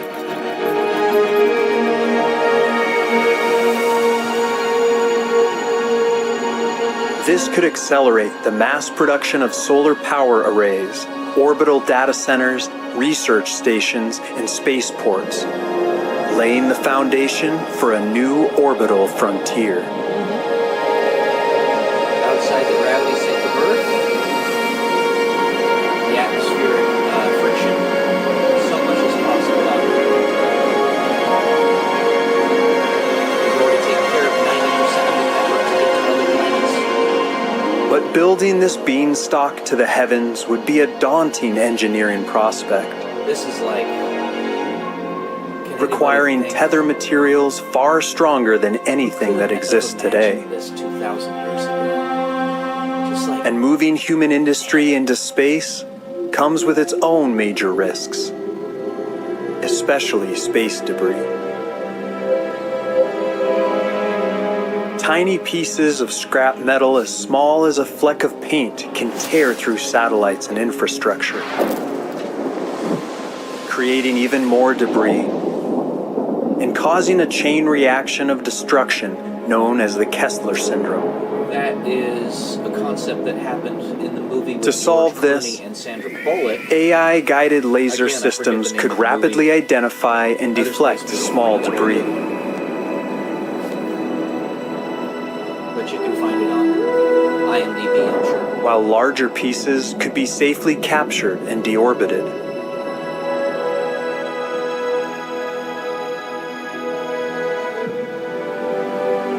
If we can neutralize these risks, then a space elevator could be just the beginning of an even greater vision of our planet's future.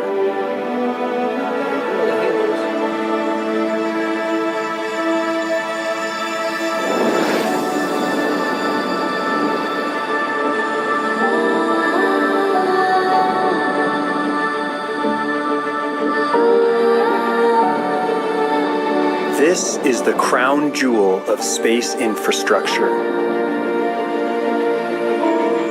The orbital ring. This superstructure could become the backbone of our future civilization, Dyson sphere. a hub for everything from energy and transportation to climate management and tourism.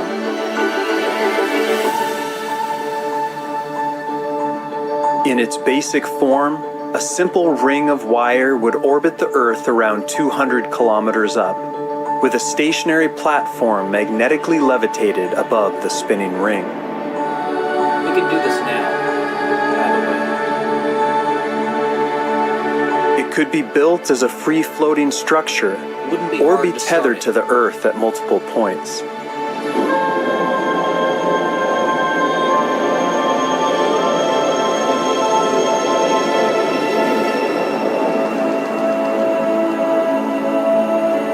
Sky hooks and even hanging skyscrapers could dangle beneath the ring, serving as launch points, research hubs, or If you cities in had the this, sky. you wouldn't even need carbon nanotube technology because you would have the gravitational pull of Earth itself making it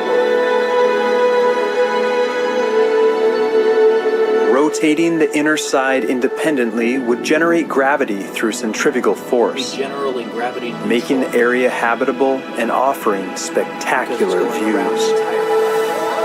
And then you use the centrifugal force to make the gravitational pull on the ring itself, just like you said. We can do this right now. While no current technology can simulate gravity on the outer edge, it could still serve as a zone for microgravity industries and research habitats. That's right.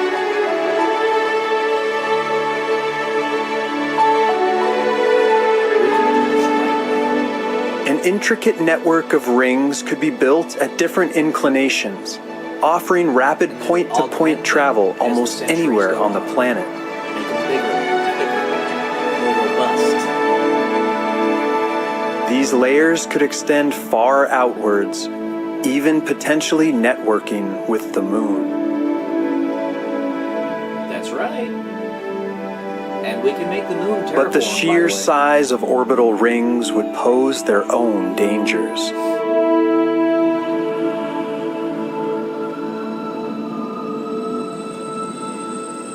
A shadow the width of the ring itself would sweep over the Earth each day. Freaking cool. For narrow rings, this would have little impact on ecosystems below. Just something that we'd have to consider. But wider rings, stretching over 1,500 kilometers, could cause major disruptions to the climate, blocking out the sun for an hour or more daily.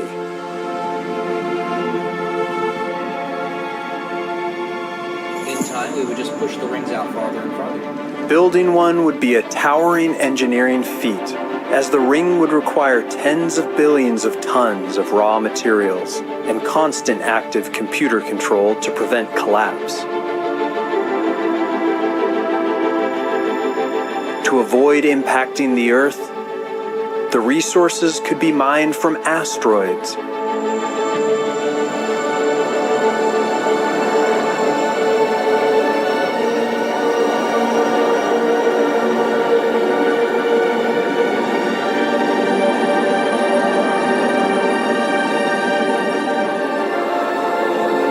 This may all seem like a far-off dream, but there are already proposals for... This is why I so desperately would love to live 2,000 years. Because I can conceptualize this right now, just as you can in this guy making the video. But if I had the time to compound interest grow my resources, 2,000 years, I could single-handedly do this. And so could you. That's why I want to live longer. And it's why I want the resources that I want. It'll break us free of all of our chains. Man, just imagine. prototype orbital rings that cost as little as $9 billion. The guy has the idea in his head. He knows it's possible. The only thing separating him from doing it is the resources. That's it. If the risks and challenges that can be overcome, all the rings can become.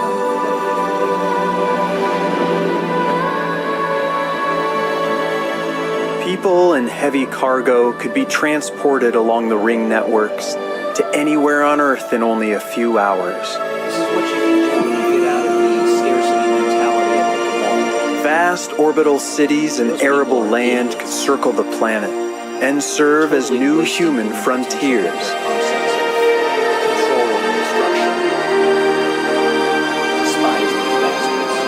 And with energy and heavy industry woven into the ring, we could scale our growth without disturbing the planet, preserving Earth as a sanctuary for life. We might already have super life extension technology that allows people to do this.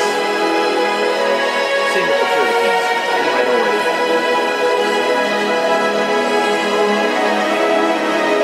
So blind and stupid.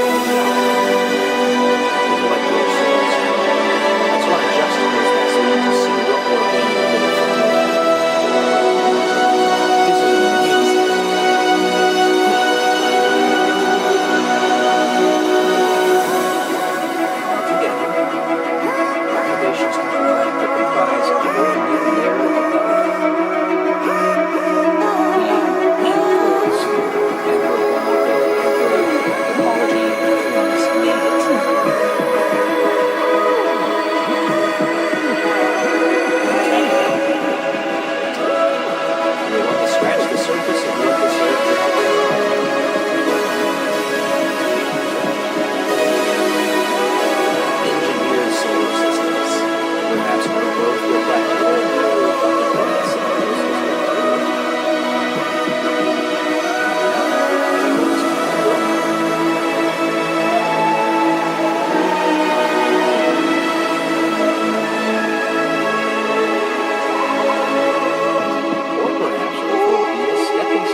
telling you.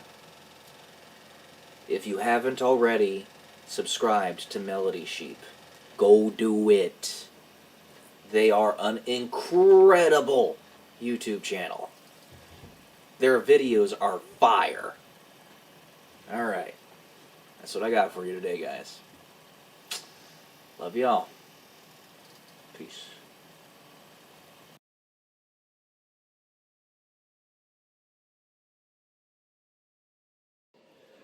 Good morning, guys. Welcome to day 105 until I'm a YouTube millionaire. And in the last two videos, I've had a little bit of a discussion on opportunity. So the first one, I talked about the difference between choice and opportunity. Choice being basically your purview of free will, and then opportunity being a subset of free will, choice, dependent upon the environmental and socioeconomic factors of the current era in which you live. And then I discussed in the next video the opportunity that many young people have today with respect to building massive, massive businesses with lots and lots of economic power right here on this platform, on YouTube. Specifically between the ages of 22 and 26, though it could even go much, much, much younger if an individual is willing to start younger, like dear Dia. And then there's this one. Luck is where preparation meets opportunity. I've said this a few times, but I want to reaffirm its importance here. So luck, something I don't actually in itself believe in, even though I myself have had tremendously bad luck in many, many ways, in many avenues of my life, with all the stuff that's happened in my professional life.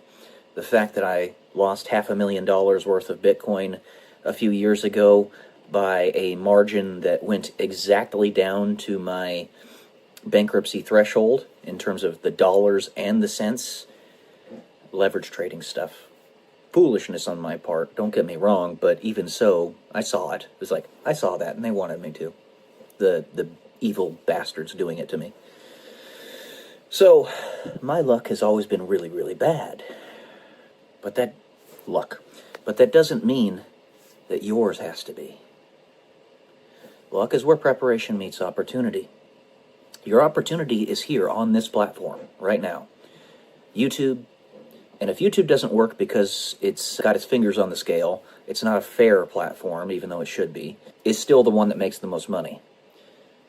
But if you are a specific demographic of individuals, you're going to be successful if you try. I'm not in that demographic. I'm not a 22-year-old woman. Let me be honest with you. I mean, I know you wouldn't be able to tell looking at me, right? My purpose in making these videos is to help with the preparation aspect. When that opportunity comes, if you're not prepared, you might just discard it, regardless of what it would do for you and your family and your legacy. Just like, I can't handle this, it's too much money all at once, because that's what's going to happen. I'm promising you. Be prepared, and I'm trying to help you with that preparation. It's going to happen. All those people that I mentioned in my last video, and by the way, that's just the tip of the iceberg. Of course, there are many, many, many more people, like Kira Lutan. I didn't even mention her. She's got 80,000 subscribers. She just popped up out of nowhere. Take advantage of the opportunity. Be prepared. If you don't know what to do with the money that's coming in, I'll say here's a good starter. And this applies to anybody that's in this opportunity mode right now. The way to prepare. Don't spend it on rubbish.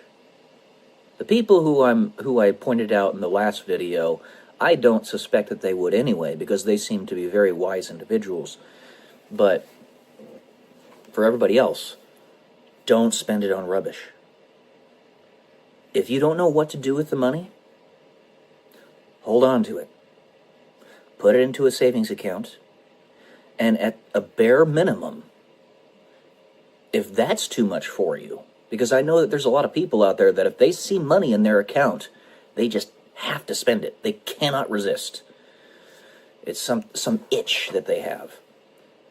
But if that be the case, then just start up a Robinhood account. Get the app on your phone, start up a Robinhood account, and just buy SPX. That's the S&P 500 index fund, right? I think it's like $150-something right now. They even have leveraged tradings of that stock. I don't recommend them. You shouldn't do that because it's dangerous. But if you want to, you could do that. And if that doesn't work, if you just absolutely cannot resist the itch to even take it out of Robinhood and spend it on rubbish. Again, this doesn't apply to the people that I talked about in the last video because they, I'm sure, already understand this, at least on some level. Then literally take it out of your account, put the cash, the dollars, in an envelope, seal it, or don't seal it so you can keep on adding to it, and put it in a safe somewhere so that you don't even know you have it, or you do know, but you don't know how much it is, or you do know how much it is, but it's not on the top of your mind. You have to basically block it out so that you can let it build. Because as I talked about in one of my shorts a while back, it's the anxiety that gets to us. It's the anxiety. We're anxious for the future to come already. Too worried about things to come and what we could do with that money that we're distracted by that. A stable diffusion of anxiety is doing other things that are productive in the interim, such as reading valuable books, making you a stronger person intellectually, writing, journals, recording videos like this. It's part of the reason I make these videos. I need my own stable diffusion because I know that I have to wait before I can get more leverage of my own. Do things that are productive in the interim. And a YouTube channel like Bigger Pockets, that's part of the reason they are there, to help other people have that stable diffusion of anxiety. It's the ADHD in the highly intelligent of this world, and the highly productive and the industrious, that needs to be eschewed. And that's how we do it. Because the simple fact of the matter is we have to wait more times than not. I'm trying to prepare you, though. Give you a vision of what's about to happen. Those people I talked about in the last video, as well as many, many others in that boat, there's a lot of success that's coming your way. So I want to prepare you. That's what I'm trying to do here. And having a few years on you, I have a tiny bit more wisdom, just a tiny bit. The amount of information I know is infinitesimally small compared to the amount of information I do not know. So keep that in mind. It's just a tiny little bit. And that tiny little bit is really just a frame of reference. I can meet you where you are because I've had 10 more years as a human being. 35 years on the planet. That's it. And if I were in your shoes at 24, 25, 17, oh man, the exponential growth of your wealth, if I would have just started that early, if I would have known, I'd be a multi-millionaire right now. But you guys can still do it. Anyways, that's all I got for today. Be prepared. Love y'all. Peace.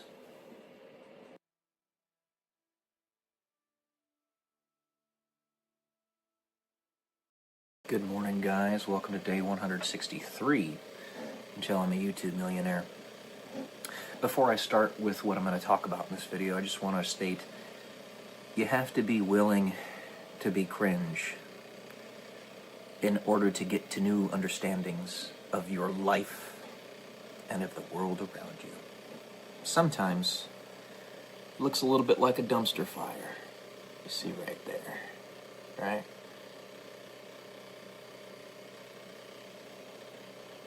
But you gotta do what you gotta do. Today I plan on reading an essay to you that I wrote, again, back in like 2018. This one's a pretty long one. It's called Remember Who You Are. And this harkens to what I just said. Sometimes you gotta be fairly cringe in order to do that.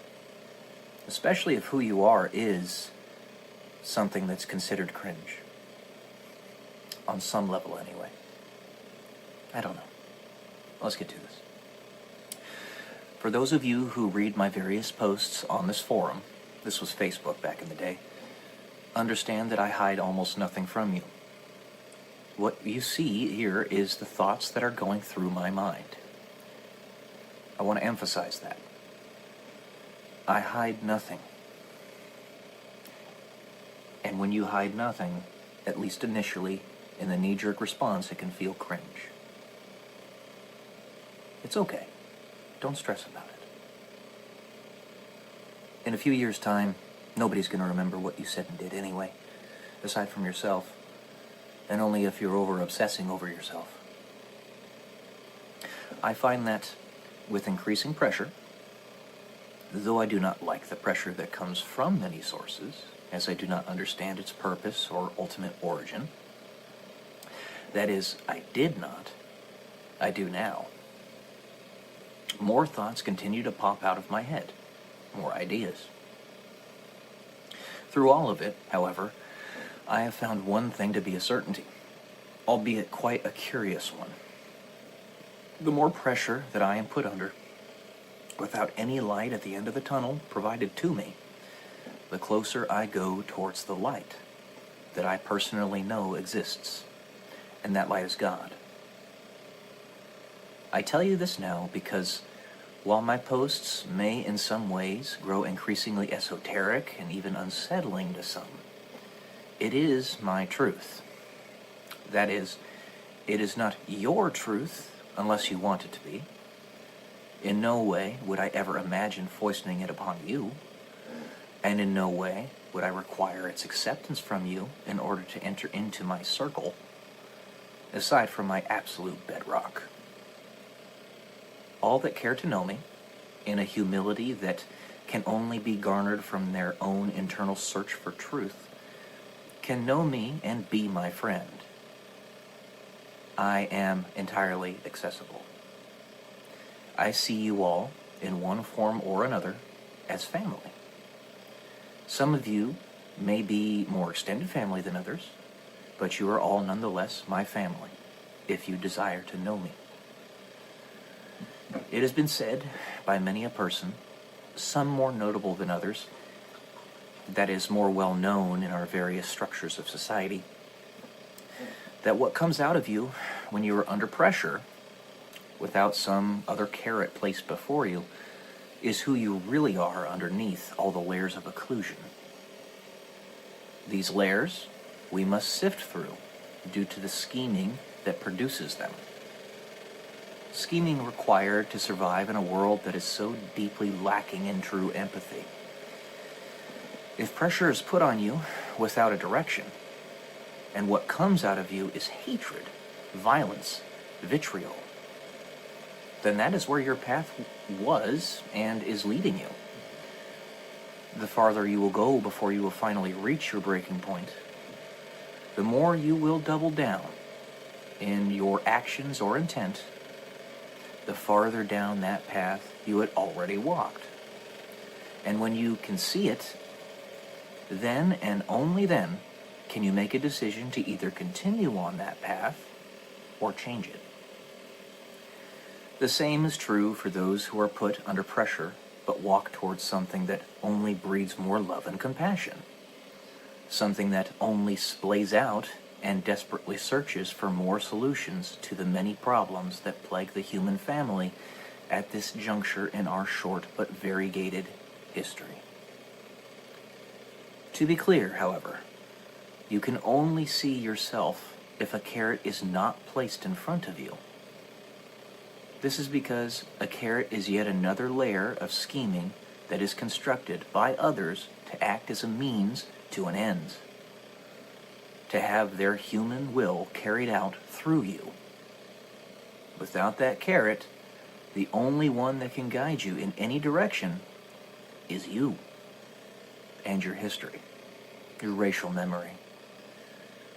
Without any other light, you'll either make your own light at the end of the tunnel, make your own, or give up. And when pressure continues to build, everyone will eventually budge.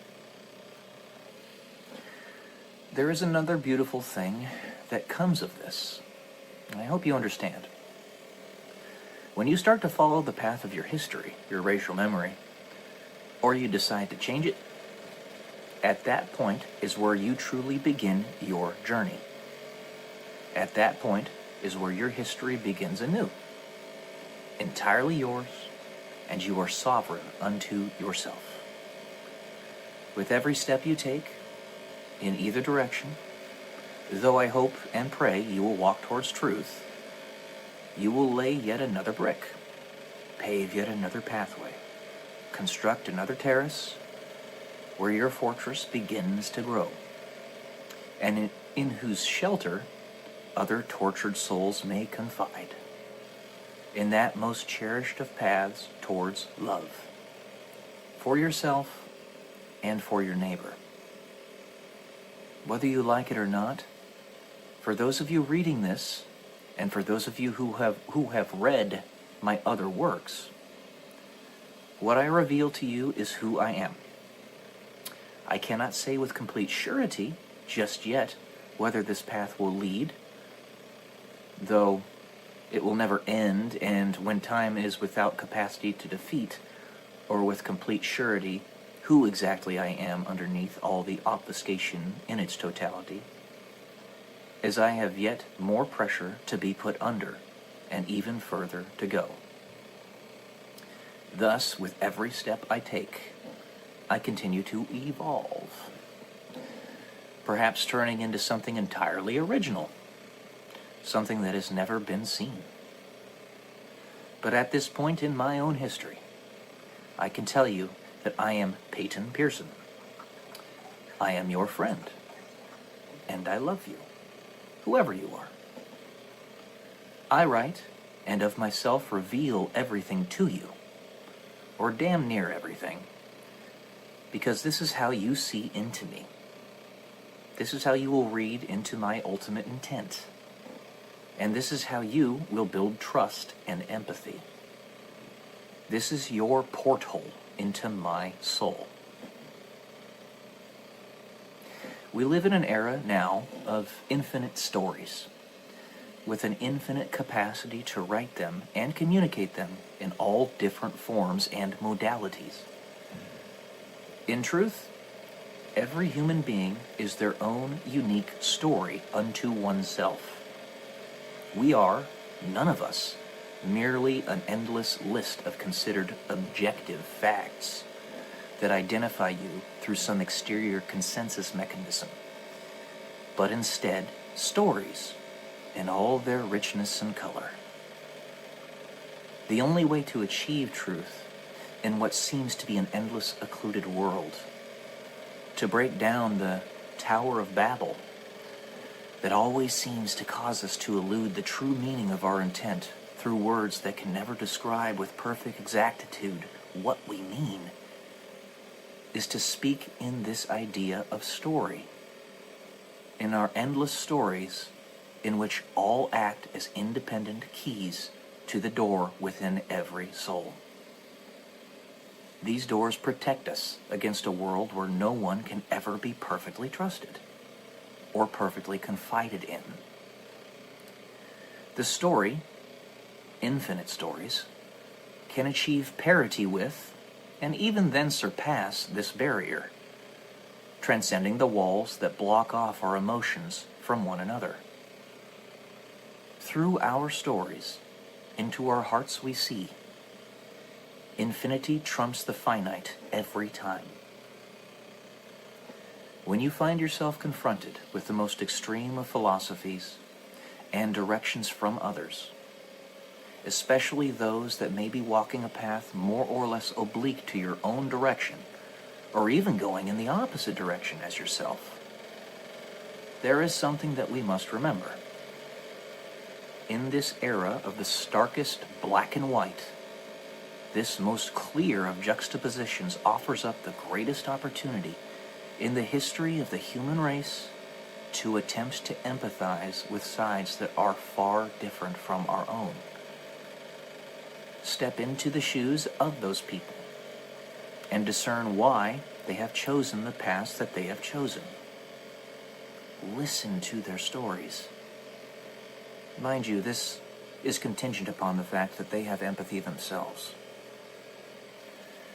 You may find that when you can allow yourself to be in complete calm in the presence of a person whose very ideas would otherwise cause your blood to boil, you will recognize the resistance that pushes you farther apart.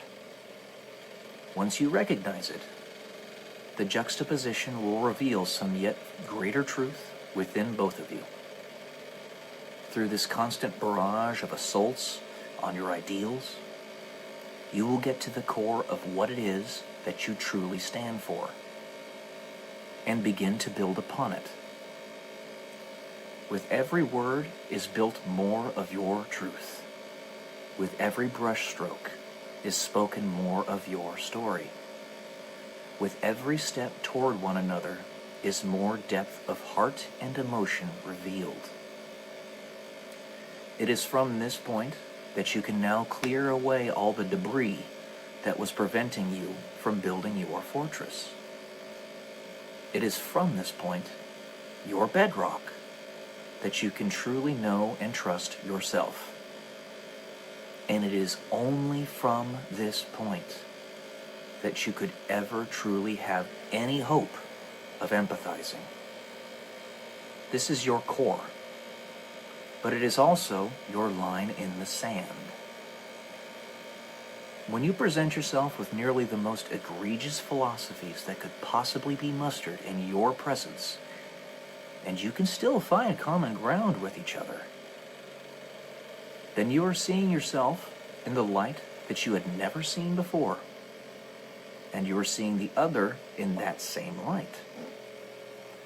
You have seen, through digging to the bottom of the other's philosophy, that perhaps they were infiltrators all along, desperately dodging overpowered enemies, hiding their truths from being stamped out, camouflaging themselves from what would otherwise be a fiery death.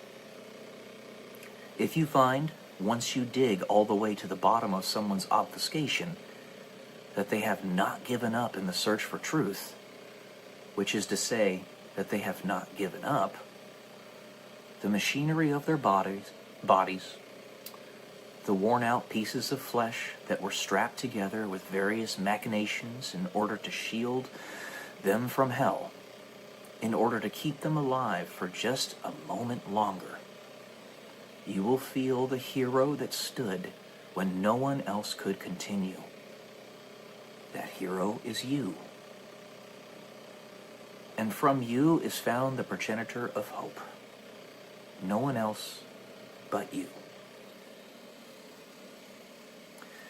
But in that same light, if you find that through the resistance, that most extreme of comparisons possible, upon this worldly plane, that the person underneath all the layers of occlusion is still one that refuses to stop spouting off endless vitriol and hatred, you will have to make the most painful of decisions.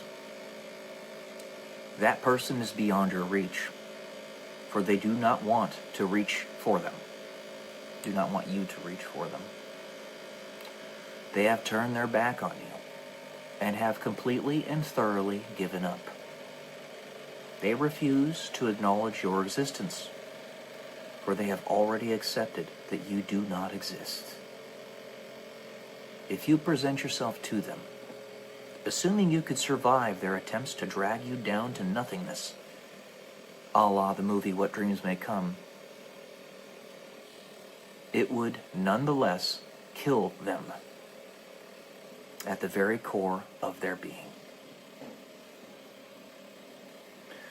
As I continue to go along my own personal path, as I continue to search, I find that the greatest way that I can empathize with everyone else is to undergo that very same pressure, though perhaps on a much more indeterminate level. There are things that happen in my life that go far beyond the scope of anything I could tell you in writing. Far be it from me to convince you of them, as they reside in the realm of what we still, in consensus, consider fantasy. How am I to tell you that the array against me, an array meant to squeeze more out of the furnace, an interrogation, is as vast and all-encompassing as anyone dare not imagine? It is perhaps not in malice, but all the same, ever present. No. And perhaps you do not need to know that. In fact, I am certain that at this juncture you do not need to know it. Just know that I have determined a great many things in my life in the short 27 years that I have walked on spaceship Earth. So you can see from this that it was 9 years ago.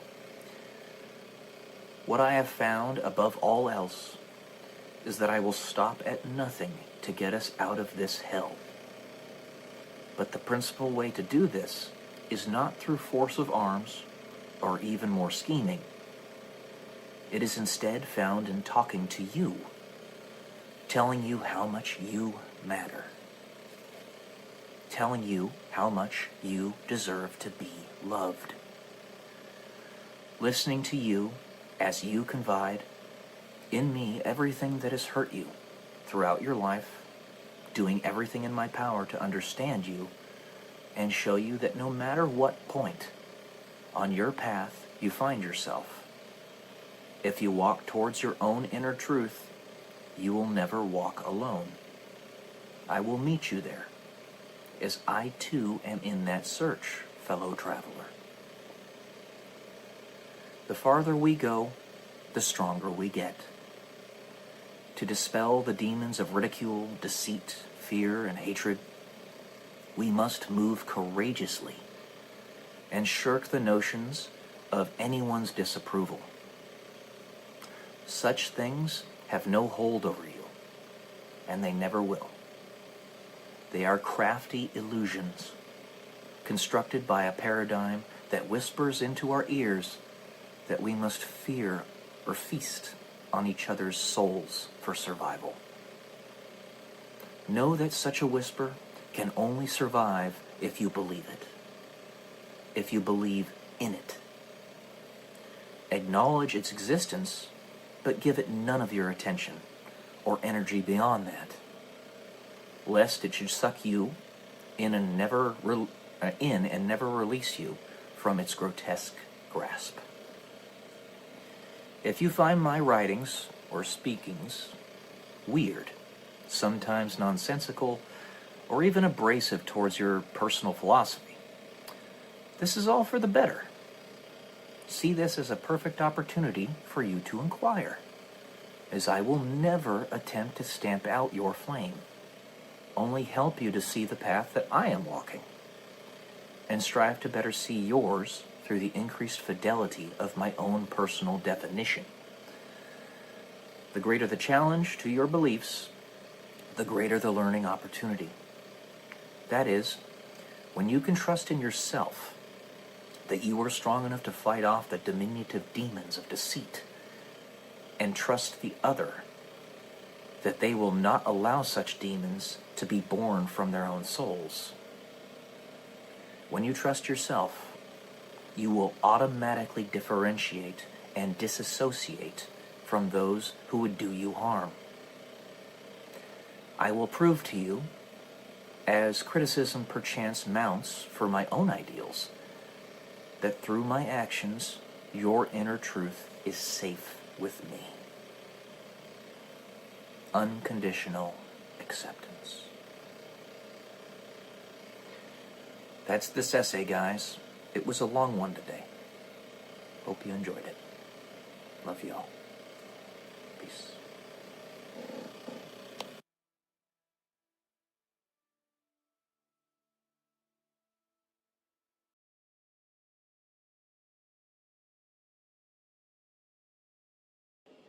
Good morning, guys. Welcome to day 103 until I am a YouTube millionaire. And today I wanted to discuss the difference between free will or choice and opportunity, and how they're both very, very important, but they're not precisely the same thing. So free will, obviously, is your ability to make your own choices. You either go direction A or direction B. However, opportunity is the horizon of choices that you have to make. For example, if you lived in the Middle Ages, then you could choose to get water from the stream or get water from the well.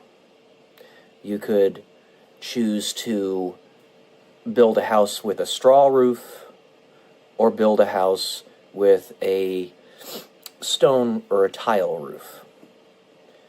You could choose to live in Great Britain with very much ease, in London, or you could choose to live in Scotland, let's say Edinburgh, if you traveled for several days.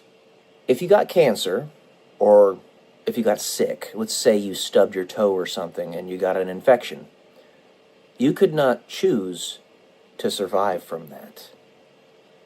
It was purely contingent upon how robust your body was if it could survive. There was nothing you could do to prevent yourself from passing away if that's what was going to happen. The bubonic plague unalived 25% of the European population in the Middle Ages, and there were several bubonic plagues that occurred.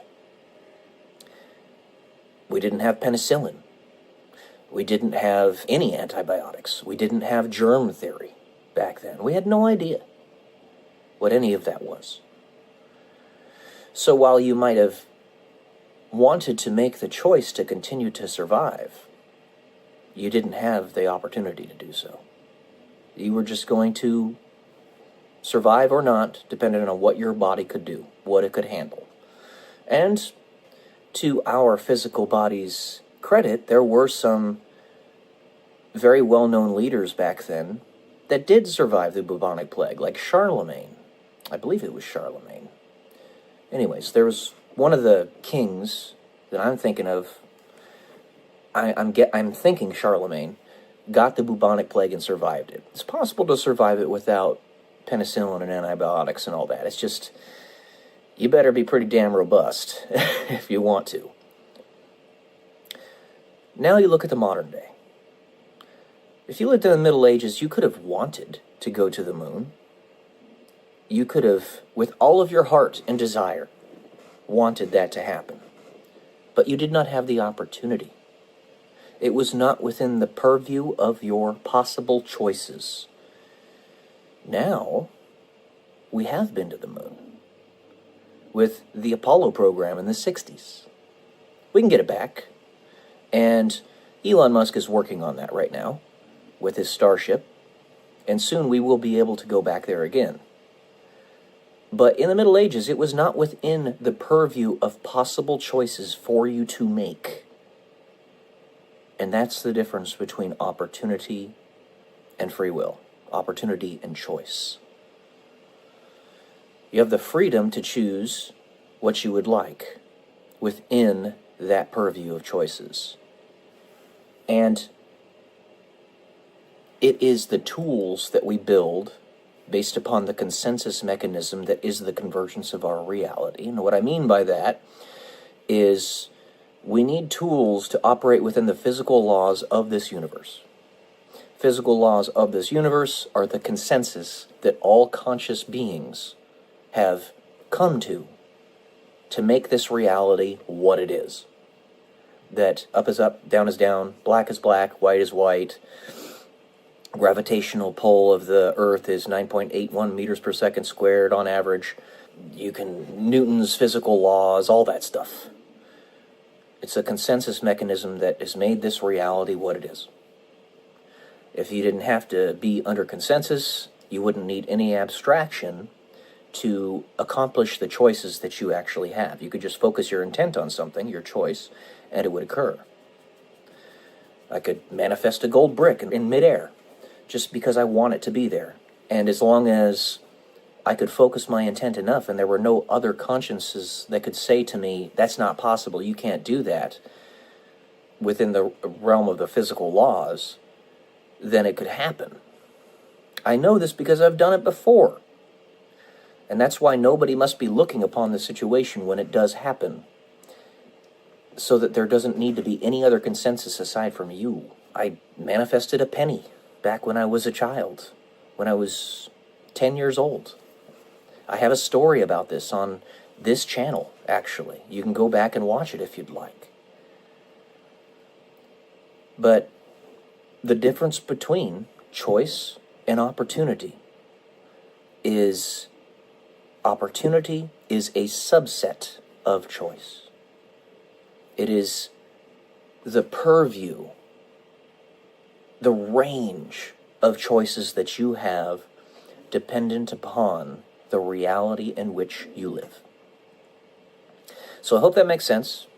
This is just, as all these videos are, a taster of the ideas that I want to posit in this channel.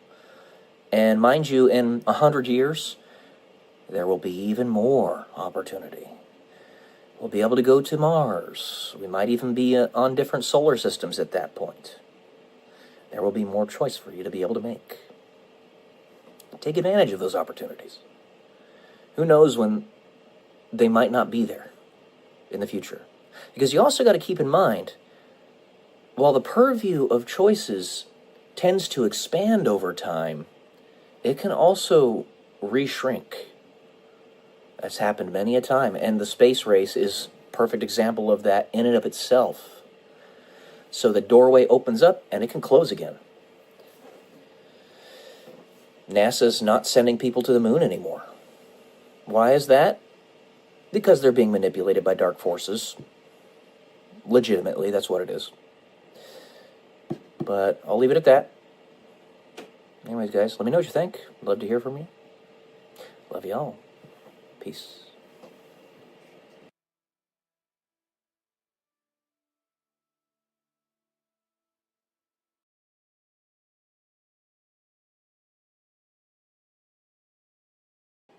Good morning, guys. Welcome to day 106 until I'm a YouTube millionaire.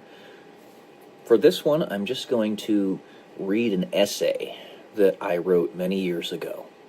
I've got a ton of these that I could read out for you guys. But yeah, this one is called A Perpetual Hell. I haven't read it since I transcribed it onto this document, so we'll see what I remember of it as we're reading it. For the one who will never give up, faced with an enemy that cannot be defeated, is that not a perpetual hell, or perpetual true hell? Basically the immovable object versus the unstoppable force, if you will. But you have no right to make that decision for anyone else, nor deny it if anyone desires to make that decision. The war is perpetual. You are the collateral to stave off the darkness. The only way you will defeat this overwhelming, all-encompassing evil is to create a new path, to destroy all notions that previously constrained you, and to imagine infinite possibility, infinite potential, to see yourself for who you are. Basically, to create a winning condition in a game without one, or a torture zone. When the greatest evil that one can possibly imagine is leaving you destitute, destroying all that you are, all that you know, and the death of all that you hold dear, whether physical object people, ideas, whatever they may be. There is only one way to break it, as it holds all you have ever known in its clutches. Now, mind you, this came out of me while I was in the military. This was written back in 2016.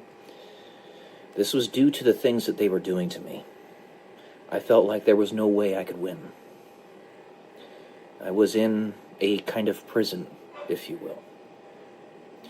Make anew the truth within you, the truth that is unique and yours, alone in your will.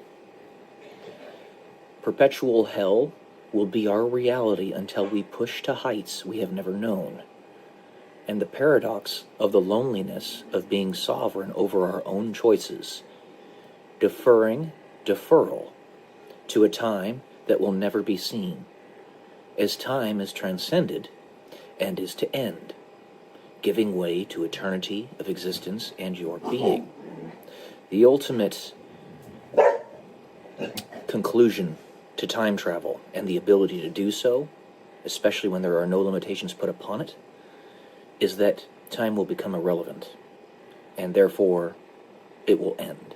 This will yield that loneliness, and sovereignty yields the greatest unity that can ever be imagined or felt, as there is no limit to that imagination.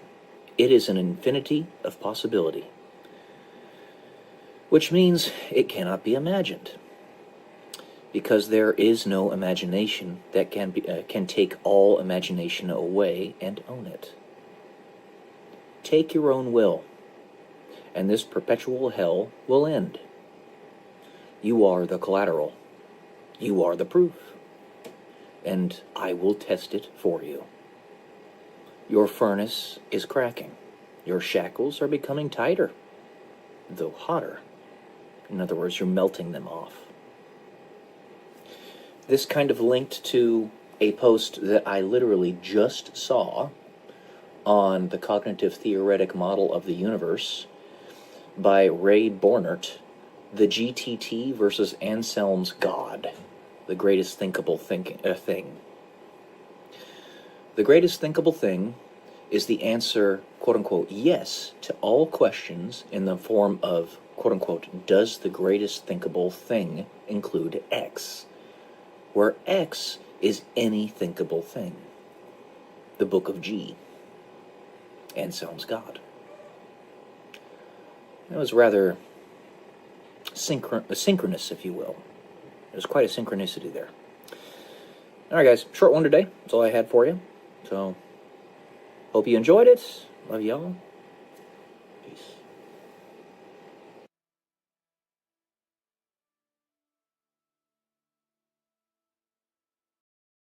Good morning, guys. Welcome to day 167 until I'm a YouTube millionaire. This is our last day here at the Atlantis today. And flexibility is the key to air power.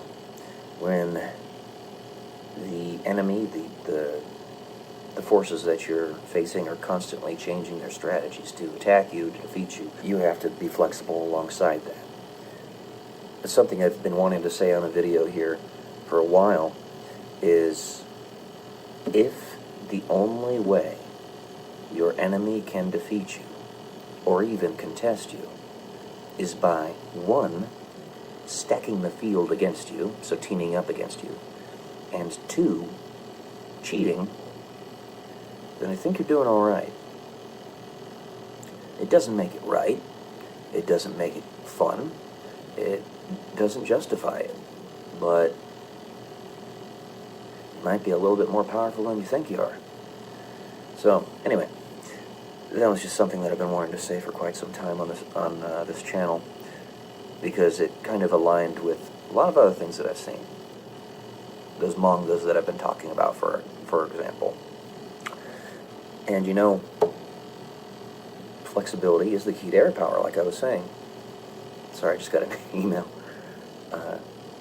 So to that point, it seems that YouTube is pushing a lot of 20-something attractive women. I keep on seeing them over and over and over, and it's not because I'm searching for them. They're just popping up in my feed. And they're getting the clicks, they're getting the views. YouTube is heeding those types of channels. I'm not opposed to this, especially if those people that they're pushing have really interesting and good things to say, have a lot of wisdom. But nevertheless, it is what it is. So with that being said, find a way to be flexible. How would one progress their own channel, not being a sexy 24-year-old woman, and not willing to try to go through sex change surgery or anything? Sorry, I'm being a goof. Well, for starters, I'm thinking maybe do a little bit of something with my thumbnails. Put some beautiful women on them.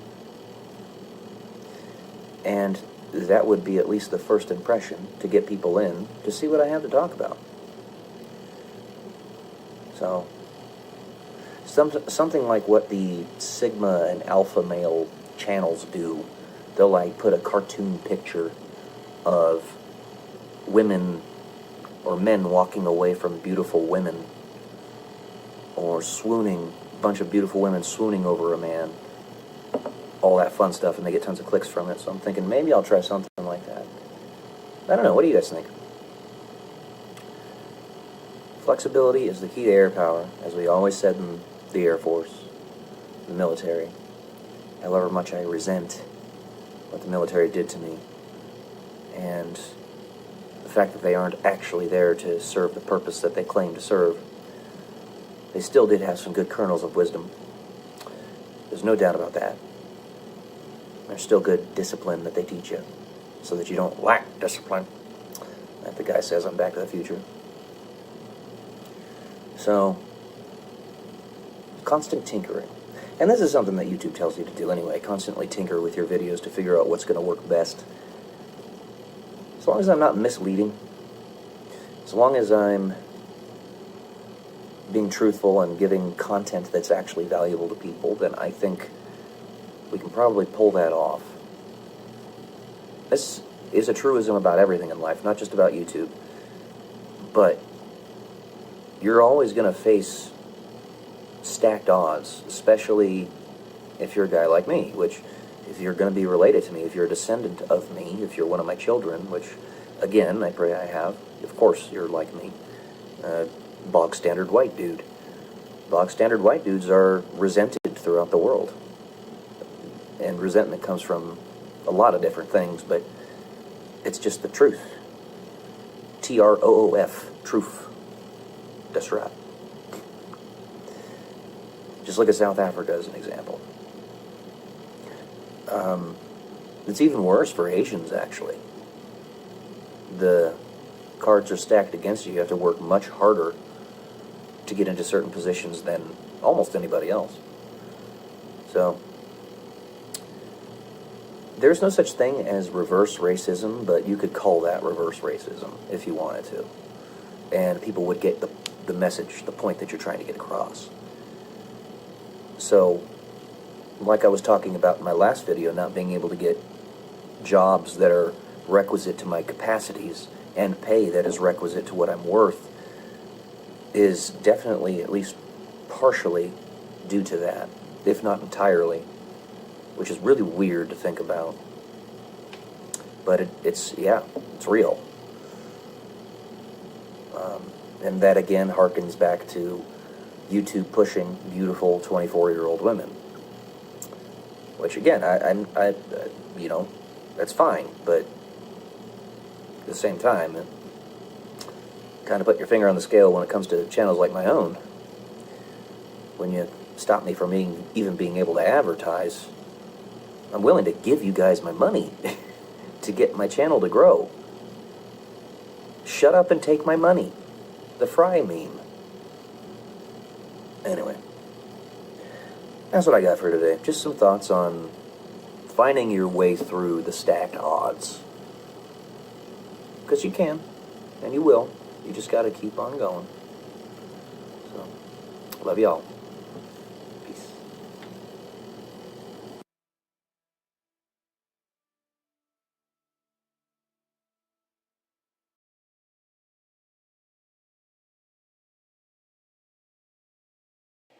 Good morning, guys. Welcome to day 99 until I'm a YouTube millionaire.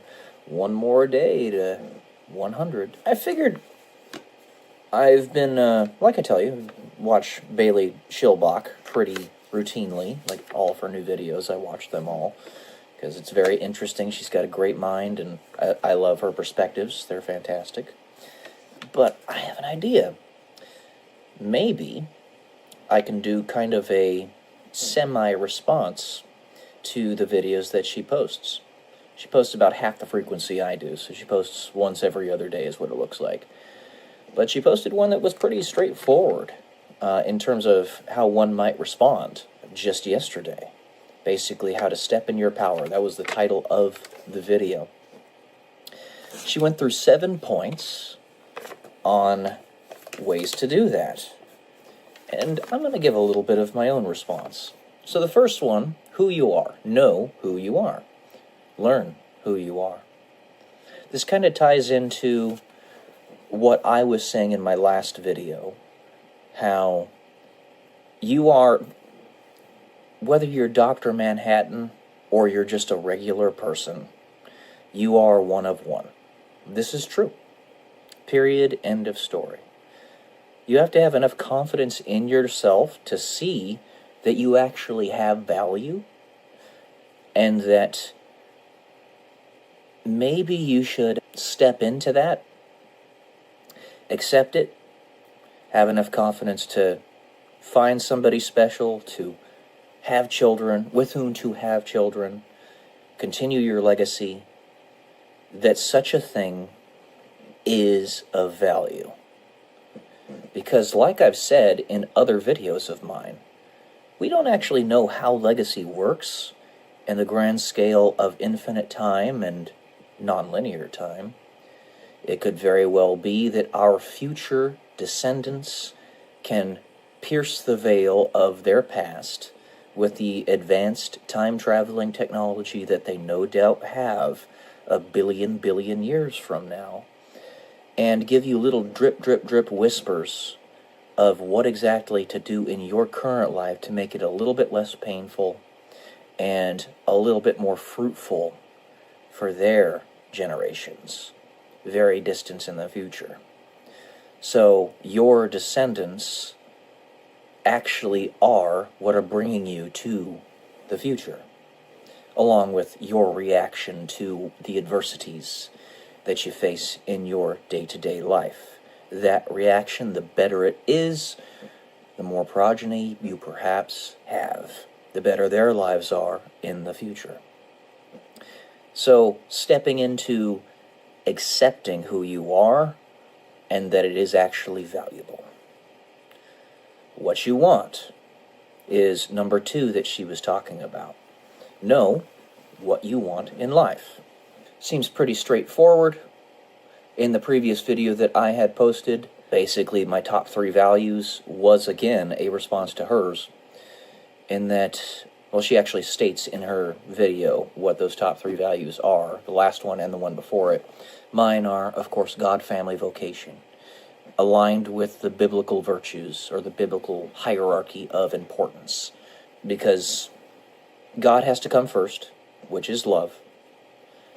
And the reason that comes first is because God, which is love, if you truly are to love, you are to be your brother's keeper, to protect and serve the human family. And as a result, you are going to put the priority of their existence and persistence above your own personal self-interest. You don't want to be George Soros. You want to be the saints or the apostles, that all but one of them were unalived for their faith.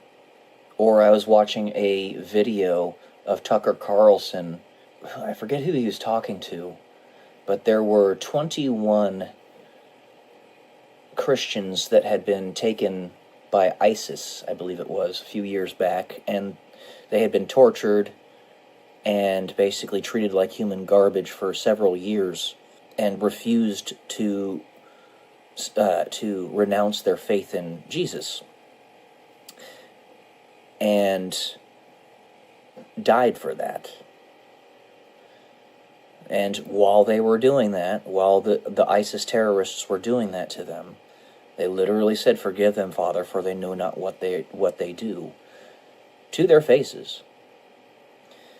Reminding me of what happened with Bill Gates when he got pied in the face by that doofus back in the 80s. That guy shouldn't have pied him in the face. It was just stupid. It was messed up. And then number 3, be willing to piss people off. Now, I'm going to go through probably half of these in this video, because if I were to go through all of them, it would probably be a 30-minute video. And I could do that, but it's best to keep these chopped down into 10 to 15 minutes so that you guys don't get worn out by it. It's a lot of stuff that I'm giving you. She also had another great idea, by the way, to write out in essay format the script for the video. And I'm considering formalizing that to an extra degree in the near future when my channel gets to a sufficient size to make it economically and temporally viable. I have to invest my time and energy in things that are getting me returns. So, but that's aside. Piss people off. Be willing to piss people off. The stuff that I was talking about, or have been talking about routinely, about multiple relationships and all that, again, not being something that I want, but something that I'm willing to accept if I need to, being tied into who you are and the critical importance of who you are. If you are Dr. Manhattan and there's only one of you, you need to have more of you. So go forth and conquer like King Solomon. C'est la vie. Or if you're just a standard, regular human being. If you're like Elon Musk, it's not quite standard. It's a little bit unorthodox. His intelligence, having an IQ of around 175 is what I guess. He's probably, 175 is 5 standard deviations above the norm. If you do the statistical analysis of that, it puts him about 1 in 2 million is how rare his intelligence is. And therefore, if you want to do the same thing for the number of children he should have, 2 children is a standard deviation away from the norm. Okay? So 2 times 5 would mean 10 children, but you can go up exponentially with that.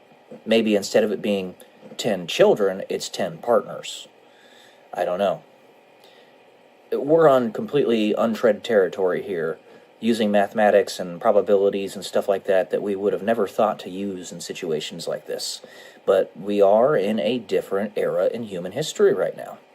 And we know so little that we have to poke and prod around to see what works and what doesn't.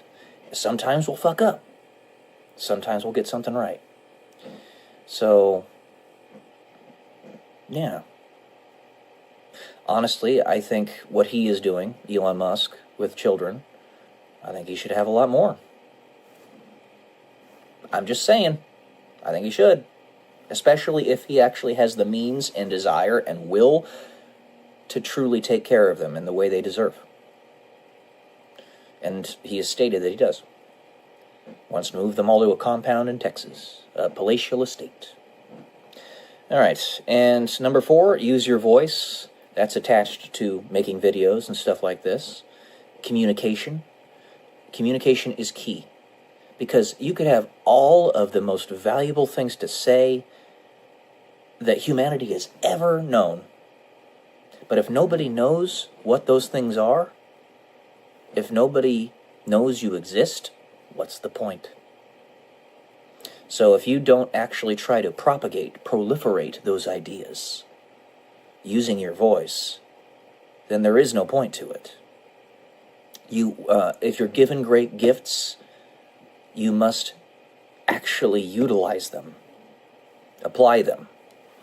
I have been given great gifts with things in my life, even though I dealt with a lot of crap earlier on in my life with very evil people that were legitimately trying to destroy me. At the same time, it was almost as if God knew, which he did, that these things were going to happen, and he front-loaded everything in my life so that I could at least have those good experiences, experience everything that there was amazing about being a human being. The miracle of flight, military discipline, traveling the world, and I got all that. I did. I really did, and I'm super stoked that I at least got to experience it. Yeah. Just because I can't do that now doesn't mean that the experiences of the past where I actually got to do those things is invalidated. It actually highlights it in importance because we live such ephemeral lives. We don't live forever. Front load those things. When you're healthiest, I can hardly walk now, but back then I was spry as a chicken. To say anything else, you can truly sink your teeth into those experiences. Okay, so that's going to be it for this one. I think I'll actually continue with the rest of these for the next video, because I'm enjoying this. This might be something that we can do. Yeah. I don't want to kind of put any uncomfortable pressure on Bailey or anything, but I enjoy this. It's pretty nifty. Alright, guys. That's it for today. Love y'all. Peace.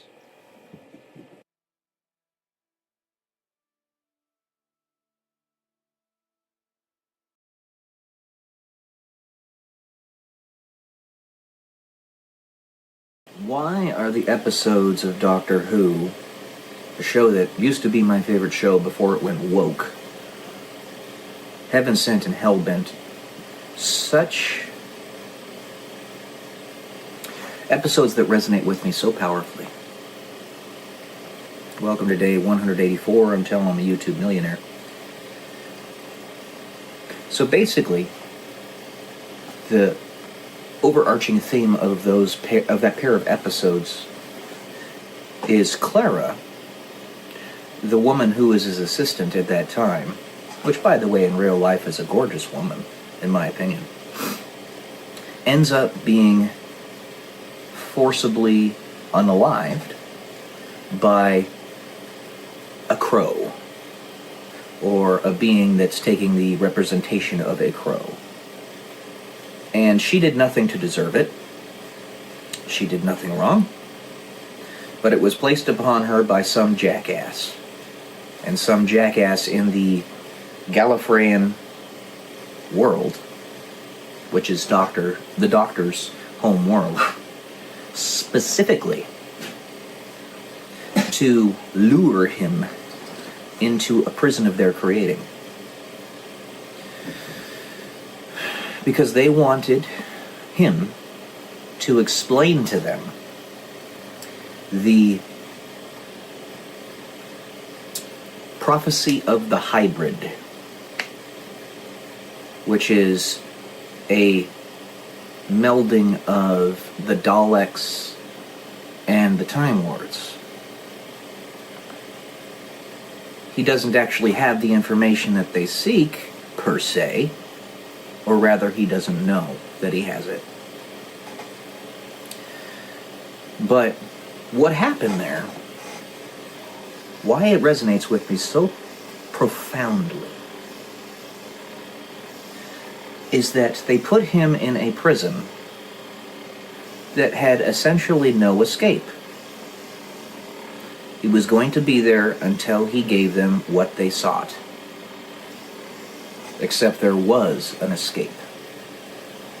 It's just that the escape seemed so ridiculously far away and difficult to attain that anybody who was sane would give up. At least, that's what you might think. He had to punch his way through a wall of splentium, which is, in that show, a material that's like 1,000 times stronger than diamond, that was 20 feet thick, after he discovered that that was where he needed to go, which took months for him to figure out. And he'd have a handful of seconds to punch the wall with his bare hands before the stalker in his prison would get him finally and cause him to pass away. But the way the torture chamber was designed was it was supposed to be zero entropy. So no energy out of the system, no energy into the system. What's there is there. That means that whenever the doctor would dissipate and go on to the next life, he would reform into exactly who he was before, without any of his memories, essentially precisely how he came into the torture chamber. He'd have to go through the entire process again to re-find the way out and get a handful of seconds in each one of those lives to punch at the wall of Splantium with his bare fists. I mean, maybe perhaps if he wanted to, he could take off one of his shoes and whack it with his shoes. But the point stands. So it goes with the design of this reality. Everything might be stacked up against you. And everybody might know what's actually going on. But they ain't gonna tell you, because you need to get this done. And it does have an end state. It's basically a reversal of the roles between Satan and God, in that God has to suffer for a near eternity to save his children, humanity. But of course he's willing to do it. That's a reward that is infinitely important. So, as I've explained to you guys, all the various things that have happened in my lives, I still haven't given you all of them, but a bunch of them, that would make a normal person want to unalive themselves. Each one of those, consider it a standard deviation away from the norm, in terms of how many people would be able to endure it without unaliving themselves. So, one of those situations is a single standard deviation away, which means that only 15% of the population would be able to handle it. Two of them is 2 standard deviations away, 1% of the population would be able to handle it. 3 of them, 3 standard deviations away, 0.1% of the population would be able to handle it, etc., etc. All told, from what I can gather, just rough estimate, I've had about a dozen of those things happen to me. Maybe even more. The thing is, it's not even an option to me to do that other thing. It never has been. It never will be. You want to know why?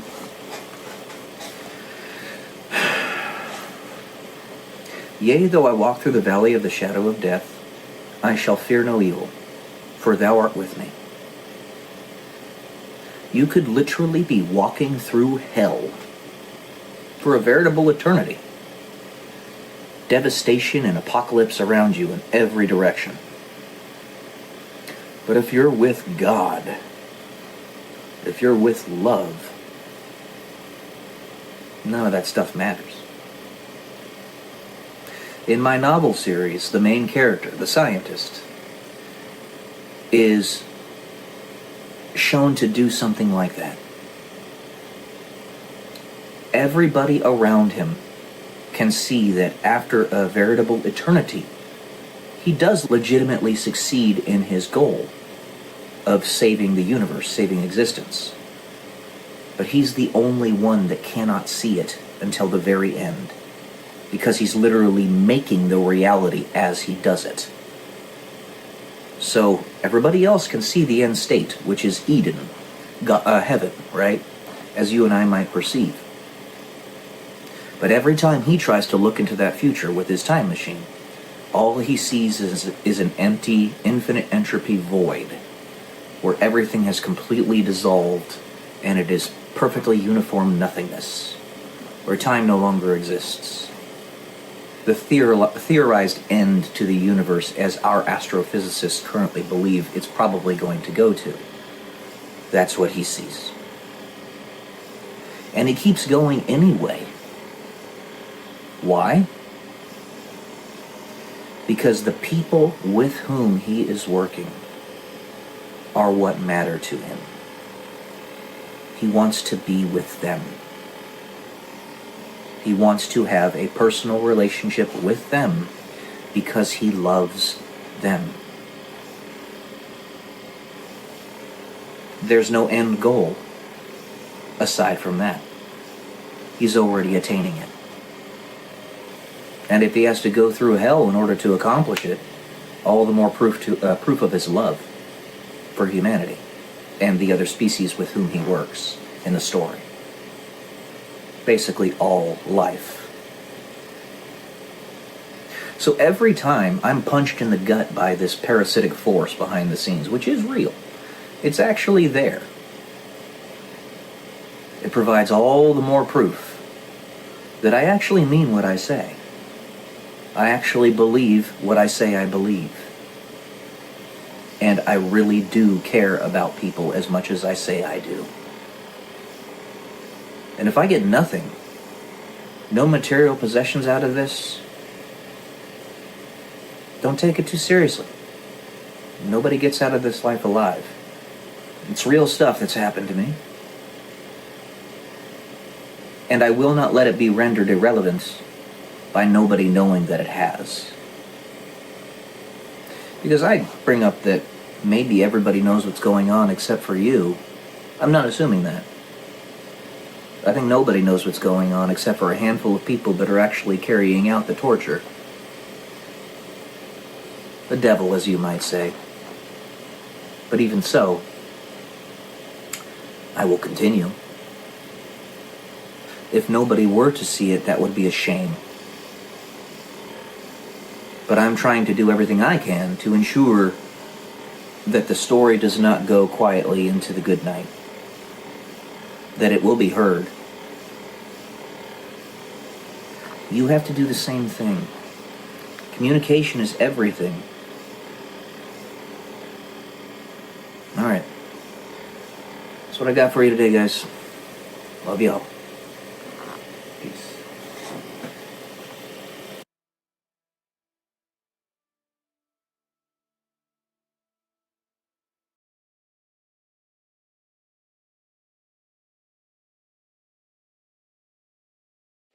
Morning, guys. Welcome to day 141 until I'm a YouTube millionaire. I was thinking about what I was talking about yesterday, how there are essentially two forms of instantaneous communication, being either using wormholes to transmit signals without having to traverse the long distances in space, or using quantum entanglement. But then I was also thinking, in that there are essentially infinite frames of reference in the universe in terms of motion vectors, right? So you have the Earth is rotating around the Sun at 65,000 miles per hour. The Earth is rotating around its axis at about 1,000 miles per hour. The Sun is rotating around the galactic center of the Milky Way at 93 miles per second.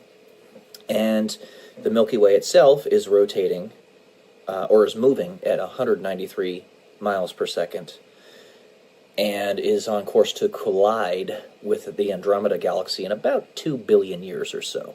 Andromeda is actually a bigger galaxy than ours, and our galaxy is a pretty large galaxy relative to what we know to exist. It's kind of in the same vicinity as the Sun is with respect to other stars, in the 85th percentile from what we've seen so far. And we have a pretty good sampling of the universe. So even though we only can monitor about 2% of the sky, and it's a big-ass sky, that 2% is enough to know roughly those kinds of percentiles and whatnot. So I'm thinking to myself, there's two different ways you can do this instantaneous communication. However, there's a necessity for anchoring because of all those different frames of reference and the different motion vectors. If that be the case, how would one actually properly anchor to something? And then it occurred to me, actually, not only could the entanglement be used for instantaneous communication in a binary manner, but you could also use it as itself an anchor. Let's say you decide to do photon splitting as one of the means by which you entangle two different particles. And then one of those particles is attached to the teleporter or the wormhole. The other particle is on the surface of the Earth or the surface of Mars or something. Well, they'll always be correlated to one another. So no matter where you go in time and space, time equals space, based upon Einstein's theory of relativity, E equals mc squared, all that stuff, right? So that might actually be how the anchoring mechanism works. You know, they had an idea of this in Avengers Endgame when Iron Man, Tony Stark, developed the temporal GPS, is what he called it. Either time can go inside, either time moves within you, or you move within time. There we go. Okay. So Ant-Man, as a result, was going through his entire range of ages. He was a baby, he was a 14-year-old, he was an 85-year-old, and then came back to where he was originally, his normal self. Because time was moving within himself, as opposed to him moving within time. And the temporal GPS that Tony Stark developed, I don't know, it might have something to do with that. Because we know how to entangle particles now. And if we know how to entangle particles, and we can do it in a repeatable manner, reliably repeatable manner, and that entanglement can sustain, in other words, we don't have to constantly be working on it to keep it that way. Like, maybe if you entangle two different particles that are separated by the universe, you have to constantly give a certain amount of photon energy to one particle for them to stay entangled. So, assuming that either A, that requirement is not there, they just stay permanently entangled, or we can actually keep that energy input going into it to keep it entangled, then you could make an anchor in that way. You need an anchor. There's too many motion vectors in existence. So, if you're trying just to make it work within your 3 dimensions, that is by itself a Herculean effort. Just teleportation, not even trying to move through time, it's a Herculean effort because of all those different motion vectors. But then you take on top of that moving through time, and the whole thing gets 1,000 times more complicated. And then on top of that, let's say you're trying to catch somebody who is also moving through time. Well, now it's 1,000 times more complicated because you guys are going to zoom right past one another. And actually, I'm talking a little bit about that in my novel series right now, the point where I am in my writing, where Emily, the female lead in the story, is about to meet up with the Greys. The Greys are trying to find a way to encounter her because she's traveling through time in her machine. And they just figured out how to build a time machine themselves and are trying to reconnect with her because they're actually descendants of humanity. So, yeah. You need a proper anchor.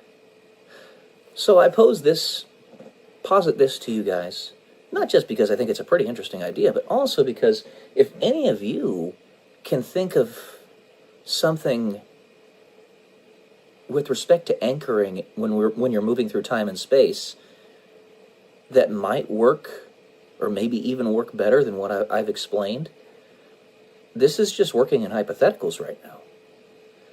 Basically developing the infrastructure for the ideas so that when the day comes where we actually do have fully usable time travel technology, we will have some idea of how exactly to use it. So, yeah. If you have any ideas, let me know. That's it for today. Alright, guys.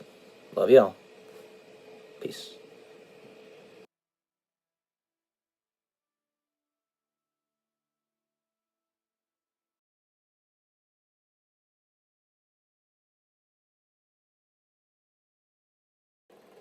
Good morning, everyone. Welcome to day 130, until I'm a YouTube millionaire.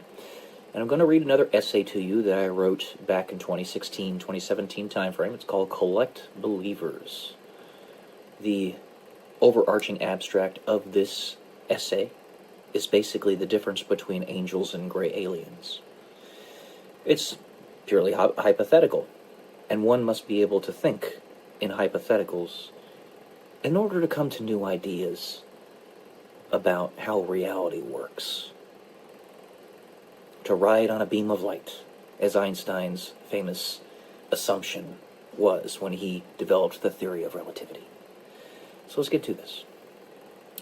What if the people who survive the societal pivotal point are the ones that have been duly informed by their future selves, a la the movie The Arrival? Their future selves come back to show them what they become, and their progeny become, and the consequences to the rest of the human race. However, they also show the survivors that something can happen if the survivors decide to change history. There's a big problem here, however. Many of these survivors, and if history is changed, will no longer be survivors of the Great Cataclysm. But the reward for changing history is many-fold. For starters, many more human beings survive, if not nearly all of them. And the evolutionary path that their progeny will follow is much healthier and more beautiful. That is, more beautiful physically, mentally, emotionally, spiritually, and more. The capacities that are derived from the changing of a potential history are wrought by the harbingers of the news, who themselves express those very differences as proof. So, our evolutionary descendants of the Great Cataclysm are the Greys, and our evolutionary descendants of changing history are angels. Mind you, the two options are not mutually exclusive, but what is exclusive is how many bloodlines survive. If history is turned on its head, and the angels are made to be born before the Greys, then everyone can survive. Both histories are going to happen one way or another. For if they happen in one path, they happen in all. That is, one must think outside the confines of time, and think of a timeline more as a choice stream. So, all possibilities are occurring simultaneously. The way they coalesce is merely dependent upon the way one lives in the present, which itself is defined by one's history. It can all change, and humanity will no longer be survived by the basest of people imaginable, but by people with healthier morals. It is a strange proposition to request from the most evil people to do something that is completely against their nature, operate in a non-selfish manner, but at any point you can change. You simply must commit to that change. This proposition is an odd one, and the human beings that represent the pinnacle of selfishness are not ones to change their minds, especially if it could potentially ensure the demise of their bloodlines. So, a proposition is submitted back to you. Again, if their future selves can resist the cataclysm and call it out wherever it arises, if their future selves can defend their positions, then the survivors will allow the history to change. The resistance will cause evolution, and the evil ones may acquiesce. That is, the future will refuse to change, unless you rage at the dying of the light. Defend yourself. Resist. Prove your capabilities, and you will collect believers. That's it for this one, guys. Not a terribly long one. I hope you enjoyed. Love y'all. Peace.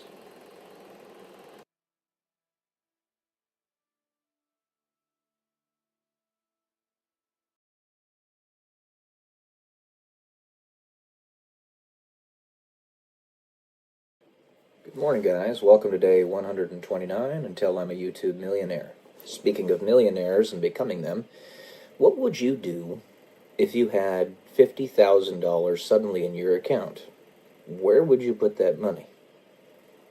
That is the opportunity that is at hand for us within the next few months.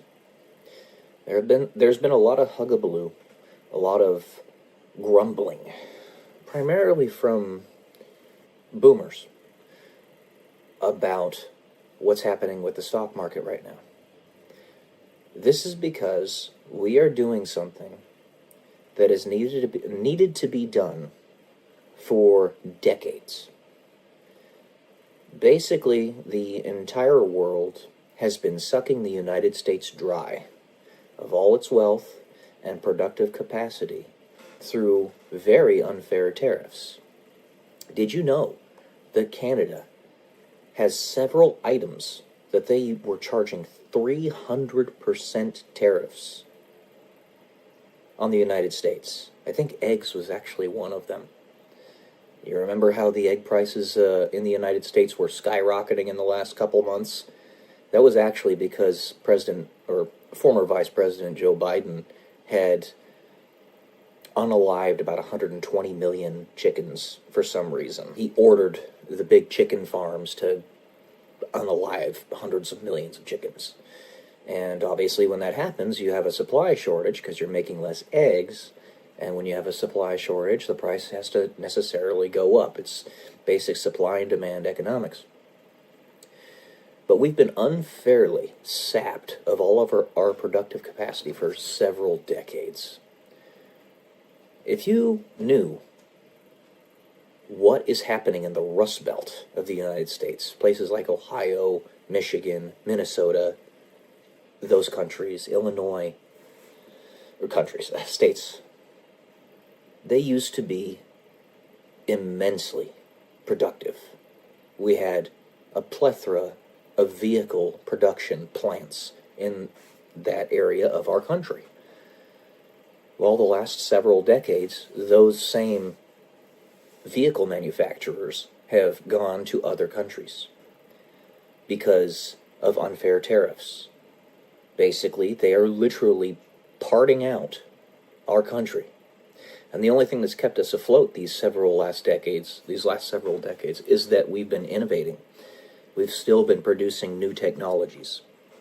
Things like semiconductors, transistors, more advanced space travel, cell phones and stuff like that. Even though this phone that I'm talking on right now is actually, for the most part, produced in slave factories in China.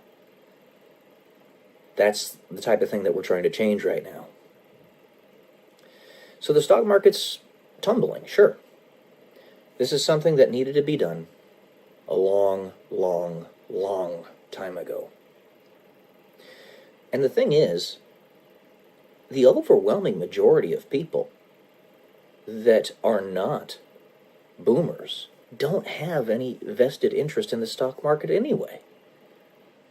When you can barely put food on the table and pay your month's rent, you're probably not going to be putting any money into the stock market.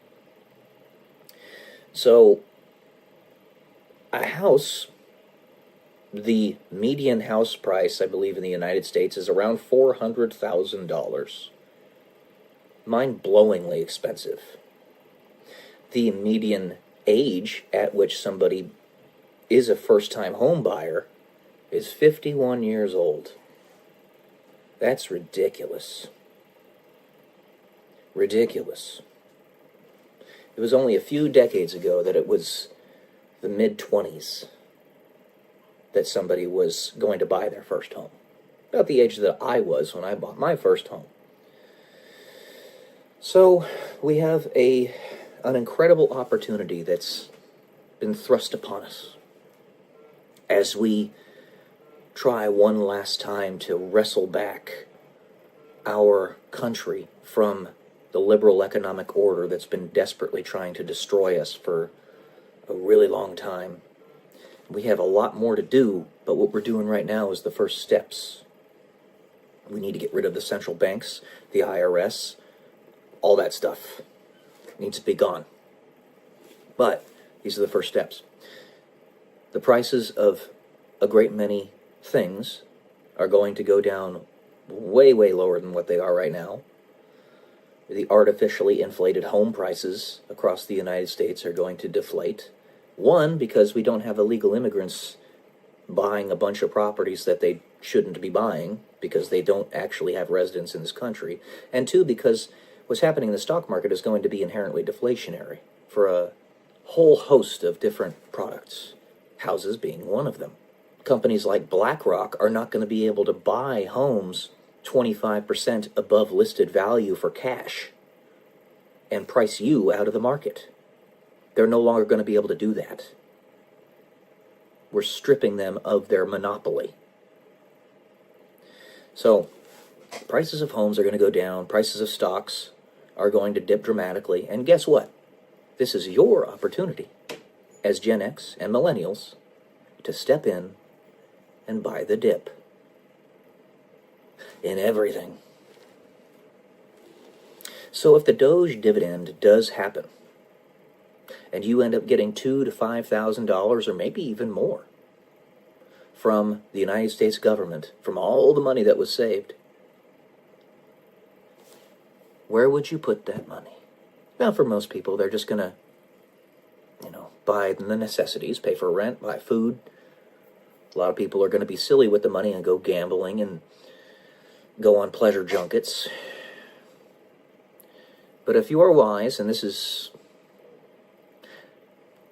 contingent upon that very important critical aspect, then you'll buy the dip. This is your chance. We're trying to wrestle back our country from the enemy that's been trying to suffocate us for decades, probably centuries, maybe even longer than that. All right, guys, think about that. What would you do if you had $50,000 or even $5,000 in your bank account that just suddenly appeared? Don't spend it on rubbish. Love y'all. Peace.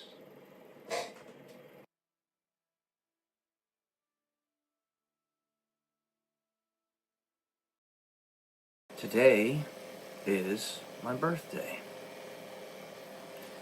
Welcome to day 172 until I'm a YouTube millionaire. I am 36 years old today.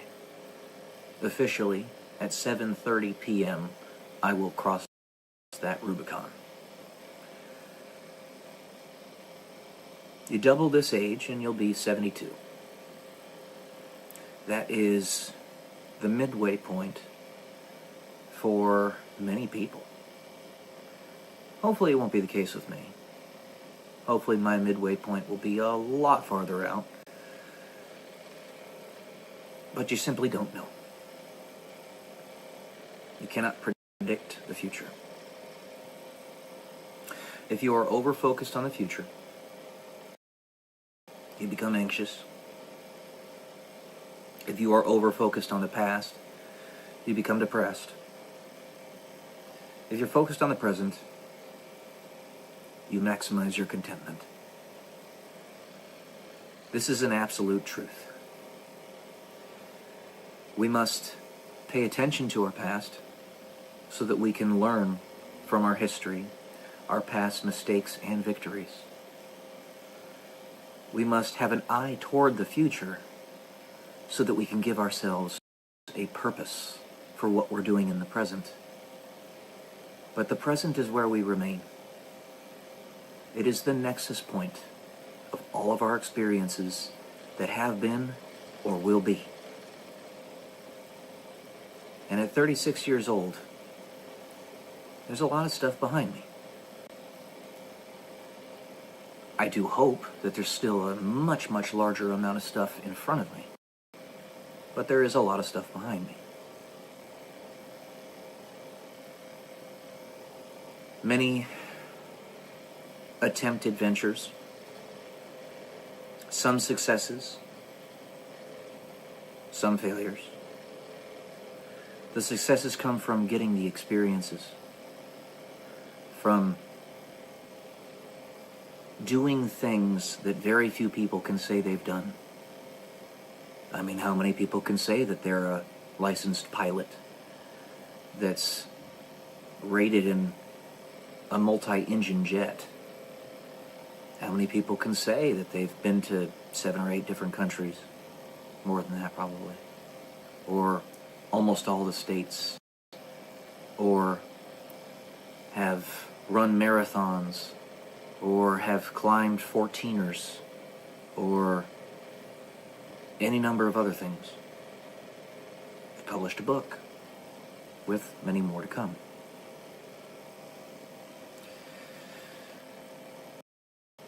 It is because I have had that eye toward the future in that memento mori, remember we die, that I have never lived a day in my life where I have not pushed with as much energy as I can muster to do something with that valuable slice of time. You only get so many of them. Now, the most important things up to this point in my life, with respect to me, not with respect to the relationships necessarily I'm building, but with respect to me, has still been elusive to me. Finding a wife, having children, so that I can leave gifts for this planet. And I can share in the beautiful thing that is romantic love. I've never tasted it. I have gotten whispers of it. I've gotten the scent of it. I've gotten a vision of it. And honestly, my vision of it gets clearer and clearer every day. But I've never experienced it. I remember when I was 10 years old, there was this girl in school, her name was Ashley Wayne, and I loved too deeply and too quickly.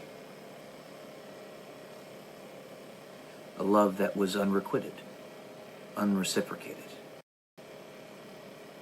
At 10 years old, I put too much in front of another child that was by no means prepared for that. And I don't even think I was. It's like I had a heart from a full-grown adult that was in the body of a child. So, some people, it takes a little bit longer to accomplish those things. Not because you're a horrible person or anything like that. God knows we live in a fallen world. So if you have trouble with that, you're probably doing a little better than most. But if you've waited this long, 36 years, those rules that are put out for the general population are for the baseline. The brand new, newly minted human beings that for the first time accomplish the age of 18 or 20 years old and know virtually nothing of the way existence works. They are a baseline that is meant to keep them protected, and everyone else. When you've reached the age of 36, twice that age, things change a little bit. You know why those rules are there, and you accept and embrace that fully. But for you, you've waited long enough.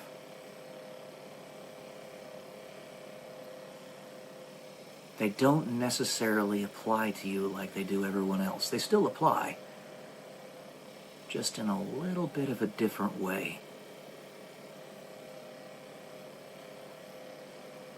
If you can wait this long, and it's painful, it sucks, but if you can, new doorways open up to you that may not have been there before, or that you just couldn't see. You don't need the same protections that an 18-year-old does. You're a bit more mature, have a little bit more fleshed out in your perspectives of the world and beyond it. You can look back or look above from 30,000 feet up at the whole situation and say, that's why that's there. That's why he says that. That's why they do that. Well, that doesn't apply to me. Neither does that. That does. And things adjust accordingly. You've never seen anything as open as this, aside from a very small handful of people. Because this is the maturation of an entire generation. A large cohort of individuals, the millennials, who are now coming into the leadership positions of this world, the big leadership, big kahuna positions. Finally. You are responsible for your actions. You live a life that is there to help others. And one of the best ways to do that is to be as open as possible. This is a very disparate conversation today, but I have a lot going through my mind. It's rare that I don't.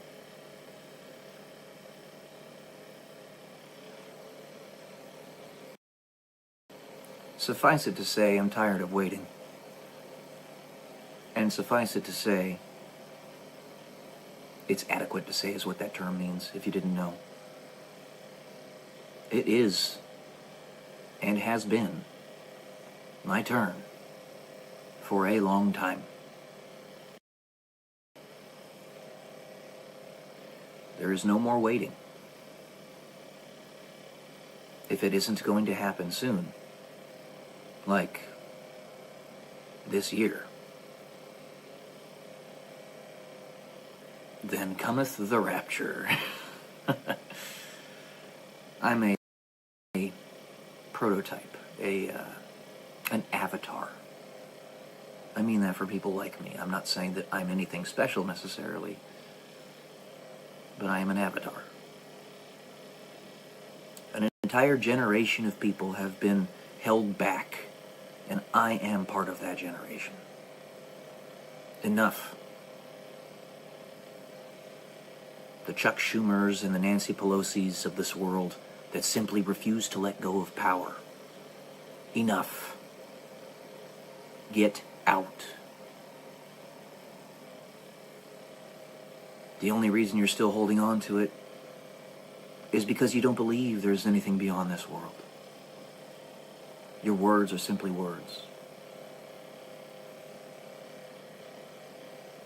You don't actually have any faith. Just a charlatan. So, it is our turn. I've waited long enough.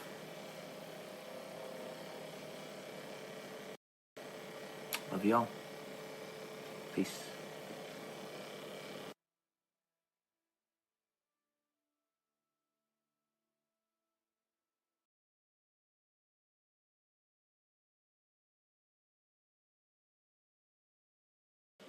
Good morning, guys. Welcome to day 161 until I'm a YouTube millionaire.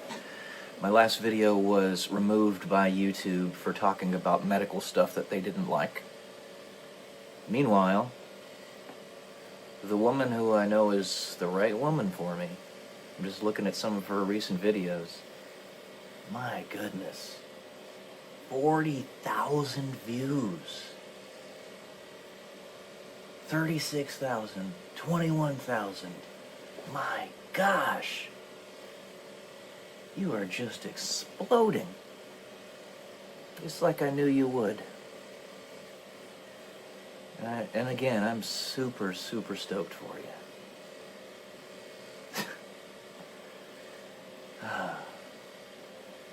Just remember the,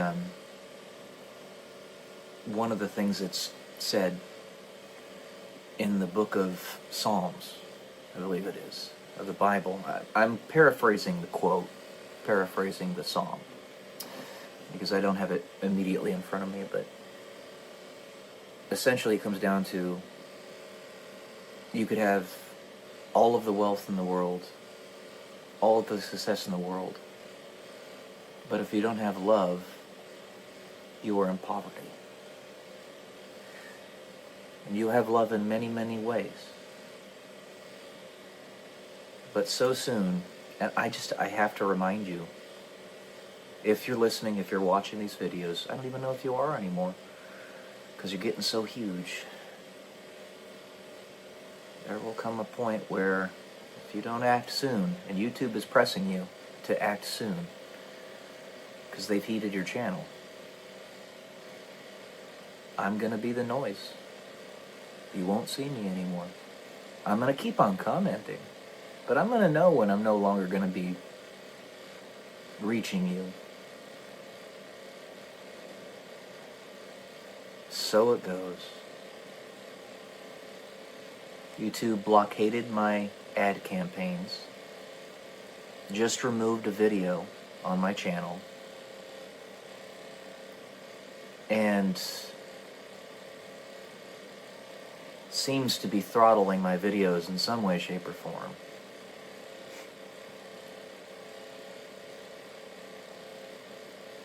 There's gotta be a contingent of people that work for YouTube that know of my existence and just really hate me.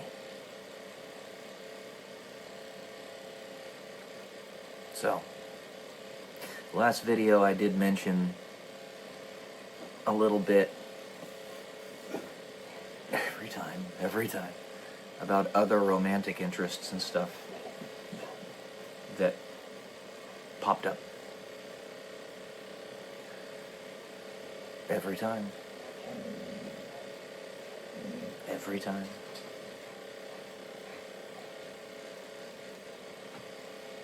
God has a plan for all of us. But as I spoke of in my live yesterday, I watched this show by the YouTube creator Call Me Arj. It's a fan manga, an anime about Dragon Ball, the Dragon Ball series. And the specific manga that he's doing right now is Dragon Ball UV. And the main character, Ultra Vegito, has basically done everything that he possibly can to defeat his enemies. He has done everything under the sun. And the enemy keeps cheating. And it finally comes to a head in this last episode where he says, tears of blood come down his eyes because he's just broken.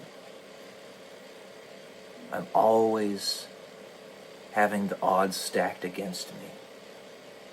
No matter what I do. When is somebody going to help me? And I felt that. I felt that to the core of my being.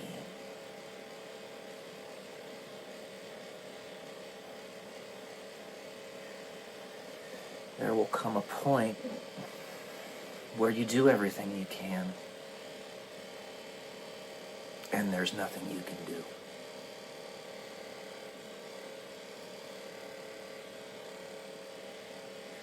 When that happens, what will happen? I don't know.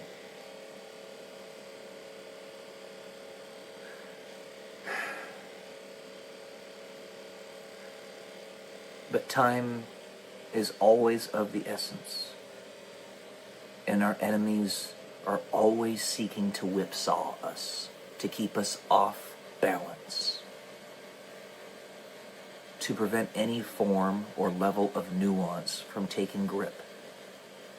Because if it does, they'll be found out for who and what they are.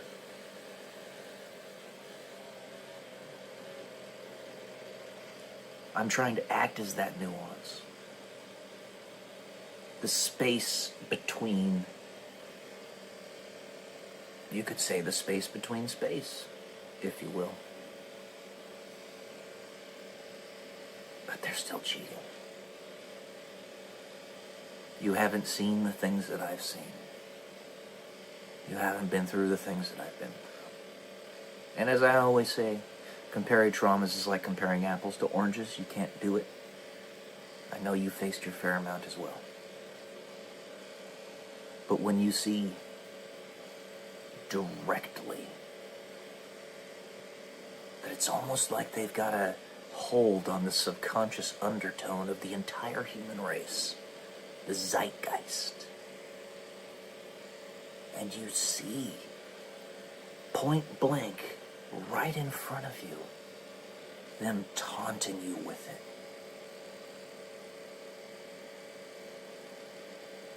You put your hands up in the air and you ask, what am I supposed to do?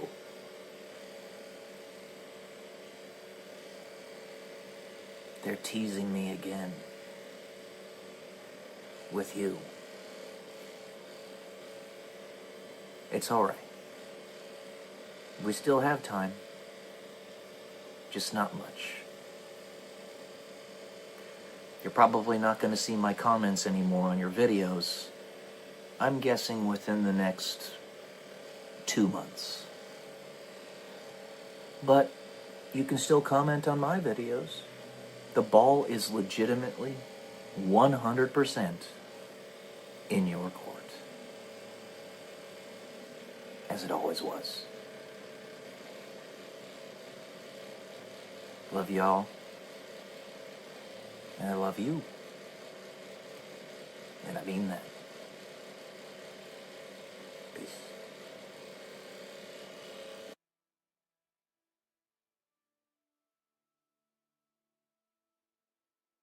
Changing our timeline on the fly.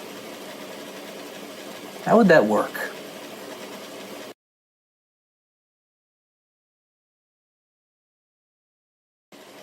Welcome to day 191 until I am a YouTube millionaire. So in my novel series, I explain that to make any change to a line of time makes an entirely separate line of time. In that it's a parallel universe, fully.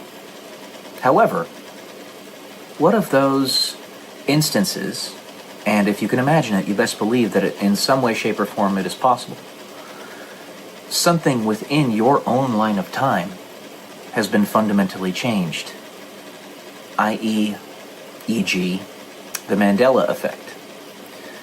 So, While you may have known something to be one way for the first 20 years of your life, suddenly it changes and you don't know why or how. I had an individual talk to me about this on my live yesterday, how he remembers distinctly several passages in the Bible that changed, in particular the Lord's Prayer, over the past few years. And he knows this because he recited it every single day and had it memorized essentially like the back of his hand. That's a very good question. And the Mandela effect, really, I think, leads to a lot of conundrums, such as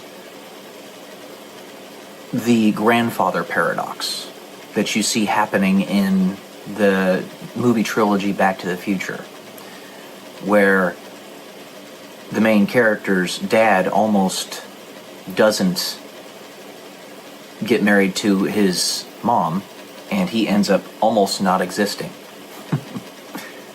How would that work? Because your perception does not just eliminate. Energy can neither be created nor destroyed.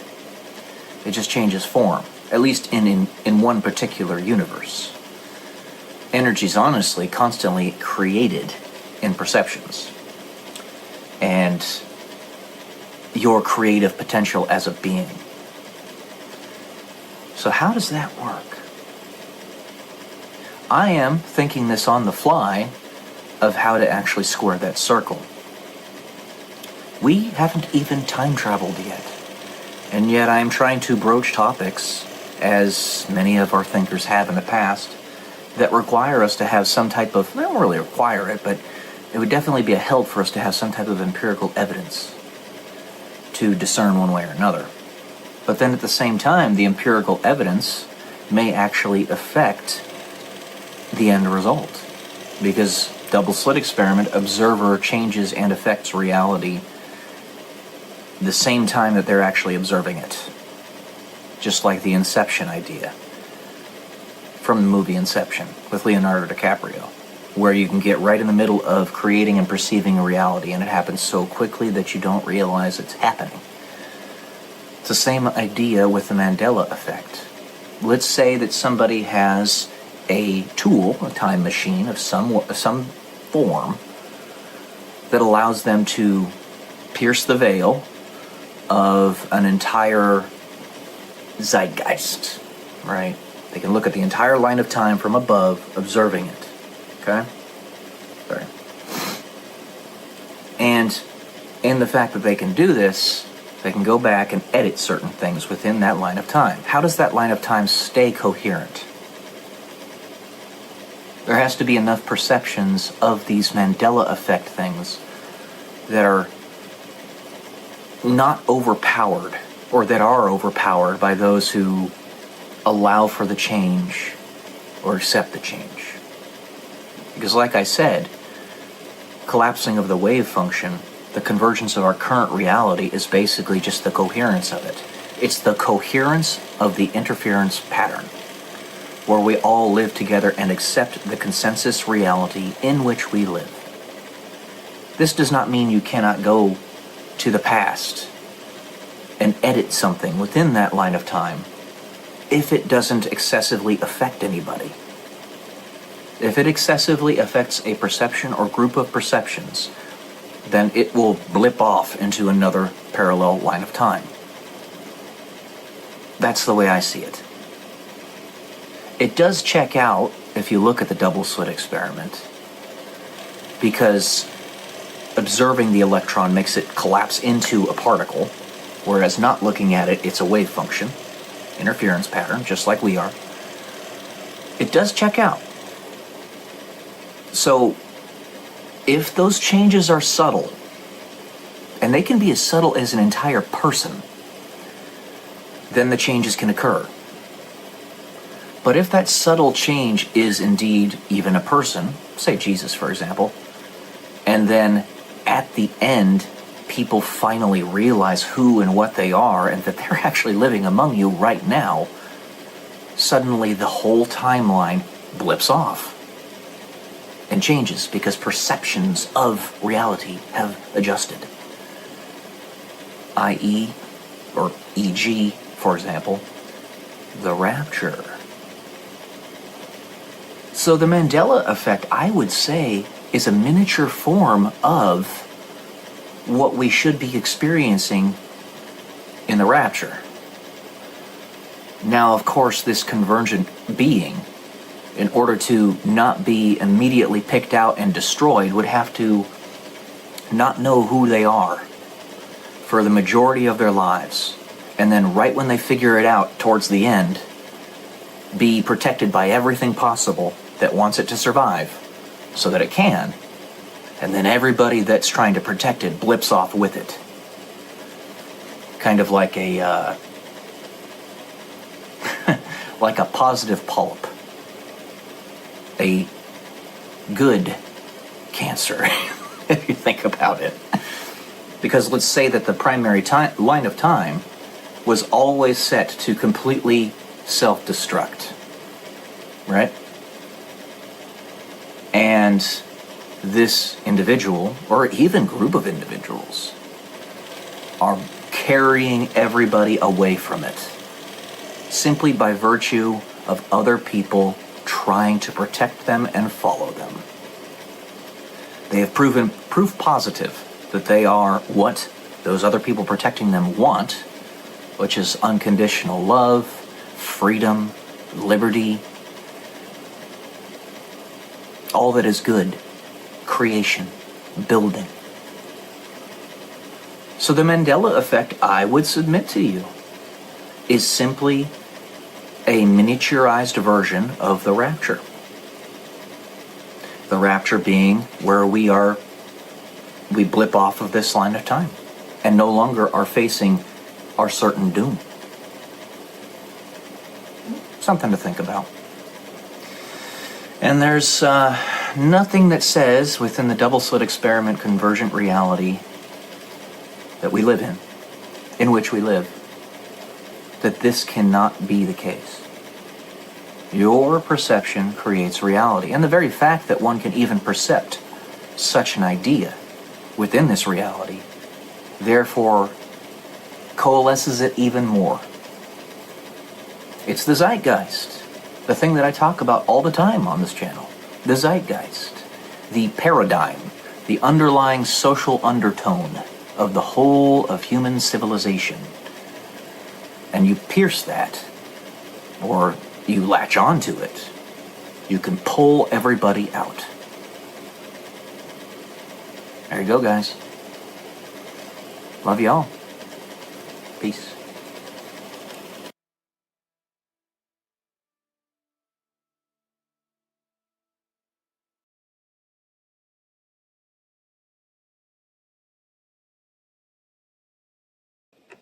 Good morning, guys. Welcome to day 155 and Telling Me YouTube Millionaire. And what I was talking about in my most recent videos about YouTube not pushing certain channels and whatnot, it bears repeating because YouTube really has screwed us out of tens of thousands of dollars. It is extremely frustrating, and it is yet another example of all of the things that I've done in the last 4 or 5 years that have been blockaded. I didn't even mention half the things that I had tried to do prior to my exit stage left in the military to try to make ends meet, to make a better life for myself. And I was relegated to simply being a leech. It's very frustrating. So I tried the real estate thing.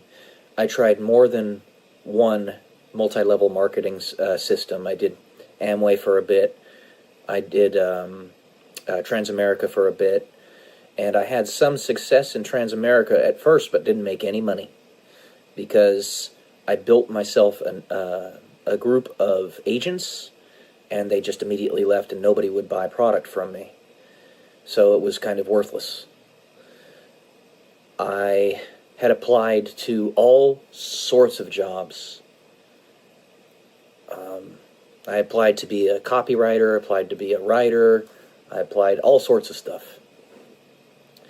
And then I try starting to build these YouTube channels, and I'm blocked again. I can't seem to break free. Now, I have another theory as to possibly why this may have happened on YouTube. Why or how. So, periodically, YouTube will have little indicators below a video asking you how you felt the video was applicable to you, whether very much recommended or very good recommendation or very bad recommendation, right? And depending on where you put that is how often the YouTube algorithm is going to push that type of video to the type of person that you are.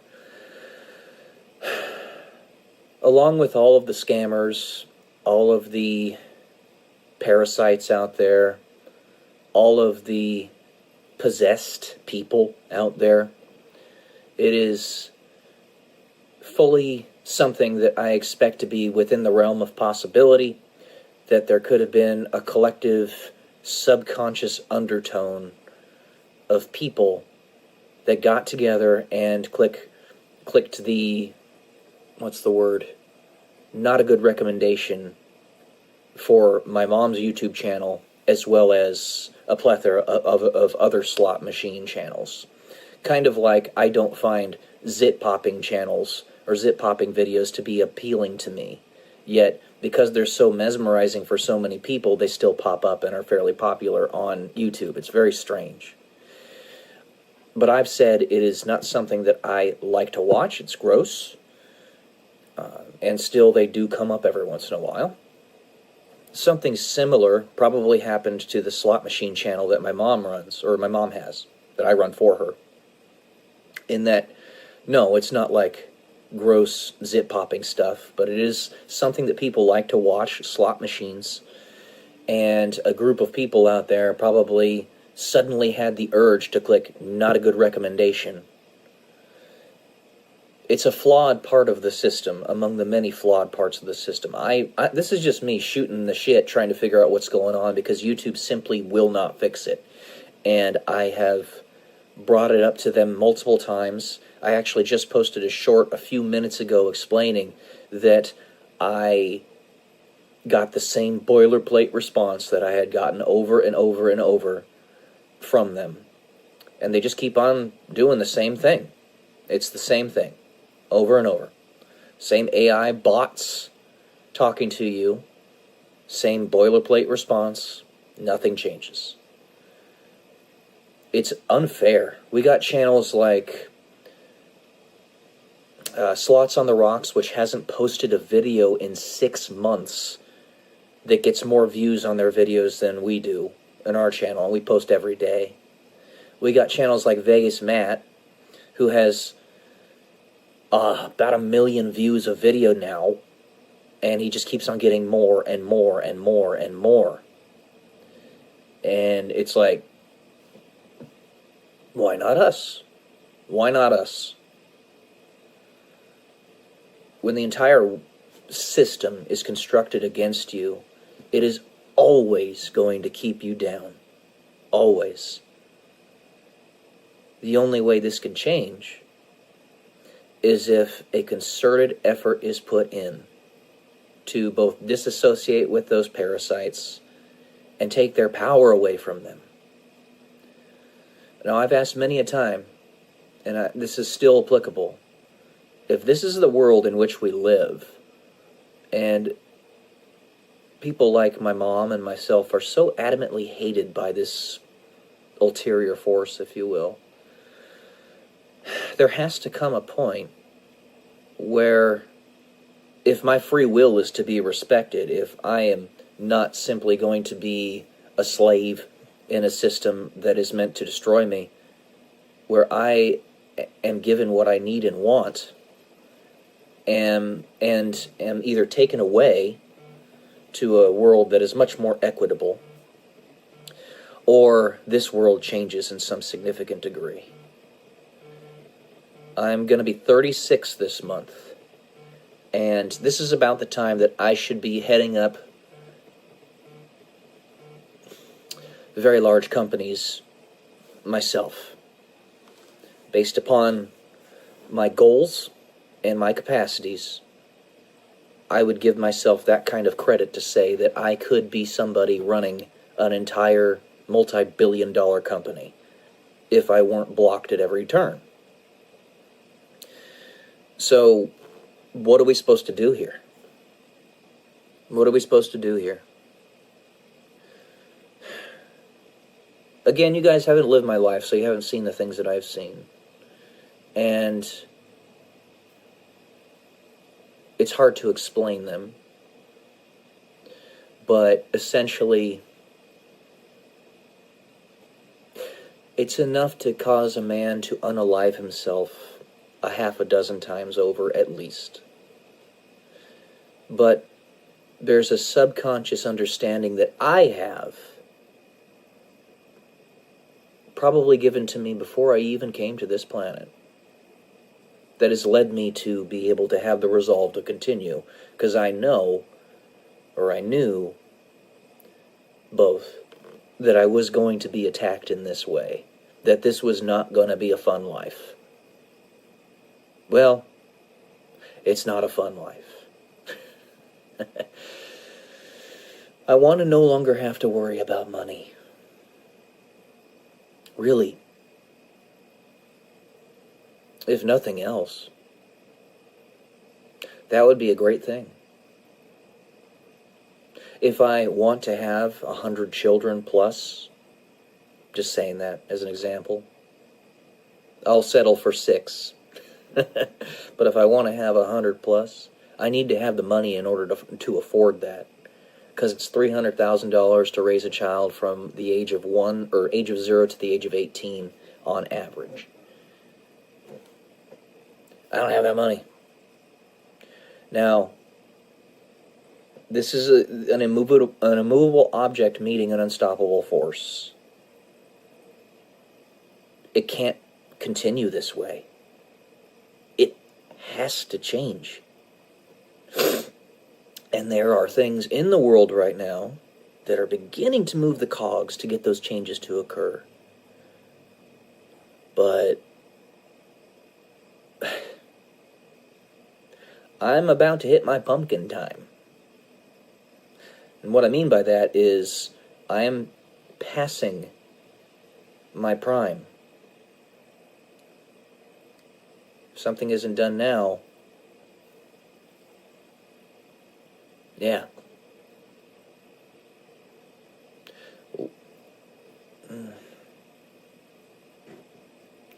I don't know. Anyway, love y'all. Peace.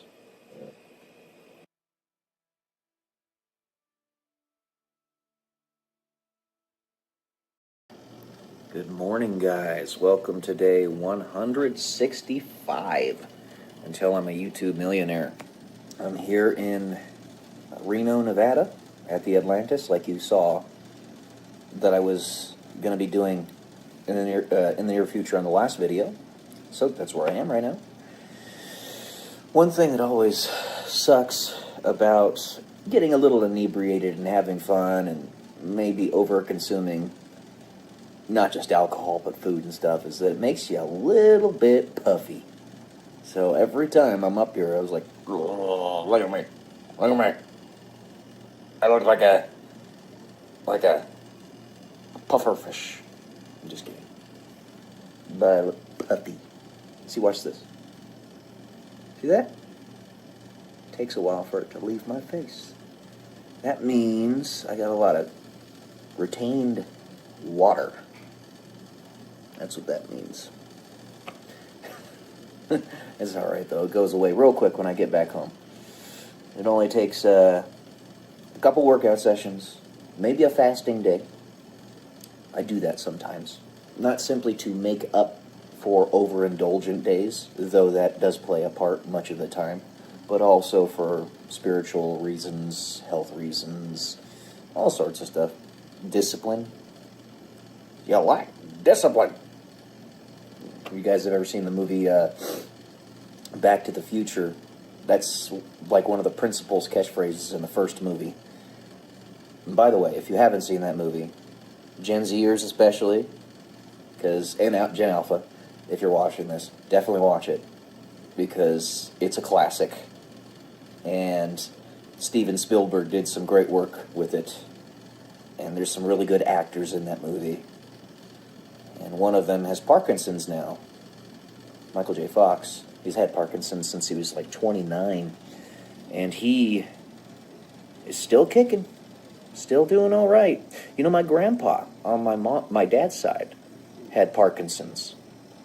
He passed away when he was 81 back in 1998. So probably made it to 90 or older had what happened not happened. But basically he fell on the stairs and on his neck and suffocated. But that was 27 years ago. Either way, he had Parkinson's, but it didn't go any farther than his left hand. So it wasn't horrible. But Parkinson's usually comes with a plethora of other physical ailments. Like my dad, for example, with his vascular dementia due to his strokes, he also has some mild Alzheimer's. And Alzheimer's doesn't go away necessarily. You can stem the growth of it, the advancement of it there, if you pounce on it really quick and give him a lot of fruitful and engaging things to do in his life.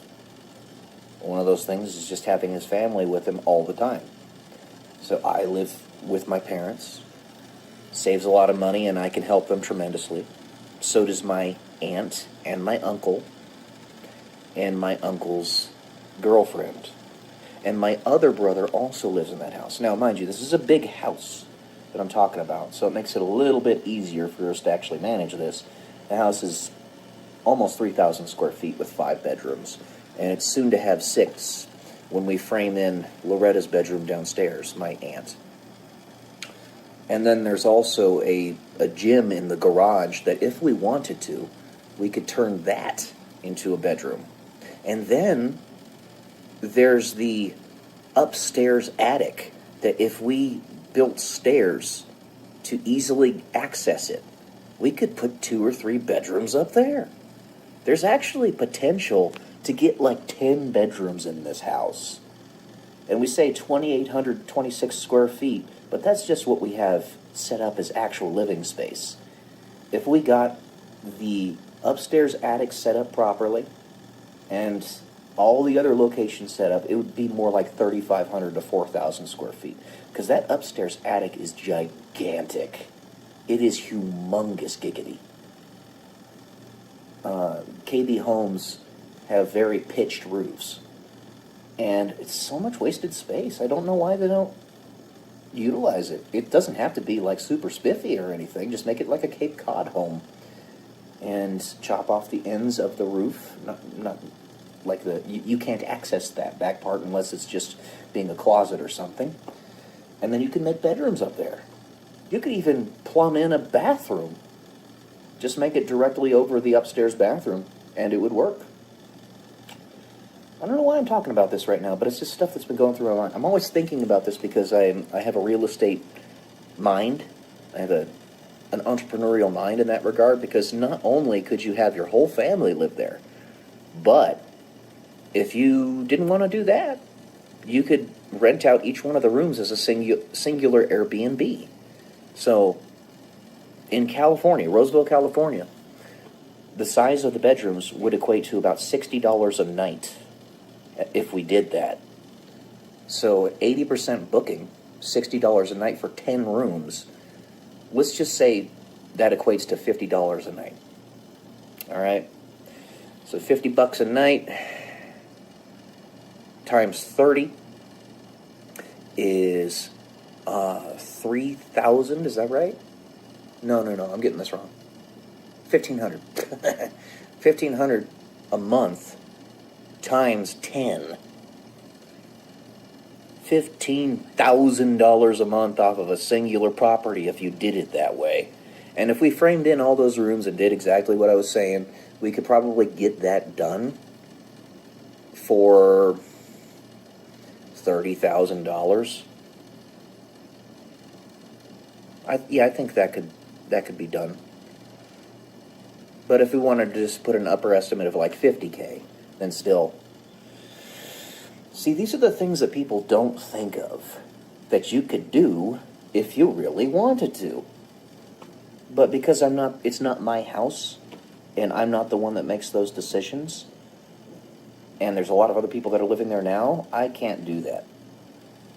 However, I pray to God that I get sufficient equity, sufficient credit and all that to be able to buy the house next door to us, because it just is about to go on the market. Apparently the people that lived there before, it looks like they foreclosed. Because the house was probably under like a $650,000 mortgage, if I had to guess. And that equates to like a $4,000 per month payment at the interest rate that they got, which is very difficult to endure for anybody. But it would be so cool if I could buy that house. I don't have the credit or the money to do it. I would need some help with it. So if any of my family members see this video, maybe we can go in together on it. Watch this video, let me know. I'd be willing to do that. There's 4 bedrooms and 2 bathrooms in that house. It's over 2,200 square feet with a nice backyard, and it's right next door to Mom and Dad. I think it'd be great. And then maybe over time we could buy the house next to it, and we could own almost the whole court and have our brood there, if you will. I've been thinking about this a lot. It could be our own little community. So, there you go, guys. That's what I got today. Love y'all. Peace.